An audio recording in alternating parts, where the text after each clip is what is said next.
18 from New South Wales made the semi-finals, with a team of Silvio and Sandra Brazisi and Rocco Bianchini won the title for a second year, with Morwell's Jim and Maria Fava and Pino Tortora was knocked out in the semis. Matthew Russell, Win News. Swimmers are taking the plunge for MS in a 24-hour event in Shepparton in Victoria's northeast. For Damien Stevens, the annual fundraiser has been a personal mission in aid of his mother who's lived with MS for 30 years. The last 5 years, she's deteriorated a little. She's in a wheelchair pretty much full-time now. For the first 25 years, though, she lived without any signs or symptoms. To make this year's MS Mega Swim another successful one, more people needed to join the cause. Each team must always have one person in the water during the 24-hour relay. I'm a pretty strong swimmer, but like to spread mine out, do half an hour, rest for an hour or two, and when you go more than 7 or 8 people, you can't rest a lot. There's no pressure to be the next superfish or have the best technique. Damien says it's all about participation and there's still plenty of time to register online or on the day. We've got 37 people in the pool, we've got room for up to 100, so there's plenty of room to come on board. Even with a brand new team, you can get a group of friends together. So far, swimmers have raised $3,500, but they're hoping to reach $20,000. There'll be music playing during all of that time. We won't let you sleep though, so bring a tent if you want. You can stay the night and act the moves. The Lions Club barbecue will be there in the evening and in the morning. The event will be held on February 6 and 7. More information can be found on the MS Mega Swim Facebook page. Ashley Kanowski, Win News.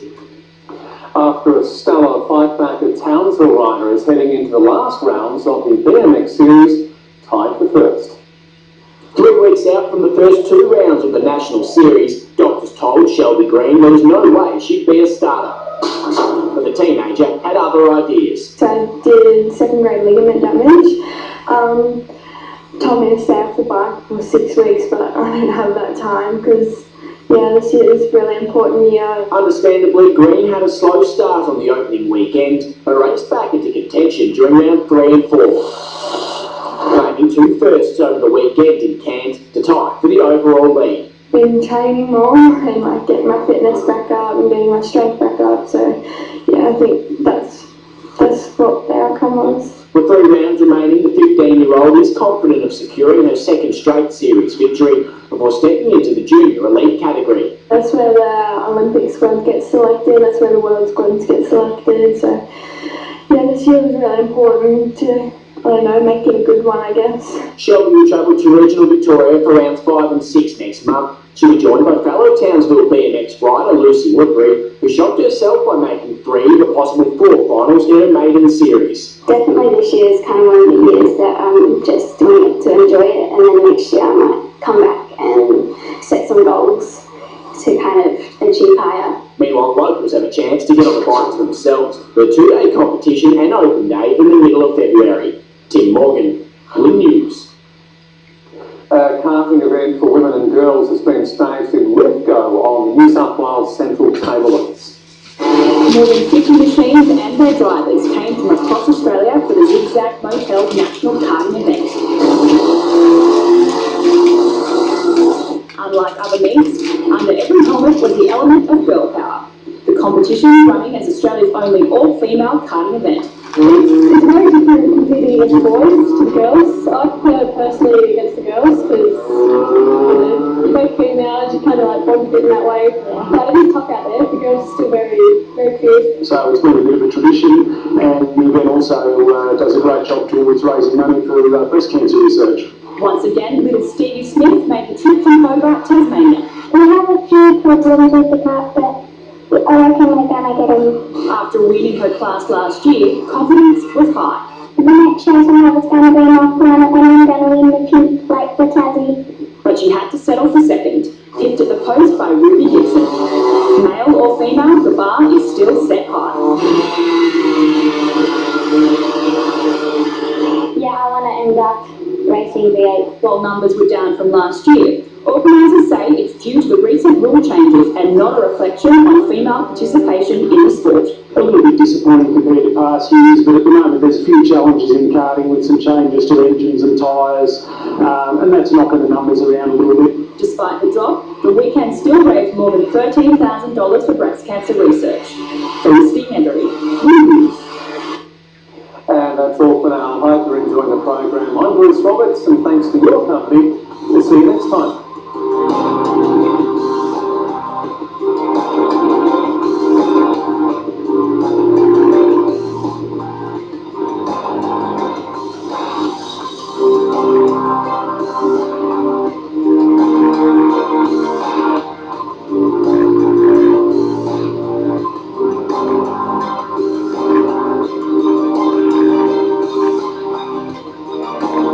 This has been a local news presentation of the Big Network, Australia's largest regional television network. They are places that will take your breath away, where your greatest adventure may be just around the corner or a million miles from home. Like there's a selfish there in the water. From the desert coast to a jungle stream and everywhere in between. Fishing Australia on Wind. Hello, I'm Tracy Grimshaw. Welcome to A Current Affair. We begin with breaking news involving a footy star caught out in a disgraceful video. Dan Nolan joins me with this exclusive story, so now let's say who this is and what he's done. Well, Tracy, the player in question is one of the biggest names in the code, but tonight this video leaves serious question marks on his future with the season just weeks away from kick-off. His name is Mitchell Pearce. He is the captain of the Roosters NRL side. He's won premierships and played State of Origin. But last night, his Australia Day festivities took a turn into insanity. He's been captured on video and what could only be described as alcohol-fueled madness. He's slurring his speech, trying to kiss a woman, and then does something with a pet dog that really defies belief. We received this video today and playing it to you in its entirety without editing, so you can decide if this is appropriate behaviour for a highly paid football star.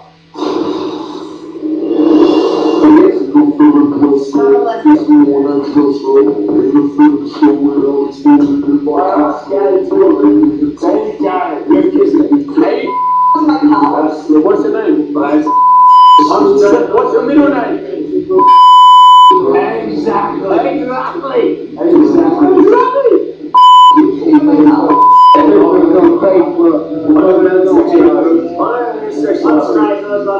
How many men do you like?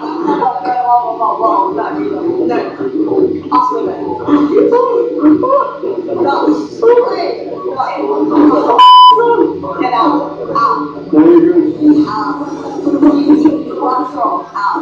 Enough for you. Get out. I care. If you ping on my card, you ping yourself the out.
Let it get a number. It really is quite unbelievable stuff. Now, we've shown you that video in its entirety so you can see exactly what we have. The only thing we beeped was the swearing, obviously, as well as the names of some of the other players who this group was saying they were. Basically, they were throwing out false names of players who weren't there.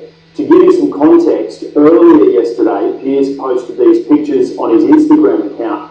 One said, heading out to the boat cruise with the boys, happy Aussie Day. The next one, love these blokes, and he's there with a big crew underneath the Harbour Bridge, and in there are some other Roosters players. It would seem some of those who'd been drinking there earlier have kicked onto this party, and once the behaviour started to deteriorate, someone started filming on their phone. Now, we'll show you some of those key scenes again because it really is hard to take it all in on first look. And remember, this guy is the captain of one of the highest profile footy clubs in the country.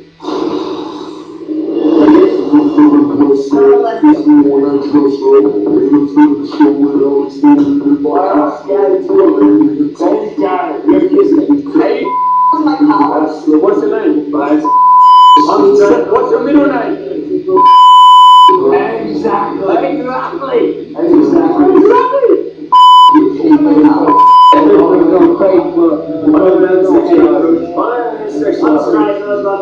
How many men do you like?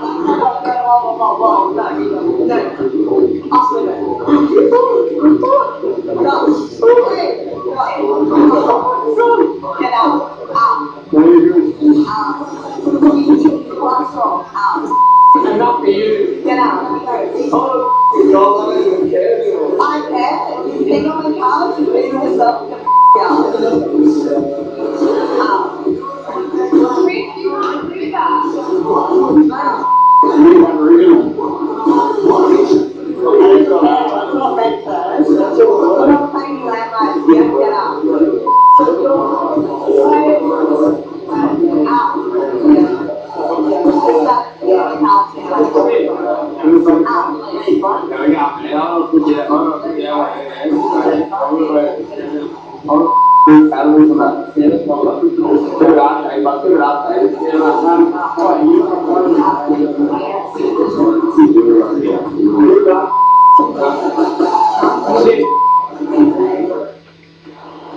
It doesn't get any easier to watch. Dan, we should underline the point that Mitchell Pearce is not some green youngster sort of learning how to deal with fame. He's old enough to know better. Absolutely. I mean, he's the captain of the team. There is no bigger leadership role within the club. He's also rugby league royalty. His dad, Wayne Pearce, was a legend of the game.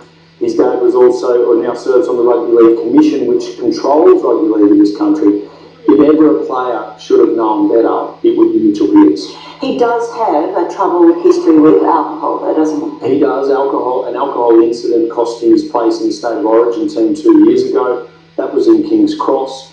It involved a woman and it also involved the police. Now, on that occasion, he copped a $20,000 fine and then went on a self-imposed alcohol ban, then got himself back together, got back in the Origin team last year, but clearly the wheels have fallen off again, it would seem. I must say the young woman in that video kept an admirably cool head. She really prevented the situation from escalating, didn't she? Definitely. We're told this happened at about 1 a.m. this morning. That many guys, that much booze, anything could have happened really. And a lot of the time when people see videos like this where they see their footy stars misbehaving, they often jump straight in there to blame other parties, but it's really hard to see how anyone could blame her. She was calm and she handled as well as she could. Let's get a crystal ball out and wonder now what the league and the club will do once they get a chance to digest this video. Well, we informed the Roosters about this video this afternoon. They are now investigating it, so their integrity unit will also be looking at it. No doubt the NRL and its integrity unit will also investigate. We know that the chairman of the ARL Commission, John Grant, is aware of the video, as is the Roosters boss, Nick Politis. As for Actionable, it's really hard to tell. Incidents like these have ended in people's careers being finished. We all remember the infamous Buffalo incident involving Todd Carney. Mitchell Pearce has had issues with alcohol before, but it just really defies belief that someone with one of the highest profiles in all of Sydney could behave like that. Okay, thanks Dan. We'll watch and see what develops. Well, now they're drunk, disqualified and dangerous. Australia's worst drink drivers, putting everyone's lives at risk, but you won't believe how many times two of them have been busted behind the wheel. You've been caught 20 times before. Now in court for your 23rd time drink driving. They are our worst drink drivers, creating records with numbers that defy belief. There's an incredible amount. Experts say you should be dead. In 2015, our road toll rose by nearly 5% to 1,209 deaths. And it's drivers like these who cause the most fatal accidents. This is a disaster waiting to happen. You fear terribly for the people that might kill and injure. Some have even racked up more than 24 drink driving related offences, like Paul John Cyril Dellett. I like when you do such hard because you're putting everyone's lives at risk when you get on the road. We caught up with him outside court as he went in to face his 26th and 27th drink driving related offences. This time it's driving disqualified while drunk after he blew a whopping .188. What's going to make you stop? What's it going to take? Your record is one of the worst going around. Do you have any excuse at all? Do you have anything to say to people who also use the road? But wait until you see Paul Dellett's full record, which includes failing to wear a seatbelt multiple times, speeding more than 30 k's over the limit, going through a stop sign, and 3 counts of driving unregistered. What's worse, Paul Dellett has been caught driving while disqualified 13 times, and drink driving 14 times. What do you think you deserve? Do you think you deserve to go to jail? Paul Dellett's breathalyzer readings are just as shocking. He's blown .085, .093, .098, .110, .135, .136, .162, .171, .175, .188, .193, .215, .225, and the biggest, a massive .237. You're an accident waiting to happen, aren't you? A menace on the roads. They say if you drink drive once you're a bloody idiot, what does that make you? If they're not going to do the right thing out of society, then any way you're going to cure it is take them out of society, put them behind bars. V8 supercar driver and road safety campaigner Russell Ingle says there's no place for drivers like Paul Dellett on our roads or in our society. A lot of people are dying on our roads, and will continue dying because of drink drivers, not including themselves but everyone else. But the punishment Paul Dellett actually received from a magistrate will shock you. More on that in a moment. There's not a lot of evidence that many things break the cycle. The evidence is that almost no matter what we do, no matter how severe the punishments, they persist. Professor Jake Najman runs the Alcohol and Drug Research and Education Centre at the University of Queensland. He says it's very hard to stop people like Paul Dellett getting behind the wheel. We need to get used to the idea that they're going to be in and out of prison, in and out of treatment, and that some of them will eventually change, but some of them will end up dead because they won't change. Angela Bisson is one person who experts say is lucky to be alive. When she was found slumped over her steering wheel outside her hair salon here on the Gold Coast, her mind-blowing reading of 0.48 had police wondering, is this the highest Australia has ever seen? Indeed, Angela Bisson is now making headlines across the world. Mr. McCarran, we'd like to ask you about your driving. 0.48. You should have been dead not driving a car. After Angela Bisson's blood test returned that astonishing reading, she's had one court appearance but is saying nothing about the charges she's facing. Why were you in the car, Angela? Can you tell us how much you had to drink? It's an incredible amount. Experts say you should be dead. Do you understand the gravity of that? Yeah. What people don't realise, cars are like a loaded gun. In the wrong hands, you pull the trigger, you kill someone. Hey Jason, Tim McCarran, we'd just like to ask you some questions about your driving history.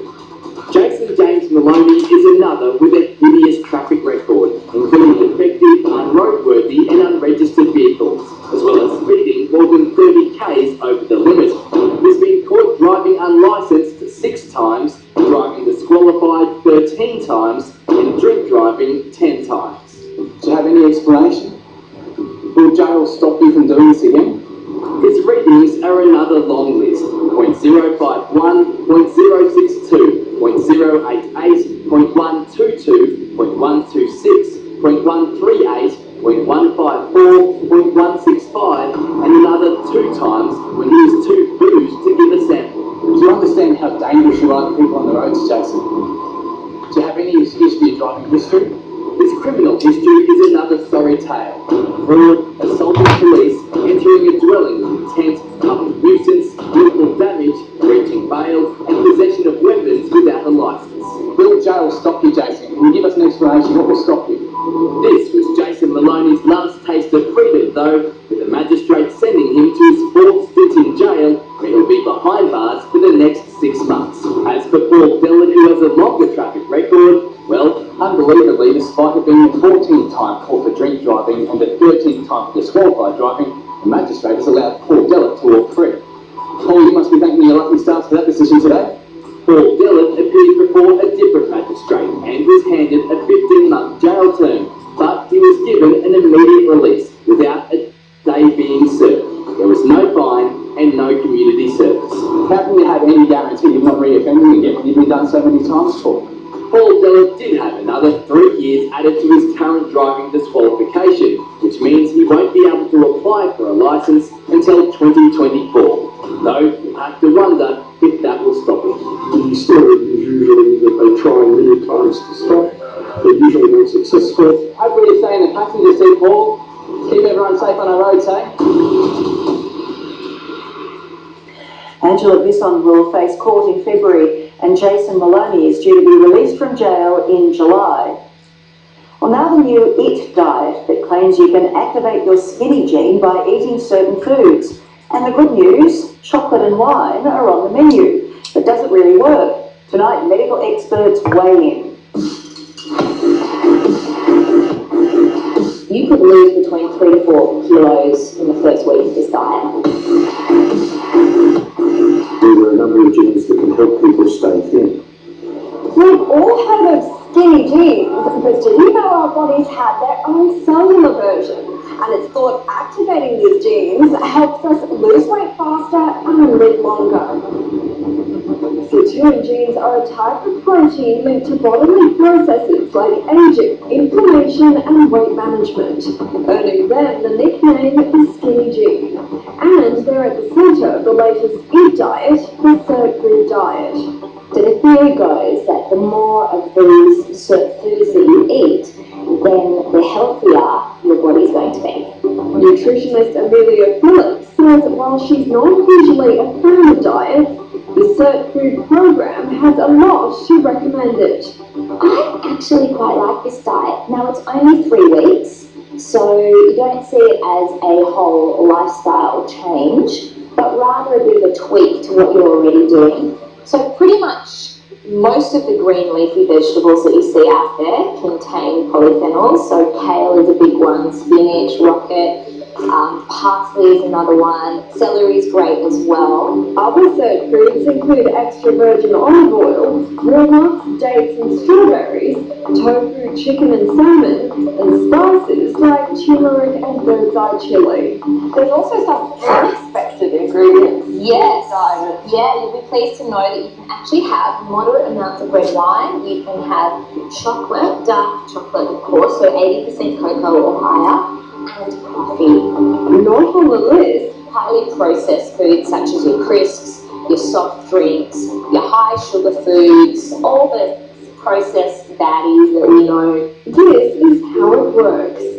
Phase 1 is the hyper-success phase. For the first 3 days, you consume just 1,000 calories a day, 3 Cert Food rich green juices, plus 1 meal rich in Cert foods. Days 4 to 7, your intake increases to a maximum of 1,500 calories. You drink 2 green juices and eat 2 main meals.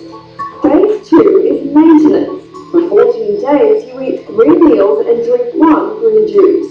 You can have as much coffee and green tea as you want, as well as the occasional glass of red. Amelia says as long as you've got a blender or juicer, it's easy to follow the diet. What we've got here is a green apple, some celery, some parsley, some rocket. But you could use whatever vegetables, whatever leafy veggies you've got in the fridge. And we're going to put some matcha powder in, and I've also squeezed some lemon in as well, just to give it a bit of zing, a bit of flavour, okay?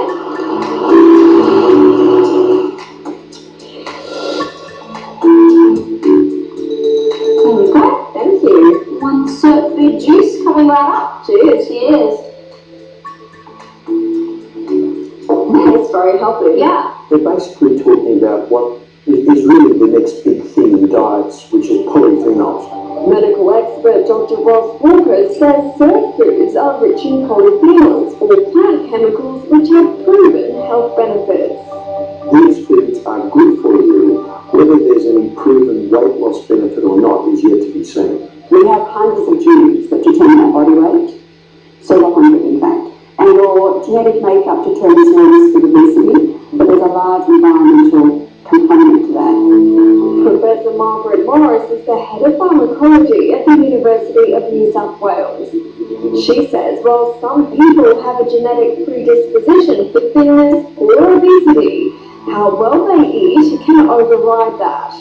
However, whether you can change your diet completely to a point where you increase the tool levels to the extent where that's driving your weight loss, I think is a little hard to defend. One food fad her own research has dispelled is the idea that eating healthily all week gives people a free pass to pig out on the weekends. A recent study she did on rats found that those that binged 3 days out of 7 did as much damage to their gut health as those that ate badly all the time. If you're being really careful all week and then blowing out every weekend, you're probably undoing a lot of that good work. At the end of the day, the experts say there's no substitute for a balanced diet and regular exercise. I don't think there's any magic bullet. I think what works is having a total program of how you look after yourself. And it's having that lifelong commitment. And for more information on that story, just head to our webpage. We're now the Gold Coast meter maids gearing up for a battle in their bathers, all because they now want to feed people, not just parking meters. Hey guys, it's the food fight that has the Queen of the Gold Coast meter maids, Roberto Aitchison, at war with the council. The council threatening me with jail and a fine. I think they probably feel they found a loophole in the law. It used to be their teeny tiny bikinis getting into trouble. We're no strangers to controversy. 1965, the council didn't like it. No, gosh, girls out there feeding the meters, which we make revenue from. 50 years on, they're still topping up parking meters and still clearly tickling the fancy of tourists. Yes. But thanks to a new app called Made to Order, these golden girls of the glitter strip are now also delivering food to beachgoers. We don't just feed meters, we feed people. And this is how it works. After opening the app, pick your restaurant of choice, set your location, then select your order. Sit back, relax and wait for your food to arrive. It'll cost you just $5 for delivery. We had a group of teenagers test it. And what does this include? Oh yeah, oh we use this and we'll get it delivered. Oh sweet. Restaurants list their menus and the girls collect the menus. Hi, we have 6 hot chips on this for 6 kids on the beach. Thank you. Extra business for the meter maids to bring them back to life again. While beachgoers are loving it, So the girls over there, if they were delivering your food to you on the beach in that bikini. I think it might be a good I think you're right. council bureaucrats are threatening to shut them down. You see, the Smart app has cleverly given the meter maids a very smart way to get around council bylaws, which ban commercial activity on the beach. I give them credit for trying to do something innovative and different. Councillor Les Bell was mayor of the Gold Coast for 6 years and is a huge fan of the meter maids. They certainly are an icon. Some people think that they've had their day. Personally, I believe there's a place for them. We should be recognised a lot more for what we do. People, it's synonymous meter maids with the Gold Coast. But Roberto, who's relying on a legal loophole to avoid fines of up to $10,000, says some council officers would prefer to see meter maids relegated to the history books. They're not going to find me, they're going to find the shop owners that are going to get involved with my app so that they can't deliver food through my app to the beach. Well, it's pretty pathetic, isn't it, this day and age, when all we're trying to do is keep up with the times and offer any service already done to keep their tourists happy on their beach. It's expected the Gold Coast Council will now review their policy on food delivery services. After the break on a current affair, the ultimate fake tan road test. It's really easy to use, it's really easy to apply, and it's got a really good bond that you can see when you apply it really easily. I'm Sergeant Mackay. CIB Garrison, Mounted Police Sergeant Kennedy speaking. What? Crawford Productions created some of Australia's best and most iconic cop shows. Division 4, Bluey, Matlock Police, your piece of Aussie TV history. I make no mistake about it, I'm exactly. Order now, exclusively from crawfordsdvd.com.au or free call 1800 597 996. And here, in the magnificent pure air of Cape Gwen, millions of years of evolution have come down to this single moment. The time is now, and the place is the Roaring Grill.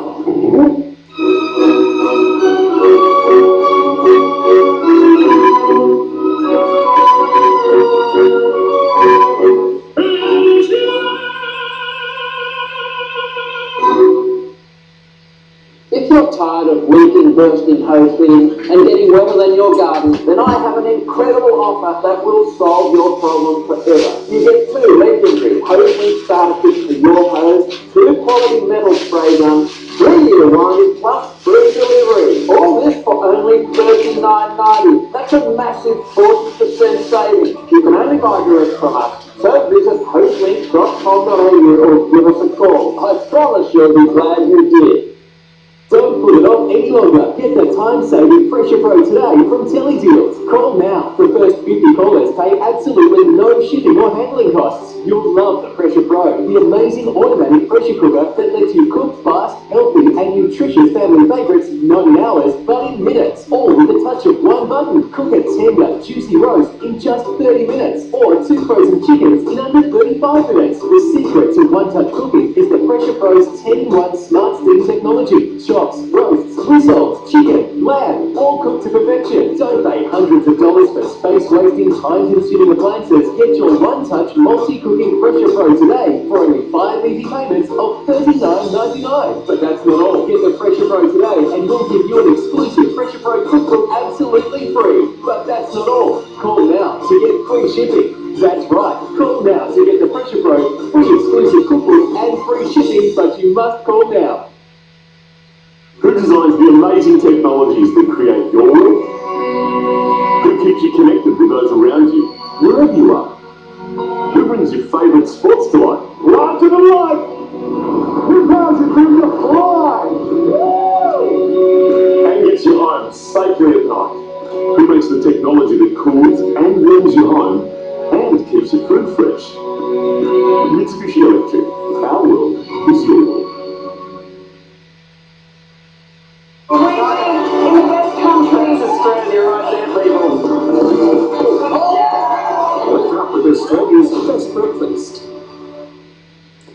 Welcome back now. Fake tans put to the test. Forget the smelly orange formulas of the past. Today's products produce some of the most natural looking results you've ever seen.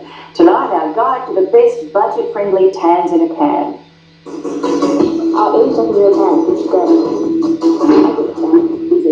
Welcome to the tanning revolution. The hot weather's here and we're all showing a bit more skin. But with Australia having one of the highest skin cancer rates in the world, more and more people are faking their summer glow. Oz beauty expert Bonnie Gillies says her top pick, the most innovative new tanning product, is Liquid Gold.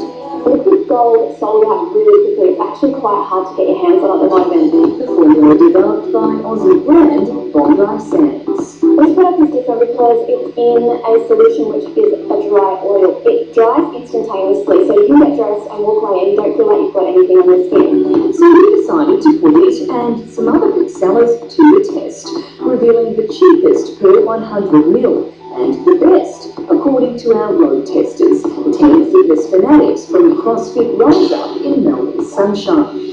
First up, Saint-Tropez with their gradual in-shower tan for $20 per 100ml. Products are applied in the shower, so it's quite strange to apply a product onto wet skin. It's also actually 3 minutes while you wait for it to process. The verdict, 4 out of 10. Up next, Garnier Ombre Solaire at $9.30. It looks kind of real.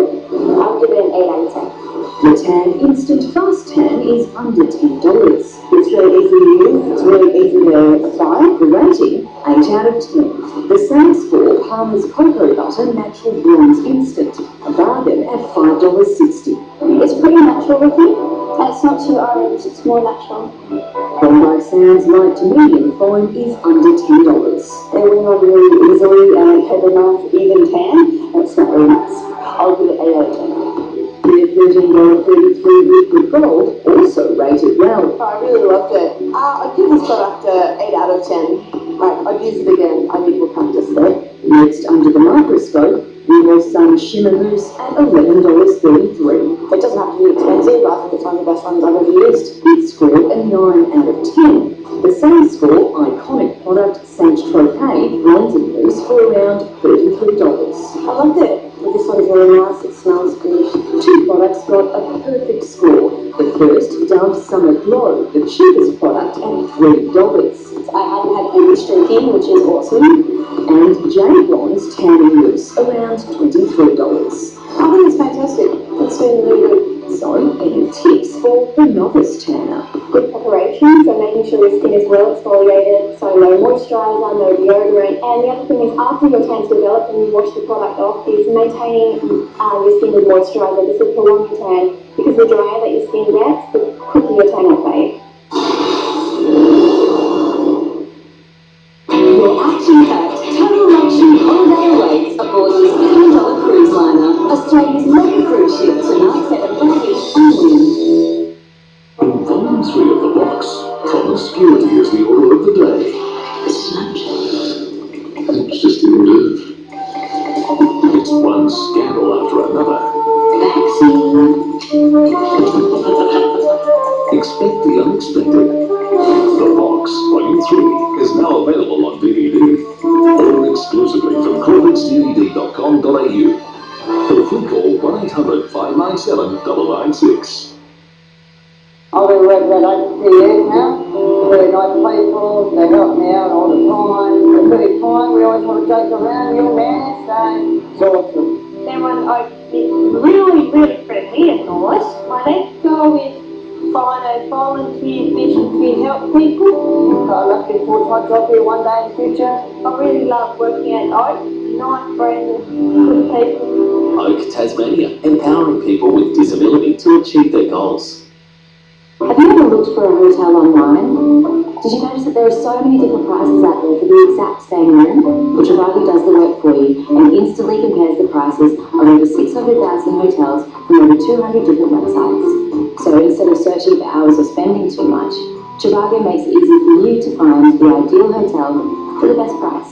Just go to Trivago, type in where you want to go, and with 2 clicks, select your check-in and check-out dates, and search. It's that simple. Trivago searches hundreds of websites at the same time and shows you the most popular hotels. You can adjust the price so that it fits in with your budget, or select the number of stars, or filter by average guest ratings from over 100 million reviews. Remember, Trivago shows you all the different prices for the exact same room, and that's how you can be sure that you find your ideal hotel for the best price. Hotel Trivago.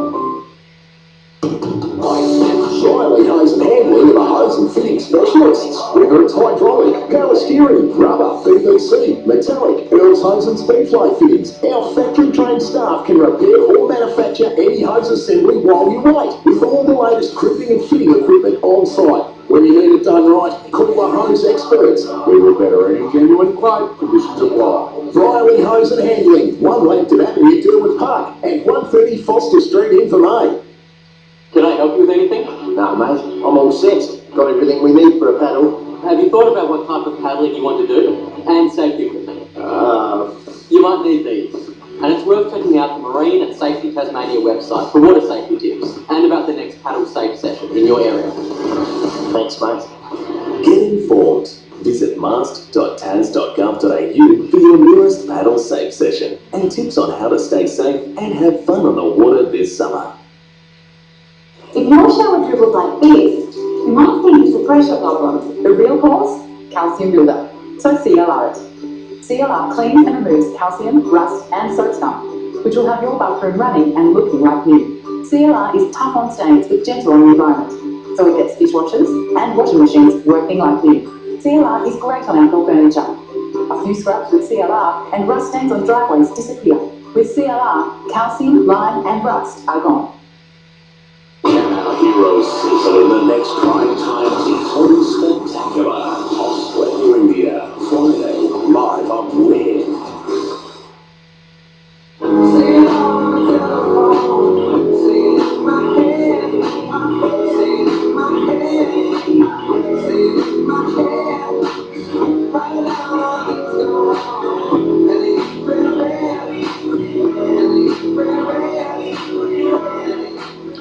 Before we go, we have just received statements from the Roosters and the NRL regarding our story on Mitchell Pearce. The statement from the NRL reads, the NRL has asked the Sydney Roosters for a report into an incident involving Mitchell Pearce after the club advised the NRL about the matter. A spokesman said the integrity unit was aware of the matter and has asked the Roosters to investigate. It goes on to say that the integrity unit will work with the Roosters to ensure the matter is dealt with appropriately. You will find both of those statements on our website.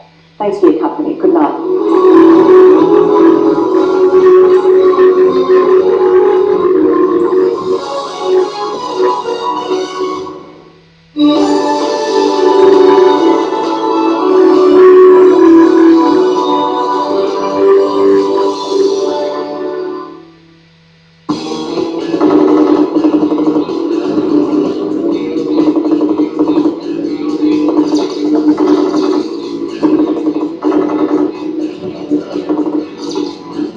I never should have done that show on female with women. Oh, we're fine. You called your agent. That's it. Always the white hat.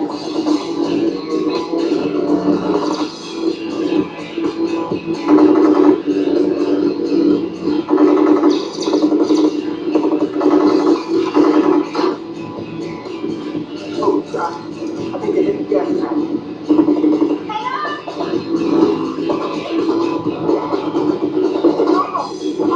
He shot you on anyway.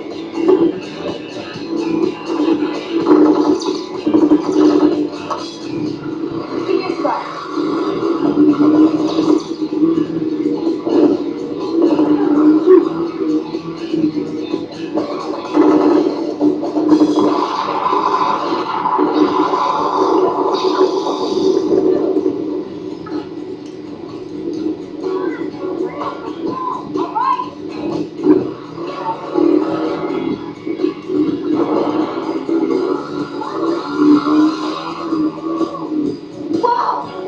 Are you okay? You know, the thing at the beach with you is no day at the beach. You guys don't understand, I got a lucky punch. I'm not a bodyguard. But we are. Who's good for your head? And then on the door. We'll probably never even leave the office. You help us pull the lucky things. What do you do? We're professionals. We take care of all the tough stuff. So never been on Never. Never. Never.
James. I'm out of champagne. Can you send some up immediately?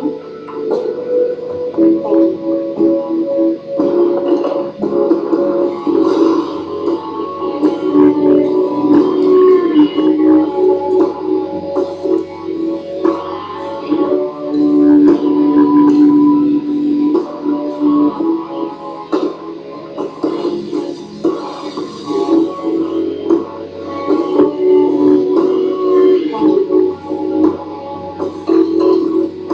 You sent the anonymous out.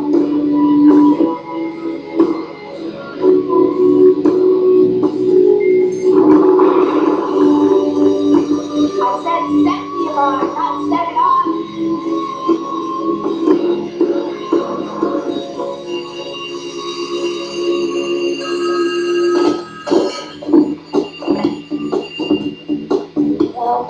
Val? Is that you? Where are you? I'm sleeping. Do you know what time it is? It's 11:30 a.m.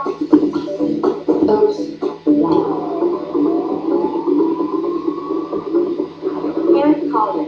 He's America's Richard Branson. The chief financial officer, I handle day-to-day operations. And Mr. Collier is the genius. He just celebrated his 50th year on the Fortune 500. Not to mention, winner of the Winter Triathlon, Vienna Motorcycle Rally, a dozen rock climb records, an impressive individual. Very. And with more than enough money to indulge his every whim. Lately, that means a growing fondness for extreme sports. As in bungee jumping? As in plummeting from a blimp, purchased just for the occasion. So, your board of directors is worried profits will plummet if the golden goose gets cooked. We wanted someone who could keep up with it, and keep them in one piece. Our computers ran a check, using every available database. Mr. Collier insisted on proving our decision. And even he had to admit there was only one clear choice with the necessary protection skills and superb athletic mastery. Valerie Irons. As it says in your corporate brochure, Valerie Irons. Special skills, skydiving, race car driving, combat technician, military analyst, world-class skier, mountain climber.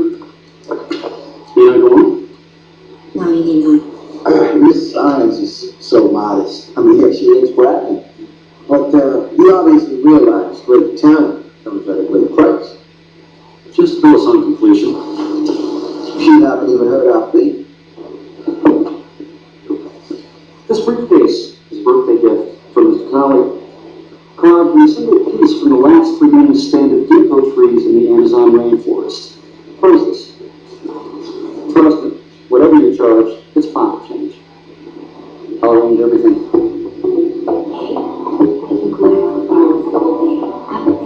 Corporate brochure.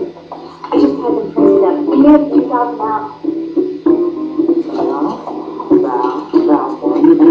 Val. Remember that? You know the copyright? Small.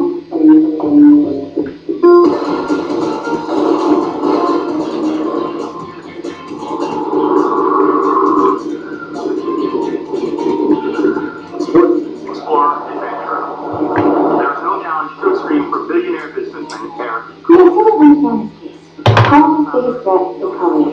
So, what are you protecting him from? Himself? Girl, you are getting way too Oprah. But we got a good gig here. Luxury penthouse, jag, expensive cows. What you need to be doing is making sure that Mr. Moonbag invests in our maximizer line of casual wear. We'll get to show you. Okay. So you're out in the field, right? You're dodging bullets, and it's under stuff. You have to freshen up.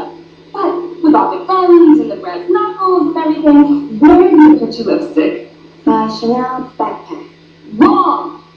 In your sacred pocket. Look at here. You can put your lipstick in there. You can put a cute costume in there. You can put your makeup in there. Look at you. I'll take that.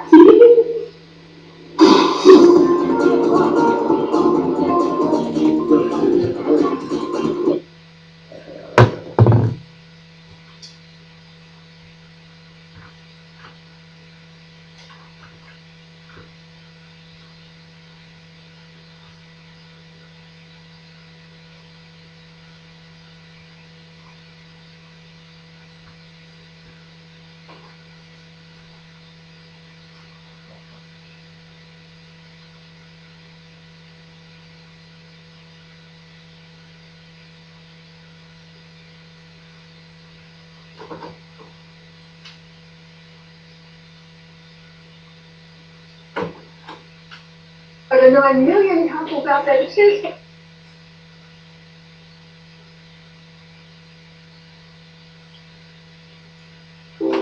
If he comes in, the table is ready for him. But I'll do it once a day because it keeps his presence here in my house.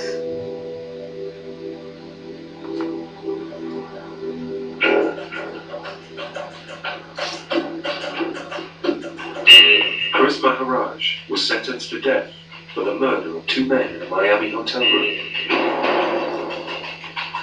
Now, new evidence has emerged. He believes shows he was framed. I want to be vindicated. I don't just want to be released. After 27 years in prison, I want to be vindicated. I want the whole truth to be exposed.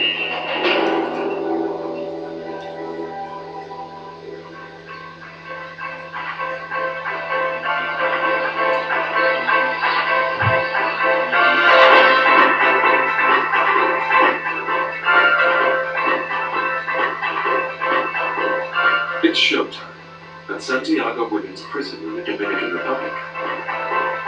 Inmates are putting on a performance for local dignitaries, including an elderly nun. It's a regular event, and something for the inmates to look forward to.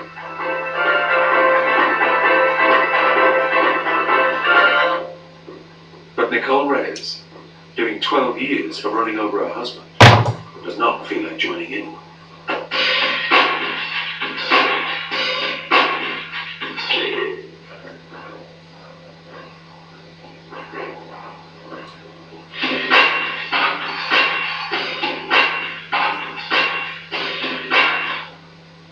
She spends much of her time in the prison library, reading books brought to her by the British Foreign Office.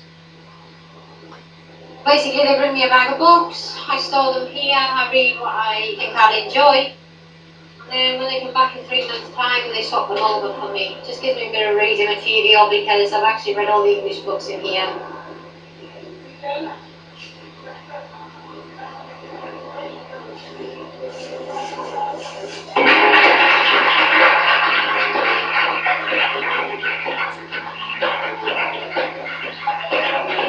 'I don't get involved in anything because that's not me, that's the way I am.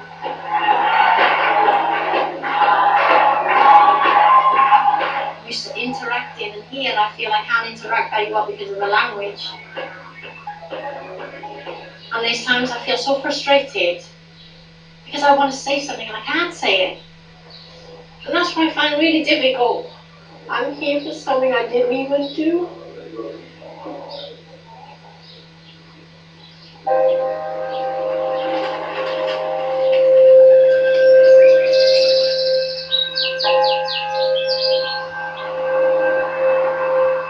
"4,000 miles away, Nicole's family are doing everything they can to get her out. They're trying to raise £55,000 in bail.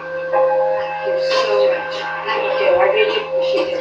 And if they succeed, the Dominican authorities have said that they will release Nicole while she waits for an appeal date. We're trying to get her out of prison to get her medical help. It's just taken over my life, really. It is just so time consuming.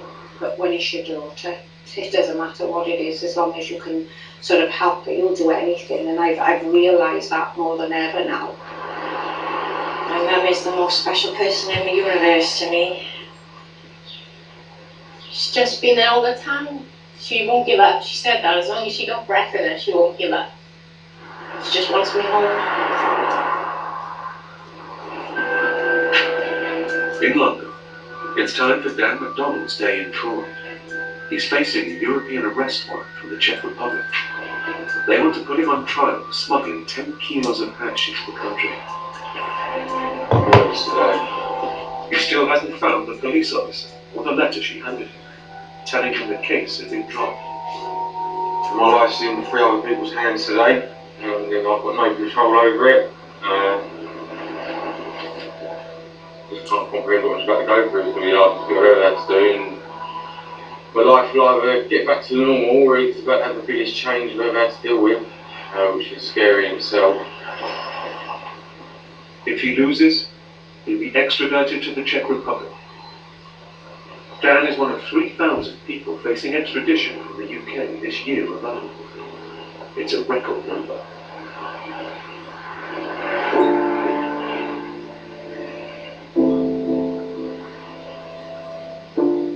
Dan loses the case. The judge rules that finding the police officer who told him the case had been dropped would have made no difference. If convicted, he now faces up to 12 years behind bars in the Czech Republic.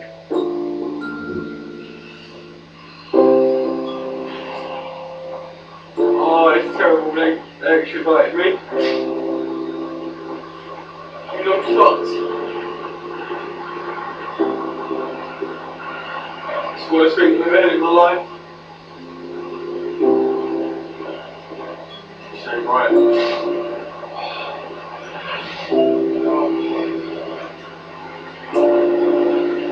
We do to smuggle drugs, you dumb cunt.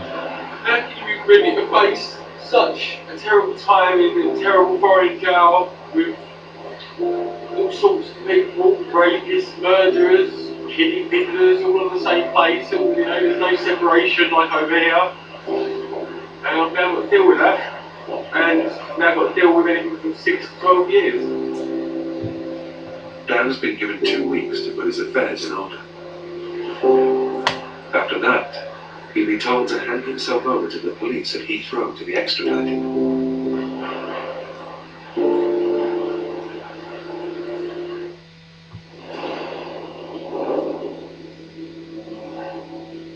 February on CI.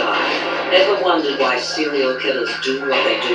Could he have been stopped? Serial Killer Sunday presents Inside the Mind of a Serial Killer. The hit British series is back. Uncover the new season of crime. I mean, I don't think that's unfortunate, but Irma Rivera is a really, decorated New York City detective. Look back at her toughest trafficking cases drugs in the crossing premiere national special, borders The is a mule, Homicide. mate. Fuck, that's just ridiculously fucking Had someone that really loved me.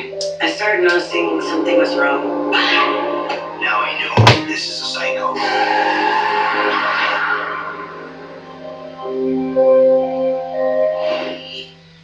What would the world be like without the modern technology and conveniences that we take for granted today? The untold story of how we got to now starts Monday, February 8th on Disney.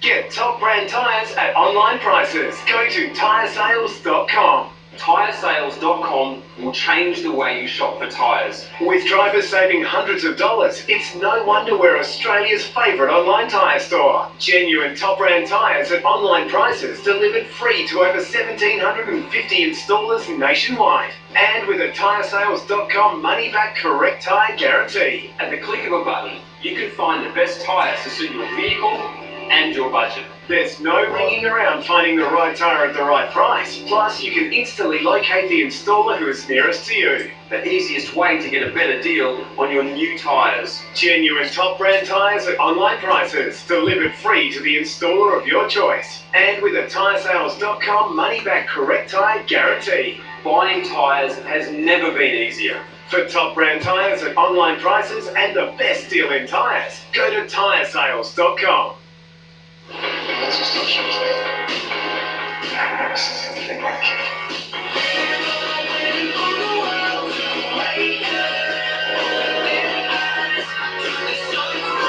All the major Hollywood studios on 9 dedicated movie channels. Plus, stream over 1,000 movies anytime. Just connect your IQ to the internet. It's all included in the movies pack.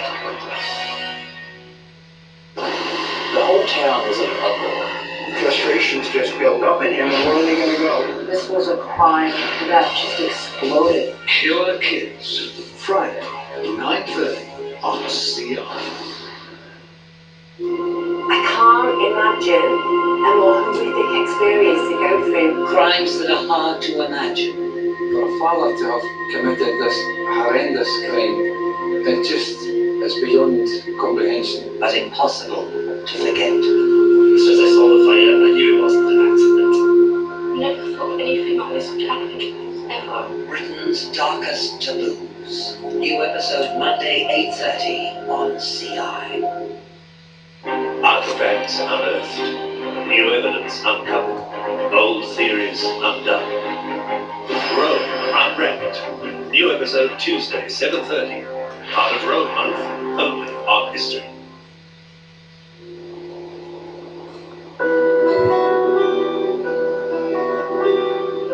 In Florida, Chris Maharaj has spent the past 28 years behind bars. He's one of 12,000 lifers in the Sunshine State. Chris and his wife Marita came to the United States from Peckham, full of hope. They were wealthy and successful. We had a lovely time. My life with Chris was beautiful. He was a fantastic husband. Of course, I got married with him, and you could not ask a better husband. Chris's history was quite an extraordinary one. He set up his own business. He became a millionaire through his own work. Then he and Marita decided, because business wasn't so great in Britain, that they were going to invest in property in South Florida. And I think they sort of thought they would spend half the year in sunny Florida and half the year in Britain. So he did that investment with someone who was meant to look after his property, Derek Moo Young. And that was how things all fell horribly apart. Chris's case is that he fell out with Derek Moo Young over a property deal and began looking for new business partners. One day, at dawn, he went to discuss a deal in downtown Miami. It was with someone he'd never met before. That particular day, I went to the DuPont Plaza and I waited there until 10 o'clock. The guy did not arrive. I left the DuPont Plaza and went to Fort Lauderdale. Chris says he went for lunch with friends. At the same time, a grisly series of events was unfolding at the DuPont Plaza. Derek Moo Young and his son Dwayne were gunned down in a room where Chris had been due to have his business meeting.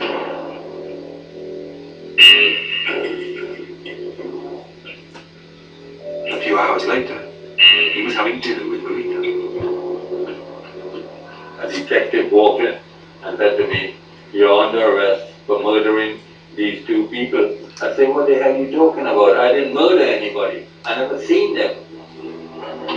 I really didn't know what was going on. I thought it must be a mistake, you know. That night was the end of my life. The prosecution alleged that Chris had killed the Moo Youngs in revenge for the property deal that had gone wrong. Chris, who claims that 6 people had seen him at the lunch at the time of the murders, accepted a public defender. His lawyer says it was a terrible mistake. Innocent people are their own worst enemy. Someone who's innocent is willing to go along with almost anything. And one of the things that Chris went along with his lawyer was not putting on all the alibi witnesses. His lawyer told him not to. Chris saw no reason to, because, come on, he was 100% sure he was innocent, so why would anyone need to testify? The state and its witnesses succeeded in painting Chris as a man who killed in revenge. He was found guilty. When the verdict came through and they said I was guilty, I fainted. Because I couldn't believe that in America you could get convicted for something like murder that you did not do. Then came the day of sentencing. It was the worst possible news for Chris. When the judge ordered the death penalty, once again I passed out, I fainted.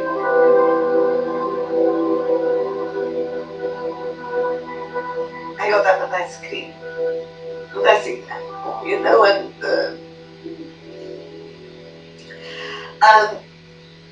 they brought me out of the court. I'm sorry, that is very painful for me. And they sit me there and I saw the jury do. I say, "You convicted innocent man." Well, the first time in my life that I really lost my control. You know, I was shouting at these people. I say, "You convict the innocent man." In the 3 decades since his conviction, Chris Maharaj had maintained his innocence.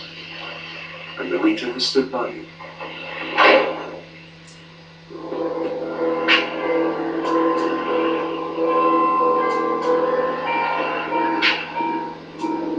central London. It's the morning of Dan's extradition to the Czech Republic. He's facing a trial and up to 12 years behind bars. He's feeling desperate. I'm going. About a minute to go anyway. I've got to be at Heathrow Airport at 12 PM, which is assuming I'll go into custody and then get flown out at some point today.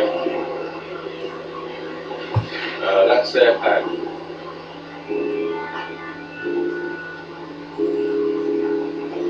I'd rather not be here right now than go and face that. My head's so jumbled. My heart's killing me. It'll be alright. I hope. I pray.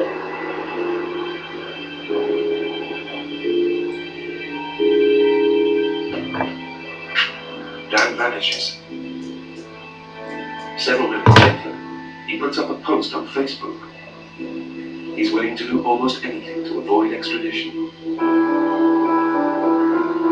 He should be on an aeroplane to the Czech Republic to face drug smuggling charges. Instead, he's up an advertising boarding on the South Bank. His banner is a cry for help. He still wants to find the officer he believes can prove he should not be extradited. Concerned for his safety, we call the police. Officers seal off the area.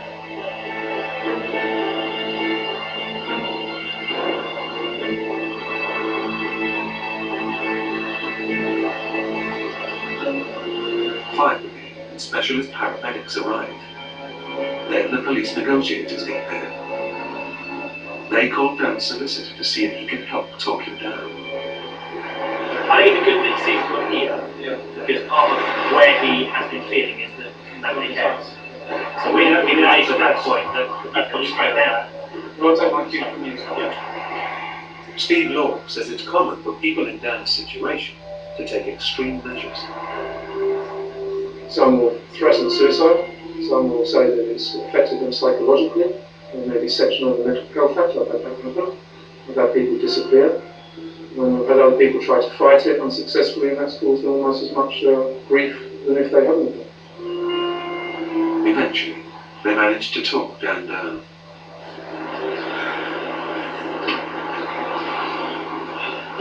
Not been searched. He's very hard to search. Gary's got line. Okay, I'll make my vice president meet with the airport today, right? I'm going to arrest you for breaching your bail, okay? You don't have to say anything then, just say no. I'll take you to Nick, get you a cup of tea, we'll get you. We're going to get you seen on the ambulance quick first, alright? We'll sit in the police car and get the ambulance up again. I think when people are abroad, they don't consider that alleged crime is going to come back and haunt them in years to follow. If you're granted bail, you're going to have to finance it. And then, of course, when you face a sentence, chances are their parole regulations are harsher than they are in this country. You're facing life in an unfamiliar jail, but invariably it's harder time.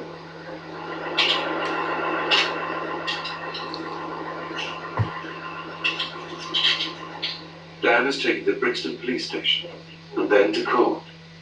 He's told that he will now be extradited.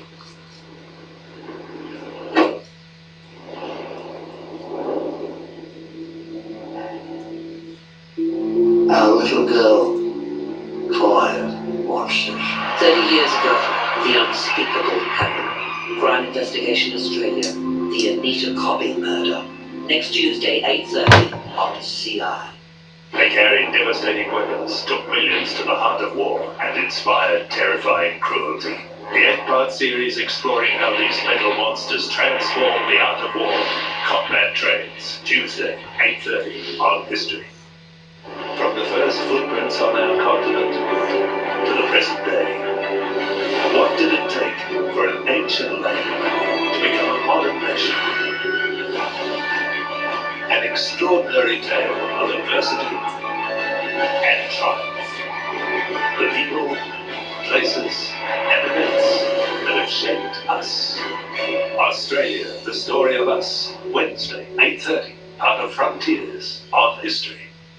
Get top brand tyres at online prices. Go to tyresales.com. Tyresales.com will change the way you shop for tyres. With drivers saving hundreds of dollars, it's no wonder we're Australia's favourite online tyre store. Genuine top brand tyres at online prices delivered free to over 1,750 installers nationwide. And with a Tyresales.com money back correct tyre guarantee. At the click of a button, you can find the best tyres to suit your vehicle and your budget. There's no ringing around finding the right tyre at the right price. Plus, you can instantly locate the installer who is nearest to you. The easiest way to get a better deal on your new tyres. Genuine top brand tyres at online prices, delivered free to the installer of your choice. And with a Tyresales.com money back correct tyre guarantee. Buying tyres has never been easier. For top brand tyres at online prices and the best deal in tyres, go to Tyresales.com. It's a gracious old girl, absolute stunner. Gobsmacked, it hasn't sold. With an 80s hangover. That's not sharp. Oh, maybe it's not everywhere. Brand new selling houses Australia. It's a slide. Oh my god! My house on steroids. Goth, totally sharp. It's beautiful. The brand new season of Selling Houses Australia starts Wednesday at 8:30 on the Lifestyle Channel.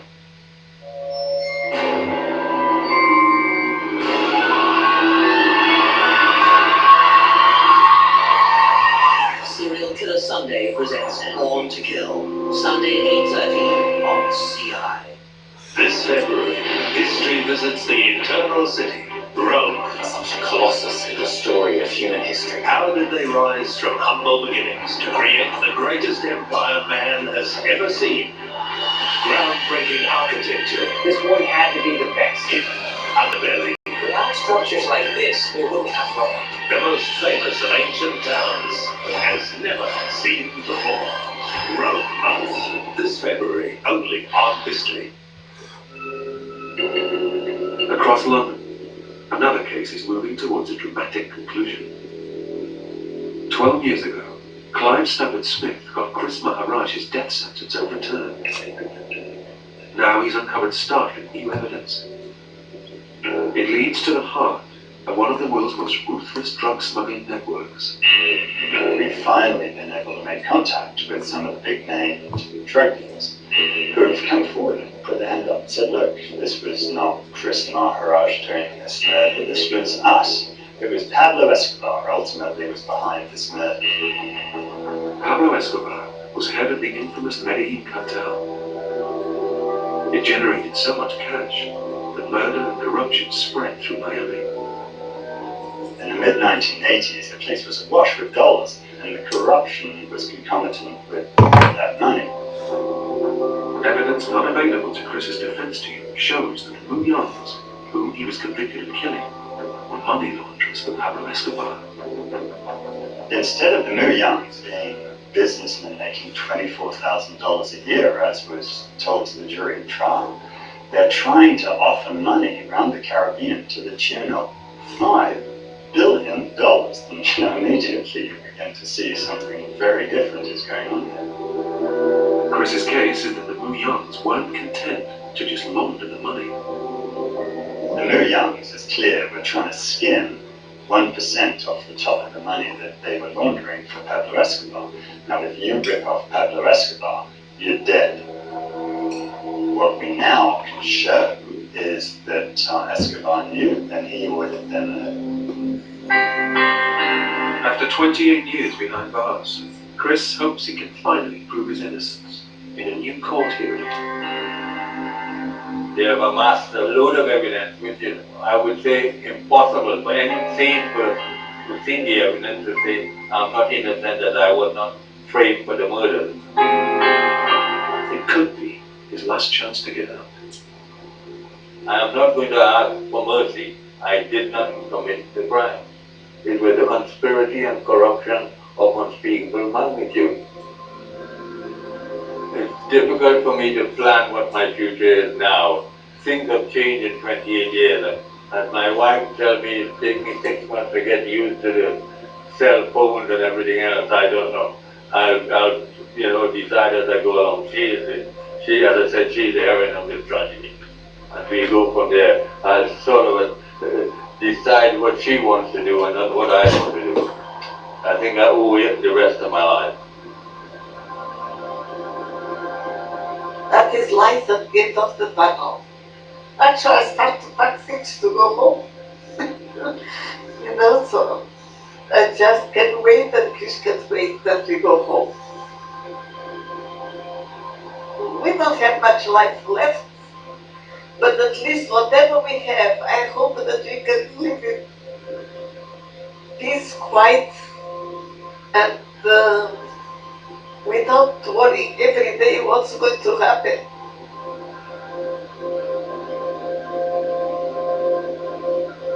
I tell you more, I will not walk, I will run to go back to London, go back to England, where I wish you never left there.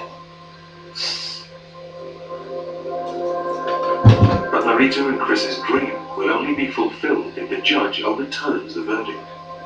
And that would be a monumental admission of a miscarriage of justice.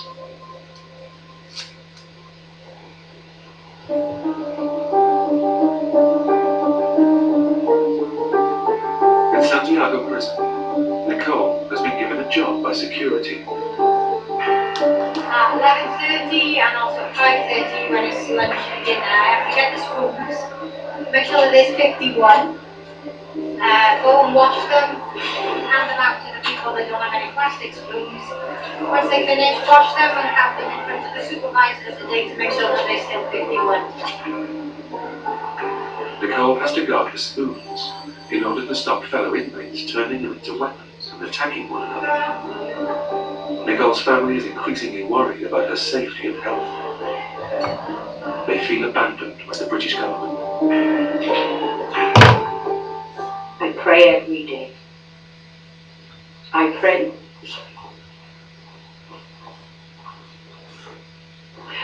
I pray every day that we're going to get good news, because she's been in now nearly 2 years and we've never had anything positive, because you were fighting against a brick wall.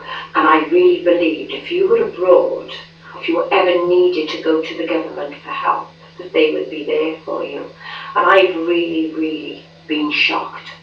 All you get from them is, we can't interfere with the judicial system. In desperation, they decide to spend their life savings on bail money. We managed to raise the equivalent of £55,000, but unfortunately there was another tranche of money required by the lawyer, of just over £7,000, simply to lodge the appeal to the Supreme Court in order that we could pay the bail.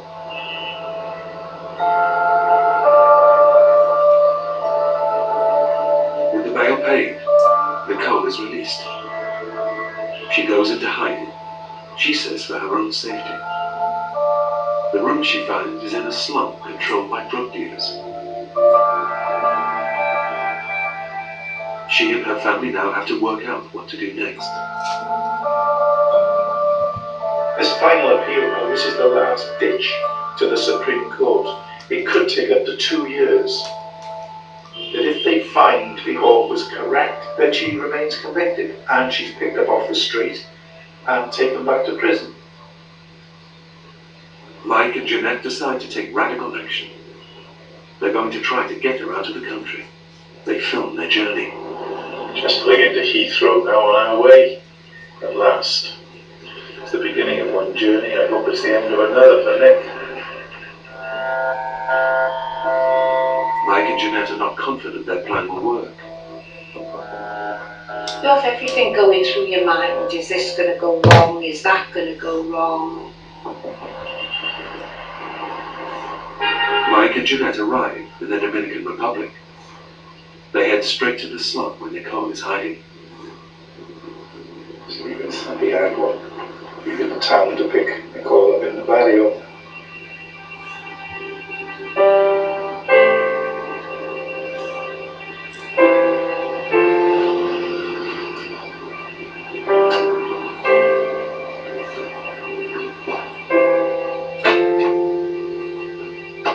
Nicole emerges from the barrio.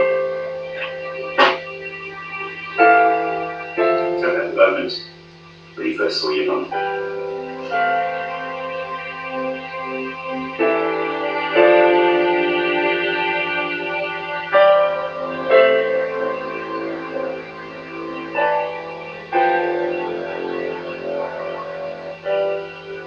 was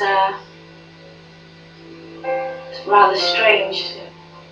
Just being able to cuddle my mum and not have wardens looking at me, or it was just the most weird experience, just being able to be out in the street, and there I was with my mum. It was amazing. Just to see her walk up the road and she was free and I could just run out and grab her. And I thought, I've got my daughter back, I've got my daughter back. In Cardiff, Nicole's family, who've not seen her for 2 years, are waiting. Right, I'll be here in 5 minutes. I'm going to turn the biggest hug ever. And your bump, I'm going to hug your bump. 100 yards from home. Here we are, here's the car. Here's the car.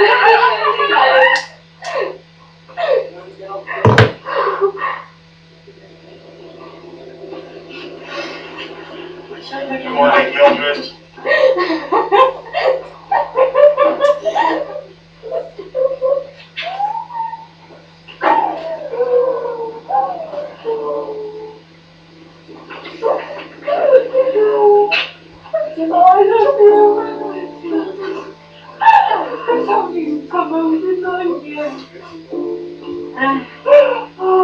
For me, I never want to go on holiday abroad again.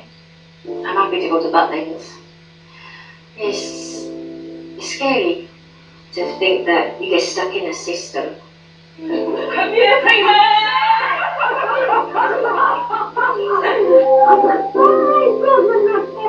For me, I would tell everybody never go abroad again, but I think that's not going to stop people. But I would just say if people go abroad, they have to seriously think and to really be careful. Wow, it could happen to anybody. Nicole Reyes says she won't return to the Dominican Republic to appear in court. As there is no extradition agreement in place with the UK, it's unlikely she'll be forced to do so. In London, someone else appears to have staged a dramatic last-minute escape. Dan MacDonald was due to be extradited to the Czech Republic. Just as he was about to be loaded onto a plane, his mum found the vital missing letter that said the case had been dropped. Crazy. Exchange quite trusting. Oh, I told you as well, I told you. I said everything about it. I said all along, didn't you? Oh, I'm shocked. I'm not sure how many people believed it. I'm not sure many. Dan's case is very unusual. When a client who goes so far is actually vindicated, it shows that there's still some worth to our system. You know, you read a story or you see a story like mine and you wouldn't believe it. You think, oh, as if he's guilty or they're guilty. This just proves that you shouldn't judge a book by its cover, and I'm innocent, which is the best feeling in the world. But for Chris Maharaj and his lawyer, it's the worst possible news.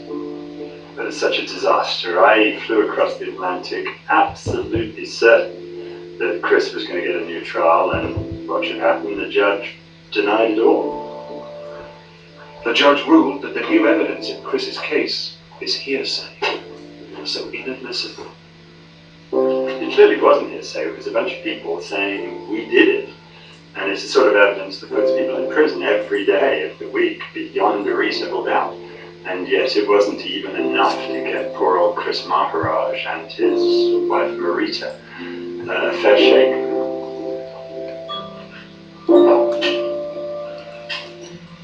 Chris always had such an optimistic, positive attitude, and he said, look, if I have to live to be 100 years old, I'm going to live to get myself exonerated of this crime.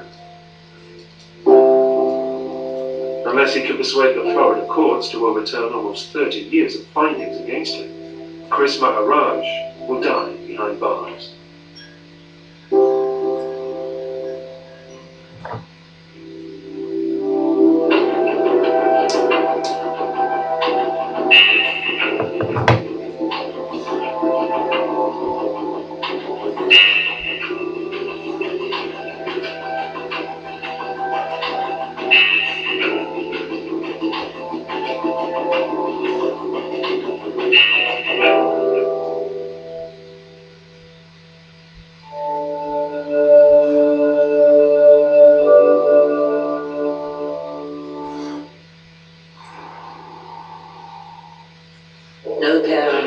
wants to say these words. I have never felt so free. He took Katie. I didn't protect my little girl.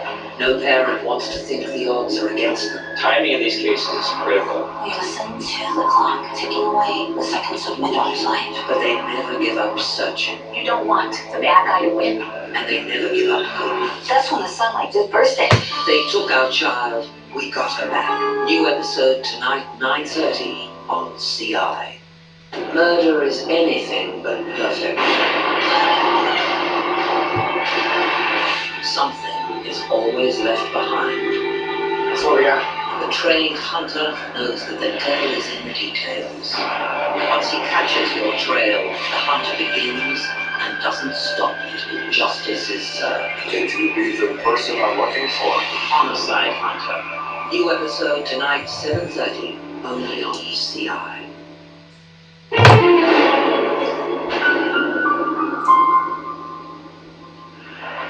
Anthony Hardy nursed an ambition to follow in the footsteps of Victorian England's most notorious criminal, Jack the Ripper.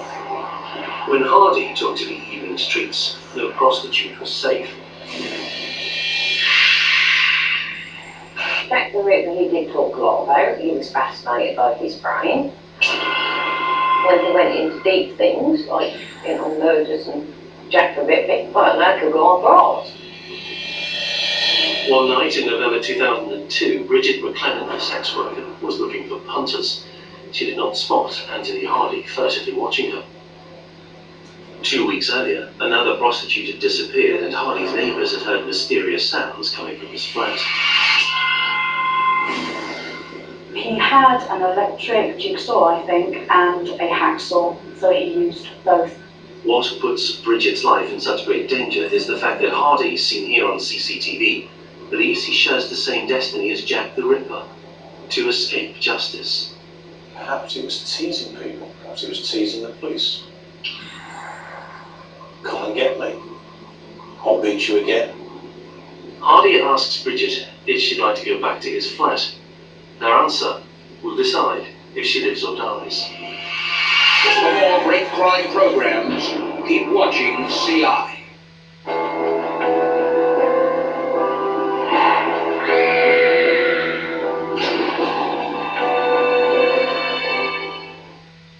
The following program is classified M. It is recommended for viewers 15 years and over. We recommend the use of the parental lock system.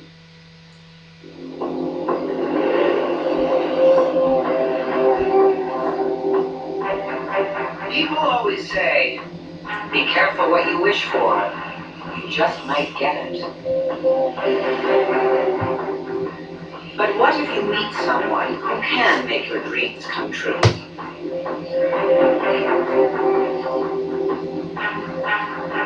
You're on vacation at a ski resort with your new best friend. You spend time together. Do some business together. You even buy each other gifts.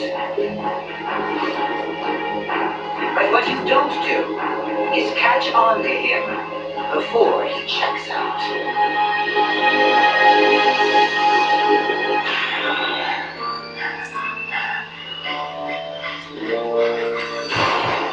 In true crime, investigation and conviction may take years.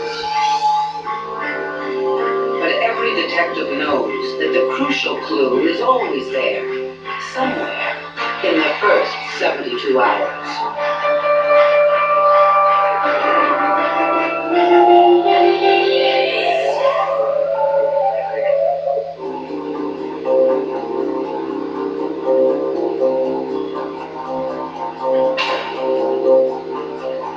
RCMP officers receive a call from a local businessman.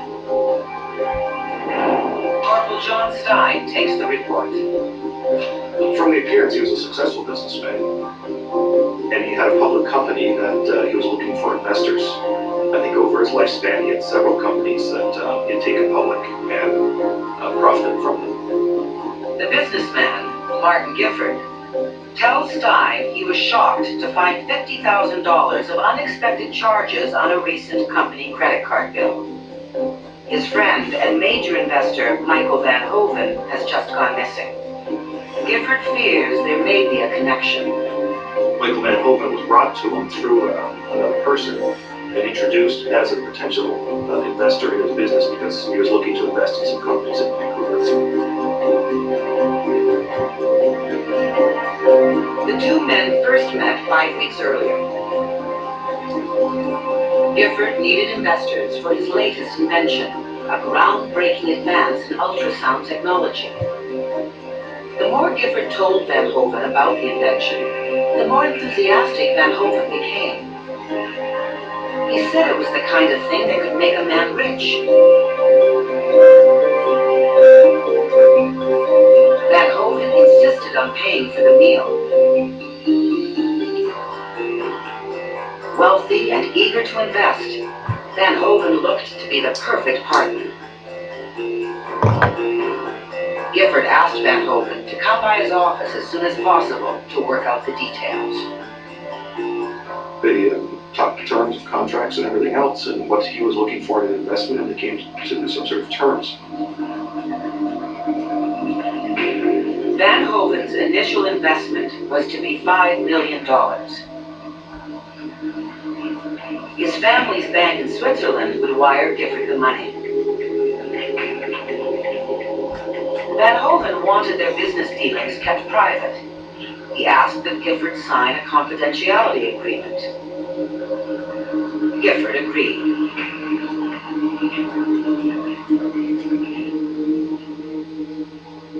To celebrate their new partnership, Gifford presented Van Hoven with a $28,000 Rolex watch.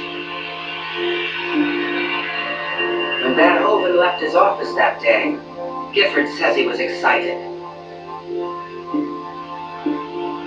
With Van Hoven's backing, he could start planning an early retirement.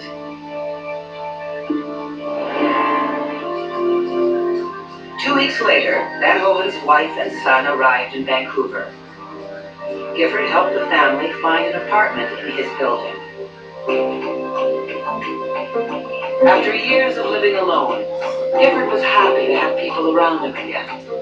He felt he'd found not only a business partner, but a friend.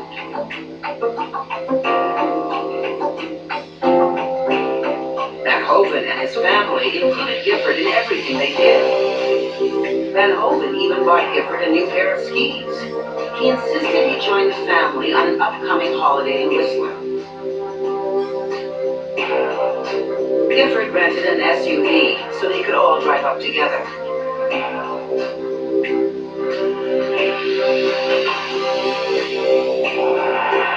But Van Hoven said there was a problem.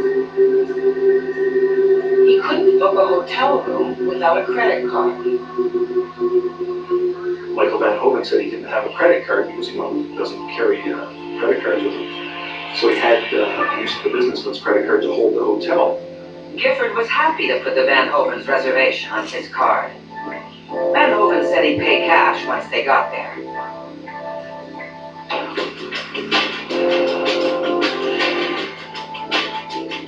In Whistler, Gifford saw Van Hoven, his wife Teresa, and their son Jean-Marc every day. They skied together, and when Van Hoven and his wife went out, Gifford babysat. A few days into their vacation, Van Hoven introduced Gifford to a local businessman. He had hooked up with a real estate agent in Whistler and was going around to see properties. Van Hoven was looking to buy a house in Whistler. 2 weeks into the Whistler vacation, Van Hoven announced the Swiss banker father wanted to meet the man his son had invested so much money in.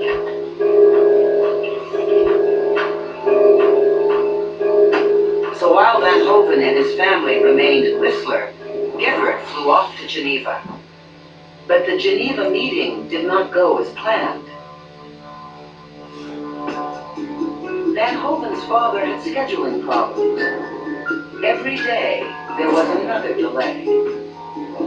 He ended up spending about 3 or 4 days in a hotel in Geneva, but the meeting never materialized. When Gifford returned home, He was surprised to find the SUV he had rented in the apartment garage. The Van Hovens were not due back from Whistler for another week. Anxious to discuss his Geneva trip with Van Hoven, Gifford knocked on his friend's door, but found no one home. He called the family a couple of times and left messages, but no one called back. Finally, he slipped a note under Van Hoven's door. But days later, there was still no response. Gifford then received his $50,000 credit card bill. He says he felt at that point he had no choice but to call the police. They see the vehicle, it looks like it's abandoned. They leave a note under the door and they can see it hasn't been disturbed. So then all the alarm bells, I think, start to go off. Corporal John Stein must now find out what has happened to Gifford's friend and to Gifford's money.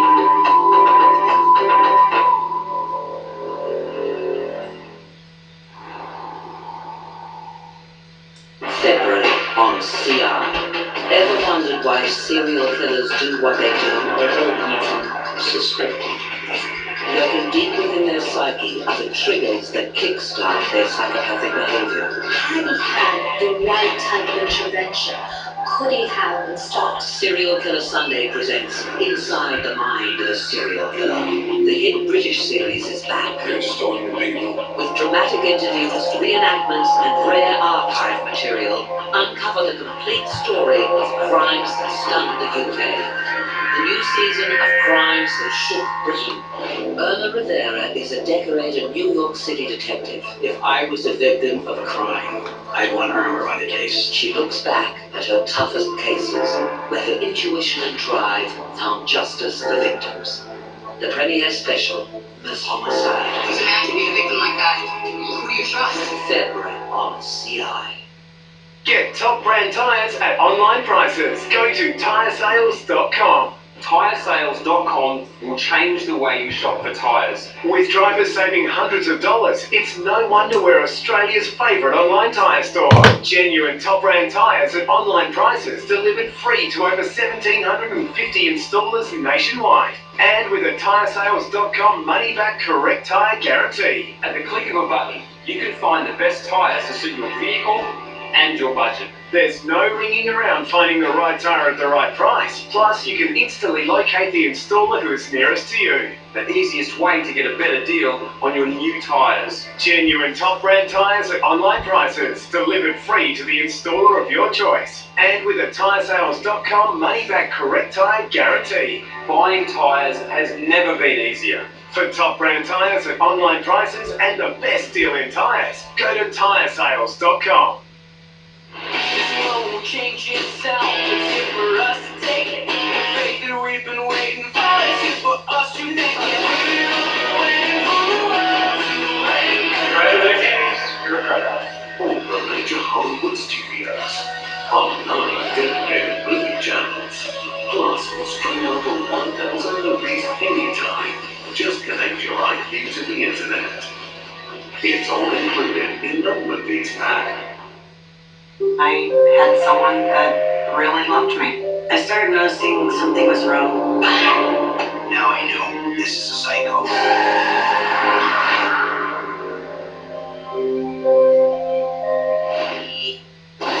The whole town was in an uproar.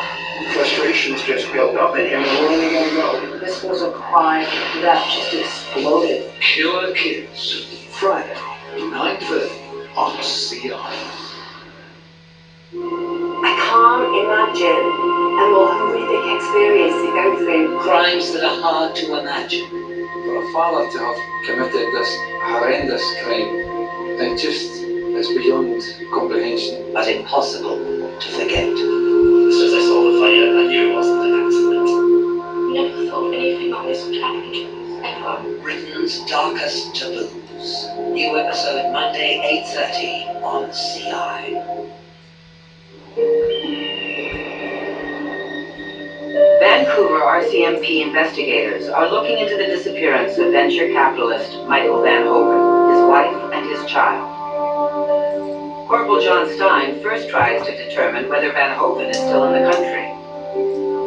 We contacted our our border to see if they could verify whether or not there was a Michael Van Hoven that crossed at the border.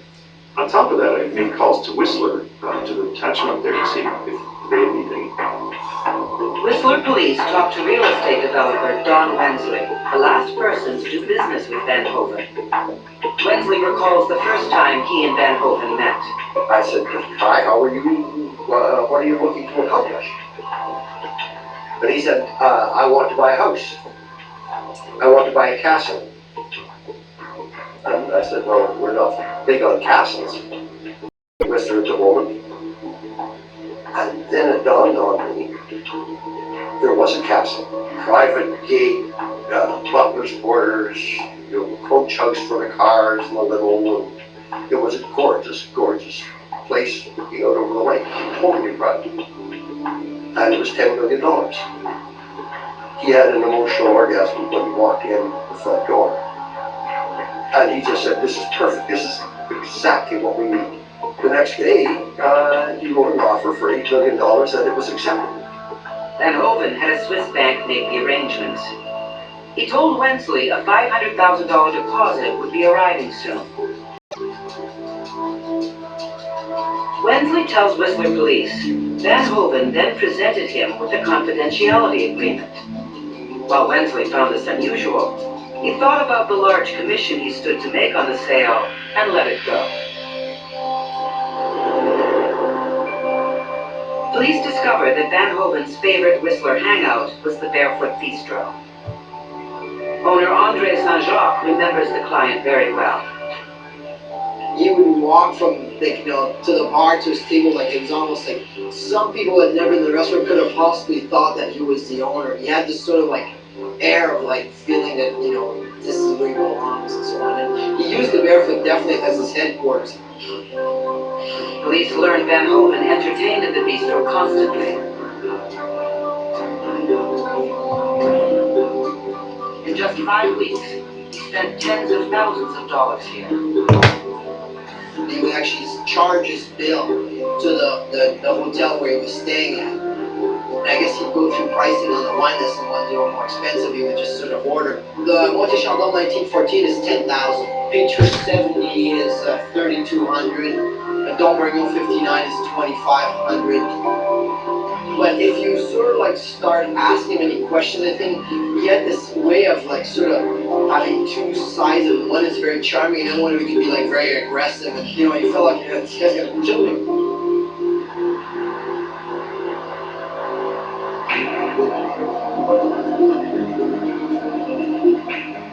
We were driving in the car, and he said, "What's that on your arm?" And I said, "It's a tattoo. I was a fighter pilot." He said, "Have you ever killed anybody?" I said, "What kind of question is that?" He says, "You have, haven't you?" And I pulled the car over to the side of the road. And I said, "Michael, if you mention it again, I'm going to throw you out of the car." Don Wensley also saw Van Hoven's dark side.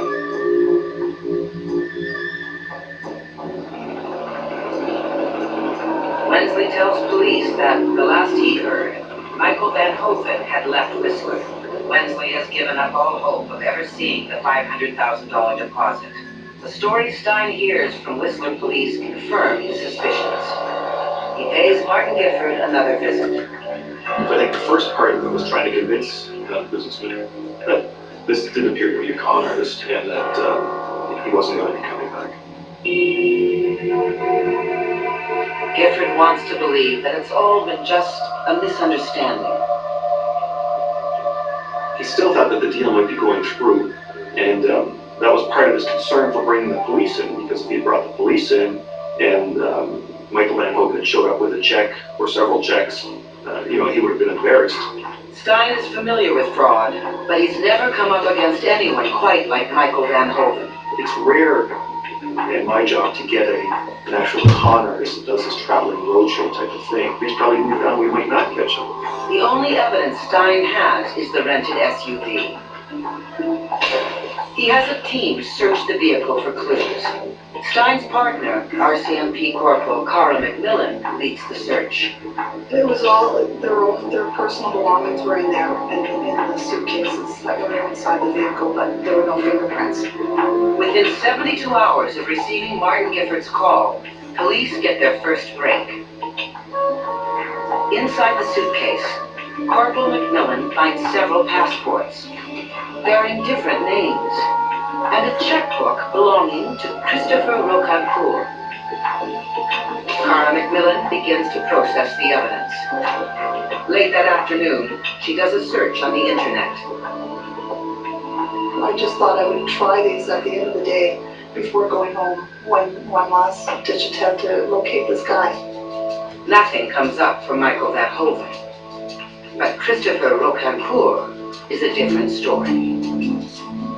Investigators are astonished at what they find. Rocancourt is a French citizen. In America, he's posed as a French member of the Rockefeller family and the nephew of film producer Dino De Laurentiis. He has defrauded almost everyone he has ever met, from Hollywood film stars to fortune seekers in the Hamptons. He is wanted by Interpol, the FBI, and various American police departments. But that's not all. We ran the name Christopher Rocancourt as well on the U.S. database that keeps track of criminals. There was a hit that stated that Christopher Rocancourt was considered to be armed and dangerous. Rocancourt once threatened to kill a Los Angeles police officer and his family. When cornered, he has always shown a willingness to use violence.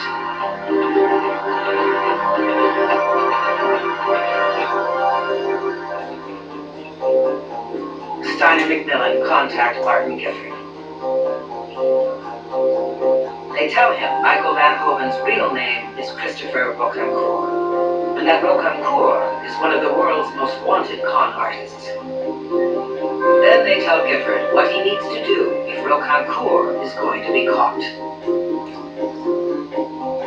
I instructed the businessman to act as if everything is normal, to think that the deal's still going to happen. That's what happened, actually. He ended up making a couple of calls. Rocancourt says he's busy sorting out the money transfer in Geneva. Once the conversation's over, Gifford enters a special code that allows police to trace the call. Police discover it was made on Rocancourt's cell phone, which means it could have been made from anywhere. Our biggest concern was tracking him down and how far ahead he was going to be ahead of us, and we thought maybe he'd be out of the country. Police know Rocancourt could be armed and dangerous. They just don't know where he is.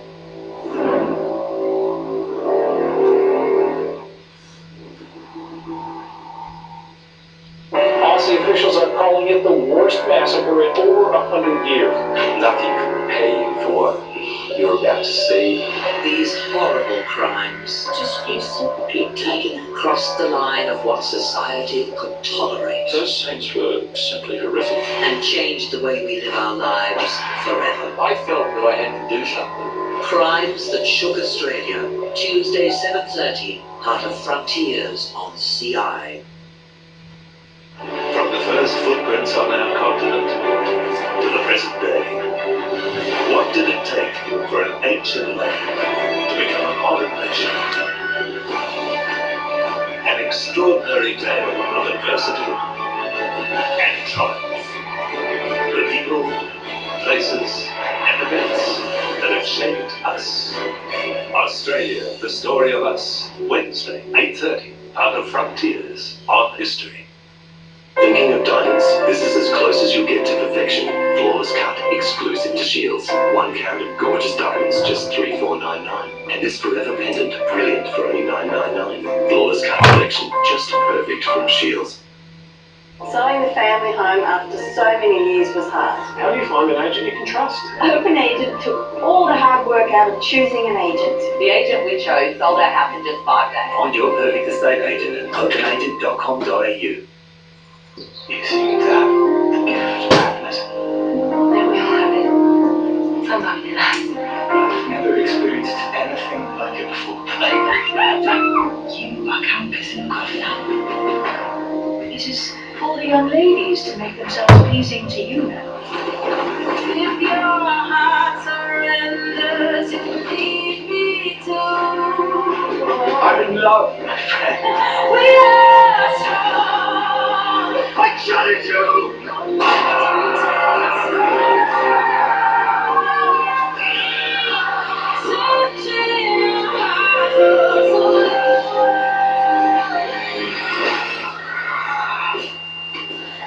Love is a battlefield. This is your future. War and Peace starts Sunday 8:30 on BBC First. Our little girl, 5, watched us. 30 years ago, the unspeakable happened. Crime Investigation Australia, the Anita Cobby murder. Tuesday 8:30 on CI. This February, history visits the Eternal City, Rome. Such a colossus in the story of human history. How did they rise from humble beginnings to create the greatest empire man has ever seen? Groundbreaking architecture. This one had to be the best. Underbelly. Without structures like this, we wouldn't have Rome. The most famous of ancient towns has never seen before. Rome, this February, only on History. Dangerous con man Christopher Rocancourt has robbed Vancouver businessman Martin Gifford of his money, his future, and his faith in people. The object of a worldwide manhunt, Rocancourt is now on the run. Rocancourt's phone calls are the only lead police have. For those calls to be traced, Gifford has to keep Rocancourt talking. He's going to buy us time in order to get the transcripts from the cellular telephone company and track down where these phone calls were being made from. The calls are traced, not to Geneva, but to Victoria, British Columbia, just 100 kilometers away. Sergeant Alan Cochrane, then head of the Victoria Police Emergency Response Team, now learns that a dangerous fugitive is at large in his community. What we try to do is to use the best trained, best equipped people when we're going to deal with high-risk violent offenders, and that's why the emergency response team was brought in. Rocancourt and his family are staying at the Oak Bay Beach Hotel. Cochrane places the hotel under surveillance. At 9 o'clock, Cochrane decides to move on Rocancourt. Our plan at the time was to call up to the room and say that his car was broken into, and if he could come down to see if anything had been stolen. And then when he came down, we would do a high-risk takedown arrest on him. He had been eluding the police for quite some time, so not only violent but an escape risk. So weren't sure exactly what levels he would go to evade being arrested. Cochrane and his team set out for the hotel. Just as we were getting on to Beach Drive, Mr. Rocancourt pulled out, and we ended up passing each other nose to nose. Cochrane decides to take down Rocancourt right away.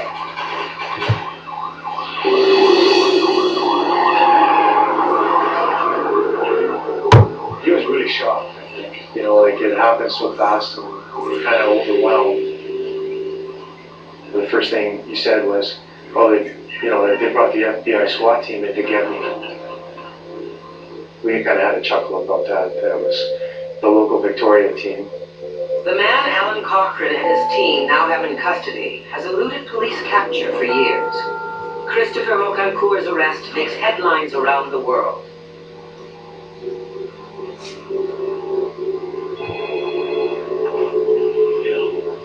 Gifford is relieved to hear the news, but he still feels like a fool. Once you realize that you've been had, it probably hits home harder knowing that, everything in here was kind of a prop used to rip you off. Rocancourt won Gifford over with his charm, his acts of generosity, and with his displays of wealth. it keeps him off his feet. It keeps him from having time to think about what's actually happened. And that's, why he was effective con artist. And once you, it's, like fishing, once you hook the fish, you have to work the fish.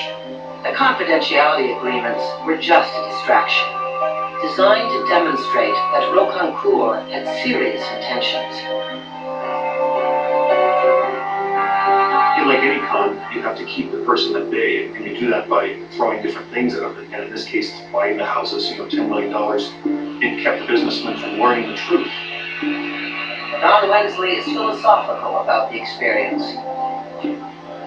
All of us got had, basically, because of our own greed. And when he was arrested, I almost felt sorry. It's nuts. I should have been ecstatic that they've corralled this little bugger. But I think I'd almost hire him as a salesman. He is so good. Unlike Don Wensley, Martin Gifford has had a much harder time coming to terms. The businessman suffered from this. It affected his life. It affected his livelihood. It affected the public company. When you say no one gets hurt, just because you don't have the bruises doesn't mean it doesn't affect you. Christopher Rocancourt has apologized to no one. In his autobiography, he says, "The shinier the hook, the more the fish bite." After serving a year in Canada, Rocancourt was sent to prison in the United States. Once he has completed his 5-year sentence there, he will be deported back to France to face further charges.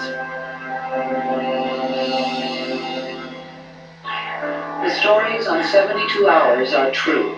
The detectives and forensic scientists are the ones who actually worked on the case.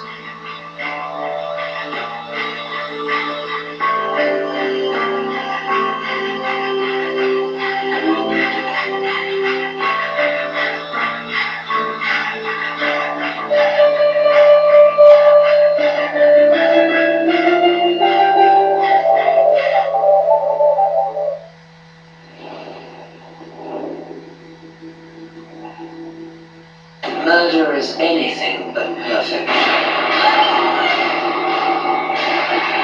Something is always left behind. So yeah.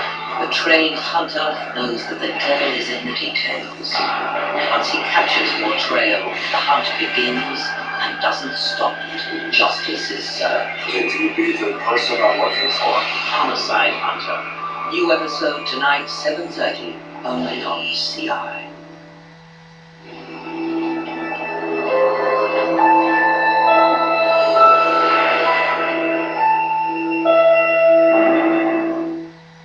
The following program is classified M. It is recommended for viewers 15 years and over. We recommend the use of the parental lock system.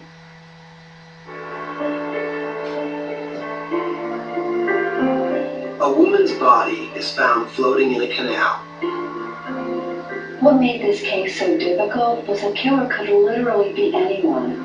And the woman's lifestyle only adds to the list of possible suspects.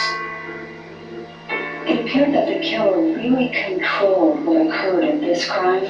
I believe it may be something he thought about and planned. Now investigators fear it may be a plan he'll try again.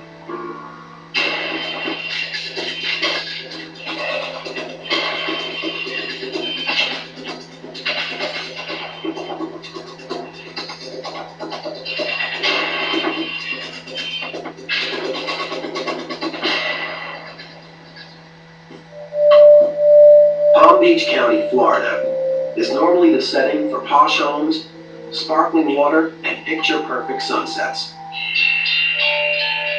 But that's just one view of Palm Beach. Across town, a fisherman has reported seeing a half-submerged body in a backwater canal. Palm Beach County Sheriff's officers converge on the scene. Detective Robert Zaitchek is the first investigator to get there. This area is known as a lover's lane. It's kind of remote. This is one of our many canal systems that we have.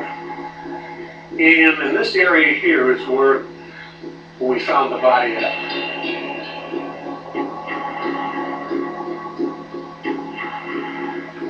I observed the body laying in this position.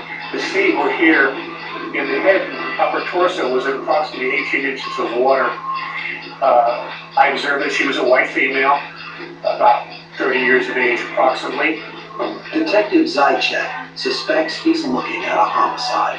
And I did notice some trauma to the neck and the shoulder area, which led me to believe that this wasn't an accidental death, with some struggle or violence involved. So my first thought was it could be a lover's quarrel gone wrong. Due to the unclad condition of the female, I figured it had something to do with lovers.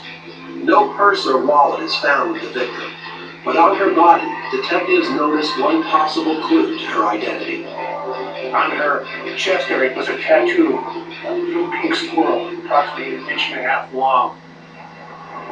The description of the unusual tattoo alerts lead detective Wayne Robinson to the victim's identity. I remember the information being put out by radio indicating that the individual had a squirrel tattoo on her chest, and I had dealt a lot with the people on the streets and got to know them. I, at that point, probably figured it was going to be Lucy Pate. The victim, 33-year-old Lucy Pate, was a prostitute. She walked the streets that Robinson patrolled. Occasionally, she'd even provide him with information. I was a patrolman, and she was one of the people that I had associated with on calls and seen her in the area on the streets. At autopsy, fingerprints officially confirmed the victim's identity. Medical examiners determined the cause of death, blunt trauma to the neck. They also find traces of DNA, possibly the killer's. Her murder is a sad end in a life that had been going downhill for years. I'd say up until the point when she was in probably her junior, senior year in high school, she was like the normal, average, all-American kid. Did everything they did, Girl Scouts, church groups, friends, and she seemed to get kind of involved with the wrong crowd. A failed marriage and a losing battle with drug addiction followed. She'd have periods where her life would seem to be back on track, but it was, looking back, a downhill spiral from that point on. It just progressively got worse. Lucy eventually turned to prostitution, and that only complicates the investigation. Lucy Pate's lifestyle did make it much more difficult. The fact that she was out and dealing with people and strangers, she could have been a victim of opportunity with anybody passing through the area, so that type of lifestyle makes it much more difficult to isolate anybody that's a possible suspect. Robinson calls on Special Agent Dale Hinton. She arrives in Palm Beach to help him find a needle in a haystack. What struck me immediately when I reviewed this case was how far the victim ended up from where she usually worked. I wondered if the offender had taken her there because he planned to kill her. Hinman notices something even more significant about the killer's MO. The possibility that the killer planned this crime was disturbing. Based on my experience, when a killer plans a crime, he may try to claim another victim. To develop her profile, Agent Hinman visits the crime scene in person. She wants to see what the killer saw. What really strikes me about the scene is how many turns it took us to get here. This is really a remote area. I wonder if someone would be able to find this if they were just driving around. Did she have any reason to be in this area? No, she wasn't from this area. She worked a long ways away from here. I doubt she even had any knowledge of this area out here. She's 11 miles from where she would normally be. Then it's likely the killer has some association with this area. What was happening in the area at the time? Well, this is the backside of a housing development to our east here. And the roads were all in, but there were probably only half dozen homes, and they were on the far east side at the time. So there would have been a lot of people associated with construction that would be coming into this area, having to do with the roads and the building and the plumbing and contractors. In a case with dozens of potential suspects, Agent Hinton thinks she's found a place to start looking. I think it's really likely that your offender is associated somehow with the construction in the area, and that's why he's familiar with this location. I agree with you. Back at Palm Beach County Sheriff's Office, Detective Robinson starts compiling a list of people who worked in the area around the time of Kate's death. You deal with the fact that everybody that was in that area at that time is a suspect and start eliminating one at a time. Pool of suspects is amazing. The search could take months. Robinson needs a way to speed up the process. Hinman thinks she has just the clue that'll move the case forward. She takes a close look at the photos and forensic reports. There were marks on Lucy's arms and wrists, and some of the marks appeared to be defensive, but others suggested that she might have been bound. And we were wondering why, because prostitutes don't need to be bound to get into cars, they go there willingly. To Hinman, the marks on Lucy's arms, the location of the crime, even the way she was killed, all appear to be part of a plan. One of the aspects that appeared to be very critical in this crime was the element of control. The offender controlled every aspect of this crime. He drove the victim to a remote area. He used some type of restraint. After he killed the victim, he took the restraint off of her and took it with him. We wondered if it was all part of the killer's plan. Hinman thinks the police should be looking for someone with a history of violence, especially toward women. And there's someone in Lucy's life who fits that description. Her boyfriend, Howard Humphreys. Investigators learned that Lucy and Howard had a stormy relationship, and just before her death, they had yet another fight. Could their relationship have ended in murder in a place known as Lover's Lane? Lucy Payton and her boyfriend, Mr. Humphreys, had a very rocky relationship with a lot of domestics. A lot of times that the domestics escalated to a point where the sheriff's office had to be called to the residence.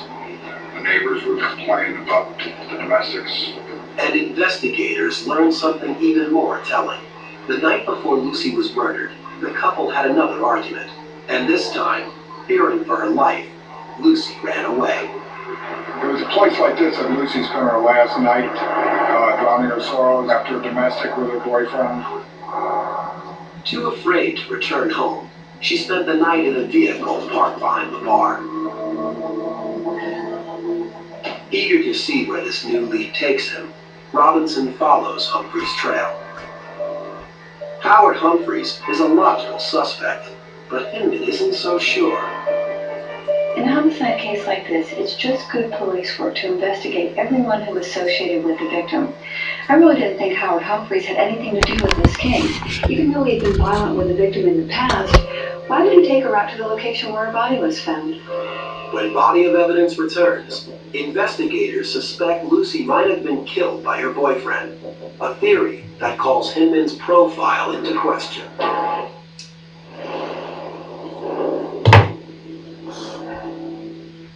February on CI. Ever wondered why serial killers do what they do? I heard nothing suspected. Lurking deep within their psyche are the triggers that kickstart their psychopathic behavior. Had he had the right type of intervention, could he have been stopped? Serial Killer Sunday presents Inside the Mind of a Serial Killer. The hit British series is back. You're just ordinary people. With dramatic interviews, reenactments, and rare archive material, uncover the complete story of crimes that stunned the UK. The new season of crimes that shook Britain. Irma Rivera is a decorated New York City detective. If I was the victim of a crime, I'd want Irma on the case. She looks back at her toughest cases, where her intuition and drive found justice for victims. The premiere special, Miss Homicide. Does it have to be a victim like that? Who do you trust? February on CI. No parent ever wants to say these words. I have never felt so free. He took Katie. I didn't protect my little girl. No parent wants to think the odds are against them. Timing in these cases is critical. We listened to the clock ticking away the seconds of my daughter's life. But they never give up searching. You don't want the bad guy to win. And they never give up hope. That's when the sunlight just burst in. They took our child. We got her back. New episode tonight, 9:30 on CI.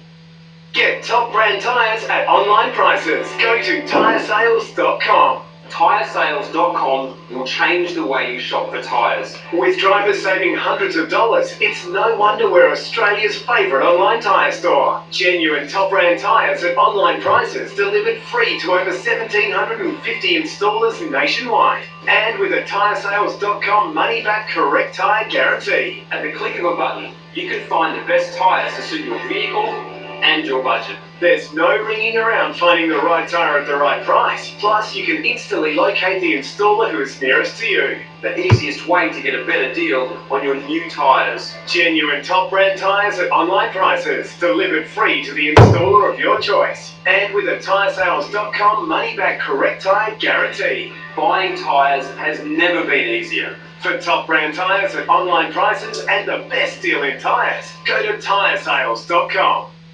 When I started in this business, rock and roll was real and pure. From Martin Scorsese and Nate Jagger, it's a privilege to introduce the world to new music. Express from the U.S. I want first boys today. Let's show people how rock and roll is supposed to make you feel. Final begins Monday, February 15 on Showcase, the home of HBO. Then available in Foxtel anytime. The whole town was in an uproar. Frustrations just built up in him, and where are they going to go? This was a crime that just exploded. Killer Kids, Friday, 9:30 on CI.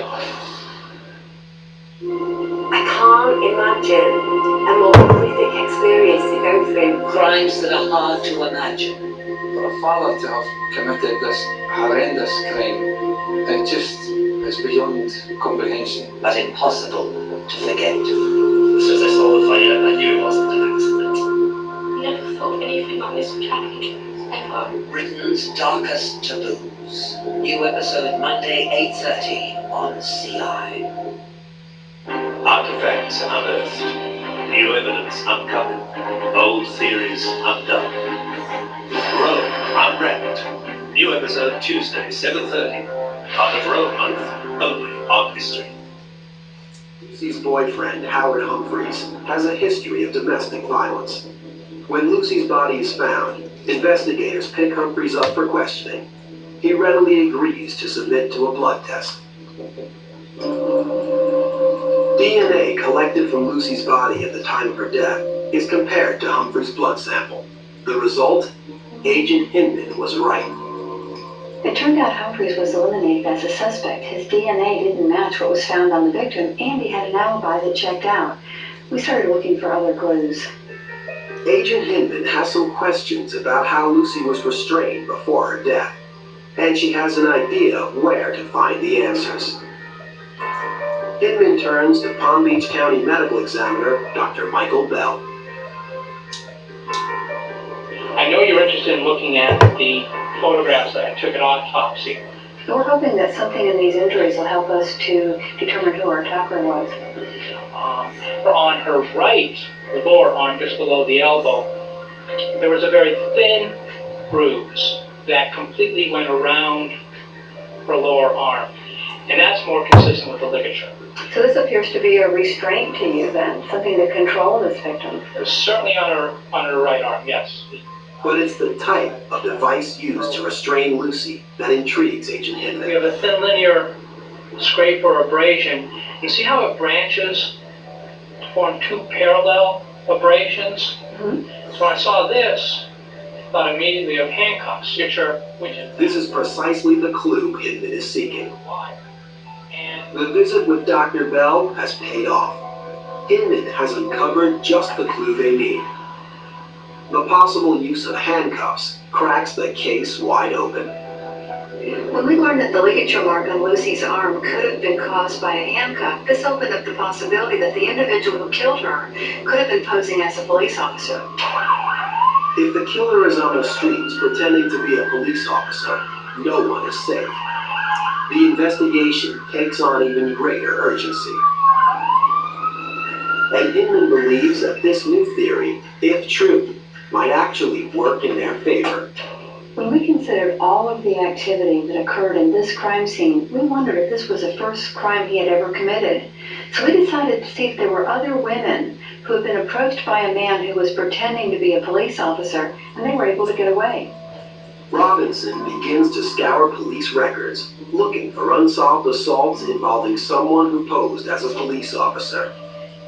And he hits pay dirt. We were able to determine that there were possible other victims of this suspect. We know that he had used handcuffs and played undercover police officer, and one of the girls actually remembered a partial tag to the vehicle that was used by the suspect. The woman's name is Sherry. Could her case be related to Lucy's?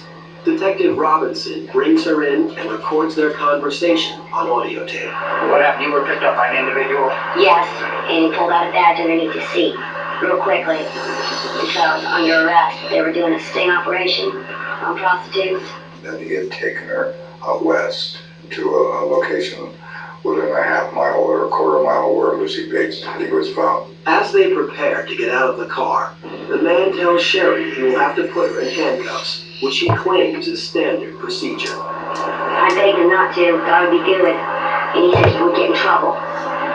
So I reluctantly let him put him on, and he told me to watch after him. It soon becomes clear to Sherry that this man isn't really an undercover detective. And he punched me in the stomach, and he pulled my hair and dragged me, and kept kicking me and telling me to move. He had placed her in fear of her life. She really thought she was going to die at that location. Struggling for her life with her hands cuffed, Sherry manages to run away. She escapes into the woods. The would-be cop drives off. When Agent Hinman hears about the attack, she knows they've found their man. There were so many similarities between this victim's account of what happened to her compared to what we thought happened to Lucy Pate. The man pretended to be a police officer, he had handcuffs, and he took her to the same area where Lucy Pate was murdered. We thought these cases were related. And Sherry is about to give investigators their first big break. She provided us with a description of the individual, basic description of the vehicle, and a partial tag number. Detective Robinson runs the partial license plate number and gets a hit. David Noggle. Could this man be Sherry's attacker and Lucy Pate's killer? Detective Robinson creates a photo array that includes a picture of Noggle and presents it to Sherry. I'm going to show you a series of pictures. There are 6, 7, 8 of them here. I'd like you to just go through and see if one of these 8 pictures might be the guy. It may or may not be. That's him. That's him right there. Yes. Without any hesitation, Sherry has identified her assailant, David Noggle. Coming up next, could this be the same man who killed Lucy Pate? Aussie officials are calling it the worst massacre in over 100 years. Nothing could pay you for what you're about to see. These horrible crimes just recently taken across the line of what society could tolerate. Those things were simply horrific. And changed the way we live our lives forever. I felt that I had to do something. Crimes that shook Australia. Tuesday, 7:30, Heart of Frontiers on CI. From the first footprints on our continent to the present day, what did it take for an ancient land to become a modern nation? An extraordinary tale of adversity and triumph. The people, places, and events that have shaped us. Australia, the story of us. Wednesday, 8:30, Heart of Frontiers on History. Selling your property is such a big financial move. You've got to get a great agent if you want top dollar. But I wasn't sure where to start. Open Agent took all the hard work out of choosing an agent. They shortlisted the 2 best agents for us. No fees and no catches. The agent they found was fantastic. And the price we got was well over our reserve. Find your perfect real estate agent and sell your home for the best price with less stress. Go to openagent.com.au now. Foxtel Arts presents the 5th Actor International Awards, recognizing film excellence. Let's take a look at the nominees. This year's nominees include Kate Winslet, Leonardo DiCaprio, Kate Blanchett, Matt Damon, and Charlize Theron. A film night of celebration The 5th Actor International Awards, Sunday 7:30 on Foxtel Arts. Find Foxtel Arts in the Foxtel Bookers pack. There's no place like home to spend an evening with Oprah. Live it, love it, own it. And there's only one place to do it. Your life has been completely shaped by fame. Her divorce from Donald made headlines around the world. Tell me, what kind of a mom are you? Have you gotten over that? The Oprah Winfrey Network. Own it only on TLC. Exclusive to Foxtel. Our little girl, 5, watched it. 30 years ago, the unspeakable happened. Crime Investigation Australia, the Anita Cobby murder. Next Tuesday, 8:30 on CI. This February, history visits the Eternal City, Rome. Such a colossus in the story of human history. How did they rise from humble beginnings to create the greatest empire man has ever seen? Groundbreaking architecture. This one had to be the best. In underbelly. Without structures like this, we wouldn't have Rome. The most famous of ancient towns has never seen before. Rome. This February, only on History. What would the world be like without the modern technology and conveniences that we take for granted today? The untold story of how we got to now starts Monday, February 8th on History. A victim who survived an attack by a man pretending to be a cop identifies her attacker as David Naugle. He also fits Agent Hinman's profile of the man who killed Lucy Pate to a T. David Naugle was just the type of person we were looking for. He was a heavy equipment operator at a construction site in the same area where the victim's body was found. And Naugle had attacked another woman in this area previously. Now they need evidence or a confession to arrest him. The perpetrator is brought to Palm Beach County Sheriff's Office for questioning. Amazingly, he provides a blood sample for comparison to DNA found on the body. When the lab results come back, it's a match. But in this case, because the victim may have had contact with several men around the time of her death, the matching DNA is inconclusive. DNA evidence in many cases can be the crucial tool. In a situation like Lucy Pate and her lifestyle, it's not conclusive evidence. We're going to have to probably get a confession to support that DNA. Her training in criminal psychology tells Agent Hinman the best approach to take with Naugle during the interrogation. With men like Naugle, who have no regard for women like Lucy Pate, Detective Robinson knew that he really had to spend time with them to build a rapport, to get him to open up. Naugle had to feel like the detective really understood him. At first, Naugle claims he doesn't remember being with Lucy Pate, in spite of the DNA evidence.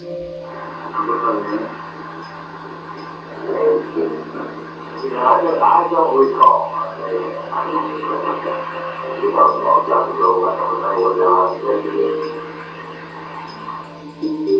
Detective Robinson prods Naugle's memory with a significant detail. We discussed her and the fact that she had an obvious big squirrel tattoo in her chest, and eventually he says yes, he does remember the big squirrel tattoo. Detective Robinson continues to press Naugle in the same apparently sympathetic manner. I tried to put myself on the level with him where I could understand why this would happen to one of these girls, and that maybe something happened that he had to defend himself, and he pretty much understood that kind of theory and loosened up and started telling us exactly what occurred at the scene of the homicide.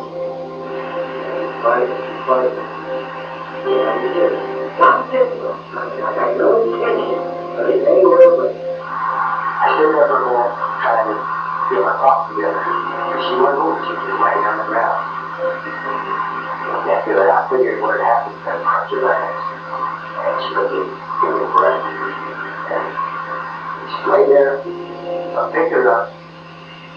And I walked over by the water and I dropped her. And I stood there for a second, like in 40 feet. Just so I could die. After the confession, Naugle draws a map of where he had left the body, in the canal exactly where Lucy was found.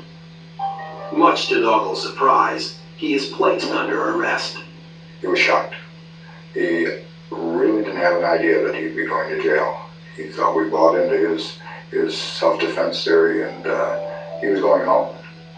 But in court, David Naugle pleads guilty to second-degree murder in exchange for a 15-year sentence.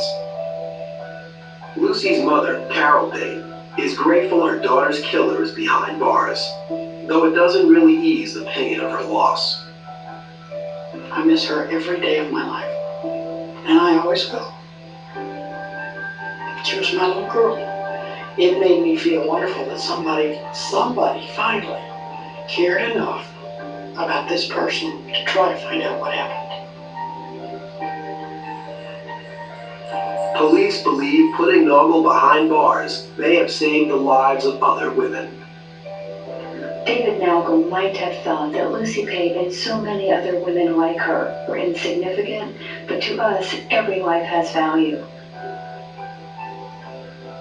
It is our goal to do everything we can to prevent violent criminals like him from preying on others.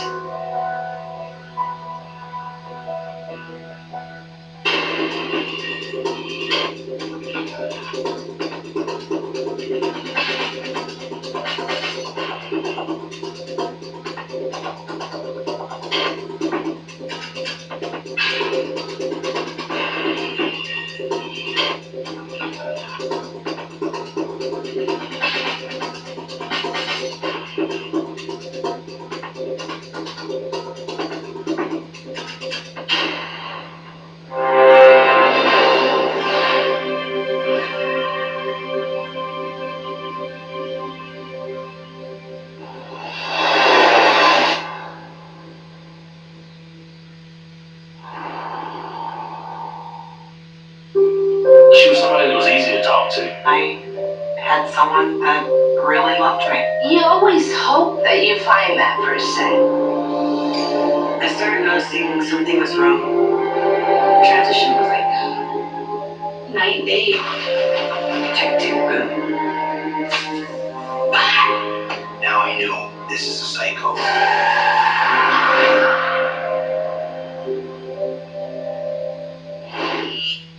Murder is anything but perfect.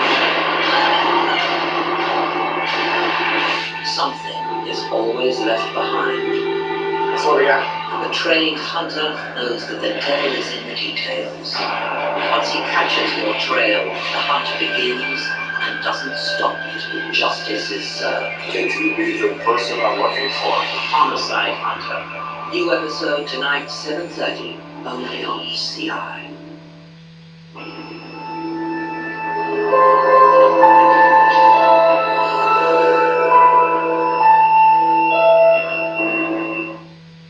The following program is classified M. It is recommended for viewers 15 years and over. We recommend the use of the parental lock system.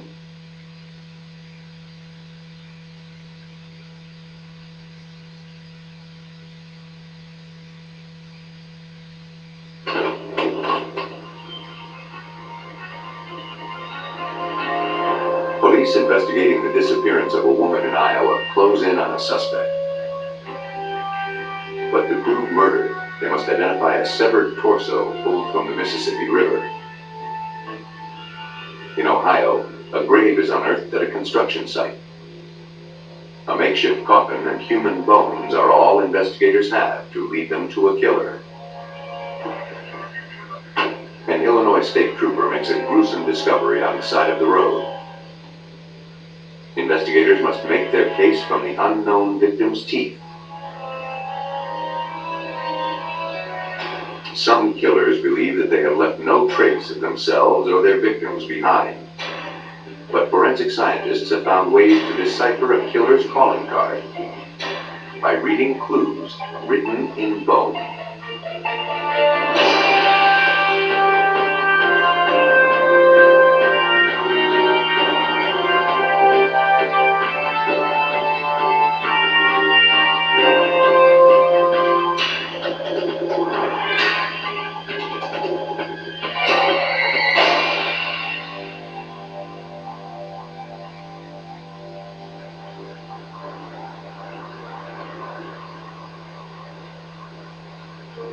Located on a bend on the Mississippi River, Davenport, Iowa is known as a quiet fishing community. But on March 18, 1983, police were visited by a concerned citizen named Marianne Roth. Marianne was worried about her friend, Joyce Clint. They had spoken on the phone earlier in the morning and had made plans to spend the afternoon together. But Joyce hadn't shown up. Joyce had been under a lot of stress in recent weeks. Her marriage was in bad shape, and she and her husband, Jim, were considering divorce.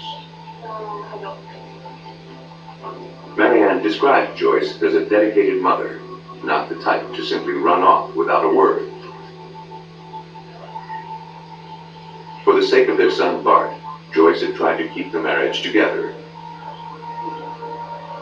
But she wasn't naive. Marianne turned over a tape that Joyce had made several days before her disappearance. Joyce had planned to use it as evidence if the divorce went to trial. When investigators played the tape, they quickly realized that Joyce had secretly recorded an incriminating conversation between her and Jim. On it, she confronted her husband about money he was allegedly skimming from his chiropractic business. Responding to the threats, Jim told Joyce that if she exposed him, he would put her head under the pillow, smother her, and then cut her up into little pieces. Though it was savage talk, police are used to hearing these kinds of violent threats from couples facing divorce. To investigators, it was more likely that Joyce had decided to leave town. With the tape safe at Marianne's, she could slip away until the divorce case went to trial. That theory was supported the following day. Joyce's friends discovered her car parked near the airport. Inside the vehicle, police found no evidence of a struggle or any signs of foul play. For investigators, everything suggested that Joyce had gone missing on purpose. Corporal Jerry McCabe of the Davenport Police Department worked the investigation. It first looked like a possible family argument where she may have taken off and hadn't spoken to anybody in a while. But the persistence of Joyce Clint's friends convinced police to look into the disappearance. They paid a visit to Jim Clint.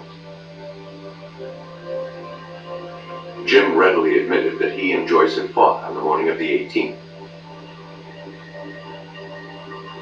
He had stormed out and gone to the marina where he kept his boat in order to cool off. Because of rising floodwaters, he decided not to go out on the river. He secured his boat and returned home.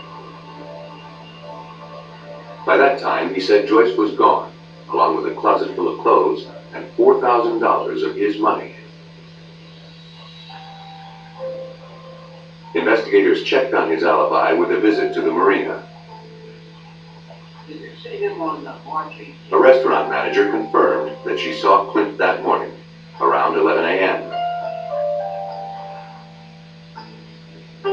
She saw Clint loading filled trash bags onto his boat. She said he left the dock in his boat, returned sometime later, and then went out again. This eyewitness account contradicted Jim's alibi. Detectives decided to take a closer look into Jim Clint's background.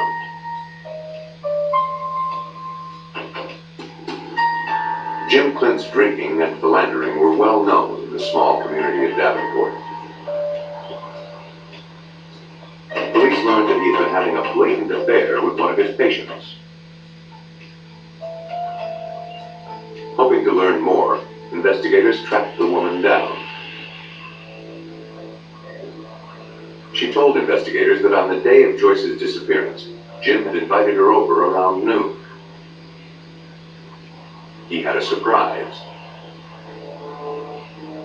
He said that Joyce agreed to a divorce and had left town. Now they could finally be together. Joyce's threats to expose Jim's alleged embezzling, coupled with the information about his extramarital affair, gave investigators reason to believe that Jim Clint had motive to kill his wife. But without any hard evidence that a crime had been committed, it was still just speculation.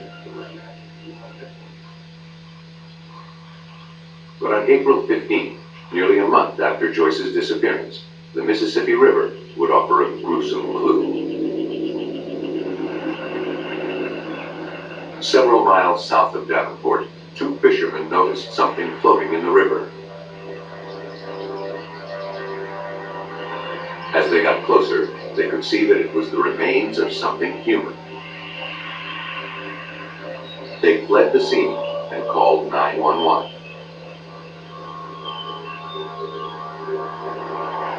Investigators responded to the riverbank and pulled the body from the water.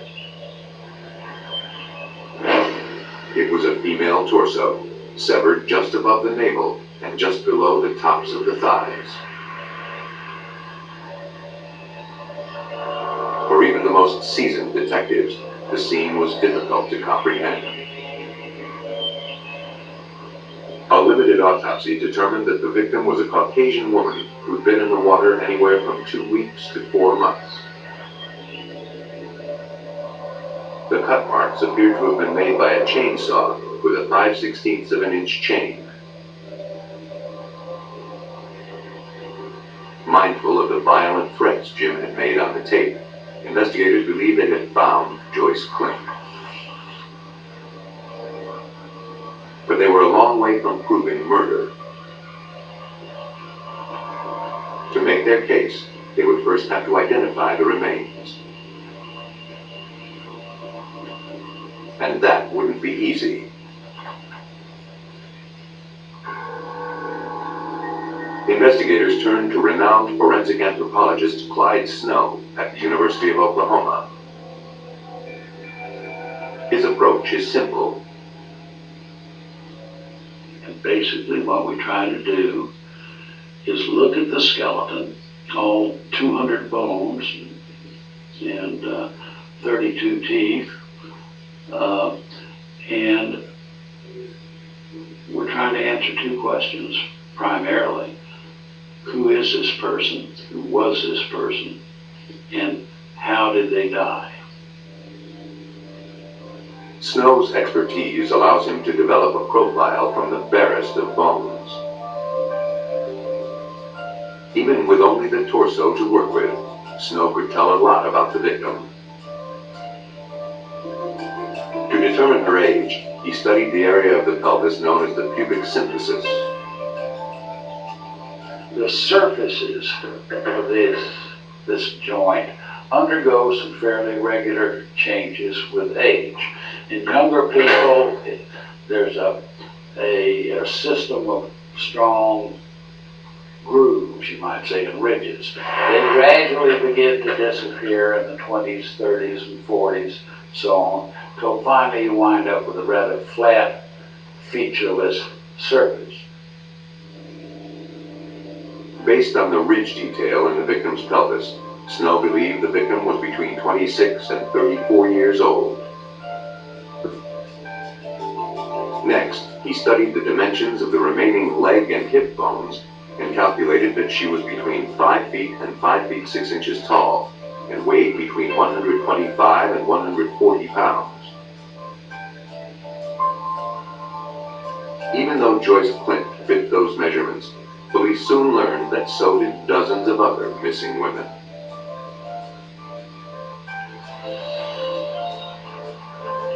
Until investigators could narrow down their pool of possible victims, the identity of the severed torso would remain a mystery.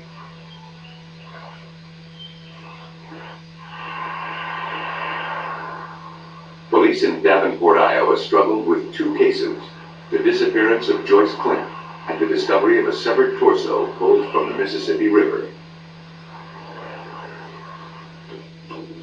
They believed the cases were connected, and they believed Joyce's husband, Jim, was responsible.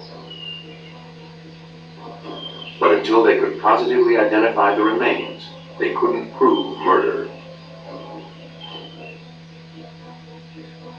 Using the description of the victim supplied by forensic anthropologist Dr. Clyde Snow, Davenport Police Lieutenant Dennis Kern began a computerized search of all missing women in the region.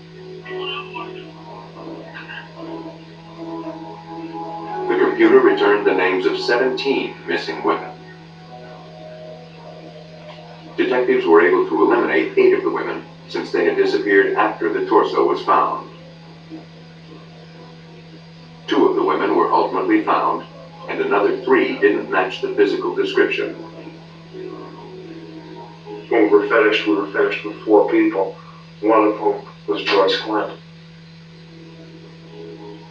With the investigation taking on a more narrow focus, investigators decided to pay another visit to Jim Clint.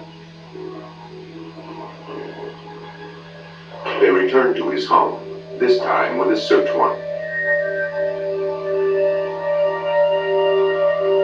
In his garage, they found what they were looking for.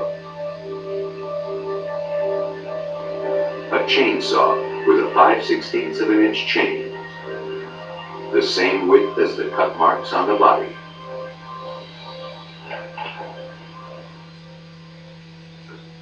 Technicians processed the chainsaw with indicator fluid that turns pink in the presence of blood. They covered every square inch of the saw. Not a single drop of blood or tissue could be found. Either Jim Clint was smarter than investigators had imagined, or the torso found in the river was not Joyce Clint. There was only one way to be sure. Police had to find a way to positively identify the remains.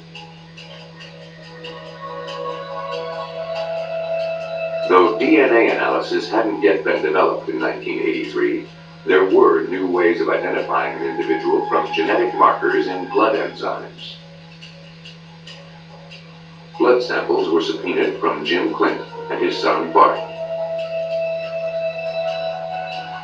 A comparison with the blood from the victim showed a genetic consistency with Bart. Further tests of Joyce Clint's parents' blood also showed consistent patterns.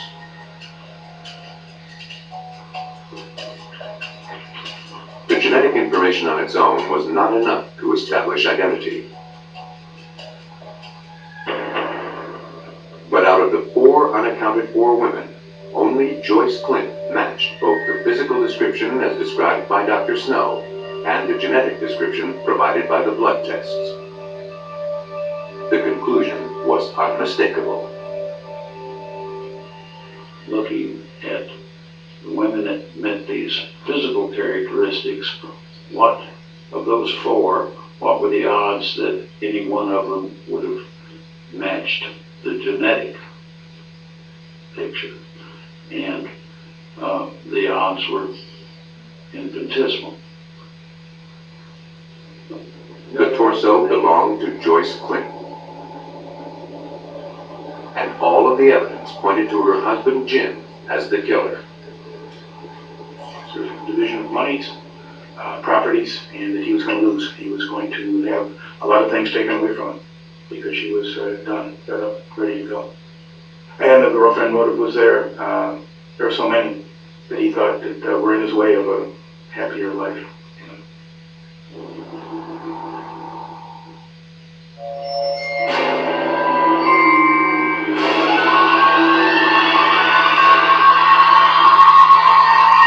Serial Killer Sunday presents Born to Kill. Sunday 8:30 on CI.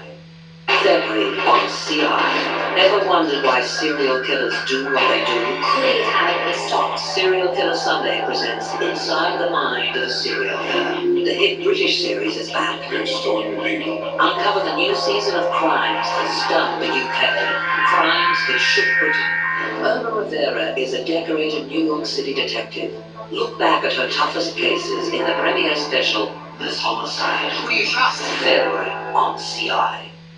Get top brand tyres at online prices. Go to tyresales.com. Tyresales.com will change the way you shop for tyres. With drivers saving hundreds of dollars, it's no wonder we're Australia's favourite online tyre store. Genuine top brand tyres at online prices delivered free to over 1,750 installers nationwide. And with a tyresales.com money-back correct tyre guarantee. At the click of a button, you can find the best tyres to suit your vehicle and your budget. There's no ringing around finding the right tyre at the right price. Plus, you can instantly locate the installer who is nearest to you. The easiest way to get a better deal on your new tyres. Genuine top brand tyres at online prices, delivered free to the installer of your choice. And with a tyresales.com money-back correct tyre guarantee. Buying tyres has never been easier. For top brand tyres at online prices and the best deal in tyres, go to tyresales.com.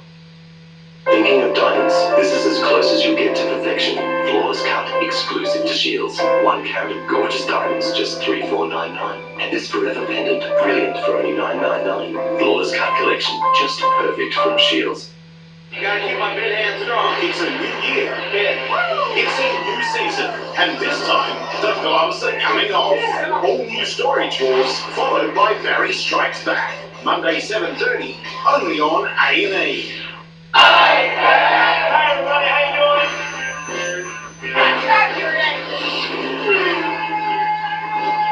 You ever run a dragster? No, I haven't. Why do you drive cars that are really different?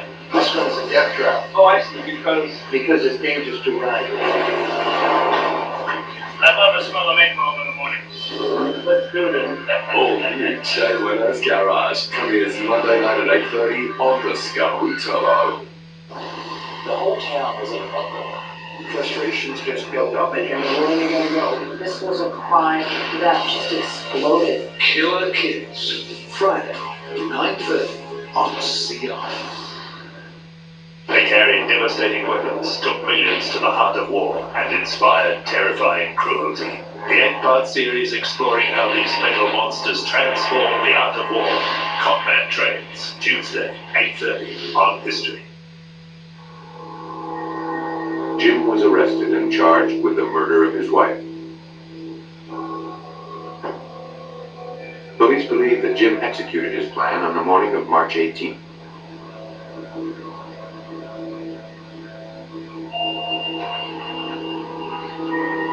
After murdering Joyce in their home, he drove her remains to a remote spot where he dismembered her with a chainsaw. He used his boat to dispose of the body parts and the saw. He then placed her car near the airport to throw investigators off his trail. Though he maintained his innocence through the trial, the jury found Jim Clint guilty of second-degree murder. He was sentenced to 50 years in prison. Jim Clint thought that dismemberment would keep himself and his victim from ever being identified. In Ohio, a killer tried to avoid prosecution by keeping his horrible secret buried deep in the ground. On June 20th, 1990, in the small northern Ohio town of Elyria, a construction worker uncovered a long-buried secret. His bulldozer struck a hard object, resting several feet beneath the ground. It appeared to be a wooden box. As he walked closer to the find, he was overwhelmed by a horrible odor. He realized he had unearthed a makeshift grave. He called police. Lieutenant Dan Jekyll of the Elyria Police Department was immediately dispatched to the site. Due to the construction, the scene had already been compromised.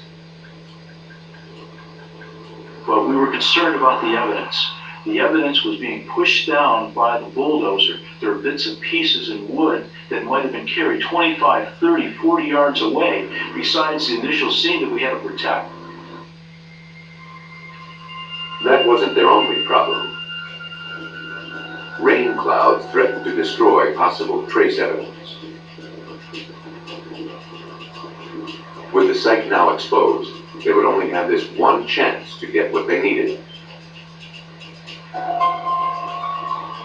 To preserve any potential findings, investigators had to treat the scene like an archaeological dig, sifting through the earth for stray bullets, jewelry, or other identification with deliberate precision. The initial search of the construction site turned up no clues to tell investigators the identity of the victim.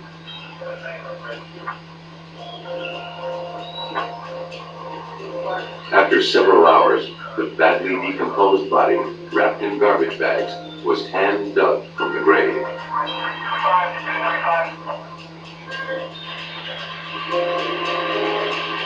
Despite their continued efforts, no additional evidence or identification was found. Police needed to know who was in the grave before they could figure out how he or she got there. For help, investigators called on distinguished anthropology professor Dr. Owen Lovejoy at Kent State University. I went out and examined the body and collected some materials, the purpose of which was to provide as many details about that individual in life as I could.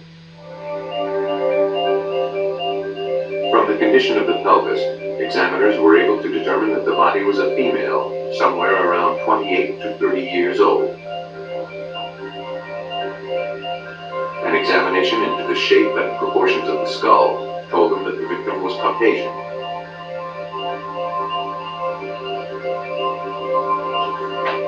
Dr. Lovejoy measured the thigh and arm bones and factored them into an equation to determine the victim's height. She was surprisingly tall, almost 6 feet. Dr. Lovejoy had provided investigators with their first glimpse of how the victim appeared alive. It was now up to them to discover her identity. Detectives started by looking into unsolved missing persons cases.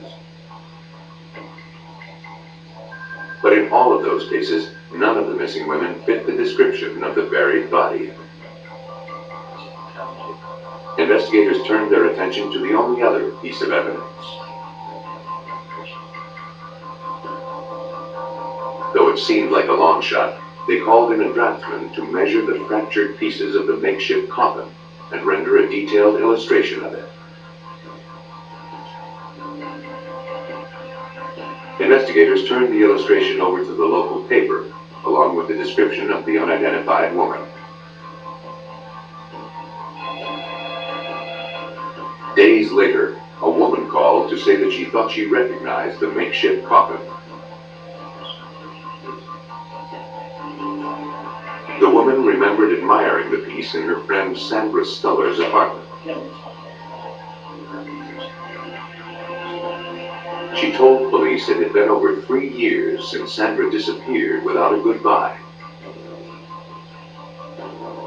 She wasn't able to offer any speculation on what happened to her old friend, but she was able to give police a valuable piece of information. Like the woman found at the construction site, Sandra Stuller was 6 feet tall. Though still unsure that they'd identified their victim, it was the investigators' only lead. Detectives tracked down an aunt and uncle of Sandra's living in the area. Like the witness who identified the chest, they hadn't seen their niece in the past 3 years. The relatives said that shortly before they lost touch, Sandra had rekindled a relationship with her ex-husband, Doug Hartman. He had been a loving and supportive husband at first, but as the years went by, he grew abusive. Sandra eventually left him, but Doug wanted her back, and against the wishes of her relatives, she decided to give him another chance. And the family told Sandra, this is a bad move. You should not go back to Douglas Hartman. In fact, if you decide to do that, you're no longer part of this family. But Sandra stuck with Doug, and the family severed ties. Well, I appreciate it. They hadn't heard from her since. Now, investigators needed to pick up the story where the aunt and uncle's account left off.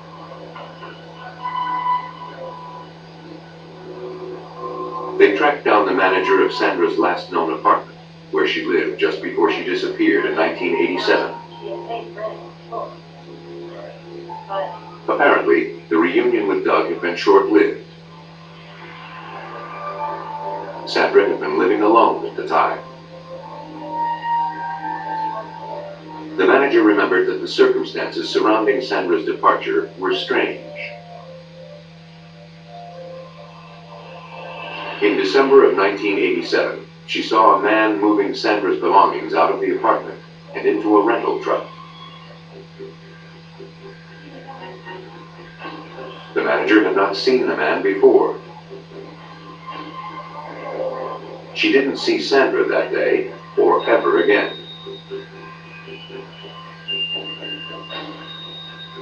Sandra had abandoned her apartment without a word. Investigators suspected the man moving Sandra's things was Doug Hartman. To prove that theory, they went to the truck rental agency.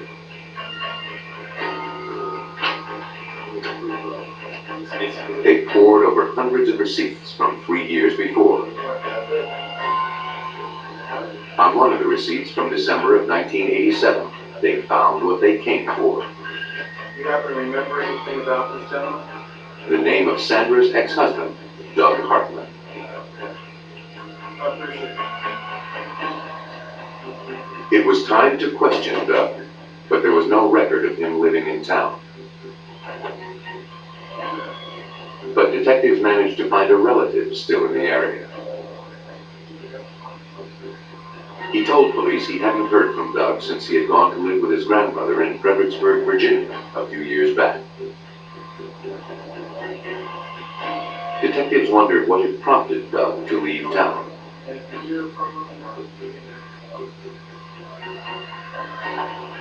But their theories would be meaningless until they could prove that the buried remains belonged to Sandra Stuller.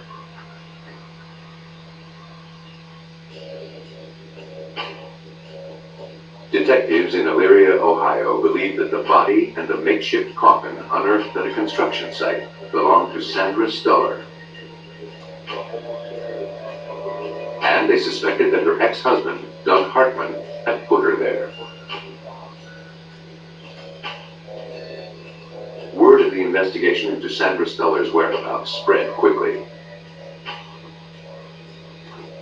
A local bank manager contacted detectives. He too had been searching for Sandra. She had stopped paying rent on a security deposit box.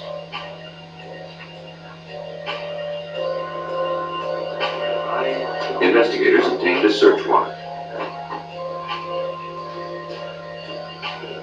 The contents of the box included Sandra's divorce decree, her will, and some diamond and gold jewelry. Not the kind of valuable items a person would carelessly abandon, unless, as Detective Dan Jekyll thought, they had no choice.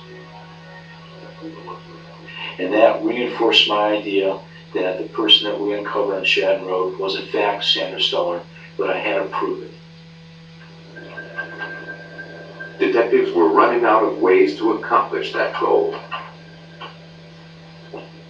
Desperate for any information, they plugged Sandra's social security number into a law enforcement database.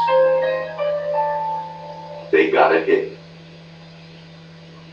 Sandra had been in a car accident shortly before she disappeared. The report mentioned that she had been taken to the hospital for treatment, which included x-rays. It was the break detectives were looking for.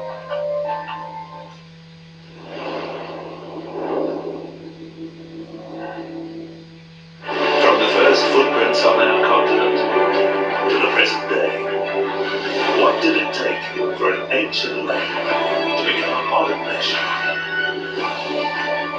An extraordinary tale of adversity and triumph. The people, places, and events that have shaped us. Australia, the story of us. Wednesday, 8:30, part of Frontiers on History. Get top brand tyres at online prices. Go to tyresales.com. Tyresales.com will change the way you shop for tyres. With drivers saving hundreds of dollars, it's no wonder we're Australia's favourite online tyre store. Genuine top brand tyres at online prices delivered free to over 1,750 installers nationwide. And with a tyresales.com money-back correct tyre guarantee. At the click of a button, you can find the best tyres to suit your vehicle and your budget. There's no ringing around finding the right tyre at the right price. Plus, you can instantly locate the installer who is nearest to you. The easiest way to get a better deal on your new tyres. Genuine top brand tyres at online prices, delivered free to the installer of your choice. And with a tyresales.com money-back correct tyre guarantee. Buying tyres has never been easier. For top brand tyres at online prices and the best deal in tyres, go to tyresales.com. That's astonishing to me. I've never seen anything like it.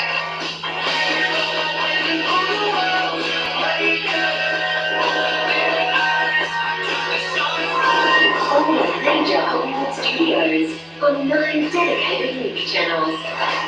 Plus, stream over 1,000 movies anytime. Just connect your IQ to the internet. It's all included in the movies pack. This February, history visits the Eternal City, Rome. Such a colossus in the story of human history. How did they rise from humble beginnings to create the greatest empire man has ever seen?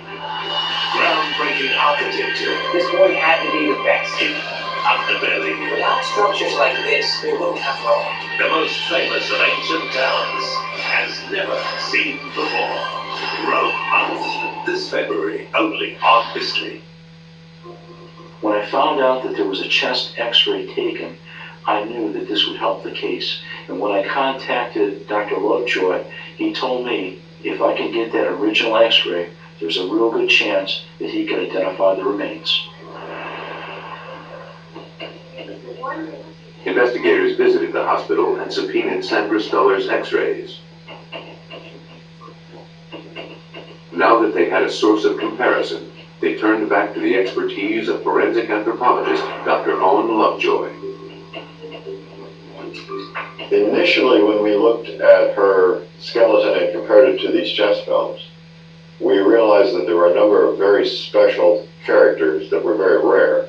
One of these was the fact that she only had 11 ribs, when a normal individual usually has 12. That's a fairly rare abnormality. Another is that the individual had suffered a fracture of her right clavicle. And so these were two characters that matched both the bones that we had. It was powerful evidence, but not conclusive. Lovejoy next had to examine the very fine details preserved inside the bone. There, small features called trabecula are as unique as the characteristics of a fingerprint. To make the comparison, Dr. Lovejoy began by re-x-raying the bones with a powerful machine called a faxitron that produces high-resolution images of bone. That completed, he then compared the trabecula one by one. We did this in this particular case and found that they were in fact an exact match, so that there was no question that these were the remains of Sandra Stuller. The victim had finally been identified. Investigators now needed to establish and prove motive in her death. Looking through her financial records, they believed they found their answer. Prior to her disappearance, Sandra had inherited over $100,000 when her mother died. She had set up a $50,000 mutual fund and had been living off the interest. But a letter in the file, signed by Sandra after she had already been murdered, requested that her assets be transferred to an account in Fredericksburg, Virginia.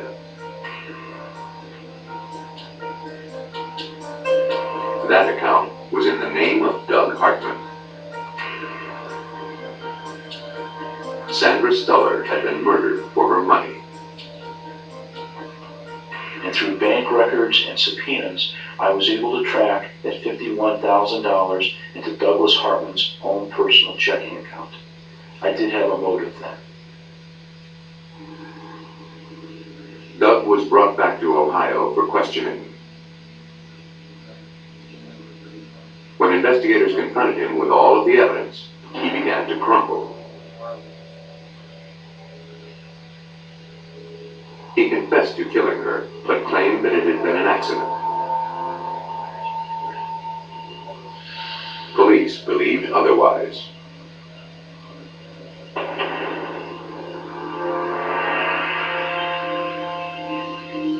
After murdering Sandra and burying her body, Doug fled to Virginia, where he had all of her assets transferred into his bank account. It took a jury less than 6 hours to find Doug Hartman guilty of aggravated murder, tampering with evidence, abuse of a corpse, and theft. He was sentenced to life in prison. Though Sandra Stuller's body had been buried for more than 3 years, investigators were able to solve her murder from the bare bones. In Illinois, investigators had even less to work with.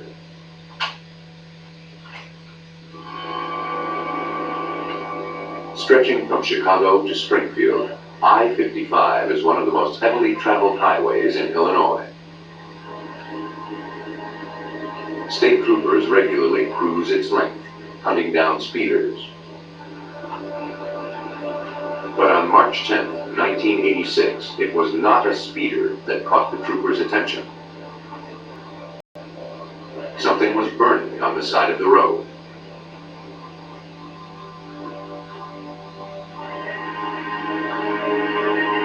As the officer approached, he thought it was a mannequin that had been set on fire. But as he got closer, he realized it was something far more disturbing. It was the charred mass of a human body. After extinguishing the blaze, the trooper called for backup. The following morning, evidence technicians from the Illinois Division of Criminal Investigations began processing the area for clues. The scene offered little indication as to who could have committed this brutal act. The only potential evidence was a set of tire tracks imprinted in the soil. But on a well-traveled highway, they could have belonged to anyone. Technicians made a plaster mold of the tread marks in the hopes a suspect would emerge and could then be placed at the scene. But finding a suspect would be difficult, if not impossible, until detectives could identify the remains.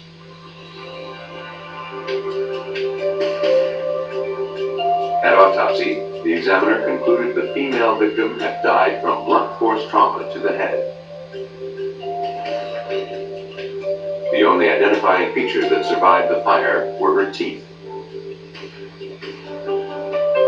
A pearl necklace and a ring bearing the letter E were removed from the victim.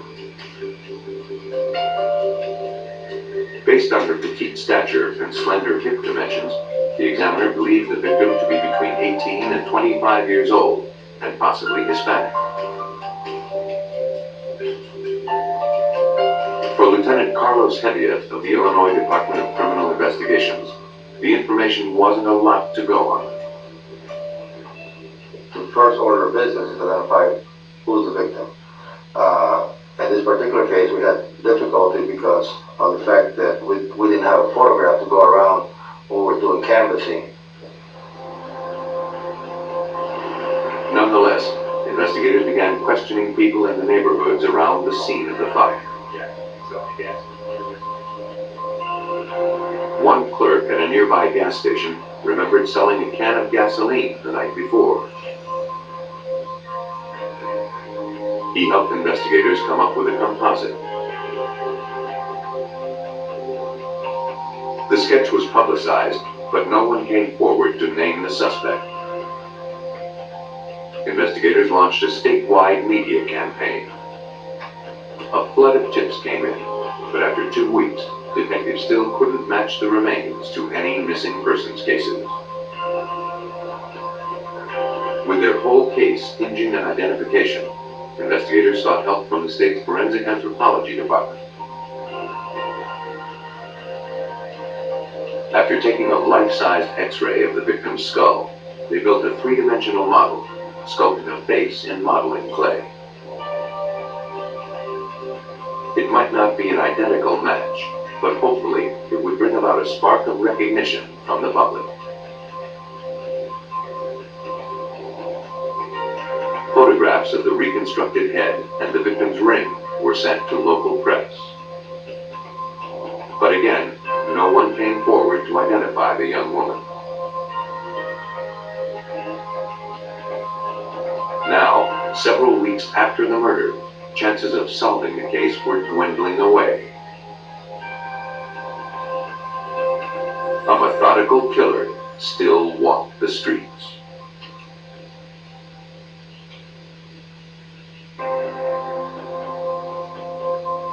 After several weeks, investigators were no closer to solving the brutal murder of an unidentified woman, whose body had been set on fire and left burning on the side of an Illinois highway. Desperate to identify the remains, investigators sent the victim's skull and teeth to Dr. Stephen Smith, a consultant in forensic dentistry. In the worst of circumstances, the teeth pretty well survive. And so because of that, we become very useful for the uniqueness of the human dentition. We can find the uniquenesses that everybody has in their dentition. And that's enough to separate us from one human being to another. The arch of the jaw suggested that the victim was most likely Asian, not Hispanic. After studying the general anatomy, Dr. Smith examined each individual tooth. This would be the temporary cement that would indicate that this person is probably going to be going back to the dentist. And I see some bone loss in this area. This would indicate periodontal disease, and that the person probably was possibly seeing a periodontist. This kind of dental history gave Dr. Smith new insight into the victim's age. As I looked at this information and as I came to my independent evaluation, I thought this person had to be at least in their 40s. 38 to 40, maybe 42, 43, somewhere like that, but not more than 5-year difference.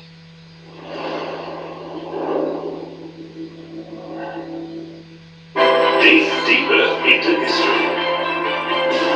Journey to the History website to unlock more about your favorite shows. Uncover exciting videos, in-depth teaching guides. Stay informed by signing up for our newsletter. And follow us on Facebook and Twitter to chat with other history buffs. A world of information is at your fingertips with History Online. Get top brand tyres at online prices. Go to tyresales.com. TyreSales.com will change the way you shop for tyres. With drivers saving hundreds of dollars, it's no wonder we're Australia's favourite online tyre store. Genuine top brand tyres at online prices delivered free to over 1,750 installers nationwide. And with a TyreSales.com money-back correct tyre guarantee. At the click of a button, you can find the best tyres to suit your vehicle and your budget. There's no ringing around finding the right tyre at the right price. Plus, you can instantly locate the installer who is nearest to you. The easiest way to get a better deal on your new tyres. Genuine top brand tyres at online prices, delivered free to the installer of your choice. And with a TyreSales.com money-back correct tyre guarantee. Buying tyres has never been easier. For top brand tyres at online prices and the best deal in tyres, go to TyreSales.com. One of the great things about high-end restaurants is that they enable you to rent a wealthy person's life.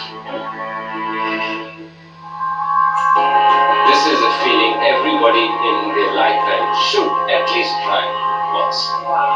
A restaurant, when it's at its best, should stop the world outside. The brand new series, World's Best Restaurants, starts Monday, February 8 on Lifestyle Food. February on CI. Ever wondered why serial killers do what they do?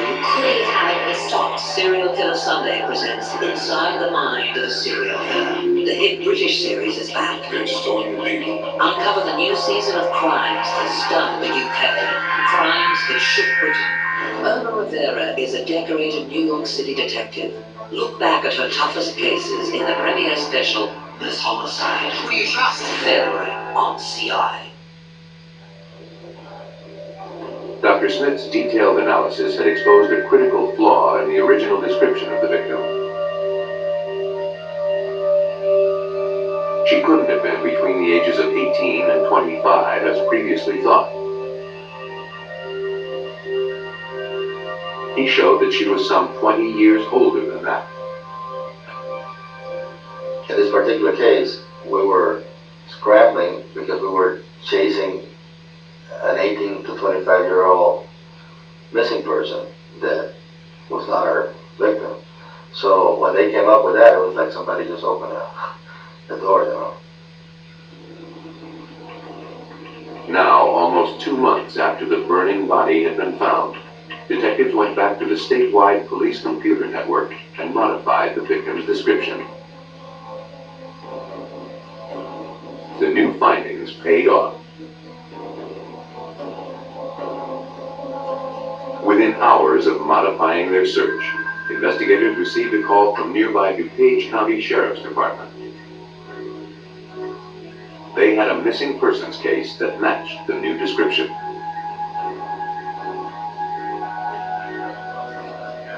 Illinois State Police met with DuPage County Sheriffs to discuss the case. They learned Erlinda Anderson was a 43-year-old housewife reported missing by her sister in early March. Born in the Philippines, she'd come to the United States to marry her husband, William. The fact that this victim's name began with the letter E led investigators to believe they were on the right track. Deputies told investigators that they had met with William Anderson shortly after his wife was reported missing. He was questioned about his wife and their marriage. It hadn't been a traditional courtship. During the interview, Anderson admitted that he'd met Erlinda through a classified ad. She was looking for an American husband. He was looking for companionship. The relationship started well, Anderson said. She seemed very happy with the comforts of middle-class America. But as the marriage wore on, Erlinda became very homesick.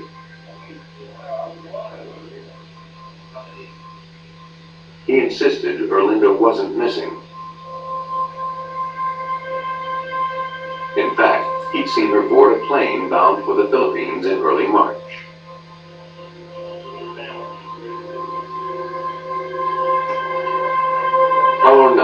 William Anderson's story, DuPage County investigators questioned Erlinda's friends.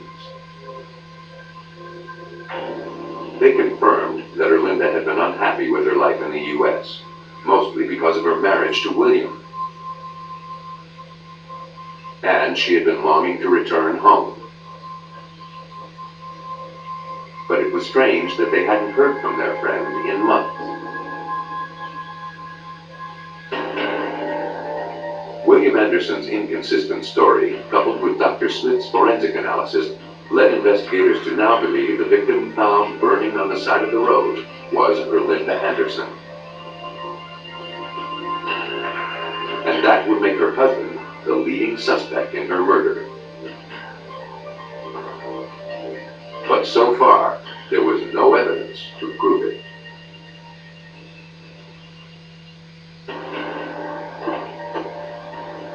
Investigators from the Illinois Department of Criminal Investigations were getting closer to identifying charred remains found along a highway.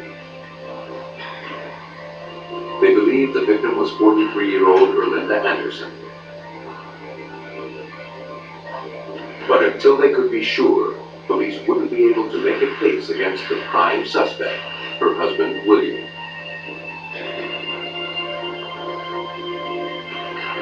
With only the victim's teeth to work with, investigators subpoenaed Erlinda's dental records. They were sent to forensic dentist Dr. Stephen Smith for comparison.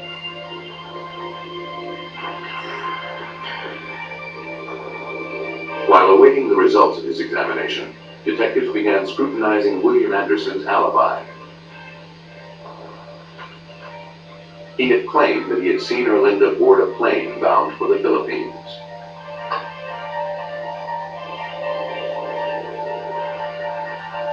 Investigators paid a visit to the airlines.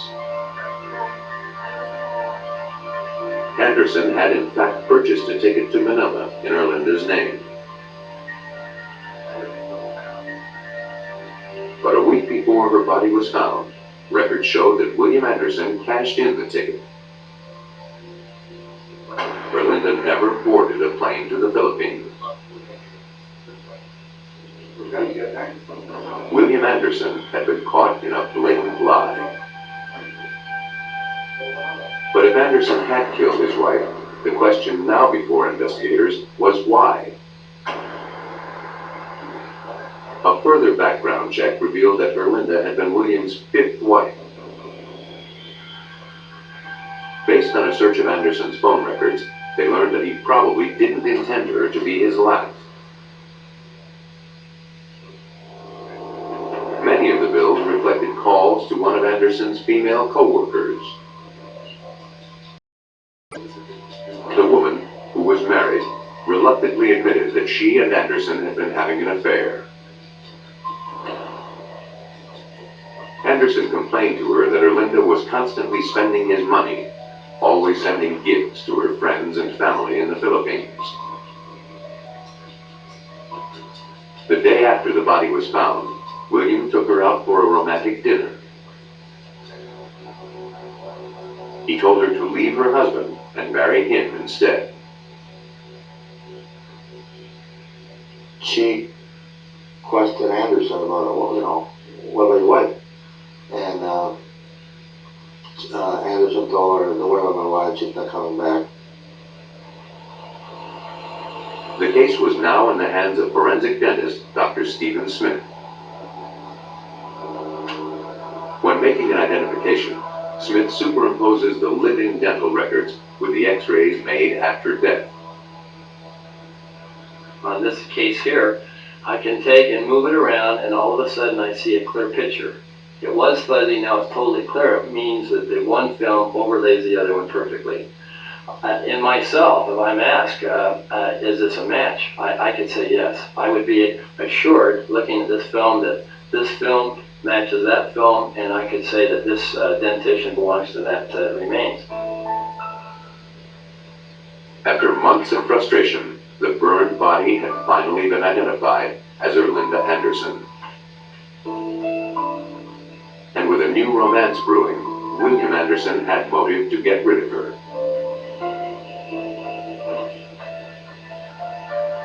Still lacking physical evidence linking him to the murder, investigators paid him another visit. They asked him to follow them to the police station for further questioning.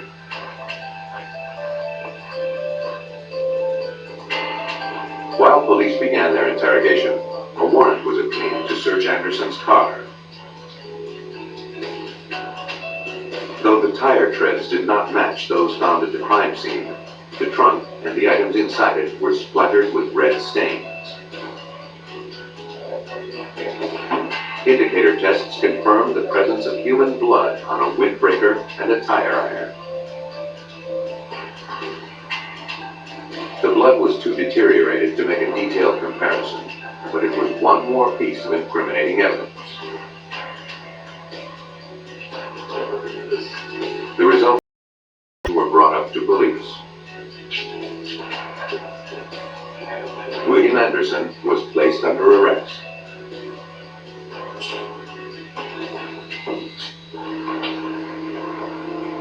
Investigators believe that Anderson used the tire iron to beat Erlinda in the head.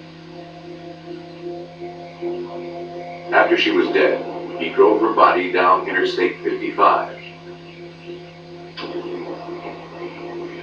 He doused her body in gasoline, thinking that all his problems would burn away in the ensuing fire.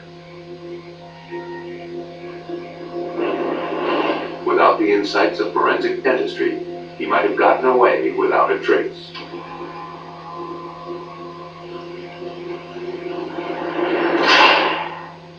A jury found William Anderson guilty of murder and sentenced him to life in prison. Some killers are determined to keep the identity of their victims a secret. When they are successful, their deeds threaten to go unpunished. But forensic scientists can breathe life into a dying investigation and find justice written in bone.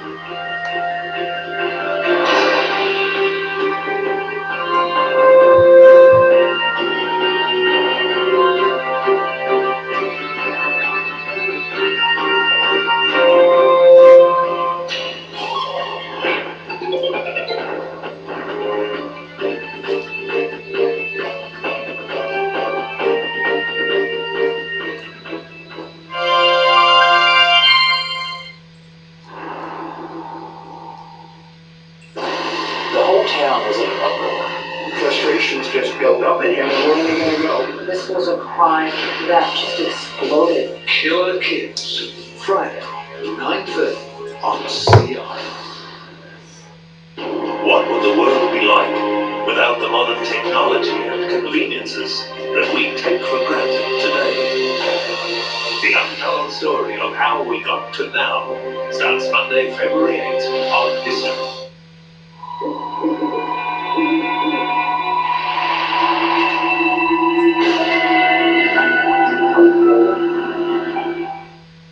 The following program is classified M. It is recommended for viewers 15 years and over. We recommend the use of the parental lock system. An innocent victim. All she did was help people as a doctor. A possible suspect. When there's DNA under fingernails, that person has some explaining to do. But an unlikely twist. That provided the defense with an instantaneous alibi. Sends the case into a tailspin and drops the experts at North Mission Road into the middle of a firestorm.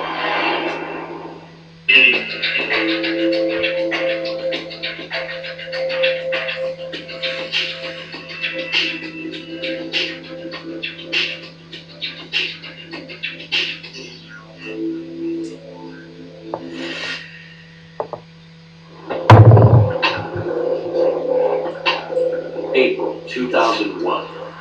A colleague shows up at the apartment of Dr. Laura Orson.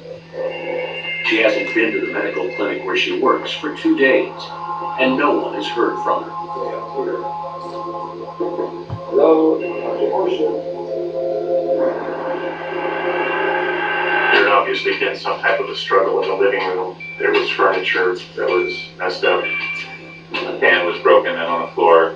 Her eyeglasses were broken and on the floor. and there were magazines strewn about. The apartment has been ransacked. In a bedroom, a mattress with no sheets or pillows on it. Only the dead body of Dr. Orson.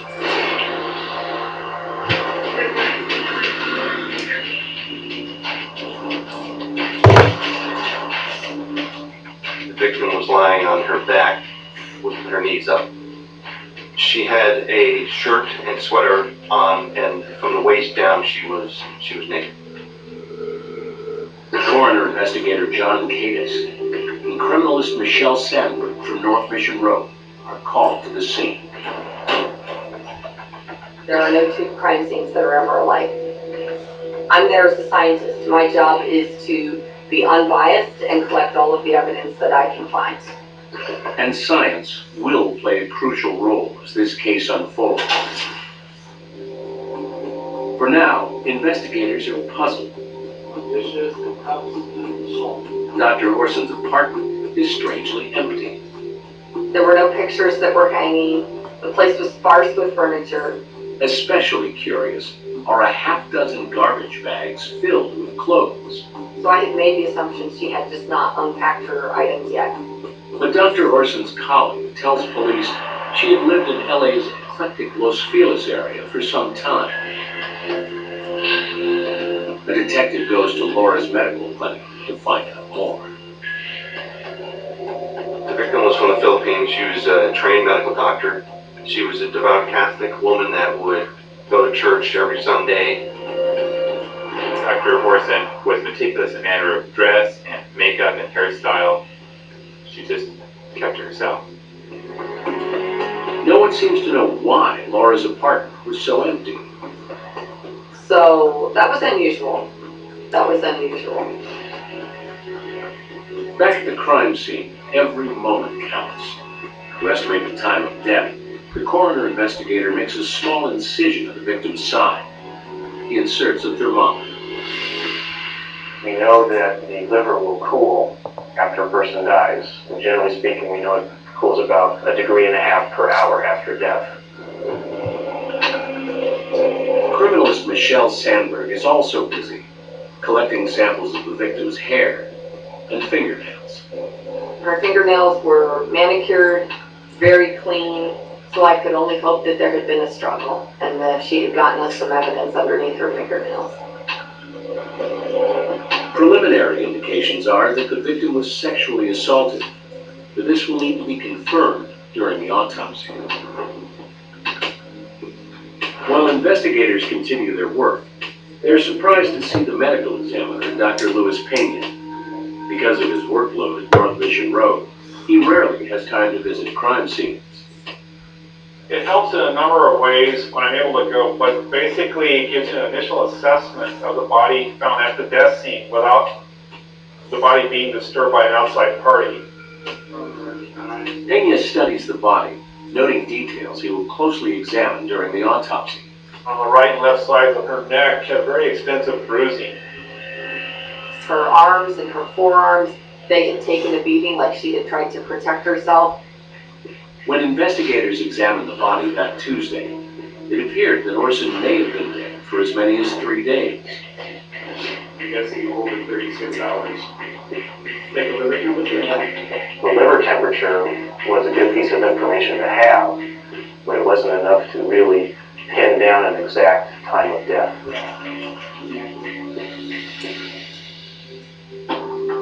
Orson's apartment building is home to a strange array of characters, and in it, a curious number of possible suspects, like the man who lives on the first floor.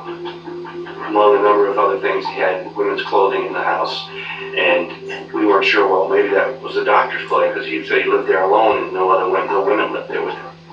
Could the clothing belong to Dr. Orson?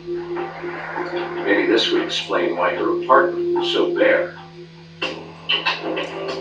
Police are tipped off to a second suspect, an ex-con who often visited his mother, a neighbor of Laura's. He too looks promising. This individual had been arrested for a rape a year or so before that.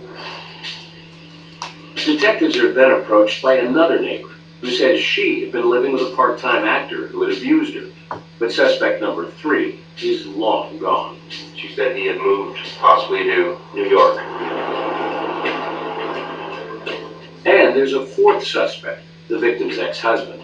Apparently Laura's marriage was simply an arrangement to help her obtain a green card. We really weren't sure if he was involved, but we still had to look into every possible lead. A growing list of potential suspects, but no evidence any of them murdered Laura Orson. Adding to the mystery, detectives have no motive. At this point, all we knew was that we had a woman in her early 60s that had been sexually assaulted and murdered and robbed. Later that day, Laura's body is transferred to North Mission Road, where an already puzzling case turns into a harrowing ordeal for the coroner.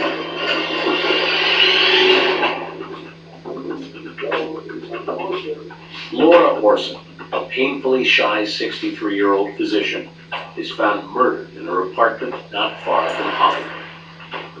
She didn't have many friends, no family there in the area, and it just was a sad case of a lonely woman that some brutal individual came and murdered. We didn't even have a clue. Of the 4 suspects, 3 are quickly eliminated, including the victim's ex-husband. All had ironclad alibis.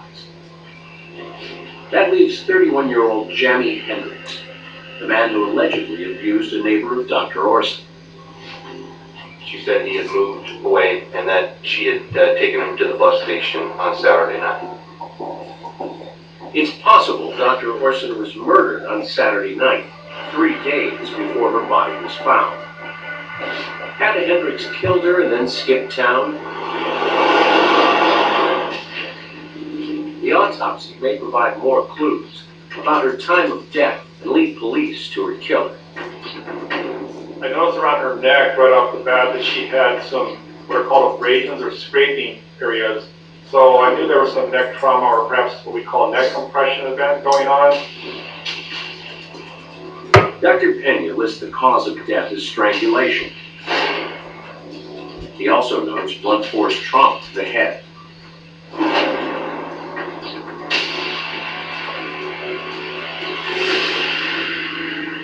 Since Dr. Orson was such a loner, detectives believe any strange prints found in her apartment could put the investigation on the fast track. I had them there 3 or 4 days of printing the entire house up and down, sideways, to see if they could find something. While the search for prints continues, detectives dig through some receipts found in Laura's living room. They provide a surprisingly thorough account of the last hours of her life. We discovered that on Saturday, she had come to the post office, then to a Rite Aid where she purchased a couple bottles of water, which had been at her apartment. And then there was a hair care store that she had gone to. And then we believe she grabbed something to eat and then went home.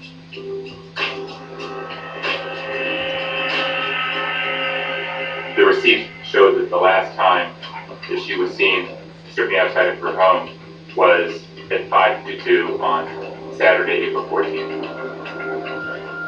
So in our mind, we're thinking the 14th may have been the day that the attack occurred. But the last receipt of the file threatens to turn the investigation upside down. She had deposited her paycheck and withdrew $100. And from bank records, it showed that the transaction occurred on the 16th, which is Monday. Monday the 16th, the day before Orson's body was found, and 2 days after Jamie Hendricks reportedly left town on a bus. So we thought, well, she's still alive on the 16th. If true, there's no way Hendricks could kill her. And if he didn't kill Dr. Orson, who did?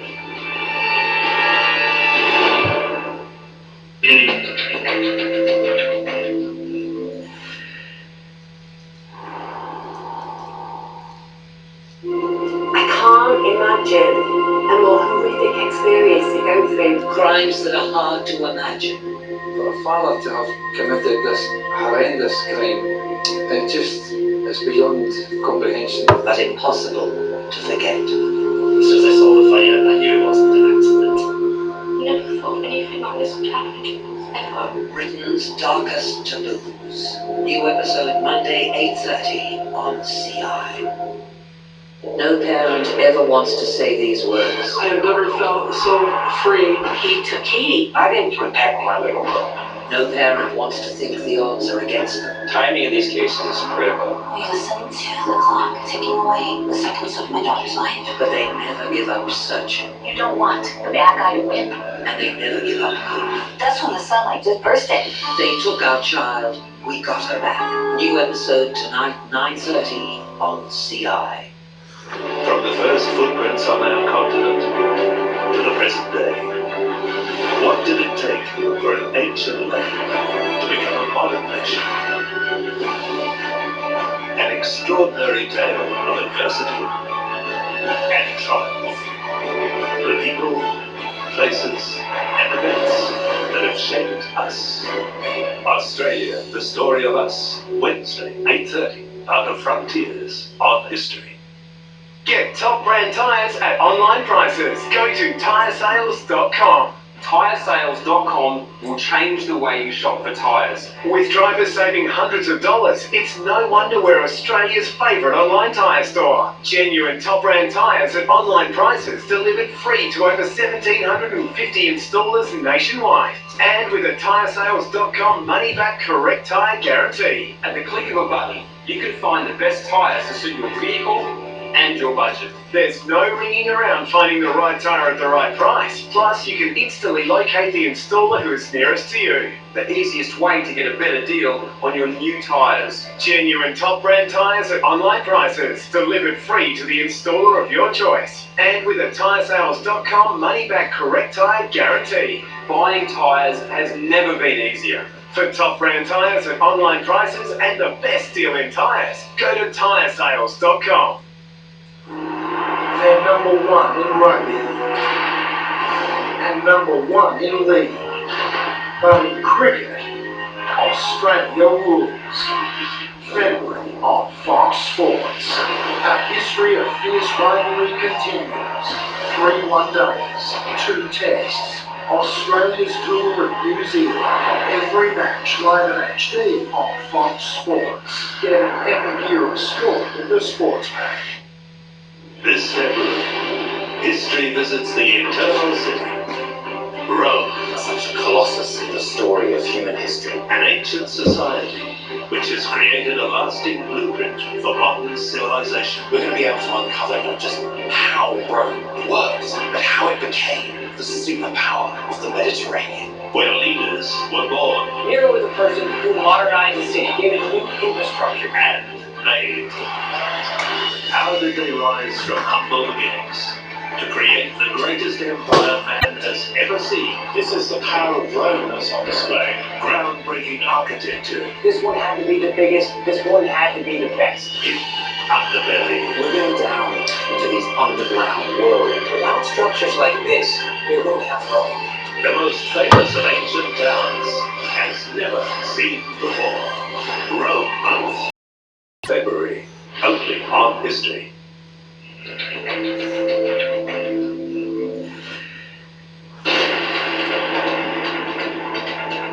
An ATM receipt stamped Monday, April 16th seems to provide a solid alibi for Jamie Hendricks, the prime suspect in the murder of Doug.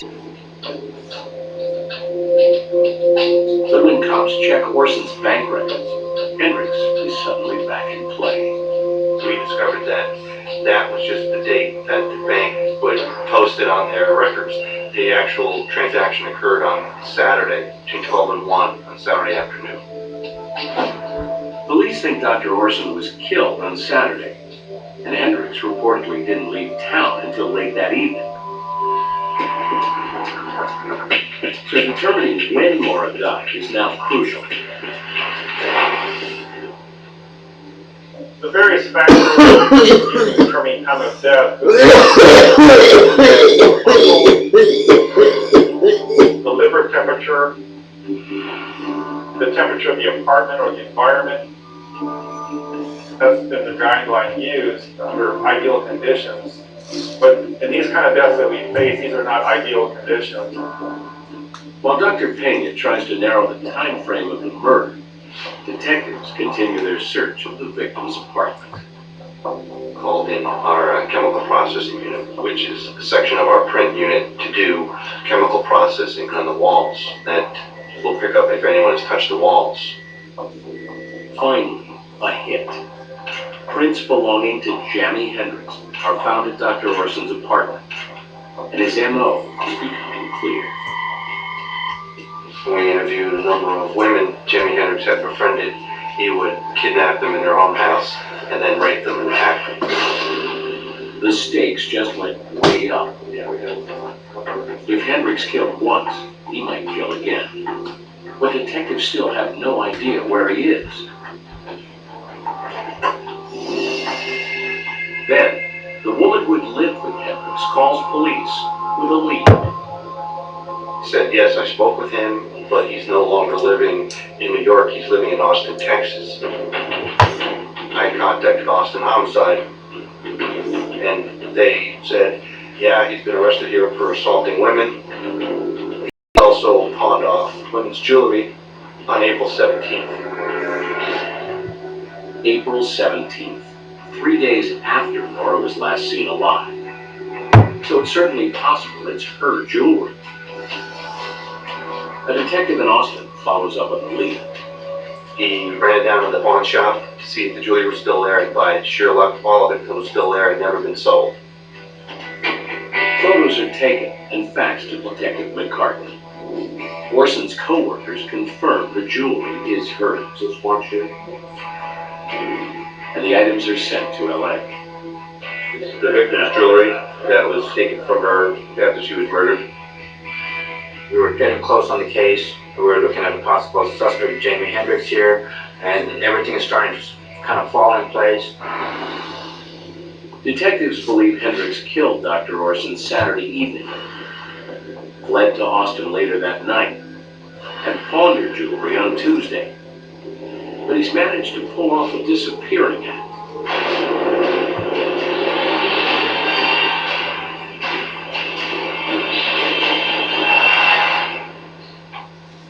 Months later, police get a tip from one of the women he victimized that Hendricks has returned to LA. We found an address near the Relief Center in Skid Row in downtown Los Angeles. Same for me, it's St. Julian. We got thousands of homeless people downtown LA. So Brian and I said we'll just hit the streets, try to find out where he's at. A number of people had seen him before. Then a day or so before we got there, we finally spotted him in the St. Julian Park. We approached them as, hey, Jim, we've been looking for you. We just want to talk to you. Just come down to the station with us. Voluntarily, he came down to Robert Homicide, and then we conducted our interview concerning what he knew about the murder. He started catching on to that we were coming after him. He's a street smart guy, and he knows how the law enforcement works. And right then and there, he decided it was time for him to get a lawyer. Hendricks finds a good lawyer who comes up with a good defense. He will use the coroner's findings to build an alibi.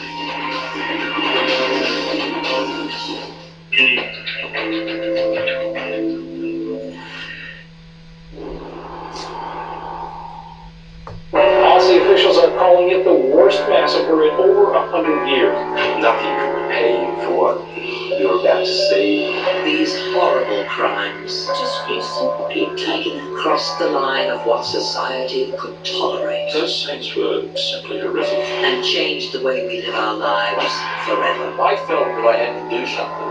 Crimes that shook Australia. Tuesday, 7:30, Heart of Frontiers on CI. Dig deeper into history. Journey to the History website to unlock more about your favorite shepherds. Uncover exciting videos, in-depth teaching guides. Stay informed by signing up for our newsletter. And follow us on Facebook and Twitter to chat with other history buffs. A world of information at your fingertips with History Online. Thinking of diamonds? This is as close as you'll get to perfection. Flawless cut, exclusive to Shields. 1 carat gorgeous diamonds, just $3,499. And this forever pendant, brilliant for only $999. Flawless cut collection, just perfect from Shields. Selling your home is pretty stressful, especially with kids. Open Agent takes the risk out of it. They listened and found us an excellent agent. And the price we got was well over our reserve. Find your perfect estate agent at openagent.com.au. When I started in this business, rock and roll was real and pure. From Martin Scorsese and Mick Jagger, it's a privilege to introduce the world to new music. Express from the US. I want first prize today. Let's show people how rock and roll is supposed to make you feel. Final begins Monday, February 15 on Showcase, the home of HBO. Then available in Foxtel anytime. Ah, warrior. Rocky dog, aren't you? Yeah. I can't breathe hip here. Might as well get myself killed if I can go here. It's 7,000 men against 45,000. Death or glory.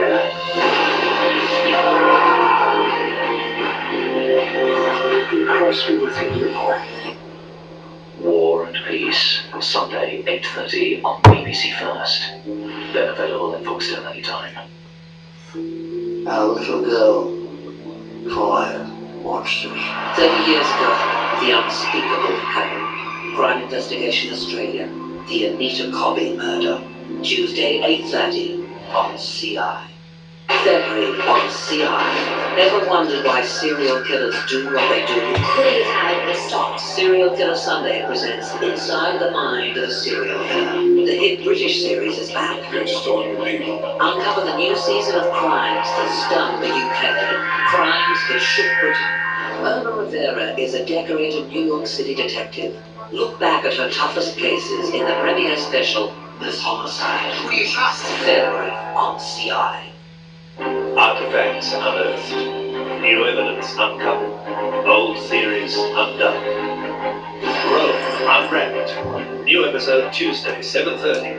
Part of Rome Month, only on History.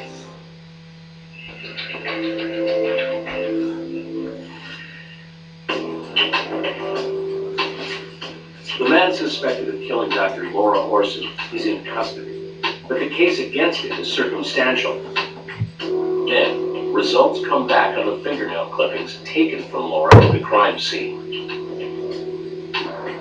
The key evidence on this case was the DNA that was found underneath the left fingernail clippings that I had collected. The DNA is a match for Jamie Hendricks. Taken along with the fingerprint evidence and pawned jewelry. The prosecution's case seems airtight. In preparing the case for trial, I had some different thoughts as to what the defense might present by way of defense evidence. DA Steve Katz is in for a surprise. Hendricks' attorney decides to make when Laura Orson died the focal point of the trial. This issue that the defense was banking on and worked very hard to make the jury believe was a time of death issue. The defense maintains that the estimated time of death puts the victim's murder after Sunday evening, April 15th. That would totally throw off our whole time frame. So that was a major obstacle we had to overcome. According to his lawyer, Hendricks left for Austin on Saturday night, and he can prove it. He's got a bus ticket and a statement from his former girlfriend that she dropped him off.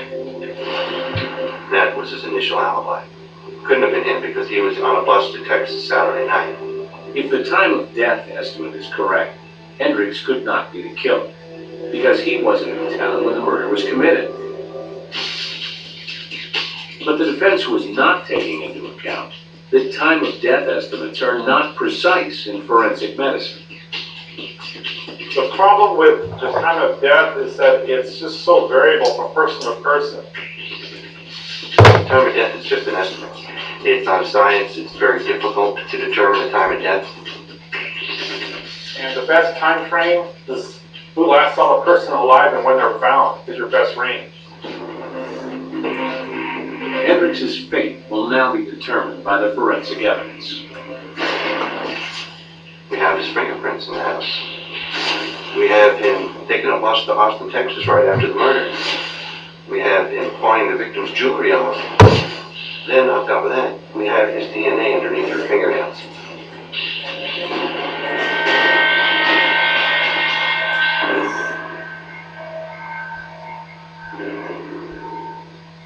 The defense chose not to present any evidence with respect to why the defendant's physical evidence was inside her home. The case then goes to the jury. We have the evidence that's going to convict this person. In my opinion, what a jury's going to do, I don't know. The jury believes the physical evidence, not Hendricks' alibi. The jurors did an exemplary job going through the evidence, seeing what was important, and seeing that the time of death was really not an issue. We had a 3.5-hour window during which we knew he committed the murder.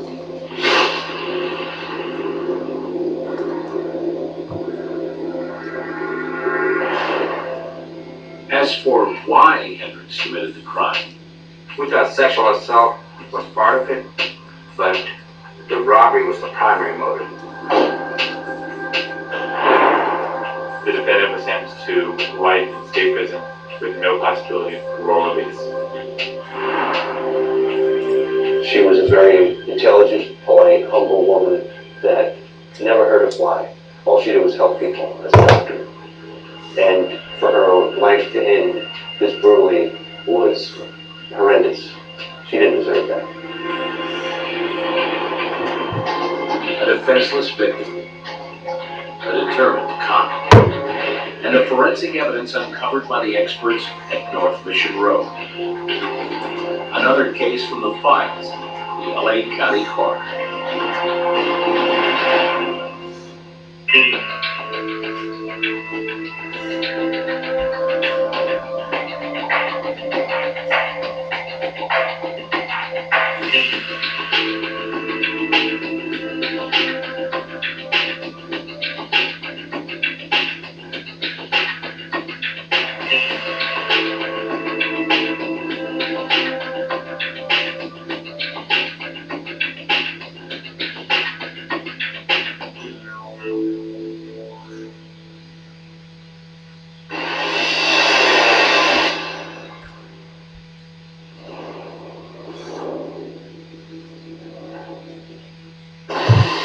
Town was in an uproar. Frustrations just built up in him, and where are they gonna go? This was a crime that just exploded. Killer Kids, Friday, 9:30 on CI. What would the world be like without the modern technology and conveniences that we take for granted today? The untold story of how we got to now starts Monday, February 8th on History. They carried devastating weapons, took millions to the heart of war, and inspired terrifying cruelty. The 8-part series exploring how these metal monsters transform the art of war. Combat Trains, Tuesday, 8:30 on History.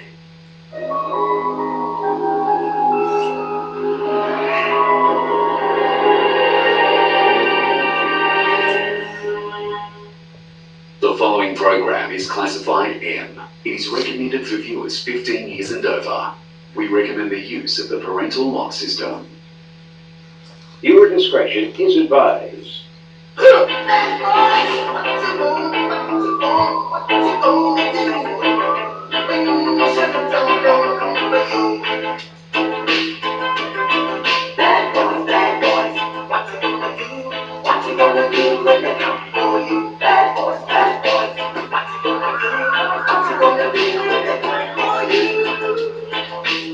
Filmed on location with the men and women of law enforcement. All suspects are innocent until proven guilty in a court of law. What I love the most about being a deputy sheriff is being out on the streets on patrol. What I like to look for is drugs and guns. My background is a methamphetamine investigator in the narcotics unit. I did that for 2 years, and I like finding the drug dealers and especially meth labs, because that just tears our community apart.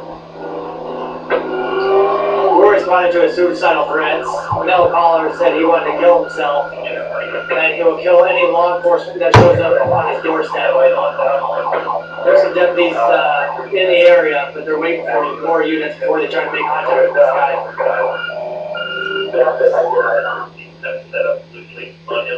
Sounds like the deputies out there trying to make phone calls into the subject, try to get him to come out to us. Because with those threats against law enforcement, we don't want to approach the house or go in without trying to make contact first. We're still open. We live on the north side facing Orange District Court.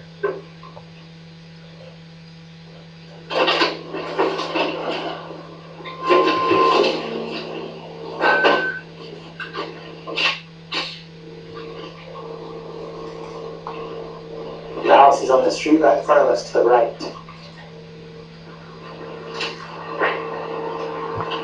Front door's closed, and I can see the numbers on the house. No, it should be the south side of the road, so it's on this side of the street. Yeah. Todd, he's right there as well. He has eyes on. Okay.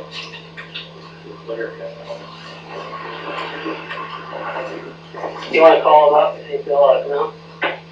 One ask. Yeah, do you have any numbers on the house? Yeah, it's a gray house right there on the corner.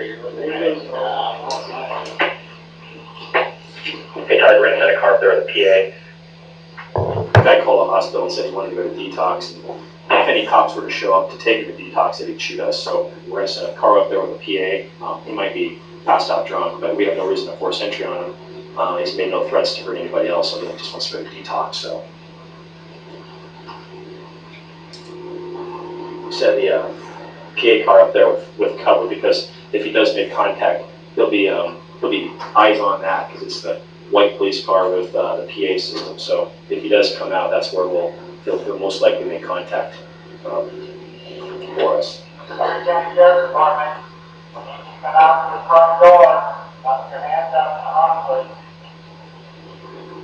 So we're here to help. We have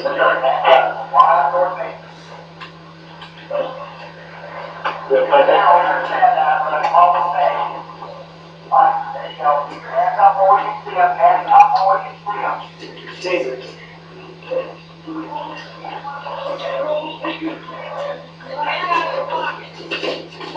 Get out! Get out!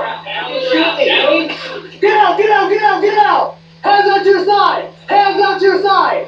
Hands out to your side! Hands out to your side! You're getting it again! Hands out to your side! You little treatment center. We're here to help you. You haven't done anything wrong. My family just hurt me. On your stomach. On your stomach. Get him.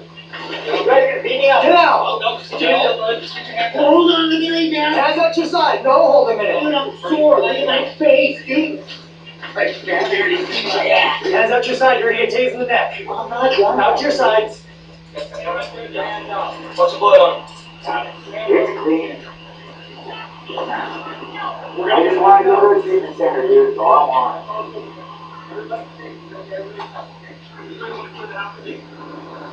There's guns in there. There's guns in there, he said. Could have got you guys, and I did. You guys should have taken us. We told you to stop. I just want you guys to put me in the car. I know. I can't stop myself. I wanted you guys to stop. Out here. I'm your puppet. I don't care what deal it is. Just take me to the treatment center. I'm not gonna fight you guys. Okay. Bring it to help you, okay? I got a problem, dude. Bad. No. I want to go back to PCN. Okay, we'll get you there. You doctors, they let me die. I died from 6 months ago. Nobody cared. My own family don't even care to get me out of there. So we're gonna get you help. I was dead 6 months ago. I'm letting you guys do this. Don't come at us like that, okay? I know. I could get maybe a lot worse. I just want you guys to understand that. I got a bad mind right now. Very good. Just help me, please. Okay. Further say just the hair. It hurts, dude. I'm sore. I'm seriously sore. Look at my face. Hey, dude, this is what it took. Could you please set me up, dude? I'm not gonna be violent. My sister-in-law's an old man. He just took bomb shots at me. We're all alcoholics, dude. I'm recovering. That's all I'm trying to do. I'm here. Just come around my butt. You might like shoulder to your back. Here we go. Nice and easy. Gotcha. Go ahead and stand. All right, I'm good, dude. Sit on the front. You guys do. Sit on the front. Yeah, wherever you guys want me. I'm fine. I told you. All I wanted to do was get you. Hey, take my family, dude. I'm take this out. I don't want to drink. Come on, dude. Just hey, Todd. There we go. It's nothing to you. That wouldn't have stopped me. It actually did. It did. You jumped like a sack of rocks. I know. That voice. You okay? I wanted that. How old are My you? face, dude. I tried to help. I do all the time with my family. That's good time with me. You know what we're down on? People need to stop when we tell them to stop when they're walking at us. You know, the officer safety thing. But I'm telling you guys, I don't want to go to treatment, dude. I could have. I don't want to. We'll help you. We will definitely help you. They're going to put you guys all off, dude. I'm bad right now. I know what he's suffering from. I'm an alcoholic, dude. They got me drinking again, dude. I don't want to drink. Is that already died. your family? You guys don't have a clue. That's what I'm asking. How much guys just take me treatment? We're gonna get you treatment. Beat me up. The medic's gonna come take I'll a do whatever you guys want, dude. I just want to go treatment. That's all I wanted. He disregarded our orders to stop. And he was within probably 20 to 30 feet of two deputies that were pointing guns at him. And he would not stop after several commands. So myself and another deputy, to stop him from reaching out other deputies, had no choice but to deploy the taser. So it worked out good. He didn't get hurt. We're not injured. Everybody's safe, and go get treatment.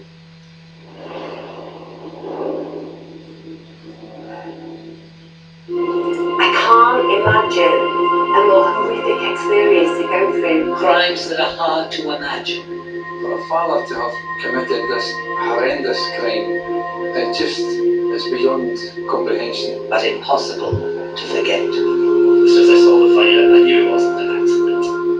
Never thought anything like this would happen to us, ever. Britain's darkest taboos. New episode Monday, 8:30 on CI. No parent ever wants to say these words. I have never felt so free. He took Katie. I didn't protect my little girl.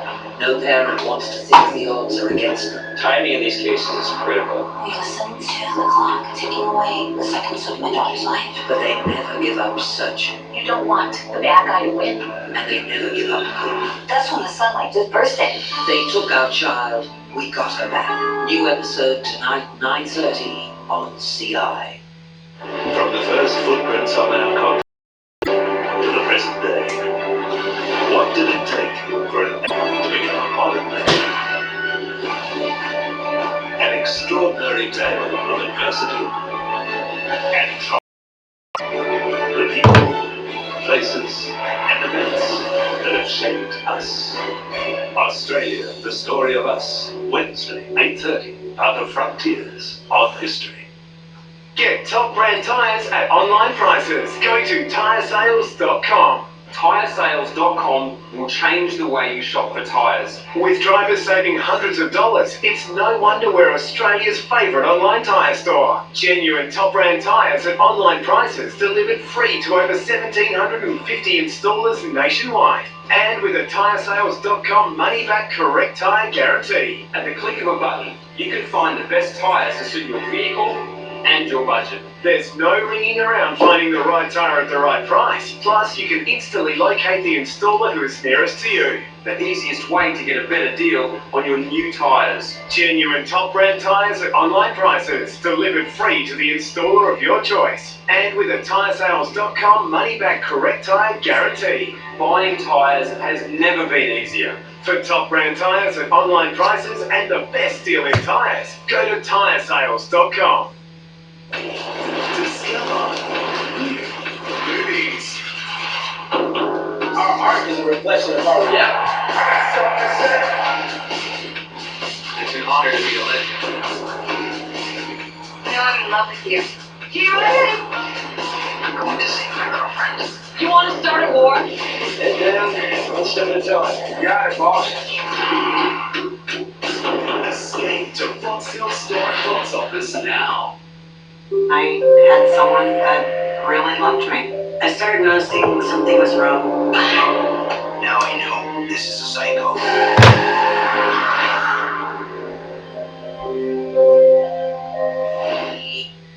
This February, history visits the Eternal City.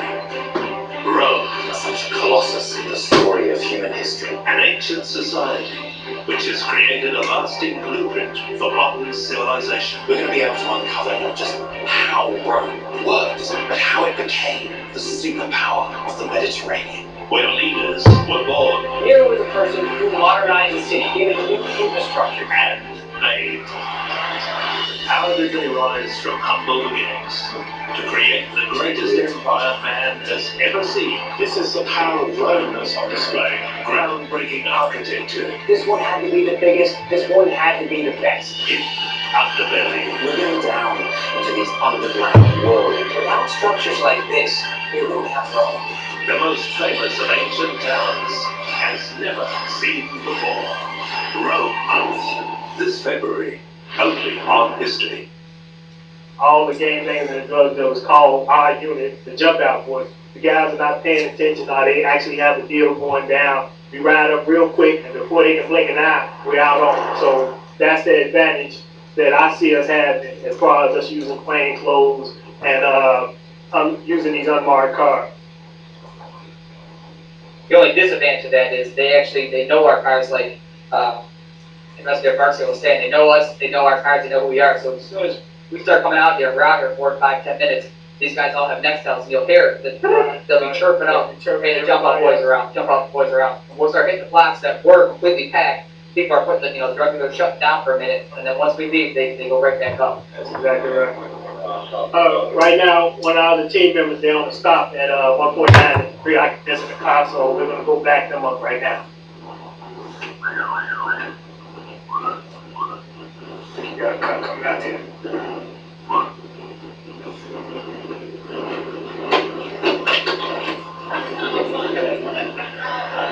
Keep your hands right where it's supposed to be. It's not right back here. Okay. Do you have anything on you're not supposed to have? Nothing at all? Okay. No narcotics in the car? No guns in the car? Whose car is this? Is it registered to you? And you say there's nothing in here that we need to be concerned with. So you don't mind us checking in, right? Where's your ID at, sir? How much money do you have on you? $2,000. That's a lot of dollars. Is this your weed? Why wouldn't you just say, yeah, I got a bag of weed out? Yep. So let me ask you again. This is your car. You just picked him up. Okay. All right. Where's your ID at? Okay. What about you? You got ID? Hey, we just picked us up from work. You say this is your car, right? How'd your windshield get cracked? How long have you had the car? Did you ever think to get the windshield thing? I mean, I'm a big, so I have to get fixed under the car. I just got a new starter, a new battery, got my transmission fixed, and my engine fixed. Okay.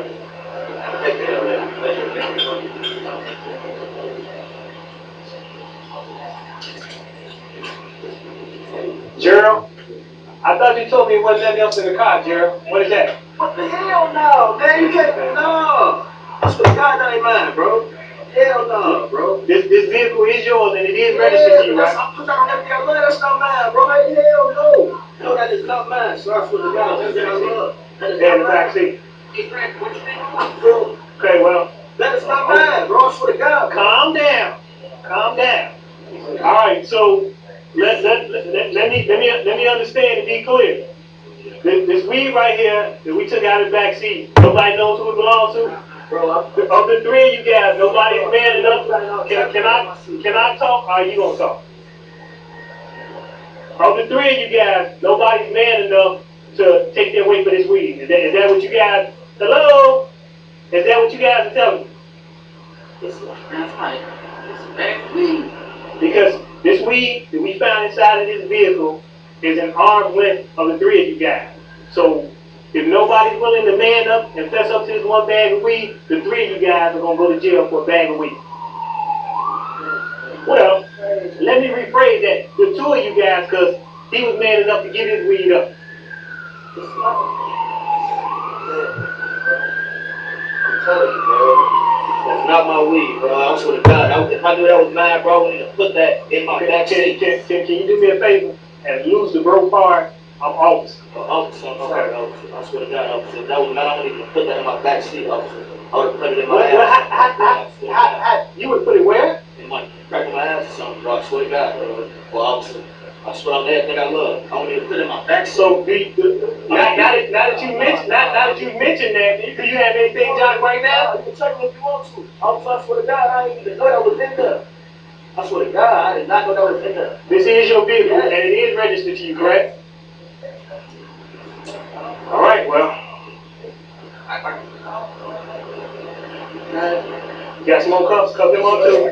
Cup for man. So what if I'm going to say the back wheel was mine then? That's it, on your strip? That's not an option. Bro, you got to tow my car? Yes. Yes, sir. Your car is being towed. When I read you right, okay. Let me ask you this question for the last and final time. This is your vehicle, correct? Yes, sir. The vehicle is registered to you, correct? All right.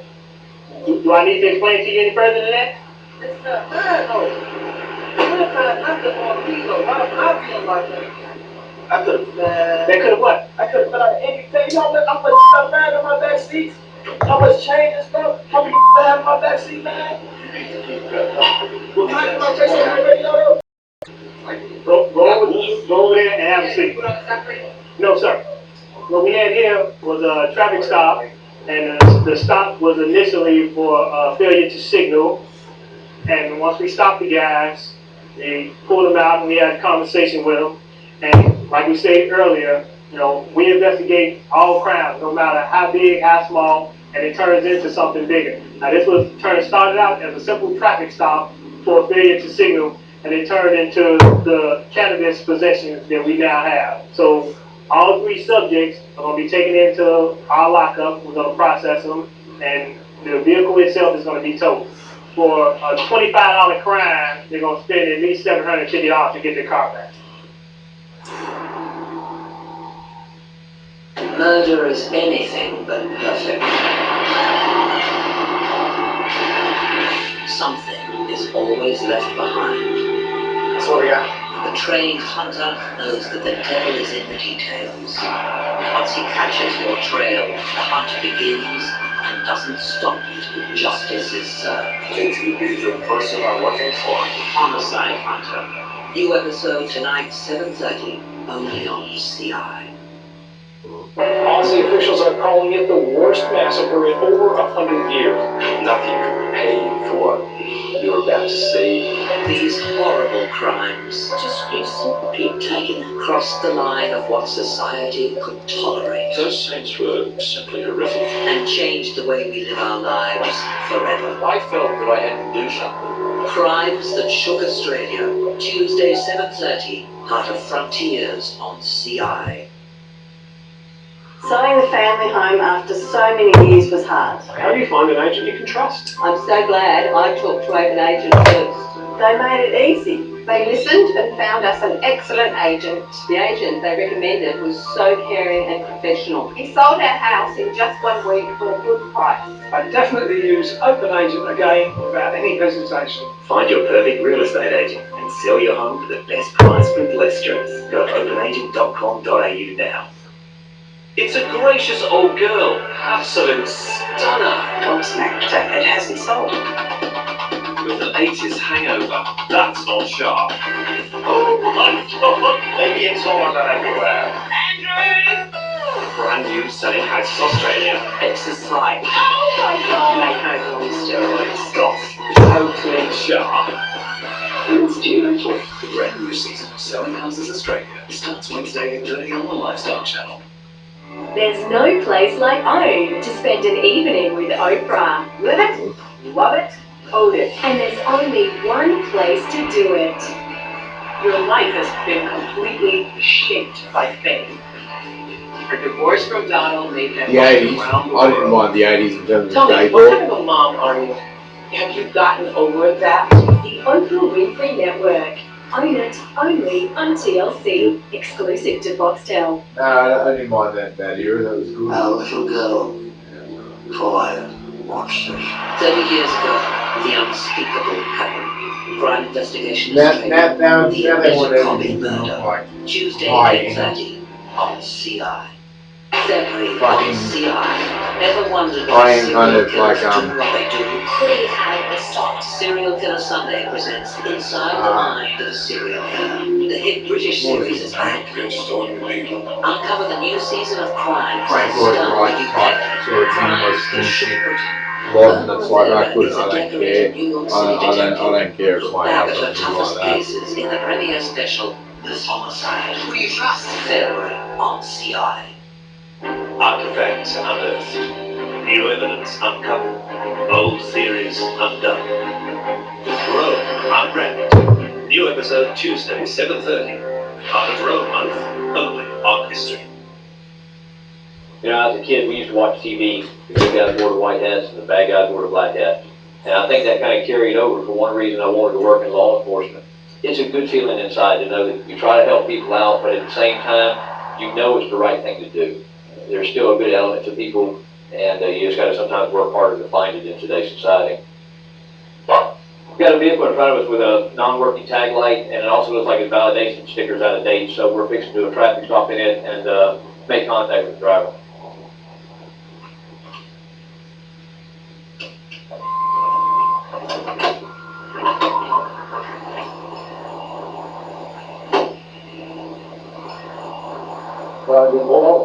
Got no tag lights, sir. No tag lights? No tag lights. My tag's expired, sir. I got a ticket for that just recently. I can't do nothing about it till Friday when I get paid, and I'm on my way to work. Okay, well, we'll get it all worked out in a second. Let me have your license, registration, proof, and insurance, all right? Where do you work at? I work here. Okay. How come you shaking so much? Got bad nerves. Bad nerves? Okay. You look a little bit nervous. I know I shouldn't be driving, but I have to go to work. I understand that. When did you get stopped for the tag? I got the tickets right here with me. Okay. This is the most recent one. Okay, that'll work. You got that citation you're talking about? Yes. You got a bunch of tickets? Yes, sir. Okay, well, let's see. What's that? You got pulled over in the city of Tampa. Yeah, I got a seatbelt violation a while back. I didn't know that they suspended. They apparently suspended my license, and the officer pulled me over. And what did they suspend your license for? For not paying a seatbelt ticket that I didn't know I had. I got pulled over in Tampa the other day, and the officer comes back and tells me that my license was suspended. Right. And he pulled me over for my tag being out of date. Well, I can't get the tag renewed until I pay the ticket for the license, but I can't come up this until I get paid Friday. Yeah, so when did you get pulled over in Tampa? I don't know if they don't think it says about 4 days ago. Right. What did that officer definitely probably tell you? Not to be driving, sir. What are you doing now? Keep driving, sir. I'm very sorry. I have to work. Alright, do me this. We're gonna come over here on this side over here and talk, okay? Just because I don't want standing right here where I'm at, I don't want to get squished. Okay, you agree with that? Alright. Now come on, put your paperwork over in the passenger seat. We'll get all this stuff straightened out, right? Alright. Like I said, I just want to talk over here, because that way I ain't got to worry about getting run over, you know? See. Just right over here, be fine. Alright, do me a favor, turn around and make sure you ain't got no bombs, leave weapons, hand grenades, stuff like that. Alright, just let me drive your hand. Just be real easy with me, alright? Yeah, you put them in your pocket. Alright, just let me have those. Just relax, okay? Just relax. Alright, just like that officer told you the other day, you ain't supposed to be driving, you know that, right? Yes, sir. Please do not take me to jail. I have a daughter, I have child support, and I'm really not in a bad spot. Right. I will find anything beside the car? Yeah, you might find a roach, maybe. Okay. Where would that might be? It might be an ashtray. Alright. Well, we just see. We just go. Or a cough syrup. You sick or something? You reckon that could be because of the cigarettes? So you roll your own cigars? Or do you use that for the weed you're telling me about? Put it there for us. Huh? I do smoke pot, sir. Well, I'm not saying you're a bad person. I'm just making an assumption here, and it sounds like my assumption was correct. I appreciate it. It's just easier that way, ain't it? Yeah, it's great. It's easier to tell the truth than it is to tell a lie. Yeah, and see, just like your mama told you and everybody else told you, tell the truth, because it's easier. And that's what I want to hear anyway, ain't it? Okay? Who wants to be tough? Who wants to run around all lot? No, because you know what? That's the part about a lie is you had to make it up the first time, and if you had to make it up, you got to try to keep sticking with it. Exactly. Yeah. Exactly. Okay? I'm gonna have another car here in just a second. All right, and I'm gonna put you in back here, then I'm gonna make sure everything's okay, and I'll be back to talk with you. Bye. I need a place for him to sit down for right now. So we'll give a quick look around here inside the car, make sure there's nothing else illegal. He said there might be some marijuana in here. If not, he's gonna go to jail for driving while license suspended after he's been told that his license is no good. But I don't find much nothing in the car, so I believe we're just going to have to deal with the charge of driving without a good license. All right, let me, we'll start on the paperwork form. We'll get him on his way down to booking. Yeah, if you don't mind. I'm going to speak with him for a minute. All right. The thing of it is this, okay? You've already been warned and given a break on the citation with you because the other officer I'm pretty well told you, okay? And the thing of it is, you can follow me to my house. I'll park my car in my driveway, sir, and I'll ask my boss to pick me up if she can. Okay, all right. The thing of it is this, okay? I don't have that luxury right now, okay? So we're going to have to run you down there. But I'm going to be able to work with you. I'm going to see if you can't get somebody to come up here and get your car. And I'm going to be able to call your boss and stuff like that, let them know you're going to be late, okay? And then you'll be able to get down there, okay? All right. Make sense? Yes. I'm going to work with you as much as I can, but I'm not going to be able to cut you loose, okay? Yeah. I'm going to shut the door for a little bit, let this AC get back to you, okay? Yeah. All right, just hang tight, I'll be with you in a second, all right? Yeah. Hopefully he'll get the impression how important it is to pay attention when an officer gives you a ticket less than a month ago for the same charge. You cannot drive in the state of Florida without having a good license.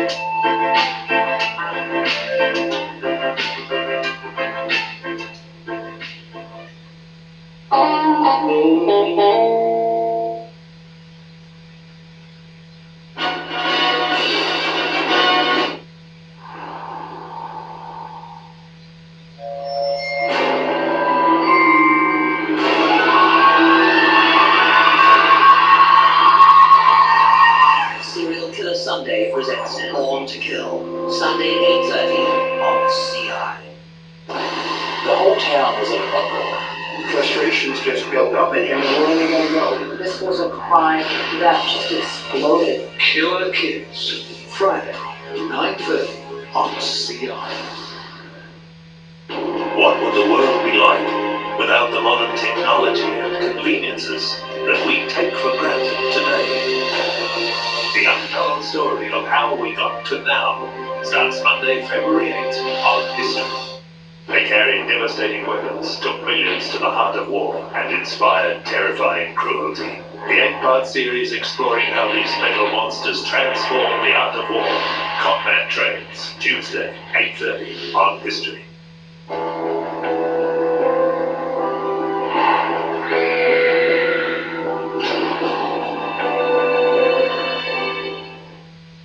The following program is classified M. It is recommended for viewers 15 years and over. We recommend the use of the parental lock system. Due to the graphic nature of this program, viewer discretion is advised.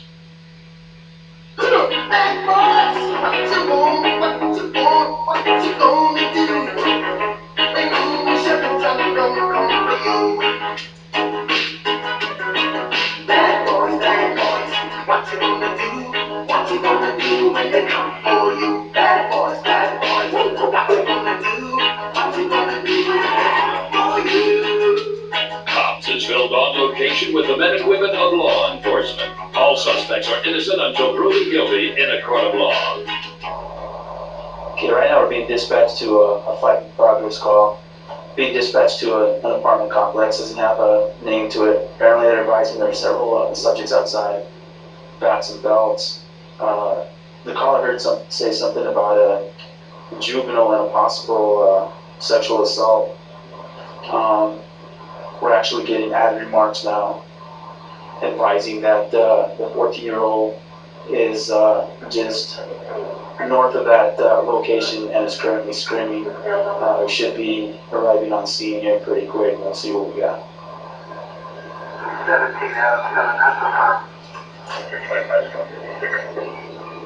And I'll call it to see if I can deal with it. Yeah, okay, great. Thank you, one clear. 14 clear.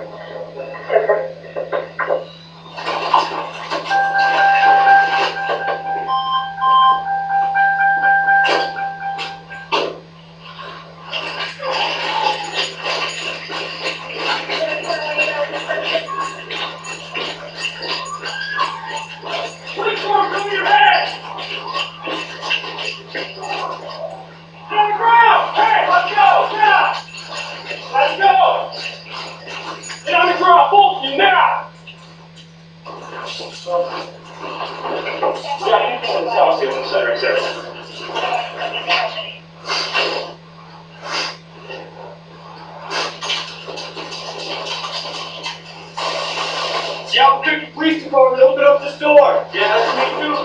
Get on the ground, get on the ground. On your back. Yes, sir. Tell them about me. I'll cooperate as long as you let my brother go. Okay.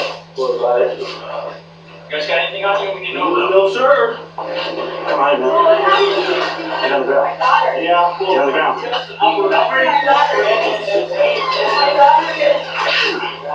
Yeah, they've got somebody. Is that right there? Okay, hold on. Your daughter's the one that's over there now? Yes, they have her checked because she was bleeding a lot of clots. From down there? Yes. Okay, and she was with who? The guy that's right here? Here, okay. When my son went to check upstairs, the door was locked. Which one's your son? Dominic. This little one that's right here. Dominic, come here. No, that's okay. I thought you talked right now. And he came down, and what happened was he went up there and tried to knock at the door because he goes up there, and the door was locked. He went up to the answer, and he said, this guy came out of the bedroom first, and then she came out the bedroom after, and they were sweating. She had her pants on, underwear was showing through her zipper, and then she told me she was bleeding chunks of blood. So what happened was this guy, when I told her his brother. This guy's brother? Yeah. Okay, who's the brother? The other one. On the other side? He came over here and he took his shirt off and he started. Down here? Yeah, over here. And he came with another guy in the van. And this guy in the van was calling people for backup to come in with him. The brother? Yeah, and then another friend of his, I think his name was Bruce or something, in a minivan. It just happened so fast, and that lady opened the door and she was all freaked out. They ruined all her pots over there, so. Okay. How's your daughter know this guy? He's a neighbor. And that's it? My son. And how old is she? She's 14. Well, she's 13, but my son was up there and played PlayStation and stuff with him. And then my daughter was up there, and that's my son said he came home sick. And when he came home, he went down the door with mom. Okay, well, it's going to take some time to sort through the mess, so just need you to handle it. Okay? What happened to your head, man? What'd you get hit with? With that bar. What bar? The one in the side right there. Where's it at? Was it this? No, right there in that black bar over there. Where else did you get hit? Your left eye? Yeah. Go ahead and turn the other way. Let me take a look. Okay.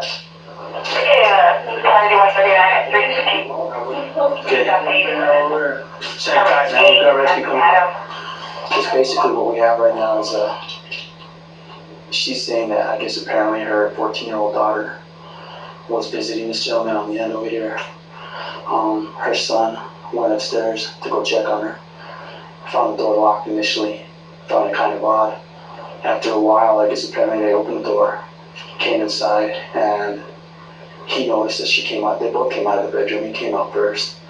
They were both sweating, and I guess apparently her pants were undone, and her panties were actually sticking through the zipper. She came down, came home.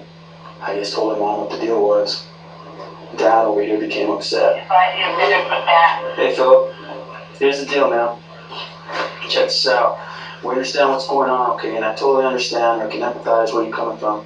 You know, I have kids of my own, so unfortunately, you know, we come up and you guys are in a heated fight. I don't know who you are from these guys. You know, I don't know if you're the one that's out to hurt us or the bad guy or what the deal is, okay? But from this point forward, I can empathize. Just cooperate with everything that we ask of you, okay? And we'll get this taken care of. What's going to happen right now is we're going to forward the case. Actually, the detective, more than likely, is going to come out. He's probably going to ask you some questions, okay? Just cooperate with him to the fullest, and everything's going to be okay. All right? Do you have any questions of us at all at this point right now? Unfortunately, you know, for the father in this whole situation, I can definitely empathize, you know, for what he's feeling. I have 2 children of my own, and I can't imagine somebody, you know, even doing that to my kids. But, you know, crime has been committed, batteries were committed, so everything's going to be investigated to the fullest, and we'll go ahead and wrap it up here and give it on over to the detectives at this point. No parent ever wants to say these words. I have never felt so free. He took Katie. I didn't protect my little girl. No parent wants to think the odds are against them. Timing in these cases is critical. We listen to the clock ticking away the seconds of my daughter's life. But they never give up searching. You don't want the bad guy to win. And they never give up hope. That's when the sunlight is bursting. They took our child. We got her back. New episode tonight, 9:30 on CI. I can't imagine a more horrific experience to go through. Crimes that are hard to imagine. For a father to have committed this horrendous crime, it just is beyond comprehension. But impossible to forget. As soon as I saw the fire, I knew it wasn't an accident. Never thought anything like this would happen to us, ever. Britain's darkest taboos. New episode Monday, 8:30 on CI. From the first footprints on our continent to the present day, what did it take for an ancient land to become a modern nation? An extraordinary tale of adversity and triumph. The people, places, and events that have shaped us. Australia, the story of us. Wednesday, 8:30, part of Frontiers on History. Get top brand tyres at online prices. Go to tyresales.com. Tyresales.com will change the way you shop for tyres. With drivers saving hundreds of dollars, it's no wonder we're Australia's favourite online tyre store. Genuine top brand tyres at online prices delivered free to over 1,750 installers nationwide. And with a tyresales.com money back correct tyre guarantee. At the click of a button, you can find the best tyres to suit your vehicle and your budget. There's no ringing around finding the right tyre at the right price. Plus, you can instantly locate the installer who is nearest to you. The easiest way to get a better deal on your new tyres. Genuine top brand tyres at online prices, delivered free to the installer of your choice. And with a tyresales.com money back correct tyre guarantee. Buying tyres has never been easier. For top brand tyres at online prices and the best deal in tyres, go to tyresales.com. Will change itself. It's here for us to take it. The faith that we've been waiting for is here for us to make it. Congratulations, you're a cutout. All the major Hollywood studios. On 9 dedicated movie channels. Plus, stream over 1,000 movies anytime. Just connect your IQ to the internet. It's all included in the movies pack. What does it take for a woman to snap? She's getting more and more animal obsessed. We found a large amount of child pornography. She's sitting around using meth with her teenage daughter. She really thrived off of the male attention she got. I could tell her mental stability was going out the door. She was tired of him, and she was going to get rid of him. She just started basically called crazy. She finally snapped. New episode Tuesday, 9:30 on CI. This February, history visits the Eternal City, Rome. Some colossus in the story of human history. How did they rise from humble beginnings to create the greatest empire man has ever seen?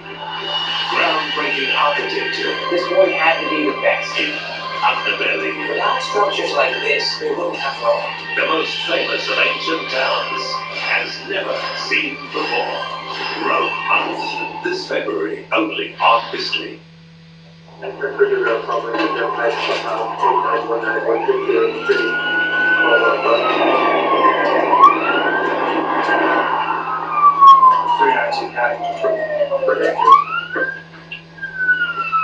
Motorcycle running from us, going westbound 224th from 58th Avenue.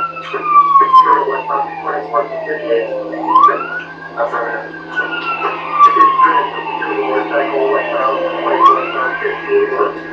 We got a motorcycle that's running from us here. Just turned on and it took off on us. That wasn't reactive. We're passing 48th Avenue. The crotch rocket, I haven't got the plate yet. He's approaching 38.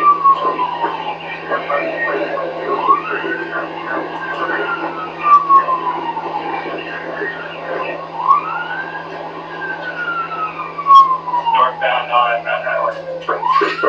Highway 2449.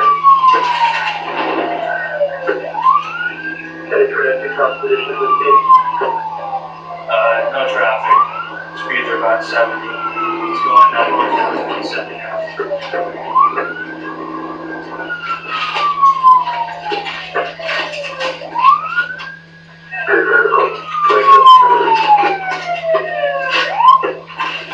Get your hands up! Get your hands up! Do it now! Get off the bike, get down on your face! Do it now! Keep your hands where I can see them! Get down on your face! Get down on your face! Stop at 208. Get arms out to your side! Arms all the way out to your side! Turn your head to the right. Okay, palms up towards the sky. As high as you can. As high as you can. Do not move, you understand me? Do not move. Turn your head to the right. Don't move. Keep your arm out there. Keep your arm out there. Bring me your arm. Bring me your other hand right here.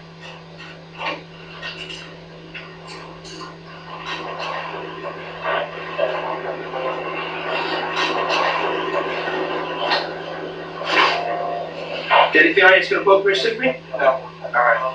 On your butt. I'm going to lift you up, okay?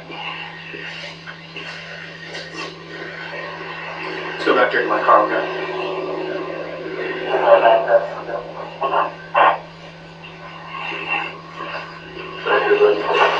Spread your feet, okay? Any weapons on you? No. Don't look at me. Fine. Spread your feet as wide as you can. Got your ID on you? Actors in the back of my bike. Just get your helmet off. Please. Huh? Can you be careful picking it up, please? Sure. Just like when you, the strap, like pulling to each side.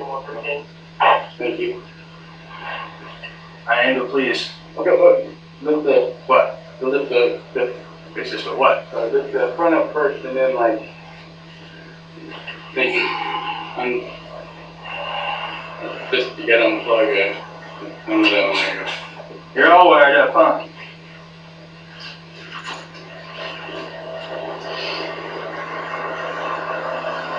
Are my earrings cool? Are they cool? Well, sometimes it does. I don't take off right. It's a matter of opinion. Why? Are they in my ears? They're in your ears. Okay. Thank you. This one's very direct, okay? What's your name anyway? My name is Darren. Darren? Okay, you have the right to remain silent. Anything you say can be used against you in a court of law. You have the right to talk to a lawyer and have him present with you while you're being questioned. You understand your rights? Yes. Okay. All right, have a seat there. Darren, right? Yeah. You saw me behind you there, right? Yeah. You saw I had my lights on, my sirens and all that stuff? At first I didn't see you had your lights on. Okay. So why did you run again?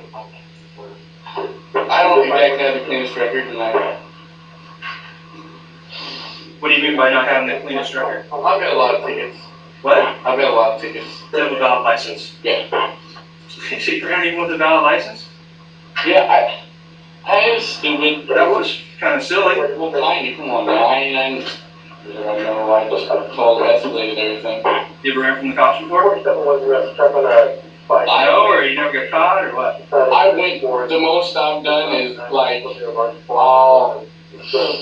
if I pass a cop like that, whatever, and I think they're gonna pull me over, I'll take off and just head down side street and, you know, follow me. I've never ever taken that, I never went that far. Okay. So you've never been arrested before for anything? Never. Okay. And the first time in the back of a cop car. Okay. Like I said, I've had tickets, I've had maybe 27, 28, but I've used... 27 or 28 tickets? Yeah, but I've used a lawyer to get all of them off, but maybe like 2, that was before I had him. That's great. It's cost me money, but I have a fairly clean driving record. So... Okay. So how fast you're Am I actually just going to get a ticket for running, or are you going to get me for speeding and like no blinkers and all that stuff too? No. Yeah, when you run from us, all that stuff's incorporated into... So it's just one thing. You're not getting a bunch of speeding tickets or anything like that.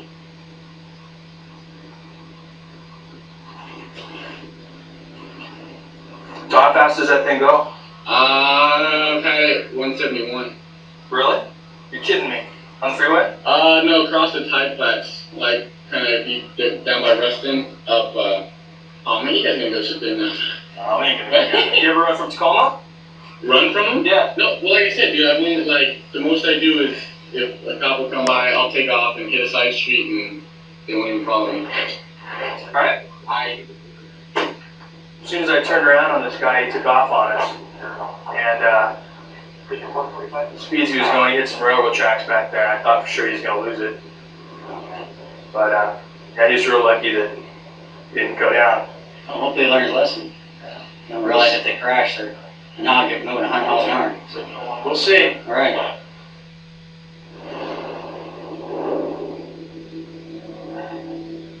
Aussie officials are calling it the worst massacre in over 100 years.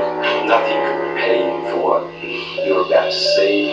These horrible crimes just recently taken across the line of what society could tolerate. Those things were simply horrific. And changed the way we live our lives forever. I felt that I had to do something. Crimes that shook Australia. Tuesday, 7:30, Heart of Frontiers on CI. Murder is anything but perfect. Something is always left behind. That's what we got. The trained hunter knows that the devil is in the details. Once he catches your trail, the hunt begins and doesn't stop till justice is served. Can you be the person I'm looking for? Homicide Hunter. New episode tonight, 7:30, only on CI. Selling your home is pretty stressful, especially with kids. Finding a good real estate agent is the biggest worry. I haven't got time to meet and research every agent. That's why we used Open Agent. Open Agent did the hard work for us and recommended 2 great agents. For free. The agent we chose sold our house in just 5 days. And we got way more than we expected. Find your perfect real estate agent and sell your home for the best price with less stress. Go to openagent.com.au now.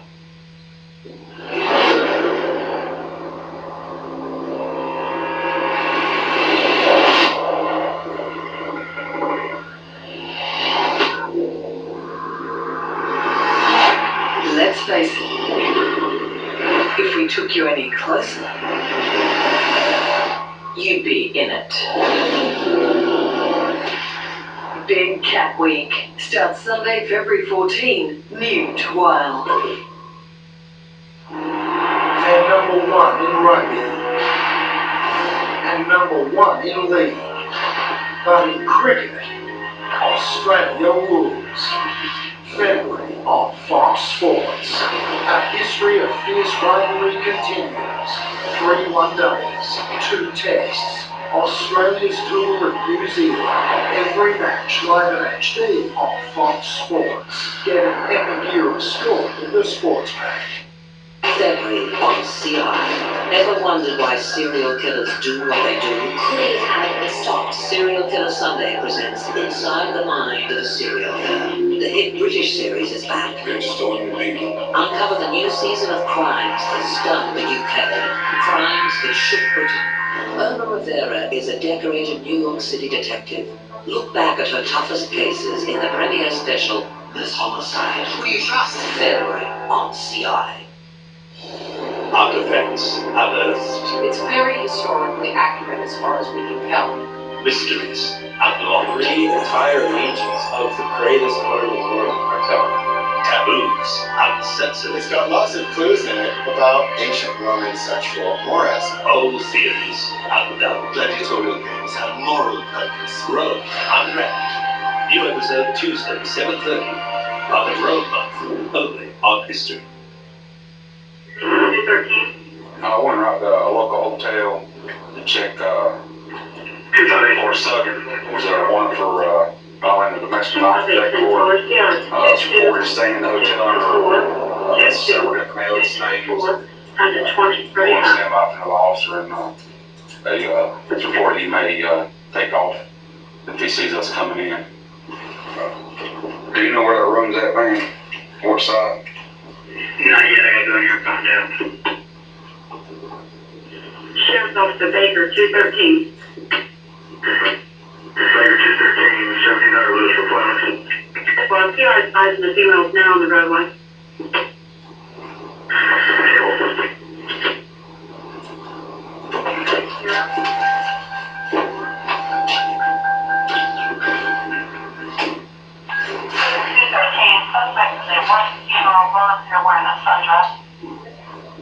Have they checked out, or is he still listed? Yes, I checked out.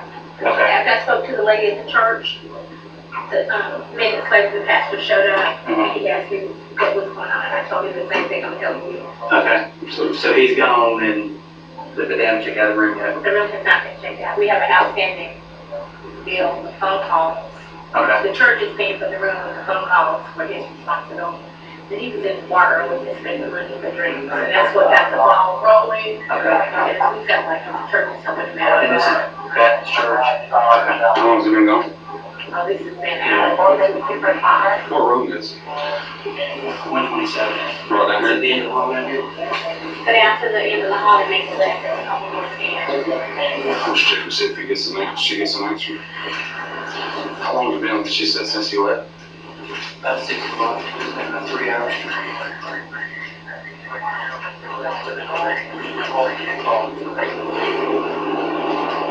I'd have to preach would have brought you back if he took you. They said he was ordering something to bar, and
A hero who's changing the world.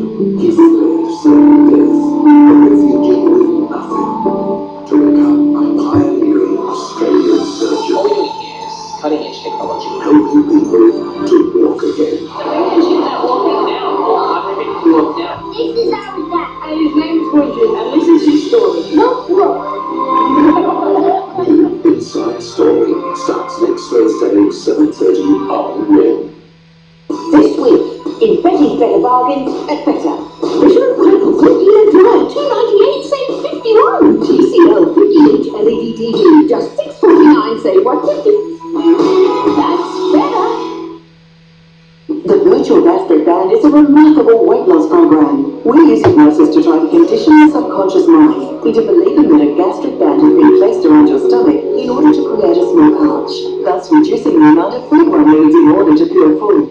The virtual gastric band is available at a fraction of the cost of a physical operation. It's totally natural and has great results. Visit www.hypnoticweightloss.com.au to find out more.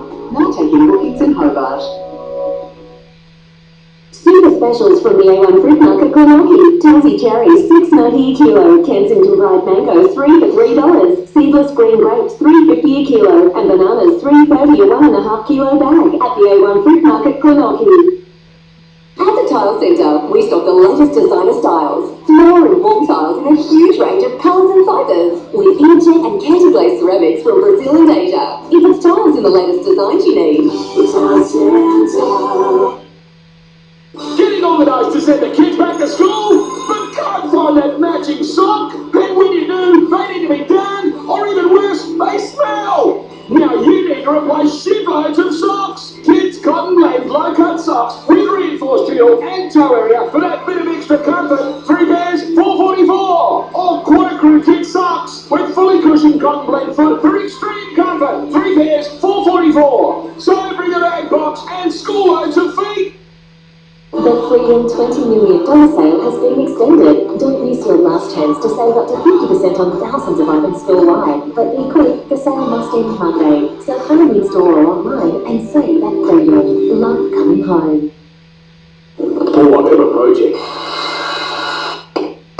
big or small, inside or out, the friendly staff at KNZ are here to help you find exactly what you need, and they've been doing it right here in Tasmania for over 100 years.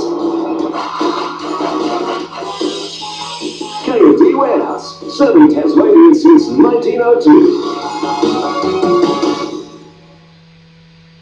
Save more at the Animal Tackle Box. There's a $24 bag of greedy treats with every 13 or 15 kilo bag of advanced dog food purchased. There's 20% off a great selected range of pet beds. Save $30 on these great bird cages. And 20 kilo bags of Lucky Layer chook pellets, only $17.45. Save $2. All this and more at the Animal Tackle Box, 100% Tasmanian owned. Where did the day go? I'm exhausted. Well, the doctor did say my count is low, but what does that even mean? Be honest, they're my family, they love me, and I love them. Well, it's been a while since we've done this together. It's gonna be okay. As connected with our modern world is, it's easy to feel alone. How can we reconnect? It could be as easy as getting back to the table and find love, support, and understanding. Get back to the table and connect with your family. Forty's giving away a fantastic pot of cash every day.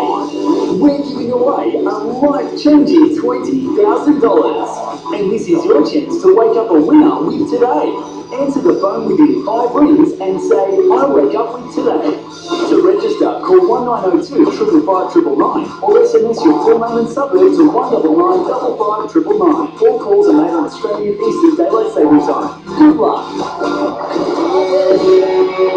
And fingers crossed that it's your phone that we're ringing this morning, so make sure you answer with those lucky words, I wake up with today. Look at that, it's Fruit Ninja is in the house. Soon he'll be teaching her is there. He'll be teaching us how to slice and dice some healthy food here. Some fruit salad this morning, so Lisa and I will also be been recruited with some very, very sharp samurai swords to get your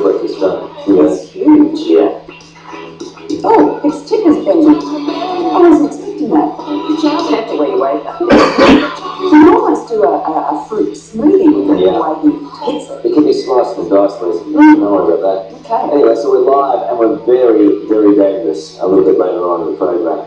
Don't think they quite know what they're doing putting them in their hands, but we'll see. They could be annoying. All right, it is 6:30, so it's news time. Here's Sylvia. Thank you, Lisa. Good morning again. First this morning, a new scandal is rocking the NRL. Sydney Roosters star Mitchell Pearce is expected to be stripped of his captaincy and fined $50,000 after he was filmed drunk, wetting himself and simulating a lewd act with a dog. The graphic video also shows the Origin halfback staggering around trying to kiss a woman who then pushes him away during an Australia Day party. Overnight, the NRL's Integrity Unit confirmed it was aware of the matter and says the club is now investigating. A freak storm has lashed southwest Victoria, leaving scores of damaged buildings, fallen trees and flooded roads. We have reporters in Geelong this morning and Emergency Services Chief there. But first, let's go to our reporter Christine Hearn. Chris, talk us through the damage where you are this morning. Well, Sylvia, the water has receded, but as you can imagine, it's left behind a muddy mess. There's also a lot of debris, trees down, of course, across Geelong as well. I have just had an update from the SES. They tell me that they logged 520 calls for help as a result of this freak storm. Most of that was for flood damage, building damage as well. 19 calls for rescues. Most of those were for people that were trapped in their cars as this water rose so incredibly quickly, as we can see from this extraordinary vision. Water gushing through main streets of Geelong, taking with it cars as well. Let's have a listen to what a resident had to tell us as this freak storm hit. All of a sudden it was like hell broke loose. There was just rain going sideways.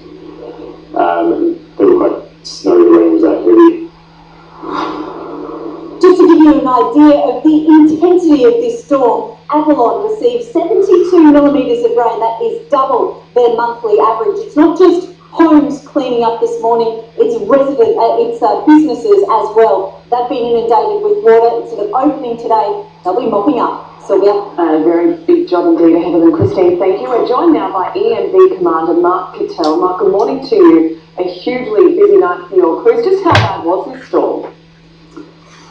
Good morning, Sylvia. Yeah, the storm was quite intense. It built up through the day and we monitored it starting to approach Geelong. We knew it was going to be fairly intense, but once we started to see the impacts on the ground there, it certainly was a surprise. We had crews on the ground very quickly, both from ourselves, the CFA, MFB and Delta over there, assisting with the clean-up. And I understand there were a number of rescues last night. Which areas did they happen in? Oh, look, they were spattered across the Geelong area, particularly in the centre there, or Hamlin Heights, were the two major areas that we hit, and we saw the graphic pictures of those areas on TV. Yeah, widespread damage. And how big is the clean-up operation for your crews today? Look, the crews did an absolutely fantastic job overnight. We've got a clean slate this morning, bar a few larger jobs that will need professional support in there to get those completed or cleaned up, and we saw some of those houses last night. Our crews are now preparing for another day today to see what happens. We do expect a similar sort of thing to happen, although we're hoping Geelong's not going to be the area that's going to be hit. We're hoping that it's not going to be as intense as yesterday, but we're certainly expecting that type of weather to continue to impact through the day. Yeah, another storm is the last thing you need. Another big job ahead of you today. Mark Cattell, we appreciate your time. Thank you. No worries. Thanks, Sylvia. Victorian authorities are investigating two separate firearms incidents that occurred in Melbourne overnight. A man in his 20s was taken to hospital from Dallas with a suspected gunshot wound, while emergency services later attended a scene at Jacana where a man was found in a car with a suspected gunshot wound to his pelvis. Horrific video has emerged showing the brutal bashing of a man in Sydney's West. The graphic footage shows a group of men chasing the victim down a street before they set upon him.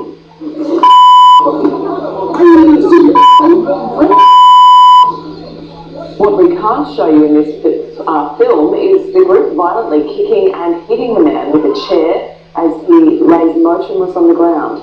Police have confirmed they're investigating the shocking attack and they are urging anyone with information to contact Crime Stoppers. A major crackdown on the disability support pension has reportedly resulted in 1 in 7 people being kicked off the government payment and told to find work. 8,000 recipients dropped off the scheme in the second half of last year because of tougher requirements. And more than 70,000 applications for the DSP were rejected over the 12 months to September last year, according to figures quoted by News Corp. A South Australian man has died following a car crash in India, becoming the 7th member of his family to lose his life in a horror accident. Rupin Data passed away in hospital more than 2 weeks after the deaths of his wife, 2 daughters, son and sister-in-law. His father-in-law, who initially survived the crash, suffered a fatal heart attack after hearing of his family's deaths. The group was travelling from Delhi to the Taj Mahal when it's believed a burst tyre caused the car to smash before flipping onto its roof. US President Barack Obama has called for urgent action against the mosquito-borne Zika virus, which has been linked to major birth defects in babies born in South America. Mr. Obama held a meeting calling for research into tests and a possible vaccine for the virus, which authorities warn could spread further than the 21 countries it's currently in. It's spreading incredibly rapidly, much more rapidly than has been seen before, but this is the first time it's really encountering such a large potential population to infect. There are growing fears now for the health of tourists and athletes heading to Brazil for the Olympic Games. The Australian Olympic Committee has released a statement saying the protection of our athletes at the Rio Games is paramount. To the US now, where authorities have just addressed the media over a deadly shootout at a wildlife refuge in Oregon. Police arrested several protesters who've been occupying the sanctuary since the beginning of the year, accusing the government of taking land illegally. One of the protesters was killed and several arrested during a tense standoff with police. Let me be clear. It is the actions and choices of the non-occupiers of the refuge that has led us to where we are today. They had ample opportunity to leave the refuge peacefully. Police have called for calm in the area, cordoning off the site with several protesters refusing to leave. Well, the Nativity is one of the most famous artworks ever to be stolen. It disappeared more than 4 decades ago, but now cutting-edge digital technology is being used to recreate a copy of the lost masterpiece. The original hung in an Italian church for more than 300 years, but it's thought to have passed into the hands of the mafia after its theft.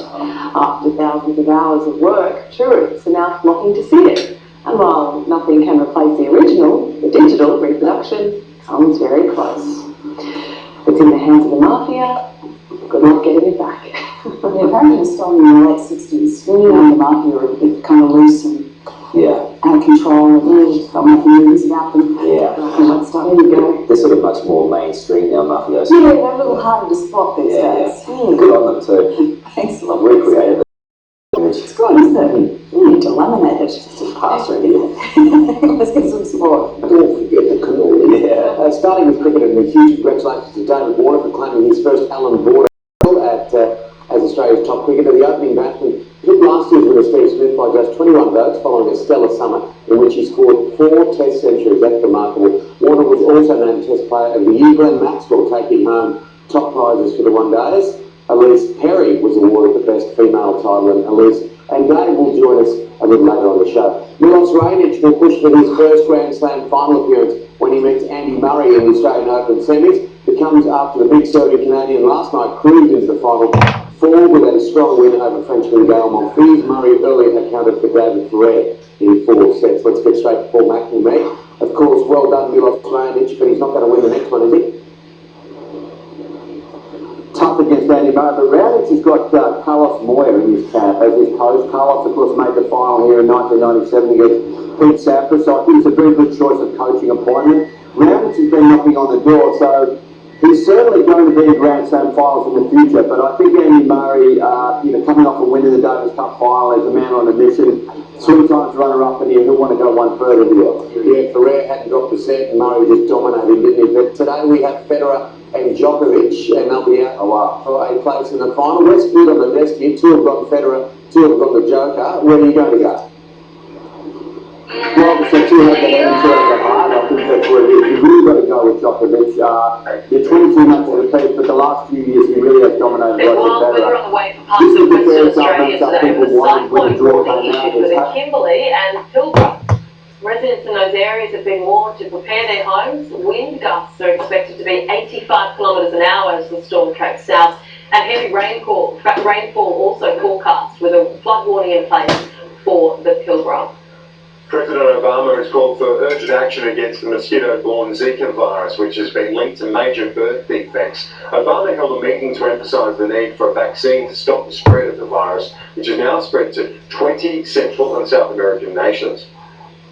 It's spreading incredibly rapidly, much more rapidly than has been seen before, but this is the first time it's really encountering such a large potential population to infect.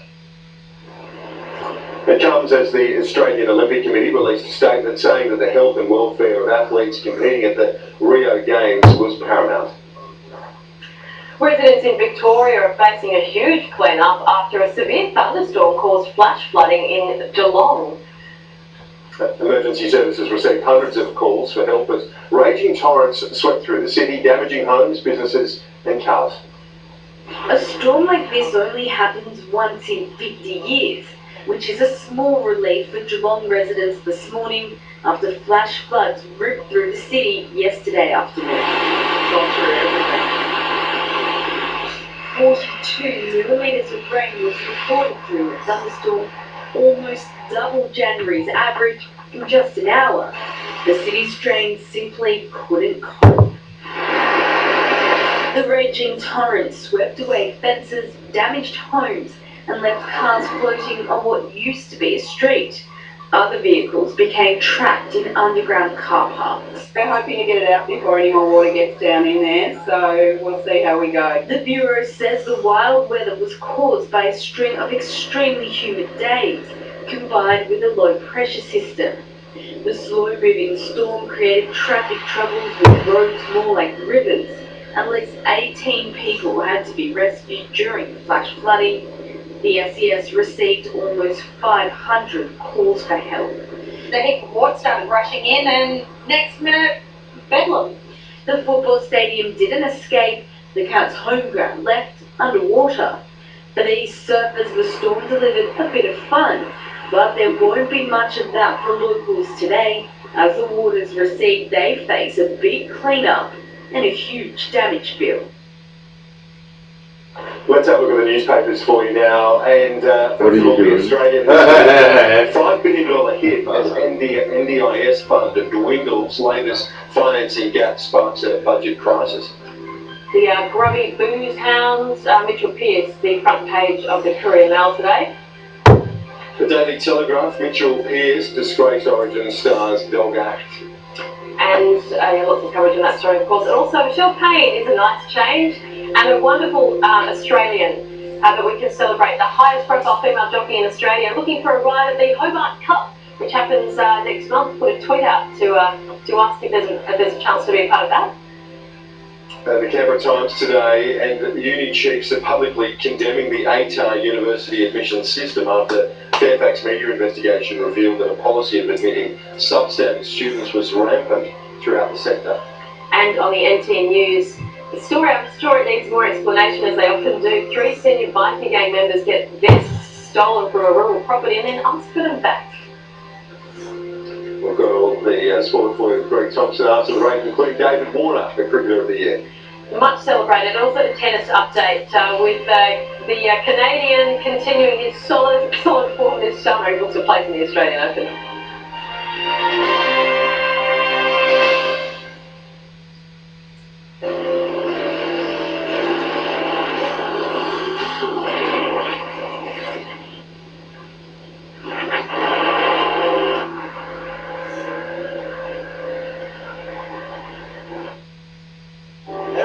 Is the most dangerous place on earth. Can you hear me? I will say that the longer you go in the process, the more you're going to have to pass a series of hurdles that the voters are going to put in front of you. Because the one thing everybody understands is that this job right here, you don't have the luxury of just focusing on one thing. Fox News contributor Monica Crowley joining me now. She's an online opinion editor for the Washington Times. It's very interesting to see the disparity between what Biden said and then Obama meeting with Sanders today. How do you match that together?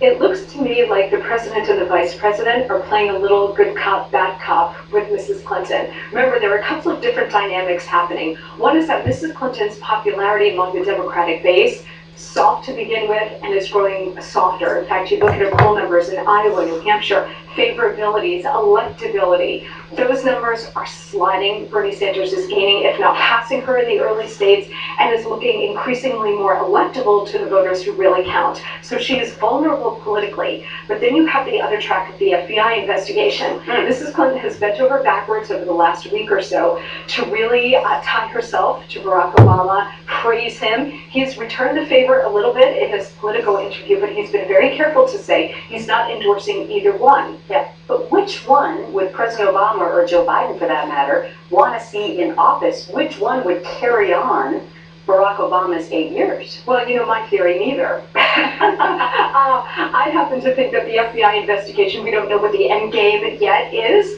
but I think that perhaps the president and the vice president's preference is perhaps neither one, and we might not know who the Democratic nominee might be yet. Look, the FBI investigation is ongoing. That is hanging over her head in a way that's probably more serious than even her sliding poll numbers. I think the president understands this. He may not be privy to the details of the FBI investigation, but I think they see that she is incredibly weak. If she loses Iowa and New Hampshire, then I think it's easier for somebody to go for her jugular, and I think they understand that. Well, she did throw a bone out to the president. She said, look, I consider naming him to the Supreme Court when I'm president. Yeah, and she continues to kiss his butt, and it's sort of fun to watch. But again, I think, look, from a political angle, she would love to have his endorsement. She would love to have the minority support he could deliver. She would love to have the technical and social media infrastructure he used to win in 2008 and 12. He has given her none of those things yet. So they're not mutually exclusive. I think she's trying to get those things from him while also trying to say, listen, if you have any sway whatsoever in the course of this investigation, I'd really appreciate it if you could get them to back off. Very interesting. Will not work. And by the way, only one former president actually served on Supreme Court. Taft, who said the appointment was his greatest honor. I don't remember that I ever was president. Wow. Yeah, I don't think it would go that way. That job appeals to him, but she's doing whatever she can to stay on his good side. All right, Monica, great to see you. You bet, thanks. Time now for my take. Today on takes and taxes. Yeah. Presidential candidate and self-avowed Democratic Socialist Bernie Sanders gladly admitting he will raise taxes for Americans if elected. He did so during the Democratic town hall the other night when talking about wanting Medicare for all. We will raise taxes. Yes, we will. But also let us be clear, Chris, because there's a little bit of disingenuity out there. We may raise taxes, but we are also going to eliminate private health insurance premiums for individuals and for business. All right. So Sanders is not alone in speaking frankly about raising taxes. President Obama campaigned in 2008 on hiking taxes on anyone making more than $250,000 a year. The catchphrase, remember, had a lot to do with getting him elected. Pay your fair share. Even when many argued those percentage of people already were. Hillary Clinton has also called on raising taxes for the so-called wealthy. But Bernie is different. He wants to raise taxes for everyone, claiming he'll save some Americans money in doing so. But by just how much? Just a few years ago, Sanders admitted he was in favor of a 90% tax rate, and while he has come off that number a little bit since running for president, no one's really pushed him on what his new number would be. 50, 60, 70? Wouldn't that be an important number to know? Coming up on the show, some Republican senators are trying to prevent the transfer of Gitmo detainees by putting pressure on countries that may accept them, and what this may mean for the president's plan. It's a story you're going to see only here. Plus, here's something you don't see every day. Garbage truck bursts into flames on a quiet street. What may have caused the fiery explosion? Right back.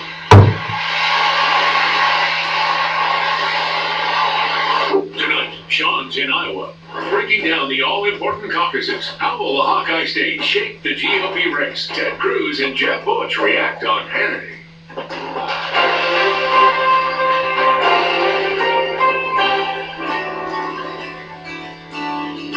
Mama, I got no direction. But we're all playing the same game. I'm looking for redemption, babe. I'm just afraid to say the name. So God, I'm down in pretending. What we're seeking is the truth. Just looking for a happy ending. All I'm looking for is you. You came upon me way long way. You're the reason I'm still here, yeah. No matter what you were sent to see. You came upon me way long way. I wanted out into the water. And I thought that I might drown. I don't know what I was after, babe. I just knew it was going down. And that's when she found me. I'm not afraid anymore. Said you know I always had you, babe. Just waiting for you to find what you were looking for. You came upon me a way long way. You're the reason I'm still here, yeah. No matter what you were sent to see. You came upon me a way long way. Way long way.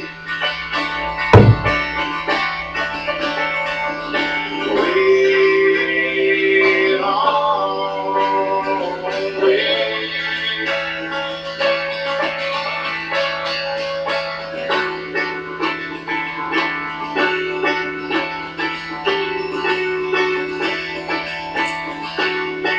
You came upon me a way long way. You're the reason I'm still here, yeah. No matter what you were sent to see. You came upon me a way long way. Welcome back to The Real Story. Check out this garbage truck. Totally catches on fire, then explodes. This is on a Jersey street. Whole thing caught on video, as you can see. Workers tried to put the fire out themselves, but they couldn't. Thankfully, no one hurt in this entire episode. The truck is powered by natural gas. Police say the fire started after a problem with the truck's battery system. President Obama's plans to empty Gitmo before the end of his term may have hit a roadblock now. A group of senators are using the power of the purse to persuade countries considering taking in detainees to think twice about that plan. Chief Intelligence Correspondent Catherine Herridge, live from our D.C. Bureau with more on this. So Catherine, what have you found out? Well, thank you, Gretchen, and good afternoon. According to this letter first obtained by Fox News, the four senators want to cut foreign aid in the 2017 budget if either detainee goes back to terrorism.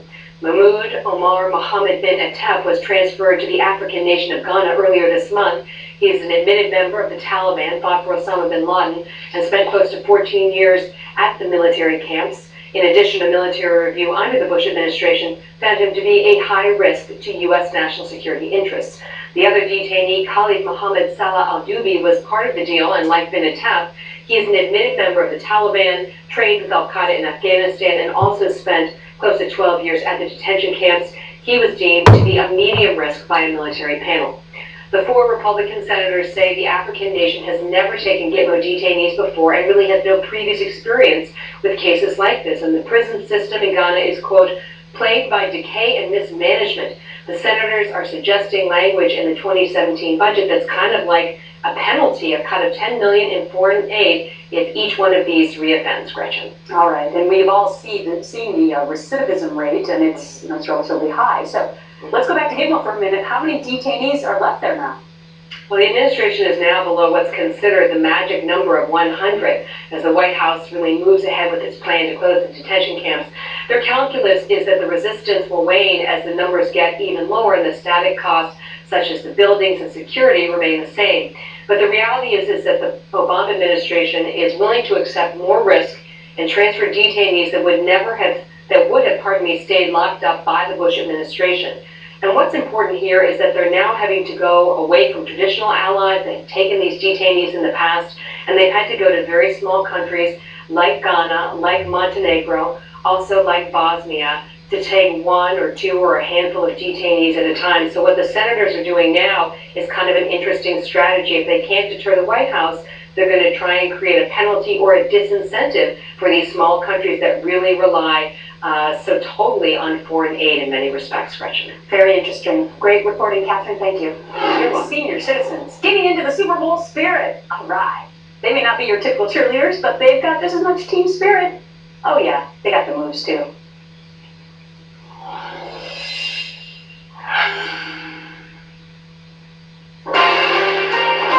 Hello, this is Fox Extra. Buongiorno to our friends watching in Italy, and thank you for choosing Fox. You can catch both Fox News and Fox Business on Sky Italia. Keep it right here.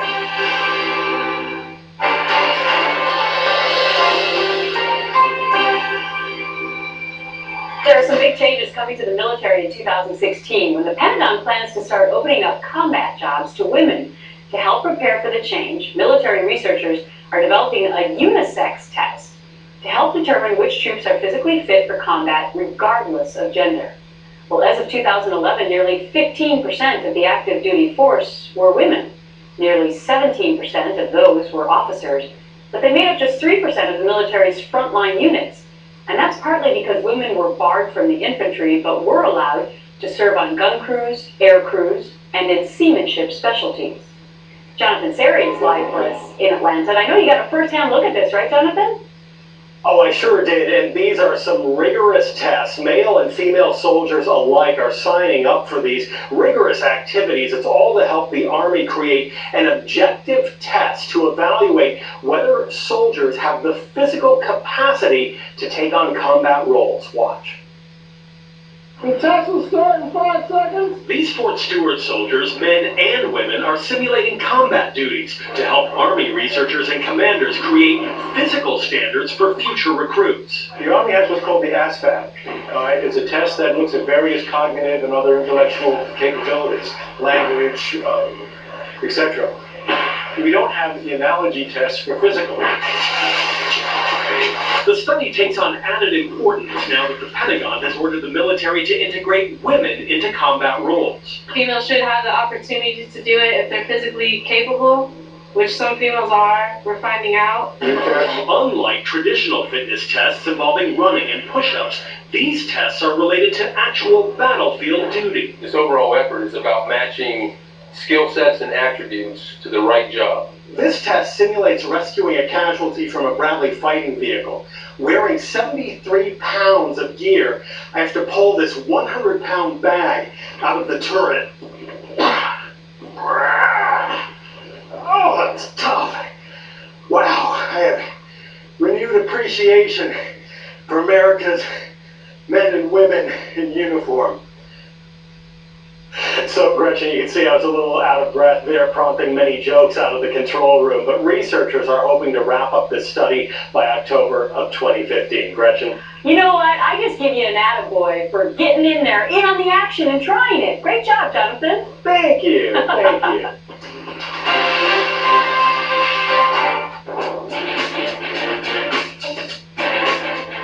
Time to check out what America's clicking on today. Construction crews scoring that is, a touchdown for science. While renovating Oregon State University's football field, huge bone, likely from an extinct mammoth, dug up from the stadium's end zone. Minnesota's Eagle Camp capturing a bald eagle protecting an egg during the snow and the cold. This is so cool. And heartbreaker on the hardwood. Watch this. University of Virginia. Scoring 4 3-pointers in the last minute, including this game-winning buzzer beater. Okay, Carolina Panthers, Denver Broncos, you know they're going to battle it out in Super Bowl 50, but players aren't the only ones practicing their moves. Check out these Panther fans at a retirement community in Thomasville, North Carolina. They're doing the Carolina quarterback signature move, the dab, which has taken Panther Nation by storm. My 10-year-old was trying to teach my husband the dab over the weekend. Wish I had video. Thanks for being part of The Real Story. I'm Gretchen. Grisha. Who ordered insanity and didn't consult with the class? The train is off the tracks and it's careening right into the political history books. Donald Trump, it appears, has pulled an end around. Word is he will not debate tomorrow on Fox News Channel for a list of reasons. Seems he's bailing on his last chance to face off with his top rival, Ted Cruz, before the caucuses. Or if you'd rather, not giving the others another shot at it. Or is so mad at this news network that he's punting. Or something else. We'll get reaction from some of the candidates who say they will be there. Meantime, the Democrats have some drama of their own. Now that Hillary Clinton is slipping in the polls, there's talk of the Democrats adding another last-minute debate. But for now, party bosses say no thank you. And are you a traveler? Hear this. A government watchdog says the nation's busiest air traffic control towers need more controllers. But the feds claim everything's fine because trainees are on the job. Let's get to it. Now, Shepard Smith reporting live from the Fox News deck. Well, it's obviously Weird Wednesday before Theater Thursday. The Trump campaign swears that this time he is serious.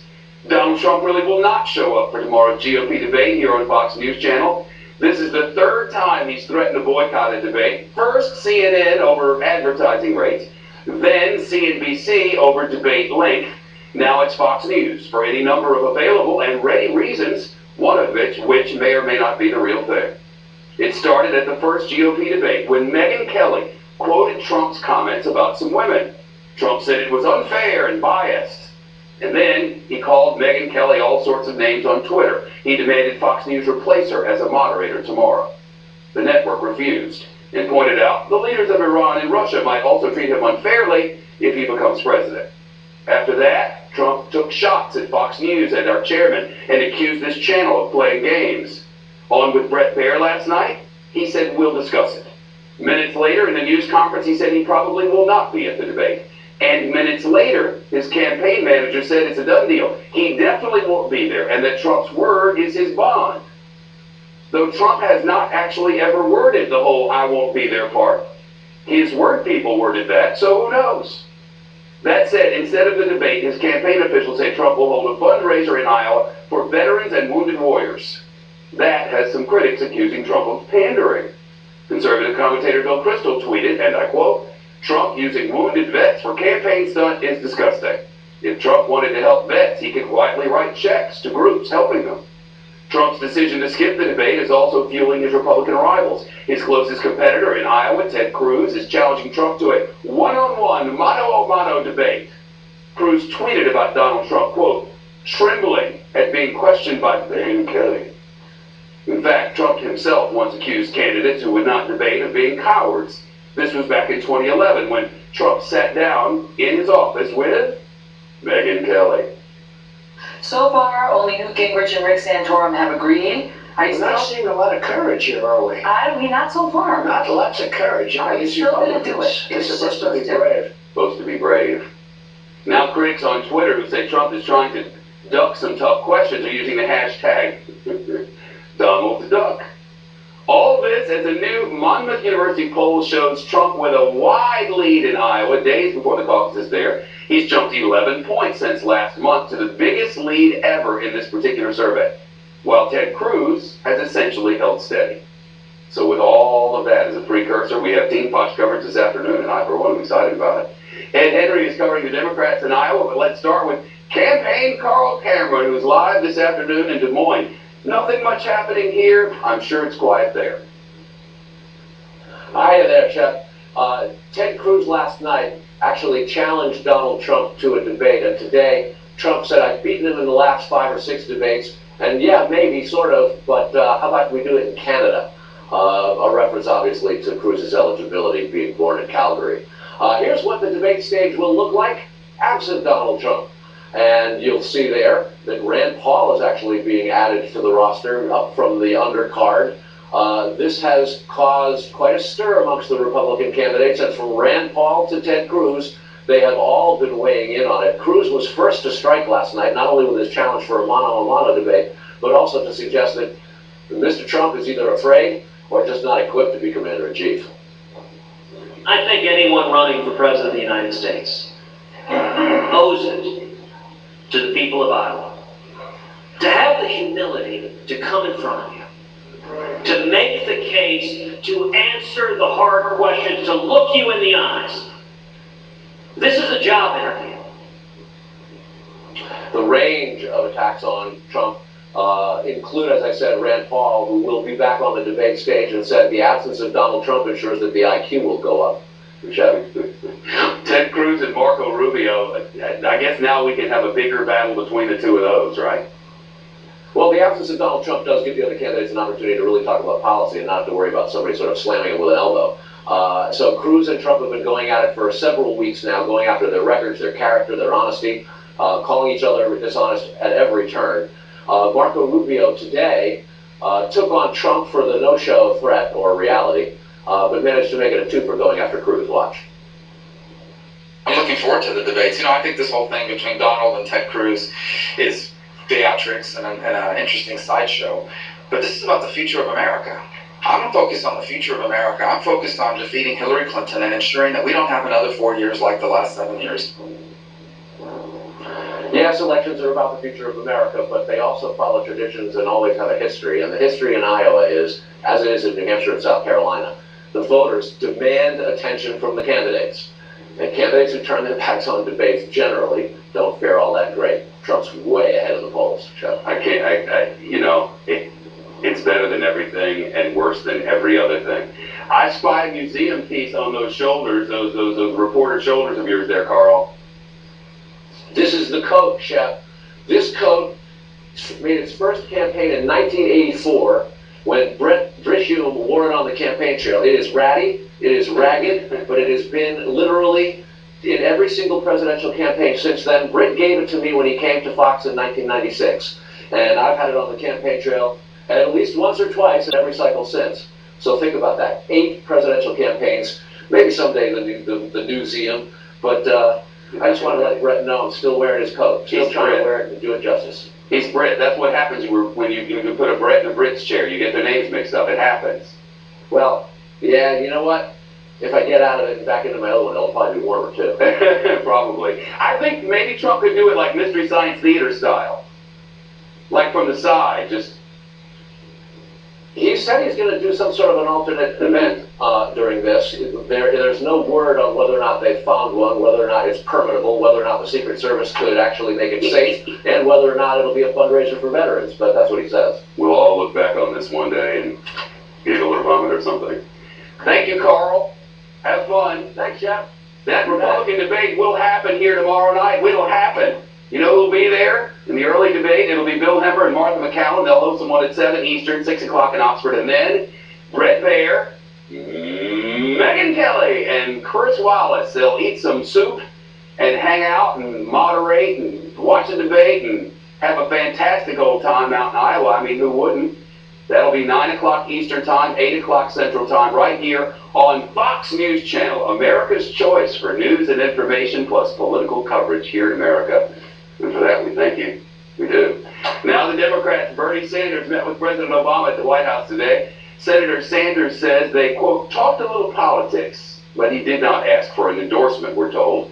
The president has said he plans to stay neutral. Senator Sanders said he does not think the president broke that pledge with a recent interview praising Hillary Clinton. The senator also praised the president for turning around the economy. It's also important to remember how far we have come in the last 7 years under the leadership of President Obama and Vice President Biden. This comes just 5 days before voters go out and caucus in Iowa with Sanders and Clinton in a tight race for first place. The latest survey from Quinnipiac University shows the Vermont senator is leading the former Secretary of State by 4 points, and that, ladies and gentlemen, is a statistical tie.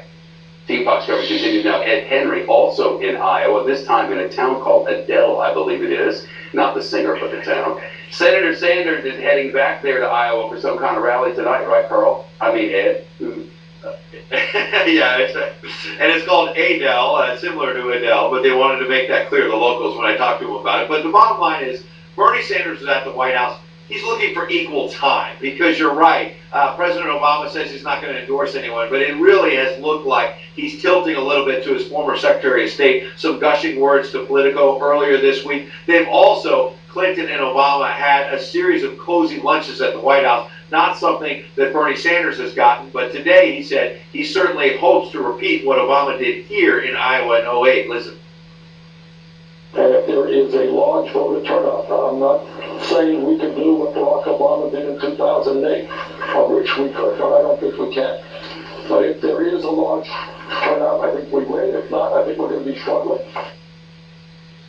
And he has been getting much larger crowds than Hillary Clinton here. At this bowling alley, Clinton had an event a short time ago, had about 275 people.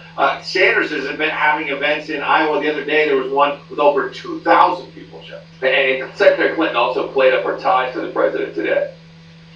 Yeah, that's right. At this event, she was going on and on about the economy and how the president had to dig this country out of a ditch after 8 years of George W. Bush. And then she went on to remind Democrats here all about the fact that she was close to President Obama, side by side with him during the bin Laden raid. Listen.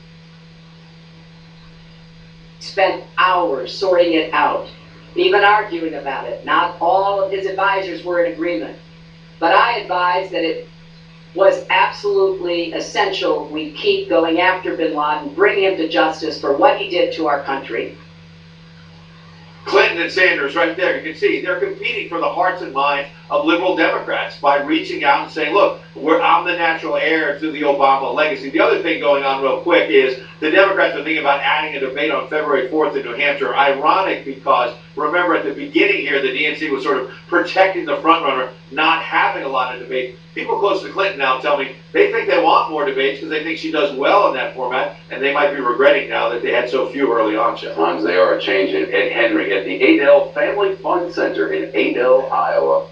Have family fun. Good to see you, buddy. You too.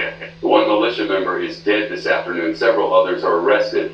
But the standoff is now continuing as officers surround a wildlife refuge in Oregon. A live update from the scene coming on that on this Wednesday afternoon on the Fox News Desk.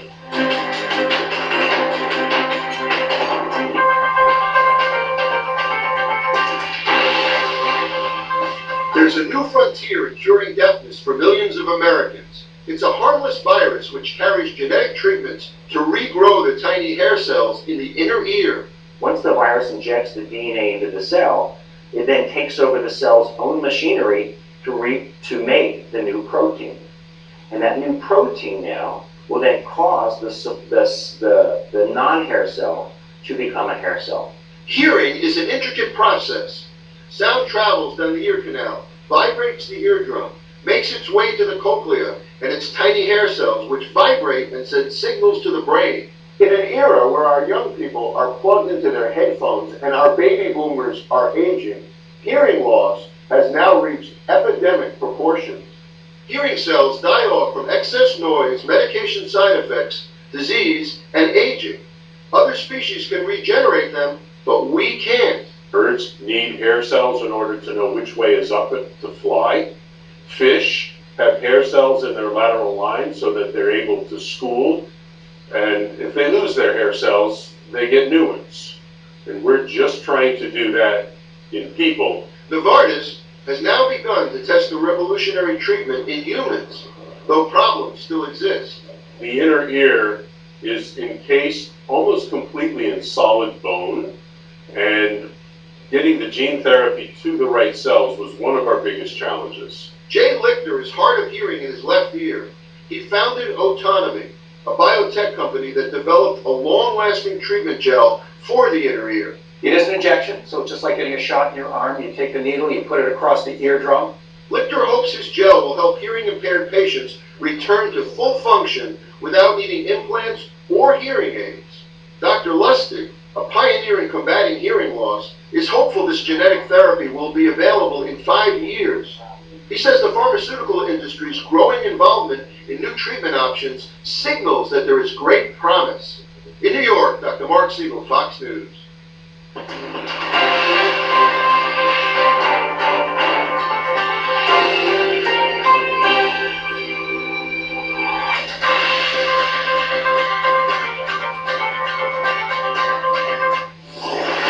Well, here's some weird stuff here. The Dow just plunged. See that right about 2 o'clock? Everything was just fine, and the Fed made some sort of we're not going to do anything to interest rates announcement. It, dropped like a crimson tide in Oxford. I mean, just done. Dundee. Gone. Over. Down 274 and counting. It's on a steep slope. As things change, we'll update you because that's what we do. Cops say they've surrounded a wildlife refuge in Oregon where several armed militia members remain holed up, even though their leaders are now in custody after a traffic stop yesterday turned deadly. Police say shots rang out as they pulled over senior members of the militia on a highway outside that refuge there. It's still unclear at this hour who did the firing, but when it was over, investigators say one guy was dead. They haven't officially confirmed who it is, but the daughter of this man, Lavoy Finicum, says he was her dad. He was a spokesman of sorts for this group of sorts who once said that they would rather die than go to jail. Authorities say they arrested the group's leader, a guy named Amon Bundy. Yes, Bundy, among with some of the other followers here. The FBI reports they each face charges of conspiracy to impede federal officers. At a news conference in the last news hour, law enforcement officials would not give any more details about how it all went down, but the sheriff did get a bit emotional as he talked about why. It was as simple as just waiting out some folks down there to get out of some buildings. We could have waited a lot longer. But this has been tearing our community apart. We don't arm up and rebel. We work through the appropriate channels. This can't happen anymore.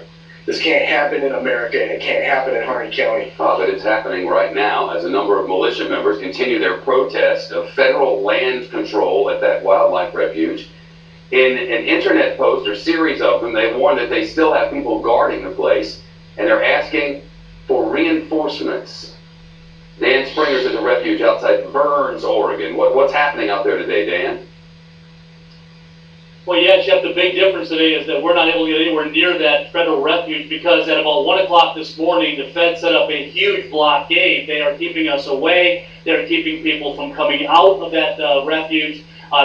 This all happened not long after the arrest of all those occupation leaders that you just mentioned. The first checkpoint is a full 5 miles away from the refuge, the compound, which has been occupied for over 3 weeks. There are heavily armed FBI agents and state patrol SWAT officers. I saw heavy machinery going in, a crane, a bulldozer, concrete Jersey barriers. The FBI said all along they wanted to end this peacefully, but over the last week, they were criticized by local officials and the governor here in Oregon, who basically said that they were being too passive. It all changed last night. Let me be clear. It is the actions and choices of the armed occupiers of the refuge that has led us to where we are today.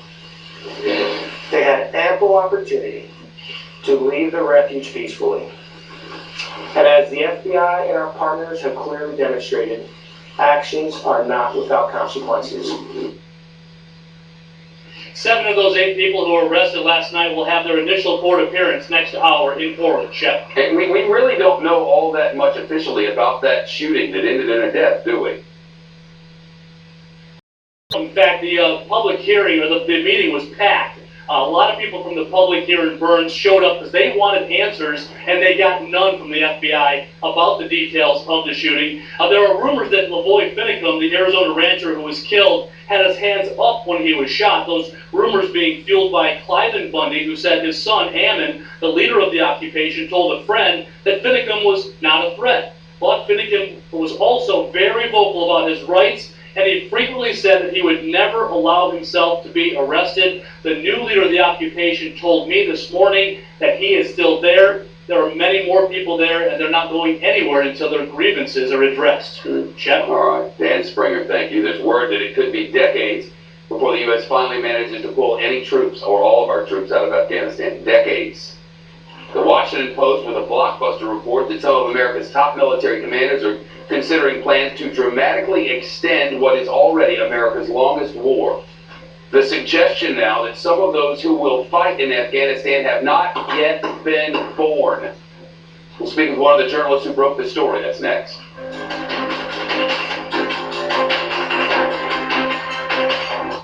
Well, while here, Donald Trump continuing to lead the Republican polling. He will enter the no-spin zone. Next factor.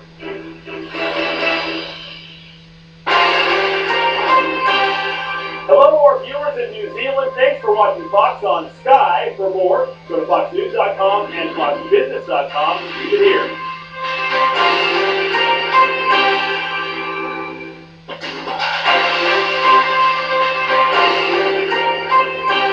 Hi, this is Fox Extra, and I'm Julie Banderas. A Massachusetts company has come up with a robot it says will make American companies more competitive on the global market without costing Americans their jobs.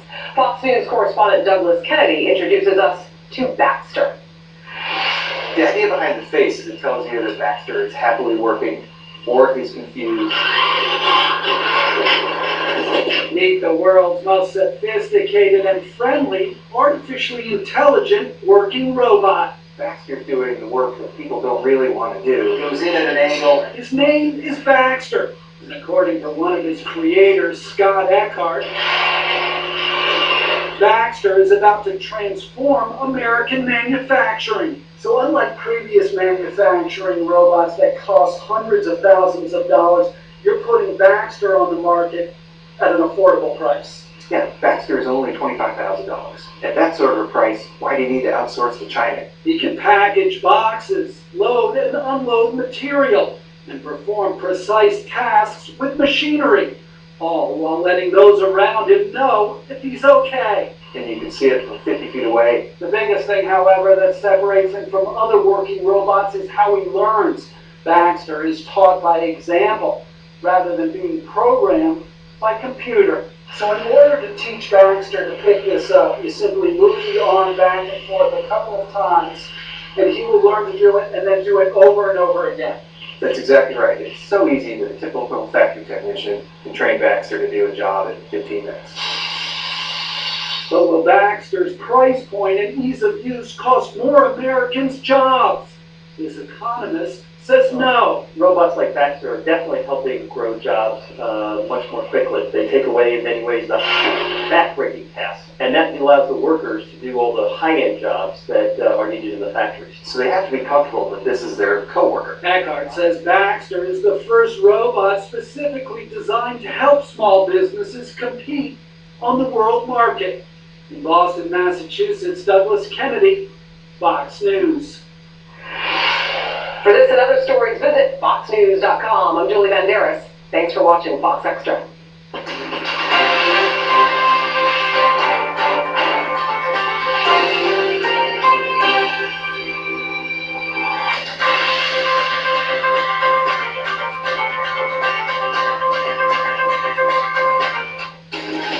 22 minutes past the hour now. Ceremonies today in countries across Europe as part of the International Holocaust Remembrance Day.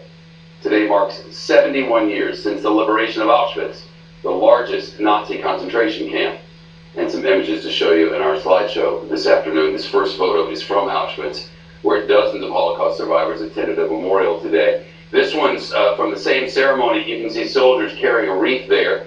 This is Germany at another one-time Nazi death camp. This is north of Berlin, and you can see this man walking through the gate and the sign that reads, when translated, "Work sets you free." This is across in Serbia here, where a memorial service took place at a former concentration camp. Some 6 million Jews died during the Holocaust. This picture is from 1945, shortly after the Soviet army liberated the camp at Auschwitz. After more than $7 billion and more than 20,000 dead or wounded U.S. troops, some of the last of our forces to leave Afghanistan might end up being Americans who are not yet born. That's according to the reporting of the Washington Post newspaper. The war in Afghanistan has already become America's longest war, and now the Washington Post reports some of America's top military commanders are talking about plans to keep U.S. forces on the ground in Afghanistan for decades to come. You may remember President Obama has canceled his previous plans to withdraw nearly all U.S. forces by next year. Right now, there are just fewer than 10,000 American troops on the ground in Afghanistan, we're told. The Washington Post reports Afghan government forces are lacking leadership and lacking the will to fight. The Taliban has been retaking territory, and Al-Qaeda is still using parts of that country as a safe haven. In essence, it's an enormous mess. One senior Pentagon official tells that newspaper, quote, "What we've learned is that you can't really leave."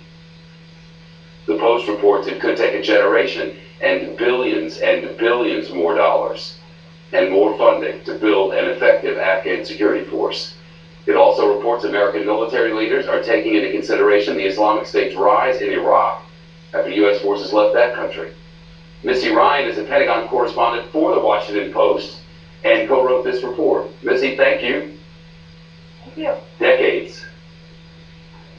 It's really a striking reversal for President Obama, who staked his presidency in part on ending the wars in Iraq and Afghanistan. And it was only in 2014 that we had him stand in the Rose Garden and promise to bring the U.S. military role in Afghanistan to an end. And since then, there's been a series of reversals of changes to the drawdown plan from Afghanistan. And now, as my colleague Greg Jaffe and I report today, U.S. military leaders are quietly talking about years or decades-long presence in Afghanistan. They think that's what will be required to help the Afghan forces be able to fend off the Taliban and this lingering al-Qaeda presence that continue to threaten not just Afghanistan, but American national security. So not set in stone, but they're sort of wargaming this or planning for the future with a number of different possible scenarios. Sure, that's right. I mean, obviously it'll be up to the next president to make final decisions about future troop plans. But from a military perspective, their judgment is that the Afghan forces are nowhere near ready to take care of defending their country on their own, and they require billions of dollars of a year in outside funding. They require the presence of perhaps thousands of foreign troops a year for the foreseeable future. And really, it's just not just to protect Afghanistan, to make sure that the kinds of threats that brought the United States to Afghanistan in 2001 don't repeat themselves. Is there a suggestion on some level or another that all of these billions and billions and billions and billions of dollars and all of these American lives might one day in some future scenario make things better in some way, or are we just trying to keep things from just going to hell? Well, to be fair, there have been some important strides that have been made in Afghanistan. Obviously, on the military front, there really wasn't a national army in Afghanistan in 2001, and now you have a national security force that's larger than 300,000 people. The government is much more stable than it used to be. Sort of public health indicators are far better than they used to be in Afghanistan. At the same time, it's a very fragile situation still. You've got Afghanistan wedged between Pakistan and Iran. You've got a country that's severely impoverished and just doesn't have the sort of strength of institutions to withstand the kind of internal and external threats that they face. Are they impressed about this? Surprised by this? How would you classify it? I think that, yeah, surprised. I mean, it was only last summer, last fall, where U.S. military leaders were actively planning to end the military presence in Afghanistan, in line with President Obama's stated plans. And I think that they really were taken aback by the strength of the Taliban insurgents that we've seen over the last year. You have the Taliban briefly seize provincial capital in northern Afghanistan. They've been able to claw back some of the territory in southern Afghanistan that was won at great cost by American and British troops during President Obama's troop surge in 2011. And I think that they didn't expect things to be where they stand at this stage. That said, it's not the same kind of threat that you're seeing against the Islamic State in Iraq. The Taliban has not been able to hold and maintain control over large swaths of the country like we've seen in Iraq. But it's just really, Iraq has been, I think, a really important lesson for many of our military commanders, just to see the potential drawbacks of a full American withdrawal. Missy Ryan, from the Washington Post, who works at the Pentagon, along with our own Jennifer Griffin. Missy, it's great to see you, but if you keep watching the wrong television channel up there, you're all going to get all weird. You know that. She probably can't see from the back of her head, but we can all see it. You better watch it over there. He once killed 4 people while driving drunk. then avoided prison because he claimed he was too spoiled to know right from wrong. His lawyer made that sell and it worked. And there he is in all his grandeur. Now, after hightailing it to Mexico while on probation, the affluenza teen is on his way back here to Los Estados Unidos to face charges. We'll bring it to a lawyer. Plus 3 inmates who busted out of a jail in California are still out there somewhere. Now we're learning how one of the men was able to stay in the country even though a judge ordered him out a couple of decades ago. We're approaching the bottom of the hour and the top of the news. This is Fox News Channel. The Fox News Google GOP debate. Iowa is about to vote. New Hampshire is about to vote. This is a critical time. The candidates need to make their case. They need to resonate with voters. This is their chance. We will be fair and balanced. So we're not pulling any punches. Our job is to get America's questions To answered, get people the facts they need. and we're going to do our job. This is the debate you need to see. It's going to be an important night. We can't wait to get started. Don't miss the Fox News Google GOP debate Thursday.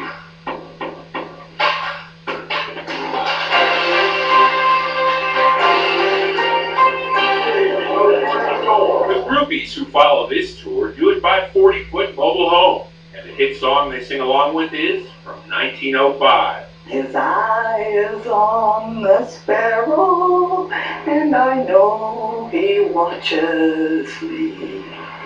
That's good enough. My grandmother raised me. My mother died, and she sang it all the time. She was a preacher's wife, and she would sing that in the house while she was doing her work and all that. And she had a high soprano voice, and it was just beautiful. For 29 years, fans of Southern gospel music have been following Bill Bailey's winter tour, some with hardcore dedication. But I might pick up a magazine and see something that, we're going to see 4,000 or 5,000 miles, and we take off. So for you, 4,000 or 5,000 mile trip to see a concert, not that big a deal. No, really? Yeah, I'd take a week to do it. No hurry.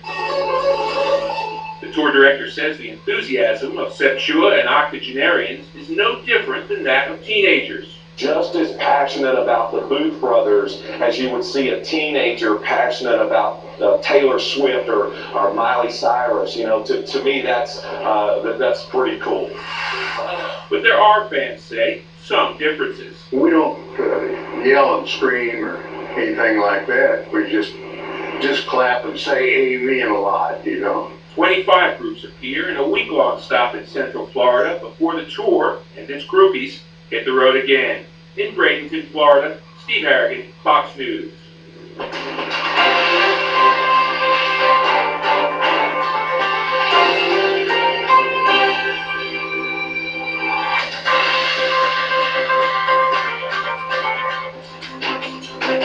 Fox Report now with more headlines from the Fox News desk. Activists have filed a lawsuit now demanding the replacement of lead pipes in the water system in Flint, Michigan because of contamination. Governor Rick Snyder's office has estimated the repairs could cost up to $55 million. State officials poisoned the people when they switched the water supply back in 2014 in order to save money. A professional dancer who lost her leg in the bombings at the Boston Marathon in 2013 says she's planning to run that race this year. Adrienne Haslett-Davis says that she's currently training for the full marathon in April. She says she's doing it to raise money for charity. And police say they're searching for a man who robbed a plastic surgeon's office, taking $20,000 worth of Botox. This is Coral Gables, Florida, just right around Miami. You can see the suspect wearing a Santa hat in surveillance video. Cops say he made off with other surgical supplies, and then his face may now be frozen.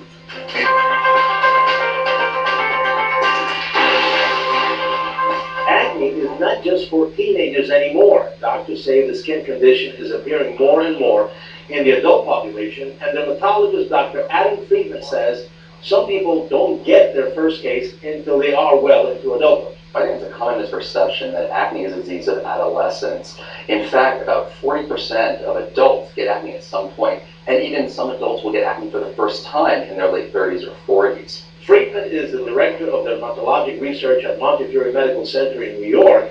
He says dirt, oil, and bacteria may play a role in acne's development, but stress and hormones also add to the mix. When the body is stressed, more androgens, those steroid hormones, are produced, and that can increase oil production as well as turnover of the skin cells in the hair unit. And that results in a backup and a closure of the pore, giving this perfect storm for that bacteria to flourish and inflammation to occur. As we become more wiser and mature with the years, one of the biggest changes is that our skin becomes drier. Its ability to hold onto moisture decreases, and a lot of the acne medicines, especially the topical medicines, can be quite drying. And while acne can be annoying, it's not fatal. But if it is interfering with your lifestyle, Friedman says it's time to see the doctor.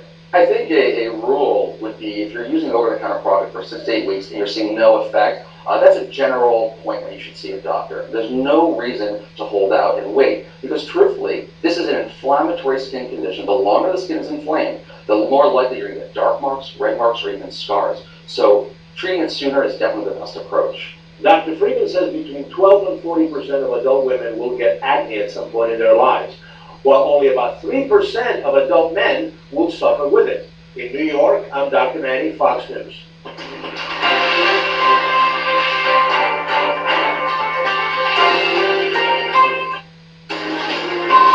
It's been nearly a week now, still no sign of the inmates who cut, crawled, and rappelled their way out of a maximum security jail in Southern California. The Orange County Sheriff's Department now offering $200,000 for information that leads to the arrest of the fugitives who bust out of Santa Ana jail last week. It had been $50K. We've reported each of the inmates has an extremely violent history, including murder, torture, and mutilation. The guy on the right is accused of burning a man with a blowtorch and cutting off his privates. As expected, authorities say the men may be armed and should be considered quite dangerous. Trace Gallagher with the story. He's live at our West Coast News Hub. The judge actually ordered one of the men deported back in '98, right? Yeah, that's right, Chip. 43-year-old Bok Duong is a Vietnamese citizen admitted as a permanent U.S. resident back in 1991. Since then, he's been arrested on charges of burglary, domestic violence, carjacking, and now he's wanted for attempted murder after allegedly shooting a man in the chest. An immigration judge did order him deported in 1998, but Duong appealed, and the appeal process lasted 5 years. An appellate judge finally ruled that he should be sent back to Vietnam, but then Vietnam refused to accept him. And under U.S. law, Immigration and Customs Enforcement, or ICE, can only hold you for 6 months. So Bok Duong was eventually set free. He did keep checking in with ICE for several years, but he also allegedly kept committing crimes. If he's captured and convicted, he'll go to prison. Otherwise, he'll go back to ICE custody for another 6 months, but likely will not go back to Vietnam. Chuck. The Orange County Sheriff says he's troubled over how the prisoners are checked in there. Yeah, because now court documents show these 3 guys could have been gone for more than 16 hours before anyone knew they were missing. Here's the timeline. Several inmates saw the 3 escapees at the 5 a.m. head count, but authorities didn't start another head count until 8 p.m. By then, the jail staff realized something was wrong, but because of a jailhouse brawl, deputies didn't start searching the entire facility until 8:45. That's when they found that a metal screen had been cut open in the floor of the cell, which gave them access to a plumbing tunnel. That led to a ventilation shaft. And once they got to the roof, they used bed sheets as a rope, and off they went. The sheriff is now calling for significant changes, along with significant improvements. Chuck. Trace, thank you. Remember the affluenza teen? He may be coming back to America as soon as today. That's according to Ethan Couch's lawyer, who says the teen's deportation from Mexico is, quote, imminent. And that Ethan Couch wants to return to his home state of Texas to face charges there, and you know he does. The lawyer says it was Ethan Couch's decision to come on home. This after the lawyer says the teen dropped his effort to fight deportation, and there he is. It's been nearly a month since Mexican authorities arrested this guy in the tourist city of Puerto Vallarta. Investigators say he ran there with his mommy after a video popped up on Twitter that appeared to show him at a drinking party standing at a game of beer pong. Fox News cannot confirm the person in the video is Ethan Couch, and I say that because those words are written here. He killed 4 people in a drunk driving crash back in 2013 and avoided jail time after his defense team argued he was just too spoilt to know right from wrong. He reportedly blew through more than $2,000 one night on strippers and booze at a sink in Mexico.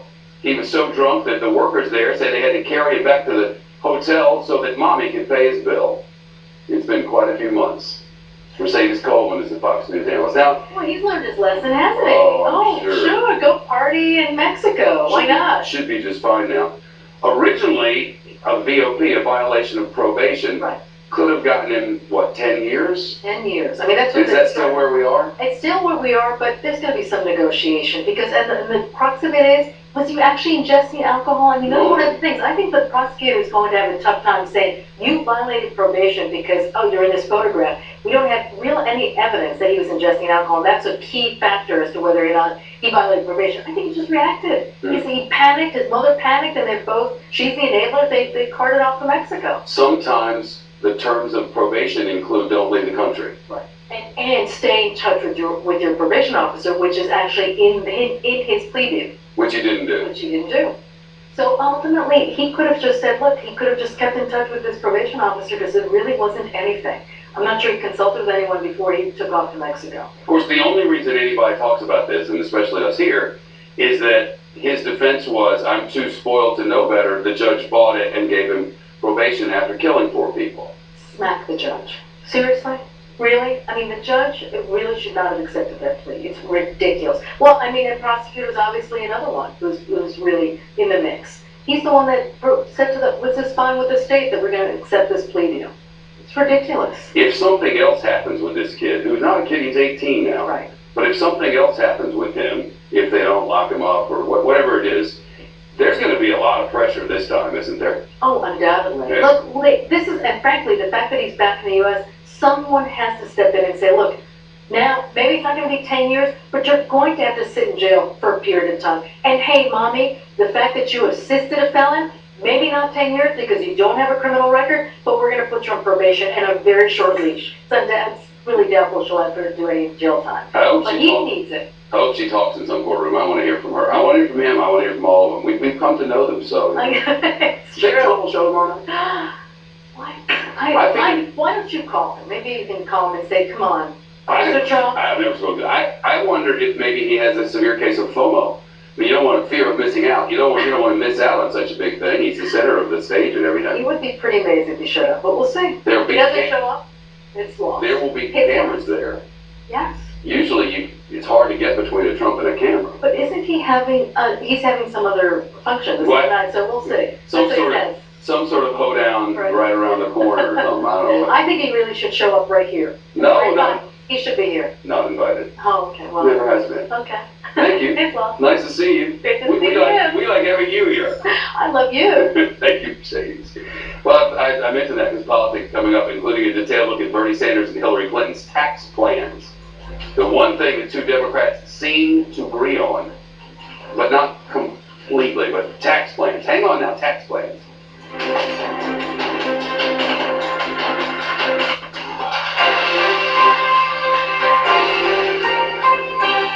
As these military veterans size up their new partner, the look they give is uncertain. For many, this is their first time around a horse. I thought the horse was going to bite me. And this introduction will give them the chance to change their lives. On this day, we saw horses transform men, giving them confidence and a sense of peace that many struggle to find. Alicia Kershaw founded a horse therapy program to help the disabled. She knew the horses at Gallup NYC could help those veterans suffering from PTSD. People can project a lot onto a horse. We have a veteran, 250 pounds, 6 foot tall guy, who gets weepy over mocha. He's able to bring out emotion when he's around this horse that he really doesn't in any other context. From the missions after 9/11 to Vietnam, the veterans of these wars are learning the art of riding. The whole exercise of riding is about pressure and release of pressure. So as soon as the horse starts walking, he stops putting that pressure on. It's that release of pressure that's the horse's reward. And as they begin to command the horse, the reward is clear. You know, I have a lot of stress in my life. Doing this really helps alleviate some of that. Talking with them, I noticed they all describe their experience the same way. Very relaxing and enjoyable. It brought a calmness to me. It took my mind completely away from the stressors. And for some, the bond is instant. We seem to have a connection, me and the horse. That was your first time around a horse, is that right? Absolutely. Yeah, never been on a horse before. And so, what did that feel like to you? It was really great having control of that large animal. When was the last time you felt that in control? Wow. Not for a very long time. Most riding programs consider this equine therapy, but not this group. They say it's a leadership program. Veterans shy from the notion of therapy. They don't like to ask for help. So we feel if we call the leadership program, vets are more comfortable coming and getting involved. We say the horse is the therapist, and the help kind of comes naturally. You're the horse, you're the leader. And in the military, they teach you to be a leader. You have to be a team. You have to be a team with a horse. You don't trust the partners, you're going to be there. And by learning to trust and be trusted, the veterans can start to overcome their fears. They're going to start solving problems, and they're going to understand a little bit how to improve their relationships. And then they can carry that back home and improve their relationships with people. But for veterans who struggle with the scars of war, they found a new companion, not just to ride, but to lean on.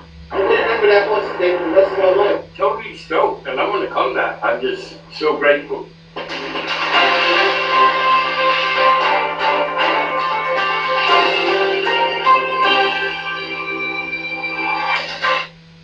Well, the Dow seems to have found a level it likes, and that we don't like, obviously. Down below 16,000, crashed about 2 o'clock this afternoon after the Fed announced it's not going to do anything with interest rates, I guess. And I don't know, they didn't like something. They're very finicky, weird people down there, so whatever happens, they just figure out a reason to screw with us. So there you go. It's been improving off the lows, so there's that. Back to politics now. Bernie Sanders and Hillary Clinton say they do agree on at least one thing. The richest Americans should pay more in taxes. Fox Business Network's Jerry Willis is here to look at their tax plans. Let's start with Clinton, why don't we? Let's start with Clinton. Okay, so what she wants is a 4% surtax on people who earn $5 million or more. Here's the 1% right here. She essentially create a new tax bracket of 43.6%.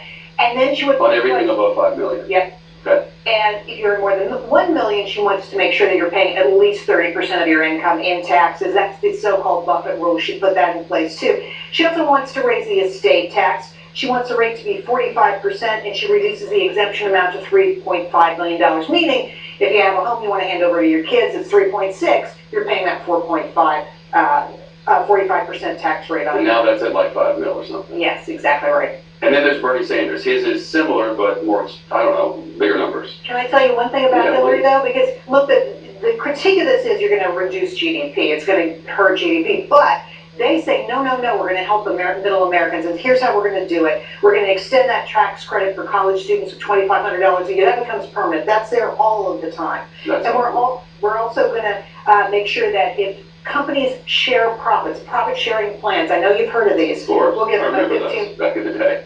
Once upon a time, yeah. we were young. Yeah, they're going to get a 15% tax credit, so that's big news. So let me take on Sanders now. He wants to put in place a lot of new taxes. I'm just going to give you a sampling. The list is long. They want a tax on businesses to cover his health care, his single-payer health care plan, okay? A big tax on businesses. Wall Street, a speculation tax. And then people who make $10 million or more will pay a tax rate of 52%. So lots of taxes. What I find funny here is normally politicians lie and say, we're not raising your taxes. We have no intention of raising taxes when we take office, and then they do it when they get there. These folks are saying ahead of time, we're raising taxes. Yeah, Bernie's saying you're not going to pay your health care premiums anymore. But you'll pay a tax. But you'll pay a tax over here, but the people who have more will pay more, is what he's saying. Yeah. No one's been able to do the math to find out if this all actually adds up, because usually, no matter what the politician, right, left, center, whatever they say doesn't add up. Yeah, I think you're absolutely right. Like the deficit would balloon to levels you can't imagine. Our federal debt would go through the roof. But you can't compare them apples to apples. That's one of the problems that's very difficult to do. Yeah. All right, well, Jerry, thank you. It's great to see you. Thank you. There's word of a shortage of air traffic controllers at some of the nation's busiest airports from New York to Chicago. Up ahead, details on a new government watchdog report which claims airport towers have relied on trainees to fill in and direct planes through the skies. What should we make of this? That's next.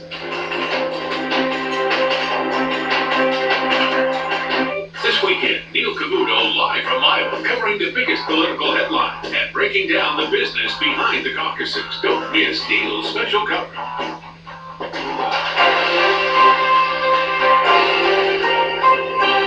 Hi, this is Fox Extra, and I'm Julie Banderas. Helping our war heroes, disabled veterans are getting a new lease on life with custom-made homes. Coming up, we'll find out more about a program which brings volunteers together to pay it forward for our wounded soldiers. Fox News correspondent Jonathan Seri has the story.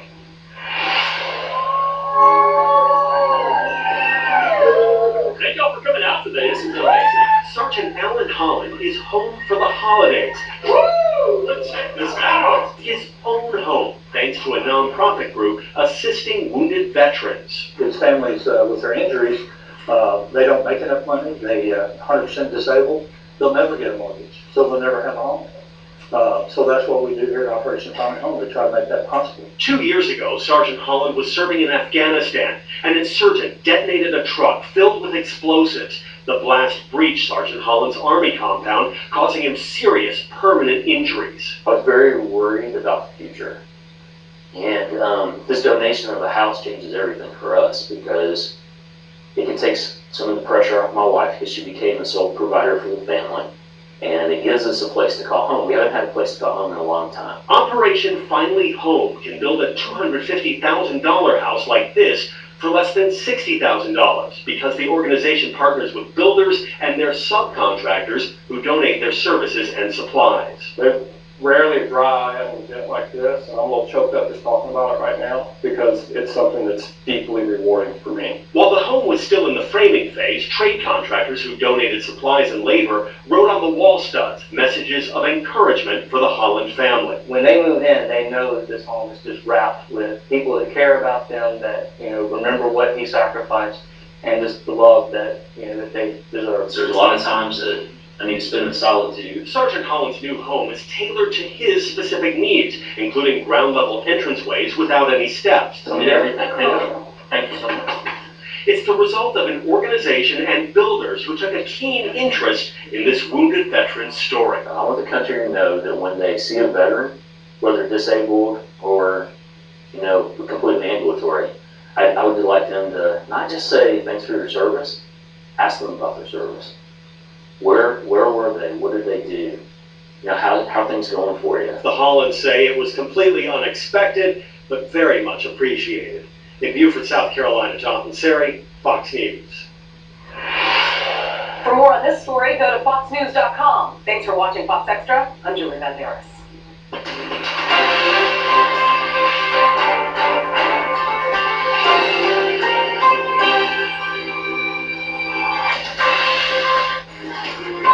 9 minutes to top the hour headlines. First, some of the biggest airports in the country do not have enough air traffic controllers. And the feds have apparently been filling the gaps with trainees to help direct planes through the skies. That's according to a new report from a government watchdog group. According to the Transportation Department's Inspector General, airport towers in busy cities, including New York, Chicago, Miami, and Dallas, all have fewer fully trained air traffic controllers than the number the Federal Aviation Administration requires. So, these facilities reportedly use trainees to fill in, and sometimes they end up directing planes through the skies by themselves. Of course, you're a trainee in this program for a long, long time. But the training to become an air traffic controller is years. In a statement, the FAA claims it's transferring controllers from some of the better staffed facilities to those that need them. Kennedy is here. She's host of Kennedy, 8 o'clock Eastern, 7 o'clock in Oxford on the Fox Business Network. What should we do? What should we do? Well, it's interesting because now going before Congress, there's this plan to sort of privatize this realm of the FAA and take the air traffic control away from the FAA. So you would have the airlines and the aviation companies and airports themselves that would then direct the training and the need. So they would do a much better, I think, less bureaucratic job. They would self-manage, find the holes, and plug them a lot better than one of these government behemoth agencies who is really, ultimately going to let someone down. And you don't want to see planes fall out of the sky. You don't want it to get to the point where you have some sort of catastrophe to finally change the way the system works. Of the list of things that are all messed up, air traffic control doesn't seem to be very high. I mean, all in all, there's a lot of planes up there, and things seem to go pretty well. They go pretty well until they don't go well. But you don't want it to get to that point. That's the problem. But of course, it seems as though what the FAA is doing is what HHS has done, going to Congress and saying, hey, we need more money. They've already doubled their budget over the last 2 decades. It's not a problem of not enough money. I mean, this is the kind of agency that suffers from government bloat and the inability to use foresight to see problems coming down the road that people have been able to see for a long, long time. It's not like it's the TSA. But see, I'm glad you brought that up because if this works and they use this nonprofit corporation to oversee the air traffic controllers. Maybe they could use a model like that for the TSA and take it away from DHS. There's like all these letters. There's like 250,000 people in that dang TSA now or something, isn't there? Yeah, it seems that they all sort of gather at JFK at the United Terminal, and they don't do much. They just sort of standing around. Exactly. Oops. Okay, so do you have any other thoughts? I have so many Do thoughts. you think Trump will show tomorrow? Because that's what I'm most interested in. I think Trump is I was crazy. reading Politico. Yeah. You know, they seem to think he might show at the elect, but then he has FOMO, fear of missing out. You See, know? what's going to happen, this is my prediction, and you know that I am the Miss Cleo of Fox. It is known, it is said, there you go. it is true that Donald Trump cannot stand being left out. FOMO. And he also knows that there's a possibility he'll be completely marginalized, and no one's going to talk about him at all. There will be no attacks. There will be no mention of his hair. No one's going to go after him as a straw man. Instead, they will completely ignore him. They will fight each other. They will talk about their plans. They will fight for that second place spot. And that will be the ultimate win for the second other candidate. He says he's all mad at everything Fox, and yet he's going to be on O'Reilly tonight, or that's what I read in the press releases. I don't have any communication. You know why? Because O'Reilly is a winner. If he doesn't show up at the debate, he looks like a loser. Oh, is that it? I think so. Well, I wonder if there's something revelatory tonight on the O'Reilly thing. There always is. And it's another 8 p.m. show. You don't know. You're on at the same dang time. That's absolutely right. But Tuesday night, I'm on O'Reilly and my show, and the 8 o'clock hour. It's magic. It is magic. They both actually prepay. So we'll watch you tonight. Okay, sorry. Things that are not said. More secrets revealed right after this. Top of the hour headlines moments away.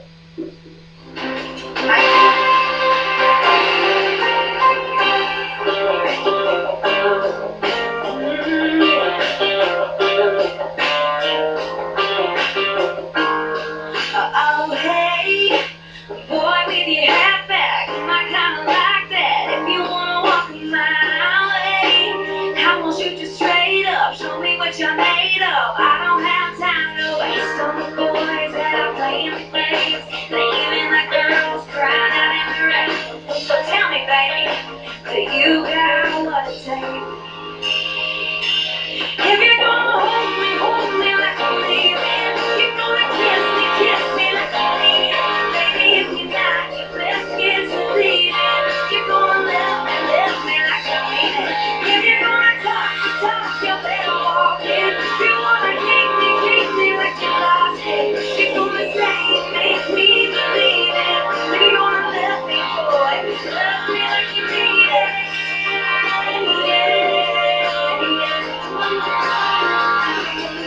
Oh, hey, I've had my share of losers, liars and users, looking for a heart to break. So if you're like that, we'll take a step back, 'cause I don't have time to waste on the boys that are playing the games, leaving the girls crying out in the rain. So tell me, baby, are you just crazy, or crazy over me? If you're gonna hold me like I'm leaving, you're gonna kiss me like you need it. Baby, if you're not, your best kiss is leaving. You're gonna love me like you need it. If you're gonna talk, you better walk it. If you wanna keep me like you lost it. You're gonna say it, make me believe it. If you're gonna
day in 1965, Ford launched the iconic Shelby GT350 Mustang.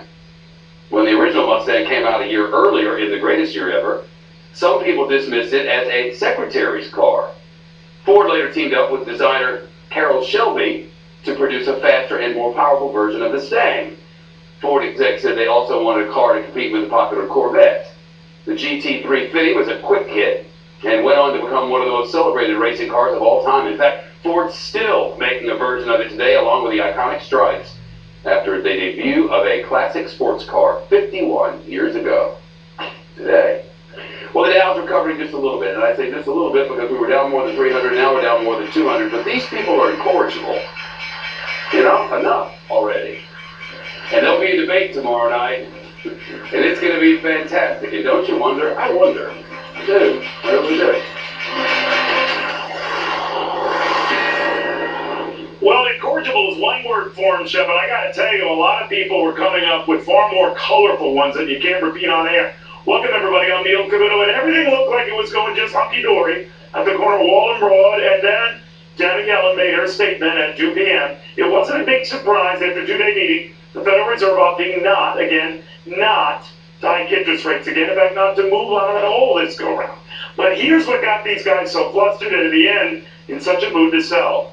The Federal Reserve has apparently not changed its plans to keep open the possibility of a hike as soon as March. And that was not anticipated. There had been hope that given the market's craziness of late, the Fed would just sort of stand back. It didn't. At least it didn't signal that. So we were down 222 points. And the Dow is back under 16,000. So go figure. Incorrigible is a good word. All right, now to the fallout from a billionaire's decision to not join a certain debate. Donald Trump is out, he says. We'll see if he sticks to that. Brett Baer, the host of Special Report, of course, key moderator for that big debate, joins us right now. Brett, what's the latest you're hearing? He's definitely out. Well, that's a word we're getting, but we're going to have a podium available, Neil, and obviously the campaign has put out a statement. As you know, these things, a lot of things happened in the last couple of days. This is pretty unique, so we're doing a little bit of reshuffling, if you will, to go over the questions and the topics, and we'll have a debate that'll be interesting and substantive, and I guarantee you it'll be worth watching. Well, it always is. You're great when you do, Megan and Chris as well. But I caught the promo for your fine debate, and this caught my ear. Brett, if you can share this, take a look. This is the debate you need to see. It's going to be an important night. We can't wait to get started. It started with you, my friend. This is the debate you got to see. And I'm thinking to myself, so... I mean, I'm assuming they saw the last one okay. in large numbers. There you go. So we're past that great debate. And now we're going to this debate. Very well, it's fun. You know me, I'm hardly thin-skinned. You've seen it. All right, so now let's get a sense of what's at stake. The other guys are all jumping all over this. They're happy to have it. I think Rand Paul said the IQ level just went up a couple of points. That's a cheap shot, but again, he's happy to be on the main stage. Let me get a sense of who would benefit in a Donald Trump-less debate. Yeah, it's a great question, Neil, and I don't think a lot of our questions dealt with that dynamic. I think we are going to be going down a lot of the same policy topics we were going to deal with before. Obviously, we have to restructure things. Senator Cruz gets probably a more cleaner shot at making his case to Iowa. And some polls he's up, some polls he's tied, others he's trailing Donald Trump. And I think, the other candidates are probably playing for third here in Iowa, if you believe the polls going in. But a lot can happen in the last few days before voting on Monday. Absolutely, and we do know from the history of those who skew debates, it either helps or it hurts. If you're Richard Nixon, it's fine if you don't participate in debates after John Kennedy. But by and large, in a primary or caucus environment, it tends to be pretty risky just to pass over. Is it your sense that if he sticks to this, doesn't join the debate, that all of a sudden he does well in Iowa, he's king of the world? Well, I think, it's a risky decision. I truly believe from a political strategy point, let alone that it's our debate and all the back and forth, it's just as a political move, is a risky move. Now, it could pan out for him, as you mentioned. Other candidates have done it, but Ronald Reagan didn't debate in Iowa, and George H.W. Bush went on to win the Iowa caucuses. Ronald Reagan and Bush went on to win the nomination and the presidency, but in Iowa, it hurt him. And I don't know how it'll play out, but it's a risky political strategy. All right, now for the candidates who are going to be looking for their moment in the sun, with either earlier with Bill Hemmer and Mark McCallum, or later in your debate with Chris and Megan, you have the same rules applying. In other words, the bell, if they go over, just refresh me how that's going to go. Yeah, I mean, same deal. You know, the bell is the fourth moderator. Helps everybody know that the candidates are past the time, so it's not just the moderators and the candidates, it's everybody at home knows, oh wait, this candidate is kind of way over time. If you get the double bell, Neil, that's a really bad thing. But you deployed it well, you and Maria, and I think that, you know, we're hoping it's going to move along. There'll definitely be a lot of breathing space, a lot of time that these candidates can address some of the things that they talk about on the trail directly to one another. How do you police each other? Like Chris Wallace, does he try to steal your questions? And then how do you protect yourself? You drop a glass of water on his notes? What are you going to do? Yeah, no, I mean, it's just a constant battle, Neil. It really is. Right. I go to private places. You know, we're working great together. In fact, I just popped out of a meeting, and we're really trying to hone those questions to get them as tight as possible to give the candidates enough space. As you said, it's about the candidates. That's right. And I know I didn't get a chance, nor did Maria, been on Fox Business, to get all our questions in. So I have a couple of Bundesbank and central bank money acceleration questions. I thought I'd share with you. I'm not sharing them with Wallace. I'm sharing them with you because, you know, that's just the way we roll. But if you want to use them, the Bundesbank thing is yours. Have at it. All right. Really, I'm looking forward to it, my friend. If there's anyone who can handle the pressure tonight, it's you and the three of you. Of course, tomorrow, I should say. I'm already thinking it's tonight. That's how excited I am. All right. That's how excited we are. All right. Yeah, we'll try to follow up in your footsteps. How about that? Money supply, Federal Reserve. You can't go wrong. I'll just leave it there. I believe Got it. I just glazed it. Yeah, oh yeah, I bet you did. Right there. Watch it tomorrow. It's going to be fun. Always is. All right, now, the Republican National Committee is in this odd sort of juxtaposition here. Wants to support all the candidates, but it's got to be understanding in the face of huge disruptions, which this would be if the number one polling candidate is saying no, no, no. RNC Communications Director Sean Spicer with us right now. Sean, good to see you. What do you think of all this? Good to see you. Well, I think obviously from an RNC standpoint, we'd like to see all those candidates on stage. We've gone to great lengths to put together a phenomenal debate schedule over the course of the last several months, and it's turning out to be quite a success. And I think we've got some great candidates, including Mr. Trump. We'd like them all on the stage. But, you know, we have to respect each candidate's decision to do what's in their best interest. Do you think it's a mistake what Donald Trump is doing? It's not my decision to make. I think Mr. Trump and every one of those candidates has to decide how to best run their campaign and how to best interact with voters that they want to gain their support of. Okay, so if the cameras were on right now, that you would concur with the statement you just made. You know, absolutely. I mean, look, Senator Paul skipped the last debate, and he's back up on the main stage. You're right. At that time, some people probably questioned it, and it turned out to probably be a good move to some degree. I'd like to see them all. We're very proud of all of these candidates, and I think we've got 11 phenomenal candidates that will be on the stages tomorrow.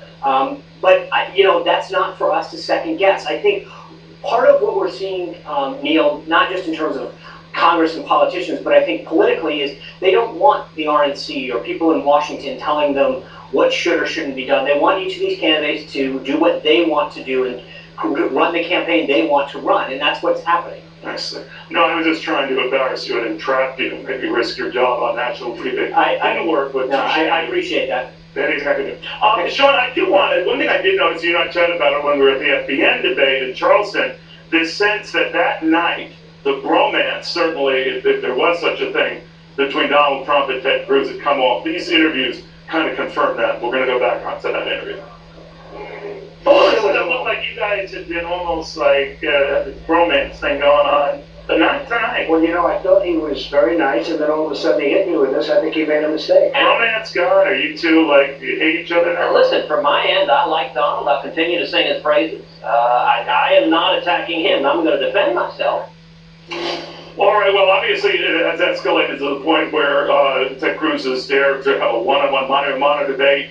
Let's get on, let's do this, just you and me. Donald Trump responds to be a waste of time. I've debated you 6 times, one every time. We might do it in Canada. You heard all of this. I know, Sean, also you don't like the candidates to break the Reagan rule of a Republican speaking ill of another Republican, but it seems too late for that one.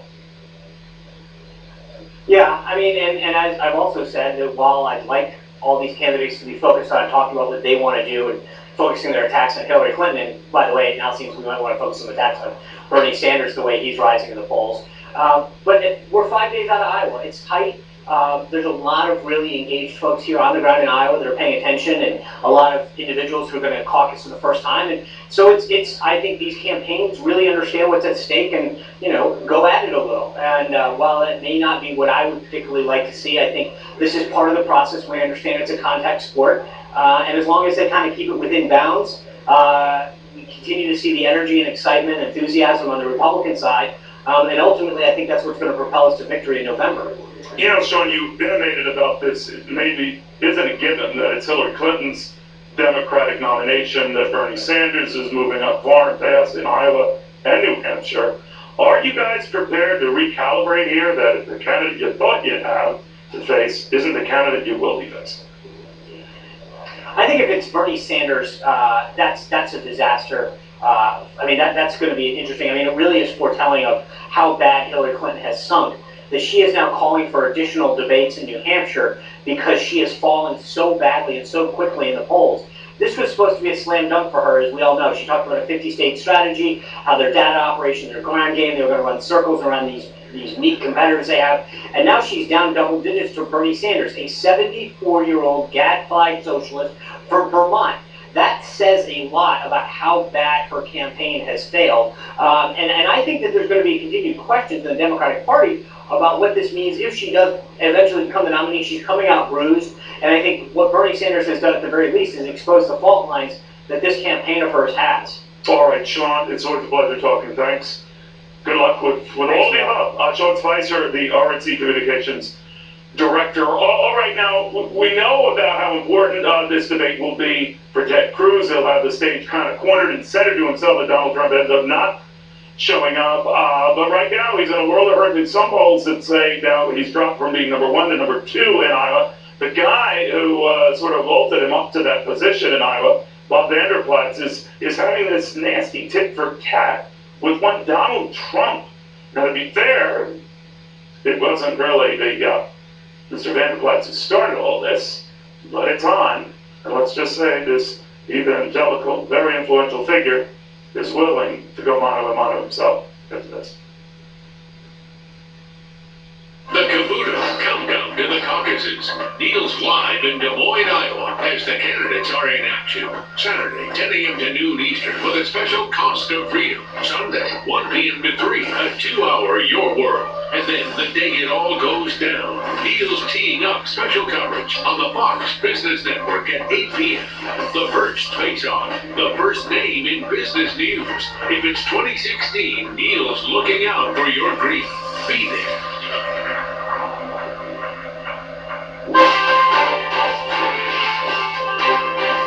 Hi, this is Fox Extra, and I'm Julie Banderas. History repeating itself. The saying can be applied to some of the challenges faced today in American politics. Fox and Friends host Brian Kilmeade's latest book, co-written by Don Yeager, Thomas Jefferson and the Tripoli Pirates, The Forgotten War That Changed American History, explains how those challenges echo the past. And yet again, you cease to amaze me. This is book number what? This is book number 4. This is something you're very passionate about, of course, all of your books, but there's something about American history that you will learn in this book. Well, I think, the one thing you will learn about Nothing's Once has changed. The Jefferson's challenges and Adams' challenges and Washington's challenges, even before we had a president, we had this problem with Islamic extremism. and we could not understand it. We did not have a problem with Muslims. We still don't have a problem with Muslims. We didn't understand why they chose our merchant ships to capture, enslave the crew, and take our cargo. We needed this passageway vitally through the Mediterranean, northern Africa, so there was no way we could avoid it.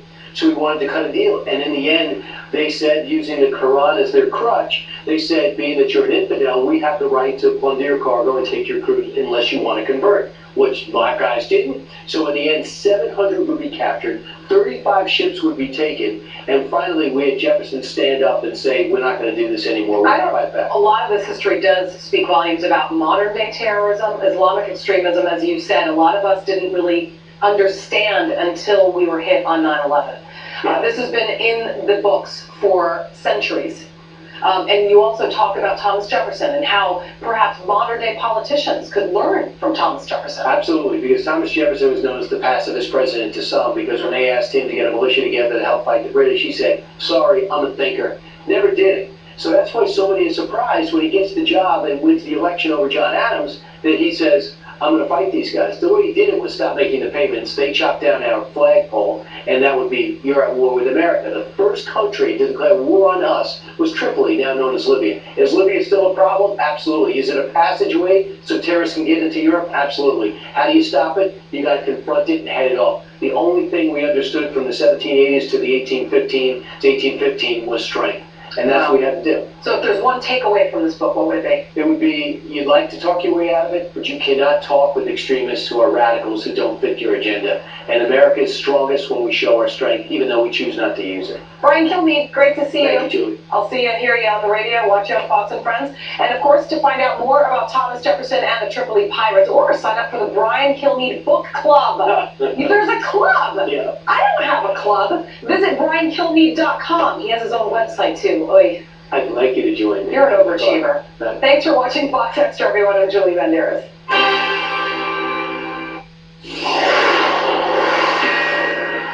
All right, he's a man of God, so I probably think Bob Vanderplaats probably doesn't like the description we call himself kingmaker, but that's what they call him in Iowa because his anointing a candidate oftentimes leads to that candidate winning Iowa. It worked for Rick Santorum 4 years ago. It worked for my company 4 years prior to that, and Ted Cruz is hoping it works for him this go-round. He's in a fight of his life against Donald Trump in caucus voters' minds, just a few days away. The back and forth on that. Bob Vanderplaats joining me, another family leader, also the Cruz for President National Co-Chair. Bob, good to have you.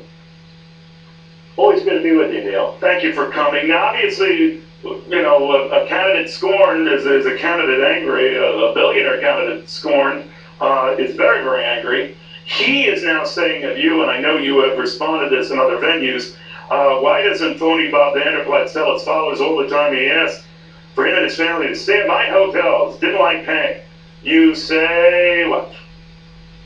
Why doesn't Donald Trump come clean and say all the times he's invited me to be there and make sure that I stay at his hotel so he can lavish his friendship on me? But what he's not used to, Neil, he's used to giving all these politicians money and they do exactly what he tells them to do. Hillary Clinton even goes to his third wedding. But I don't give him my endorsements. All of a sudden, the friendship has got strings attached. When I told Donald Trump yesterday, and I still am there, still a friend of his, my friendship is not phony, but he's still not getting my endorsement. All right, well, there was something you said that if obviously you're being paid or wined and dined to fill the deed, that you didn't fill the deed, but he still goes back and forth and you have questions whether you're an honest guy. You had said that Trump's friendship and generosity, and elaborated on here, definitely comes with strings. Did you know that prior to making your mind up and supporting Ted Cruz? No, I mean, we had a fair and level playing field before I went out and endorsed Ted Cruz.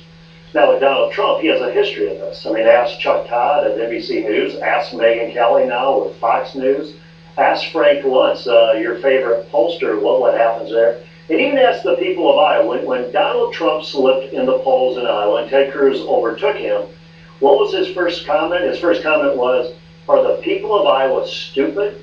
So if you're not with Donald Trump, he is definitely against you. And Neil, that leads to a real judgment and discernment issue about being president of the United States. Still, are you surprised as a leader that you wouldn't see yourself this way within the evangelical community that Derek Falwell Jr. is backing Donald Trump, Sarah Palin, very popular with evangelical voters in your fine state, supporting Donald Trump, and that as polls stand now, that could change, as you remind me. He could win Iowa with all that evangelical vote. What do you think of that? Well, first of all, I don't think he's going to win Iowa, but yeah, there's no doubt it's a confusion. Because when you take a look at Donald Trump's record, and you'll know them by their fruit, he's Planned Parenthood's Person of the Republican of the Year in 2015. He believes the court has settled the marriage issue, so he's not going to take a stand on marriage. You're really questioning what kind of Supreme Court justices he's going to appoint. Religious liberty is up for grabs. What Donald Trump has proven over and over and over again, this is all about Donald Trump. Well, it must be working, right? It must be working because I know polls are fleeting, but he could take Iowa if he does. I know you don't see it happening. Ted Cruz has said that he does that with New Hampshire. He might just be unstoppable. What do you think? Well, there's no doubt that Iowa is going to be the watershed moment for Donald Trump. If Donald Trump can come out of Iowa as a victor, he is going to be very hard to stop. I'm sure Cruz will still run a very hard campaign, and he'll try to win it, but it's going to become a lot more difficult. But I believe in Iowa we can stop him. I think Iowans are wising up. Yesterday was a bad day for Donald Trump. He lost the battle in the Twitter world with me and having the Des Moines Register back me up and the New York Times back me up. But then skipping the debate. He is skipping the final interview before the Iowa caucuses. And the people of Iowa, I know they are going to penalize him. They're going to hold him accountable for that. And I think what you're doing is you're seeing a real perspective of who Donald Trump is. And I think the people of Iowa say he's not going to be our president. Even though he's shown up at every other major debate. Well, it is. I mean, here's the deal is that he's not going to show up in the final interview because he doesn't like a person. Here's this tough Donald Trump who's now whipping out because of Megyn Kelly. And you're telling me you're going to stand up to Putin? Or you're going to stand up for a Second Amendment right or a nuclear Iran or anything like that? Are you kidding me? This is Donald Trump being Donald Trump. And we saw this when he said... You could support him, or you could support him if you were the nominee. I tell you what, after yesterday, it's going to be a lot more difficult than that, Neil. Really? Donald Trump. Whoa. He becomes a nominee. You, Bob Influence, would think twice about supporting. I would definitely think twice, but there's a lot of supporters. What would you do? Would you support Hillary Clinton or Bernie Sanders over him, or just sit it out? I think what we need to see in Donald Trump is a spark of humility, even a little bit of humility, that he believes this country comes first, not Donald Trump comes first. Right. And that you just don't mess with people because they don't agree with you. All right, Bob Influence, thanks. Always good seeing the family leader, Cruz for president, national co-chair, very influential in these parts, a lot of parts. We have a lot more coming up, including a curious meeting that was apparently prearranged a while ago. President Obama, Bernie Sanders, and all were making nice. Why? Well, while I hear Donald Trump continuing to lead the Republican polling, he will enter the no-spin zone. Next factor.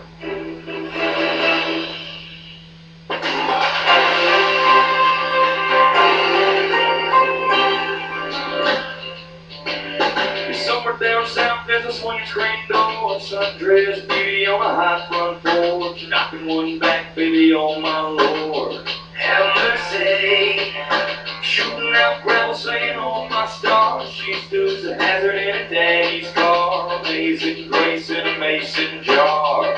Have mercy, you can go around the block, around the town, around the world, there's nothing like a down home girl, ain't nothing rare like a southern girl. Those angels singing down in the Bible bell. Well, brother, if you're living on sweet tea, blue jean, dreams is wrong. I can't help it, ain't nothing ring like a southern girl. Saturday night with the red lipstick, just like Scarlet, she's gone with the wind. Sunday morning with the honey biscuits. Have mercy, you can go around the block, around the town, around the world. There's nothing like a down home girl, ain't nothing like a southern girl. And those angels singing down in the Bible bell. Well, brother, it's loving on sweet tea, blue jean, dream. it ain't nothing red like a southern girl. My favorite swing low is making me high. I wanna catch your heart like a firefly. Hold on to you for the rest of my life. Have mercy. My favorite swing low is making me high. I wanna catch your heart like a firefly. Hold on to you for the rest of my life.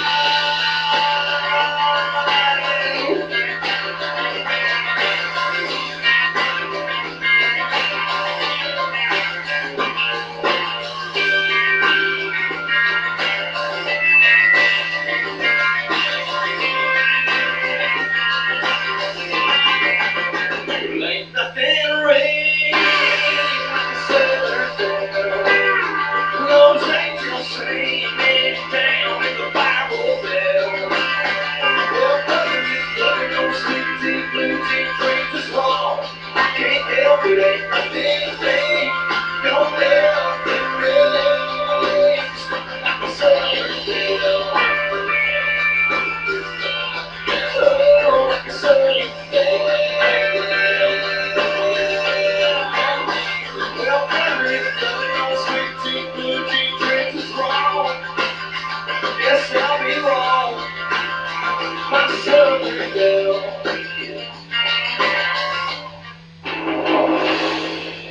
All right, well, you heard the Republican Communication Director, Schultz Weitzer, say, we don't think it's a given that Hillary Clinton is going to be the Democratic nominee. And given the surge in the poll by one Bernie Sanders in both Iowa and New Hampshire, no surprise there, and the fact that the President of the United States was meeting with Bernie Sanders at the White House, well, no surprise there. The force that's now apparently very, very real. Kevin Cork at the White House. Hey, Kevin. Hey, Neil, always good to talk to you, my man. Now, obviously, you've heard of the film Weekend at Bernie's. Well, today we're calling it Weekdays with Bernie here at the White House as the junior senator from Vermont met with the commander-in-chief and leader of the Democratic Party. Now, the two men share a lot. Obviously, they're both very much progressive. They share a progressive mindset for this country moving forward. And like the president, Senator Sanders is drawing huge crowds in Iowa. But he's going to need him to show up on caucus night Monday if he's going to match the president and pull a huge upset over Hillary Clinton. If there is a large voter turnout, I'm not saying we can do what Barack Obama did in 2008. I wish we could, but I don't think we can. But if there is a large turnout, I think we win. If not, I think we're going to be struggling. It's good for the Democratic Party for there to be such a robust debate going on about who should be our party's nominee. That debate is good for our democracy. It's also good for the party. Now, he was also asked, by the way, Neil, if he felt like the president's effusive praise for Hillary Clinton in that much talked about Politico article was akin to like an endorsement. And he said, no, I feel like the president has been fair. He and the vice president have been even-handed, and I suspect they'll stay that way, which of course is the right thing to say.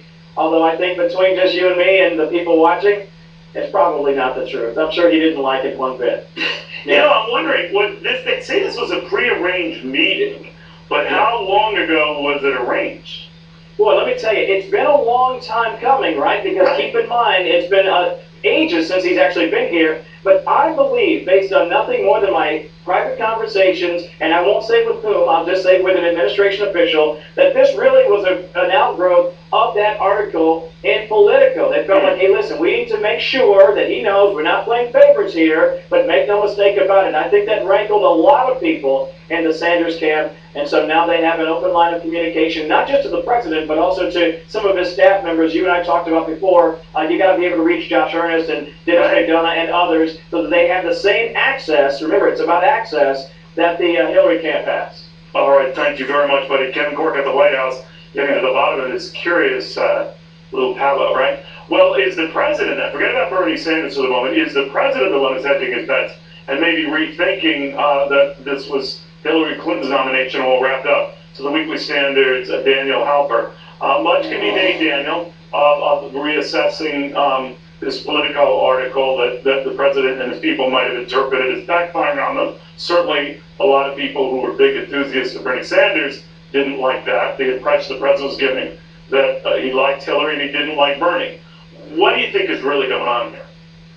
Yeah, look, I think President Obama understands that the top Democratic presidential candidate, Hillary Clinton, is under FBI investigation, and there isn't really any good outcome to come from that. Either the Justice Department will indict Hillary Clinton, or more likely, a lot of people are going to have a crisis of faith in the FBI and in the Justice Department. A lot of people are going to believe that justice isn't served. Either way, it becomes an Obama administration scandal, no longer simply about the future, about Hillary Clinton and the Democratic chances to taking over or to continuing their reign in the White House, but it becomes an Obama administration scandal. And I think this is, you factor in that, plus as you and as Kevin just pointed out, all these Democratic factions and upsetting at least a third of the Democratic base. There's a lot going on here and a lot that President Obama is trying to hedge around. Now, you also hear this talk, and you're closer to the grapevine than I am, that some are getting the feeling that Hillary Clinton might be damaged goods. It's a bit of a stretch given a recent stumble in the polls that doesn't meet you. She's been through this before.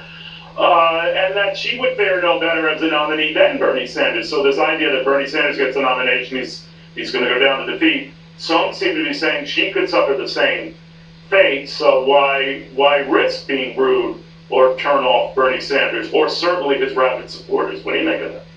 Certainly, and look, Bernie Sanders, he has a decent chance of winning Iowa, a very good chance of winning New Hampshire, and then you're looking at a changed primary. Granted, Hillary Clinton so far does a lot better with black voters and other minority voters that Bernie Sanders would need to do better in order to have a chance of actually winning, so it's a little more complicated than just going 2-0.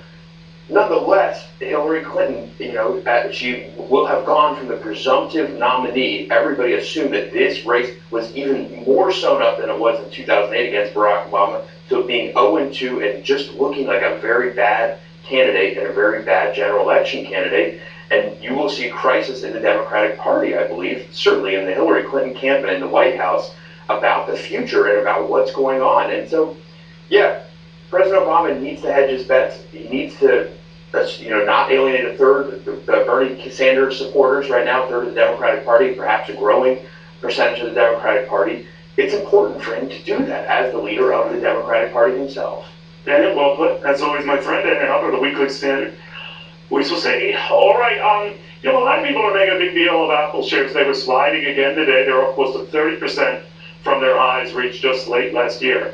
But what if I told you what is bedeviling Apple isn't just the fact that it can't sell as many iPhones, even though it sold a lot. What if I told you this gets back to you and me, to all of us? We're just not into gadgets anymore.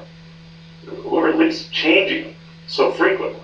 I mean, we still play with them, but we don't need to upgrade them like every other second. Maybe that's what's going on. And maybe that's why Apple should be very, very worried. Stick around.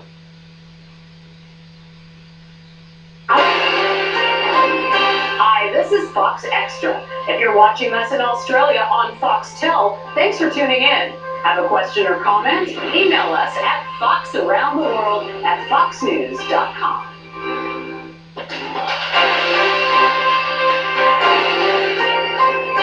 We often hear that it is better to wait till you're older to get married if you want to avoid divorce later on. Well, new research is challenging that notion. It's called the Goldilocks theory of marriage. Where getting married too early is risky, but so is getting married too late. And by crunching divorce numbers, they find that the late 20s and early 30s, well, they're just right. Andrea, this seems like a very small window. I was very upset to read this. I thought you were going to go to me first. I was like looking at my nail polish. She was all looking around. Looking at my Blackberry. Well, guess what? Well, then I'm in trouble, Jedediah. Oops. As am I. Missed that one. We're in this boat together. I think the logic is that when you're really young, you're still figuring yourself out. So much is changing. But then when you hit a certain age, people tell me, oh, well, you might be set in your ways. So I said, well, what do I, like 3 months here to figure this all out and be in your optimal zone? Yeah. Is that how it works? I think this study is a bunch of bunk. Of course I do. Thank you. I was never in love with the idea of young love. It just never appealed to me. I think everybody's different. I think do what works for you. I think sometimes it's better to have your career set and to have money because, listen, you can't live off the love, people, okay? Someone's got to pay the bills, and Jimmy too. You guys are so young. You are so young. And my advice is, when you really fall in love, that's when you'll get married. All right. That's it. What is your solution in terms of, like, is there an age? Keep trying. Keep trying. Oh, man. Don't give up. This is called the Goldilocks premise, right? Didn't she like hang out mostly with bears? Like what oh my goodness. What do you say, Harris, though? What is your opinion? Marry him when you find him. Yeah. Find your love whenever, and don't stress about it. Feel yourself blessed that you do. We all know people when Become it a works really out for interesting them. single person.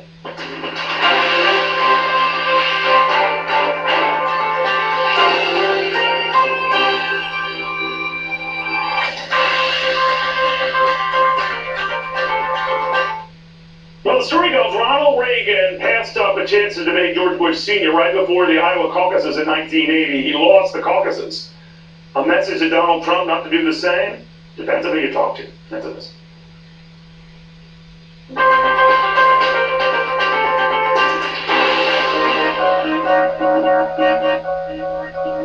Welcome to Digital MD. I'm Dr. Manning. Asthma is one of the most common long-term diseases in children, but adults get it too. It can cause difficulty breathing, chest tightening, and wheezing. Managing the condition can be challenging when you lead a busy life. But a doctor came up with an app called Asthma MD to help. The free app allows you to log asthma activity like wheezing, triggers, and length of attacks. You can also track causes and your medication. Users can share the diary showing when their symptoms were the worst with their doctor. The app also asks for information like your location, so the data can be used for research. Researchers can make connections between higher asthma rates in a specific location or at a particular time or date. For more information, go to asthmamd.org. With the latest in health at your fingertips, I'm Dr. Manny, Fox News. All right, Apple shares were down a little bit more than 6.5% today. It has slid, I think, close to 30% from its highs reached last year. And the problem, and this is a whole different sort of a league for Apple, it's considered a disappointment when it only sells about 75 million things of something. That thing, of course, is the iPhone, and that's a lot to sell, but it was considered a disappointment. Furthermore, the company telegraphing a continued slowdown in such sales, which brings us back to the bigger question. Maybe this isn't about little nuanced numbers and markets. Maybe it's about us, that we're just not into constantly upgrading and updating our phones, that they've become the modern day desktop computers. Remember the 90s and early 2000s when people just said after 386 or 486 a penny, enough already. We're not going to keep upgrading every time you guys throw some new bells and whistles. Today going to go on that. What do you think, Dave? Oh, coming from you, Mr. Gadget Geek, you had to be the first person with an Please, that is so stupid. And now you don't wear it because it's the equivalent of wearing a mood ring. So it's so uncool. So No. I'm wearing one right on my ankle, and I'll leave it at that. All right. But what is going on here? You are onto something. Maybe we were just committed and devoted to our old iPhones. We're in these long-term relationships with them, if you will. They might be a little haggard and beaten up, a little slower, but for now, we're committed to him. That's every date I ever went on. They always would say that was the final thing that drew them in. But here's the slow. But here's the math. Now, Neil actually have some numbers on this to prove your point. If you go back before the iPhone 6 was released in September of 2014, only 40% of people who owned iPhones before that 6 came out have upgraded to the newer version. So you have 3 out of 5 iPhone owners today, or 3 out of 5 back in September 2014, who have not upgraded to new phones. So there's a lot of pent-up demand.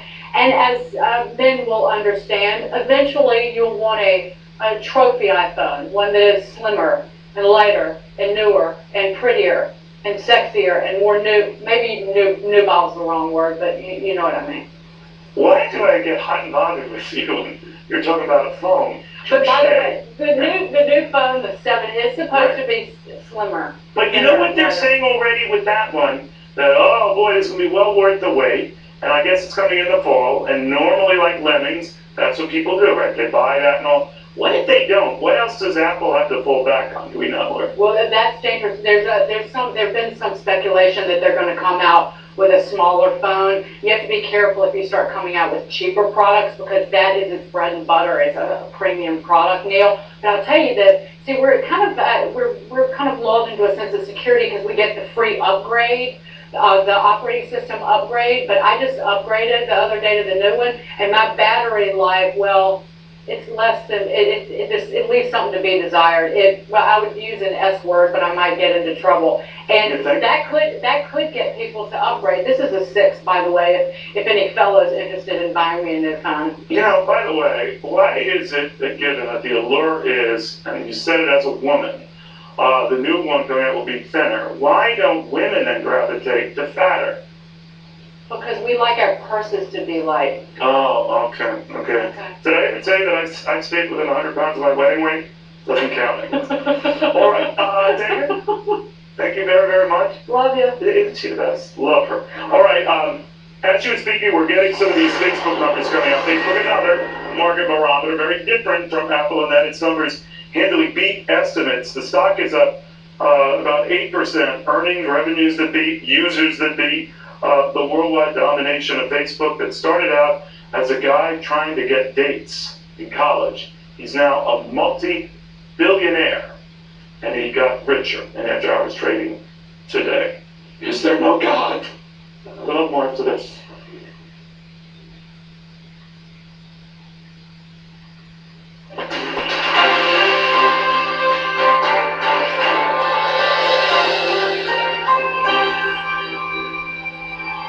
Hi, I'm Lise Wheel, and this is Wheel of Justice.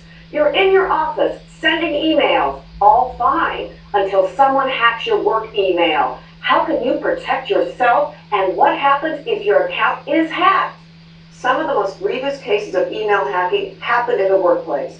Oftentimes, the motive is revenge, and the hacker is a recently terminated employee. These cases can also be ones law enforcement chooses to prosecute because of the evidence left behind. The most blatant email hacks can be prosecuted with charges of theft, fraud, destruction of property, forgery, and even counterfeiting. Here are some tips to best protect yourself. Know who you're dealing with. Know that wiring money is like sending cash. Read your monthly statements. After a natural disaster, give only to established charities. Know that there is no sure thing in investing. The most common penalty is loss of email account services, but in some instances, fines, prison sentences, and combination of these two penalties can result from successful prosecution of email hacking. The Department of Justice trains investigators, maintains a database of hackers and email scams, and also advises the court systems on penalties. Email hacking is a crime and should be prosecuted, but meanwhile, protect yourself and your employer. Don't send anything out on email that you don't want seen on the front page of your local paper. From New York, I'm Lise Wheel for Fox News.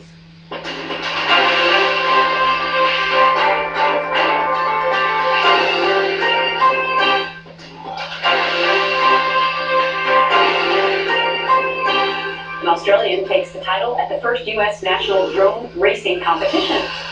Chad Nowak of Brisbane, winning all 3 events of the competition at the California State Fair. He won the individual time trial, the team time trial squad, and the freestyle trick event. First-person view drone racing involves custom-built drones with cameras attached that allow pilots to see what the drones actually see. Drones in general have like completely taken over my life. It's from starting out with just the little toys, the FPV, the first person view. It's actually better. You get to experience the world in ways you can only dream of. I'd see a bird, I'd imagine I'm the bird up there flying, but now I actually get to be the bird. So it's pretty cool. Well, Nowak able to bring home more than $15,000 in prize money. Roughly 120 racers competed in the events.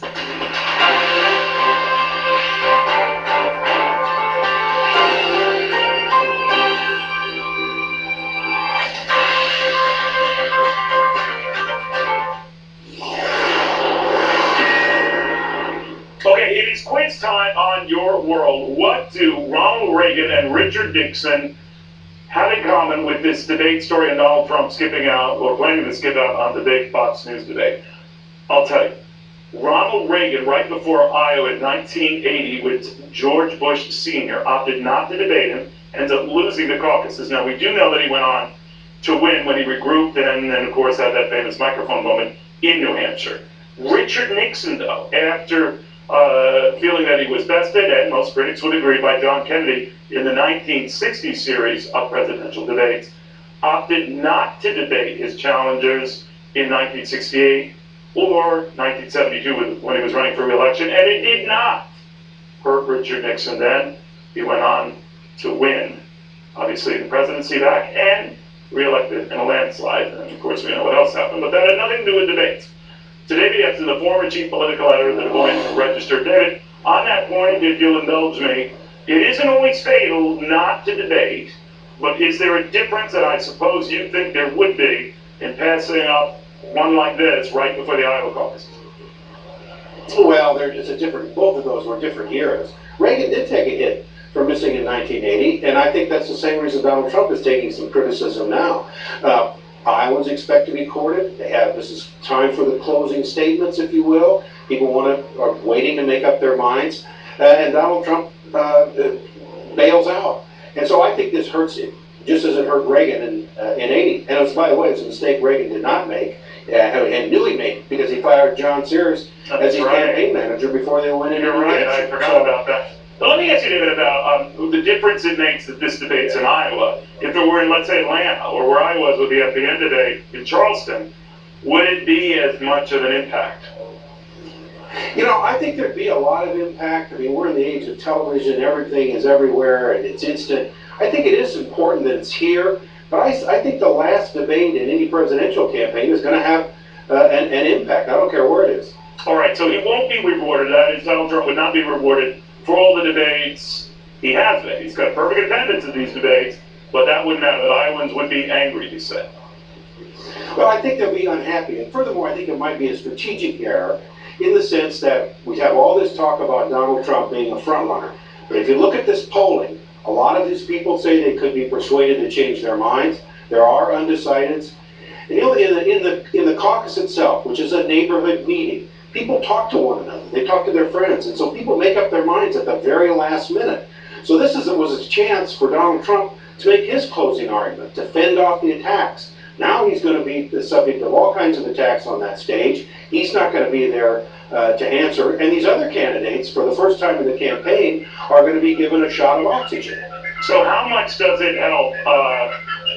Is that one of the candidates calling it? How much will it help Ted Cruz?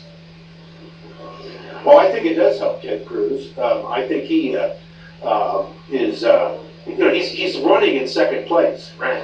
And he has taken a lot of hits himself. He's going to have the stage to himself. And so this is going to help him. All right. David, thank you very much for taking the time. I know you've got to be slightly busy these next few days. Maybe I'll bump into you when we're in your fine state in just a couple of days. Okay. Thank you, David, very much. Great. All right, I want to show you something that just floored me. Look at these huge crowds for Bernie Sanders. What if I told you these crowds aren't in Iowa? They're not in New Hampshire. They're in Minnesota. That's one of the Super Tuesday states. So to those of you who think he's sort of a flash in the pan, if he does well in Iowa, does really well in New Hampshire, he's a Vermont senator, of course he's going to do well there. I don't know about that. I don't know at all.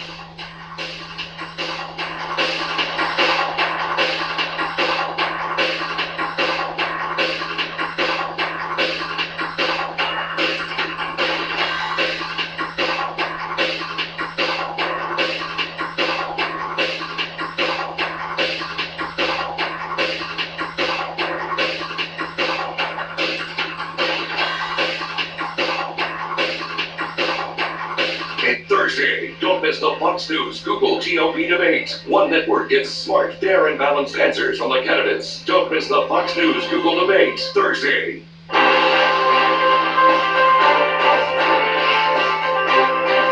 Hi, this is Lise Wheel, and you're watching Fox Extra. Turning a business into a brand takes skill. Coming up, we're going to be talking with one of the authors of Rocket, 8 Lessons to Secure an Infinite Growth.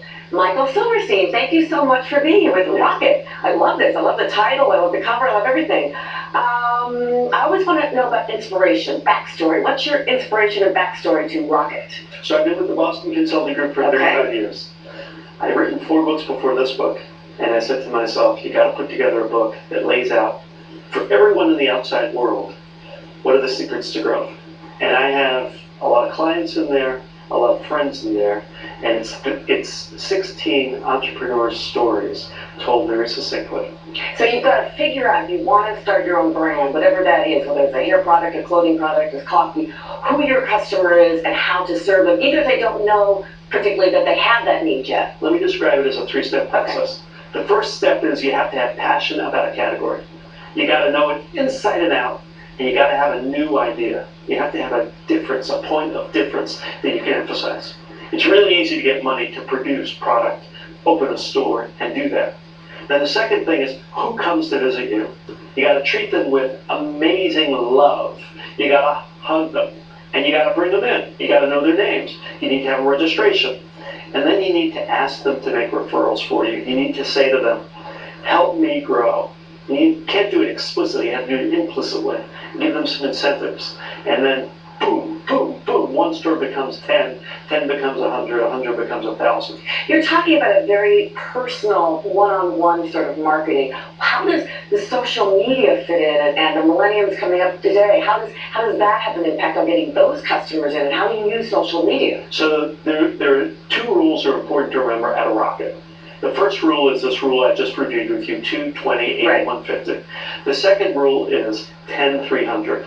If you satisfy a customer, she's going to tell 10 of her friends. And I say she because she spends 72% of dollars at home. She's going to tell her friends technical, functional, emotional benefits, and she's going to sing your praises. If you dissatisfy her, in today's world, she's going to tell 300 people. And it's through the social media, right? Well, she's going to tell 3,000 through the social media, 300 directly. And every time she tells the story, she becomes more emotionally charged and angrier. You need to read Rocket, 8 Lessons to Secure Infinite Growth. Thank you so much, Michael Silverstein, for being here. For more information, go to www.bcg.com. Thanks so much for watching Fox Extra. I'm Lise Wheel.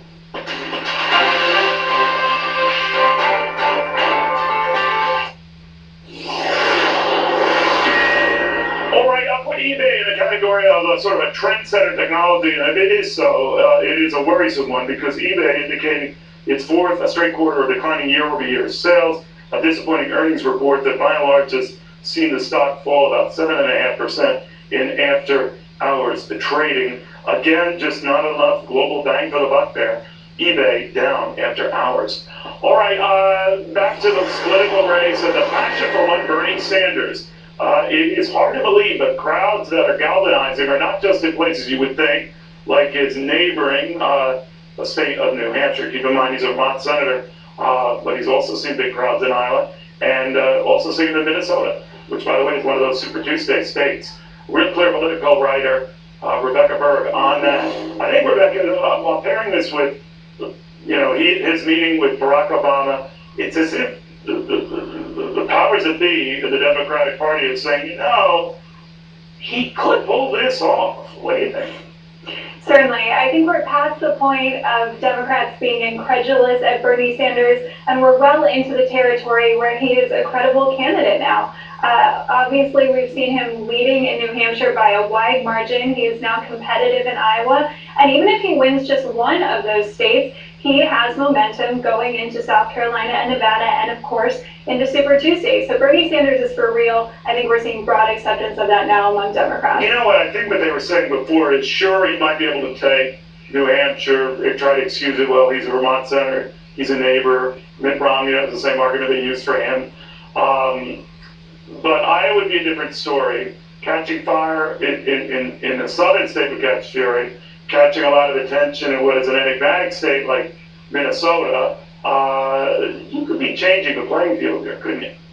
He is. So one of the big, seeds of doubt that Democrats tried to plant early on, and Clinton's campaign tried to plant early on about Bernie Sanders, was that he had a very narrow appeal within the Democratic Party, that he would only appeal to white liberals and no one else. And so he wouldn't have that sort of broad appeal that he could use to win Super Tuesday states and others. But I think we're seeing that disproven right now, not only in Iowa, but in other states like Minnesota, where he held this big rally this week with a very large crowd. You can see that he is appealing far beyond that liberal white base.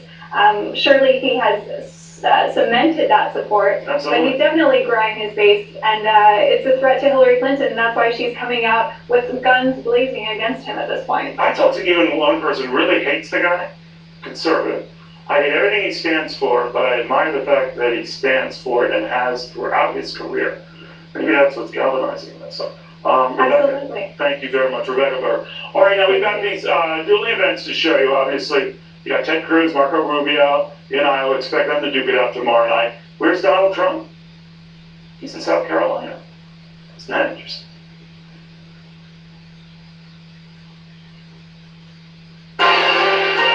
Hello, this is Fox Extra. Buongiorno to our friends watching in Italy, and thank you for choosing Fox.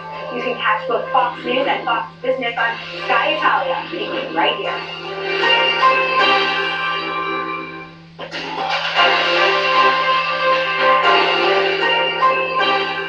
Joe Torre hosting his annual golf and tennis classic with dozens of VIPs to raise awareness and funds for his Safe at Home Foundation. The foundation's school-based Margaret's Place program helps middle and high schoolers affected by domestic violence have a safe room to talk about it. When you're a victim, I think a lot of people think you have to show scars, and some black and blue marks. But being a victim is what went on in my home as a youngster, where my dad abused my mom. He didn't abuse me, but I found out later in life, much later in life, that some of these feelings I thought I was born with, like just nervousness, low self-esteem, that I thought I was born with it. I didn't realize that it was created by the fear that my dad brought on our home. Torre says the most important thing his organization does is let youngsters know that it's not their fault and they're not alone. Margaret's Place, named for Torre's mother, providing more than 45,000 children living in fear a place to address domestic violence with counseling, workshops, education, and leadership groups. Think about a child who's witnessing violence at home. They don't know if this is something normal. They don't know if this is something that's happening in every household. They wouldn't know where to go, where to get help.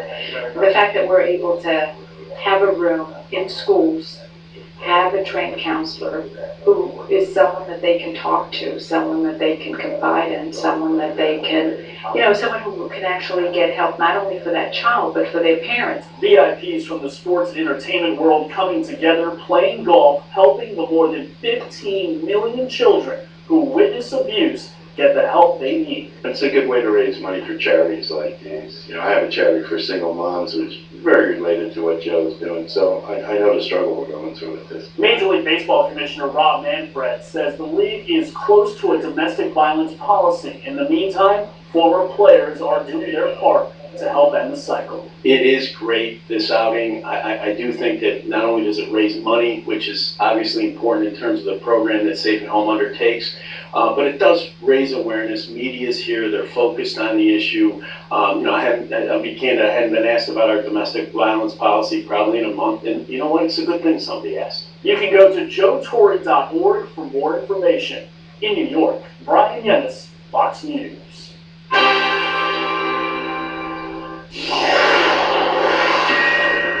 All right, well, Iowa might be the center of the political universe right now, but Donald Trump's first big speaking event today isn't in Iowa. It's going to be in South Carolina, but Carl Cameron is in West Des Moines right now. What do you make of just that, Carl, that little detail alone?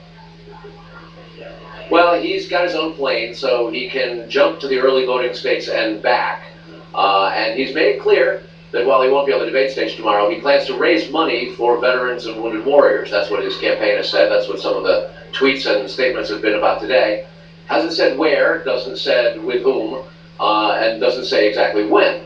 but it's pretty clear he won't be on the debate stage, and he's getting pounded for it. Ted Cruz challenged him last night to a mano debate anywhere, any place, and today Trump responded, not with exactly saying no, but he tweeted saying, where's it going to be, Canada? A shot right in the teeth of Ted Cruz on his eligibility, of course. So the battle doesn't stop. The fight between Rubio and Cruz. Rubio's got an event here tonight. Cruz will have an event here in Iowa this evening as well. The TV ads are just everywhere, and the campaign is at pace. So Trump's absence, he's getting a lot of attention for it, obviously, but he'll lack the attention of debating his rivals in front of the Iowa electorate in their state 4 days before the first votes in 2016. So that could be a very, very costly price. He's clearly gambling it. You know, he's had some casinos and resorts. He knows how to gamble. Yeah, I guess he has figured, though, that there's a possibility that they rip Ted Cruz apart. He's going to be in that center podium position. Would that hurt Cruz? They already are. Yeah. I mean, first of all, what this move by Trump has done has allowed the candidates to get personal because they're personally involved in it. Ted Cruz has all but accused Trump of being afraid and not living up to the expectations of the electorate, which is to say not qualifying for commander-in-chief by talking to voters. Rand Paul, who's back on the primetime debate stage, having been relegated to the second tier in the last go-round, couldn't wait to say that his presence and Trump's absence is going to raise the IQ of the debate participants. I heard that. So this is not a joke, and people in Iowa and New Hampshire and South Carolina take it really seriously. And to give you an idea of how fanatical they are, Neil, there's 3 million people in this state. The record turnout for Republicans is 122 grand. That is a very, very tight group of people, and they care. Thank you, and I know you care. You're good at this, buddy. Carl Cameron, look forward to seeing you in a couple of days. We will be joining him with coverage on this network, on Fox Business. We're all over. Hello.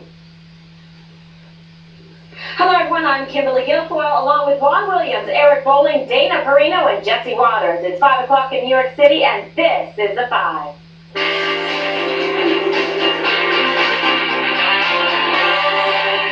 We're 24 hours away from the final GOP debate before Monday's vote in Iowa, and there's a little bit of news that broke after the lineup was set. Did you hear?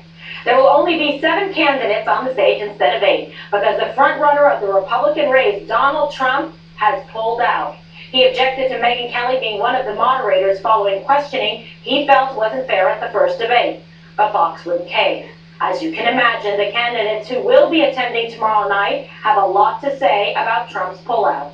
Ted Cruz issued this challenge for him. The Iowa caucus is 6 days away.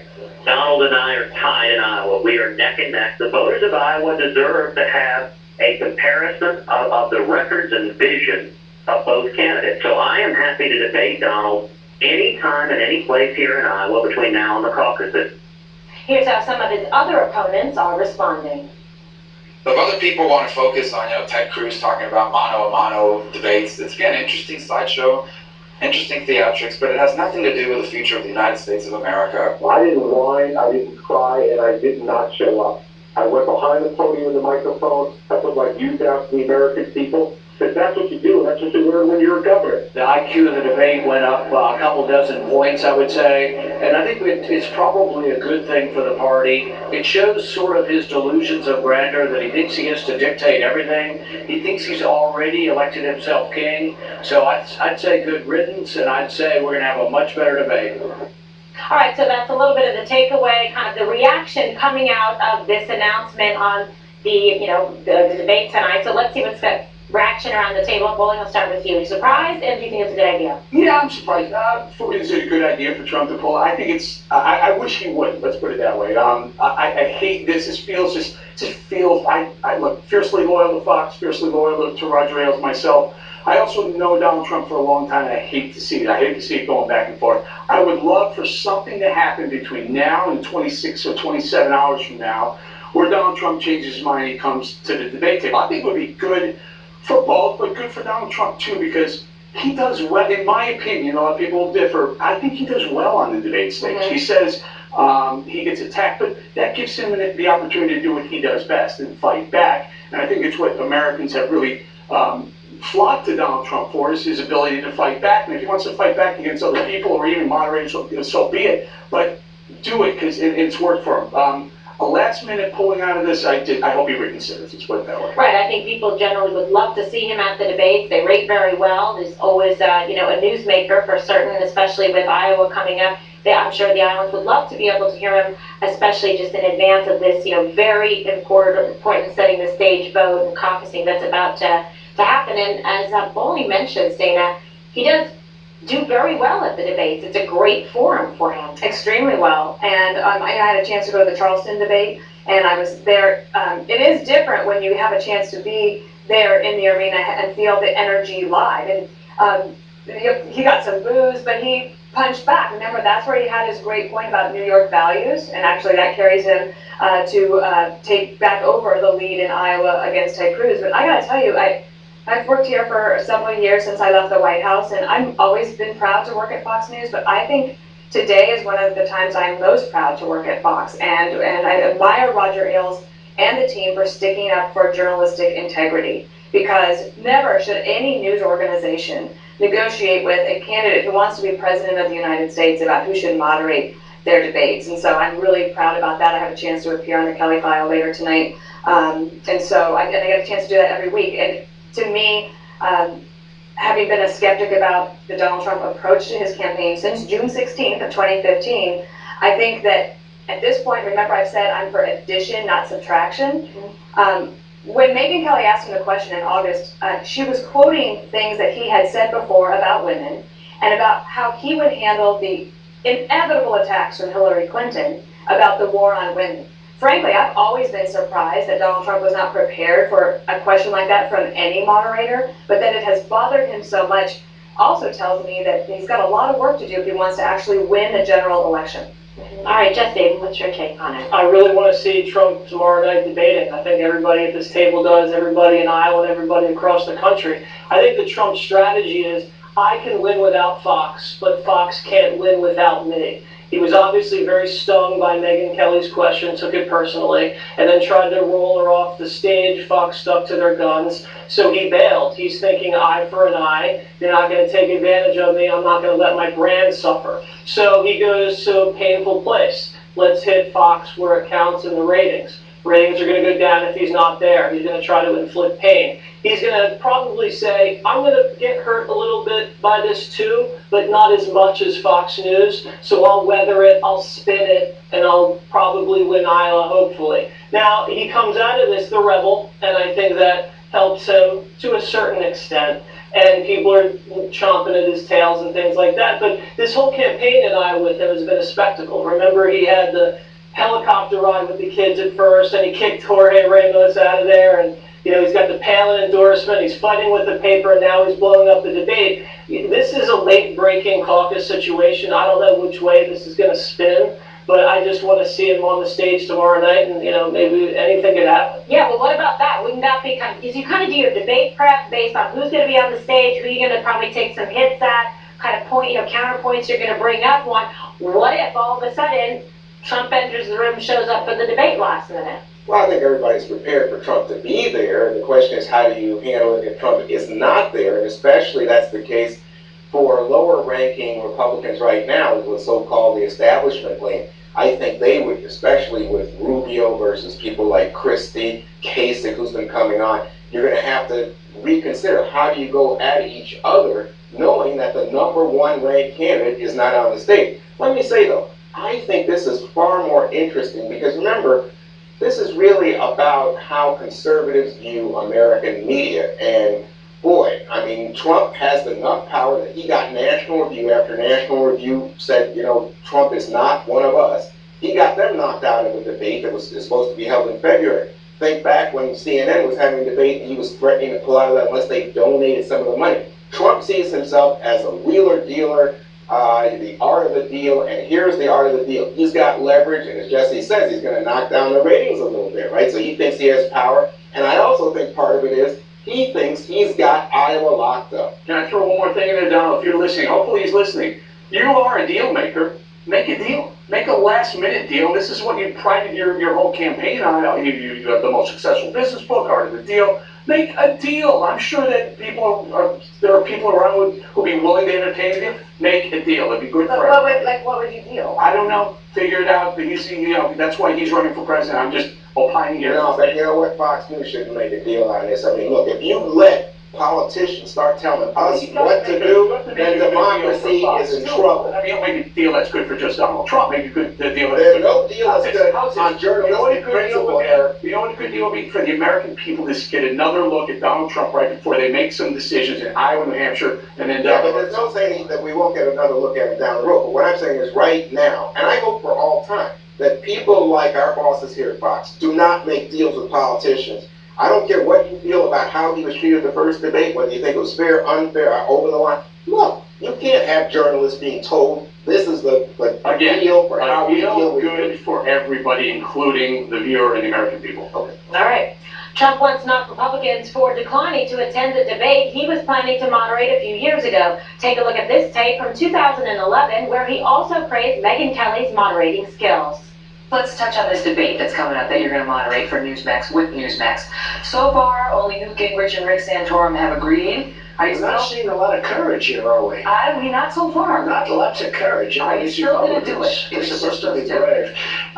We'll have to see what happens. Do you really think that you're a better moderator than I am? No, I could never beat you. That wouldn't even be close. There'll be no contest. You have done a great job, by the way, and I mean it. All right. After Michelle Bachmann dropped out of the 2012 race, Trump tweeted that by not doing the Newsmax debate, it showed great, quote, disloyalty and people rejected her. In another tweet, he asked why the GOP establishment felt so threatened by the Newsmax debate, saying, more debate is always better. Jesse.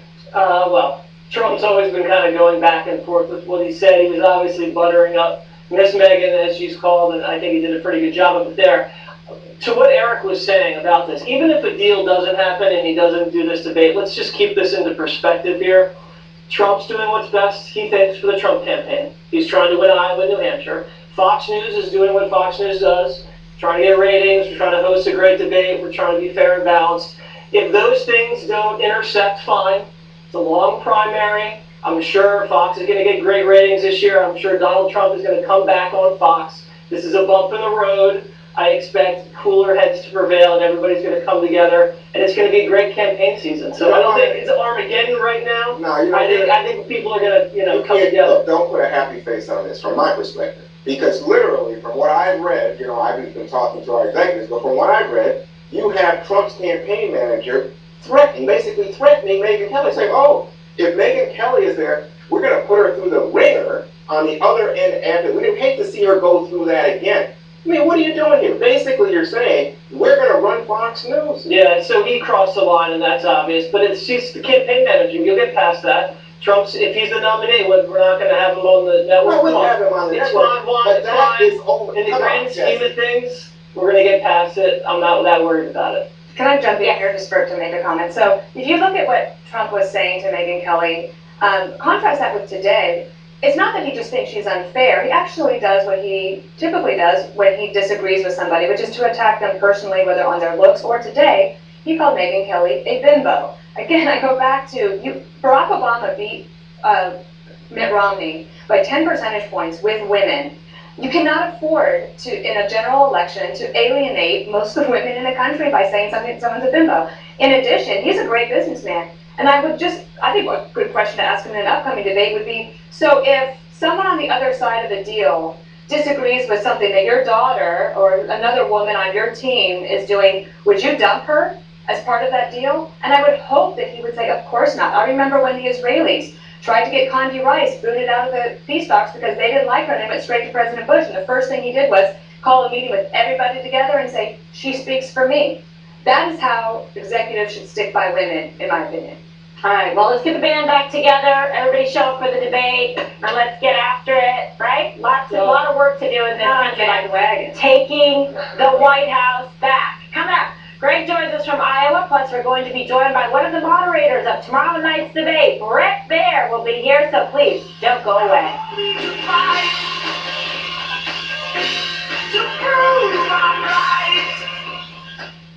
The Fox News Google GOP debate. Iowa is about to vote. New Hampshire is about to vote. This is a critical time. The candidates need to make their case. They need to resonate with voters. This is their chance. We will be fair and balanced, but we're not pulling any punches. Our job is to get America's questions To answered, get people the facts they need. and we're going to do our job. This is the debate you need to see. It's going to be an important night. We can't wait to get started. Don't miss the Fox News Google GOP debate Thursday.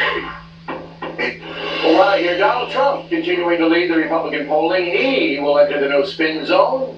Next factor.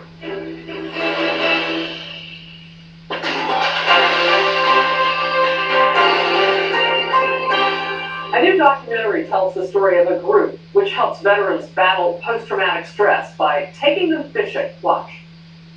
Being a soldier is what defines me. I have served in the United States Army for 21 years. I was diagnosed with PTSD. I'm going to help Rudy. I'm going to change Rudy. I'm going to help Rudy to get Rudy back being more social, more confident with himself. The documentary is called Rudy and Neil Go Fishing. It airs tonight at 8 p.m. Eastern on Fox Sports 1. And the stars are with us now. Rudy Watt is a retired Army First Sergeant, and Neil Stark is a member of the nonprofit group Fishing with America's Finest. Gentlemen, thank you for being here today. Thank you for having us. First of all, I want to start with you, Captain Neil, and just get an idea, if you would, give us an idea of what we see in this documentary and why it's so important for people to know this story. Well, I think the story, the documentary says it all. It's an unusual form of therapy. It's used out in the Everglades, and it's fishing. It's an unconventional form of therapy in the sense that the individuals aren't going to a therapist in a closed environment. It's done out in nature. So, Rudy, when you first heard about this, I mean, fishing, are you a lover of fishing, or what really got you into this? Well, basically, I love anything around the water anyway. So, I'm what's called water baby. Mm-hmm. I go fishing, scuba diving, sailing, kayaking. You know, I'm reading. Anything around the water. I've read in my notes that this became an important journey for you because there's no way, in your words, to sort of turn off the movie that plays in your head every night when you go to bed of war. How does this program help?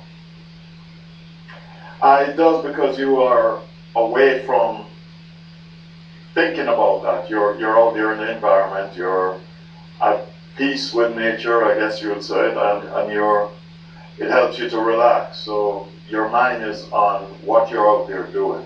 Tell me about just how the fishing, because you're a tournament fisherman, how this really takes the place of really the nightmare that Rudy is telling us he lives. It doesn't necessarily take the place of the nightmare. What it does is, I like to think that it erases or puts some of those memories in the back of their database. And it lets our veterans see more peaceful and things that they can put, new memories. It helps create new memories that they can put in place of those experiences that they saw or experienced in war. And for me, as a civilian dealing with our veterans, it's a misconception. A lot of times, just because our veterans are home, it doesn't always mean that the war is over.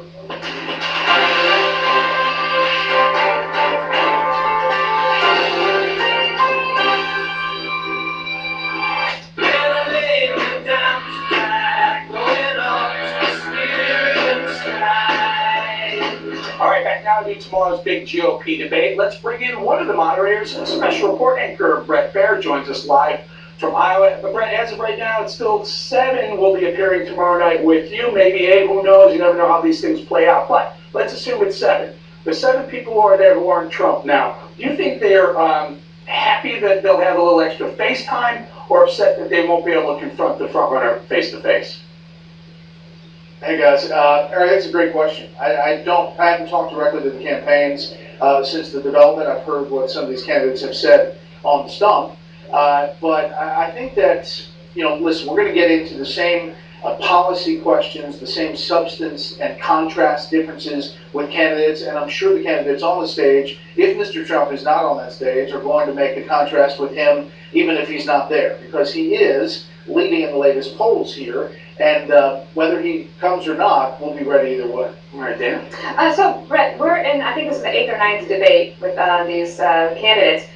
And to me, I feel like many of the same questions have been asked several times, and the candidates are actually quite practiced in giving their answer. And so how do you, Megan and Chris Wallace, plan to mix it up a little bit, give us something a little bit new, maybe dig a little bit deeper so that voters have more information?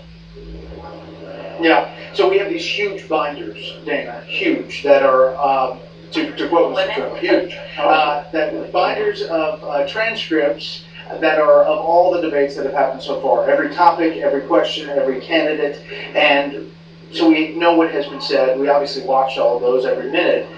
There will be, policy topics that have been covered before, but not asked in the way that we're asking these questions, and there will be some new issues that have not come up before. So I think we'll be able to balance that out.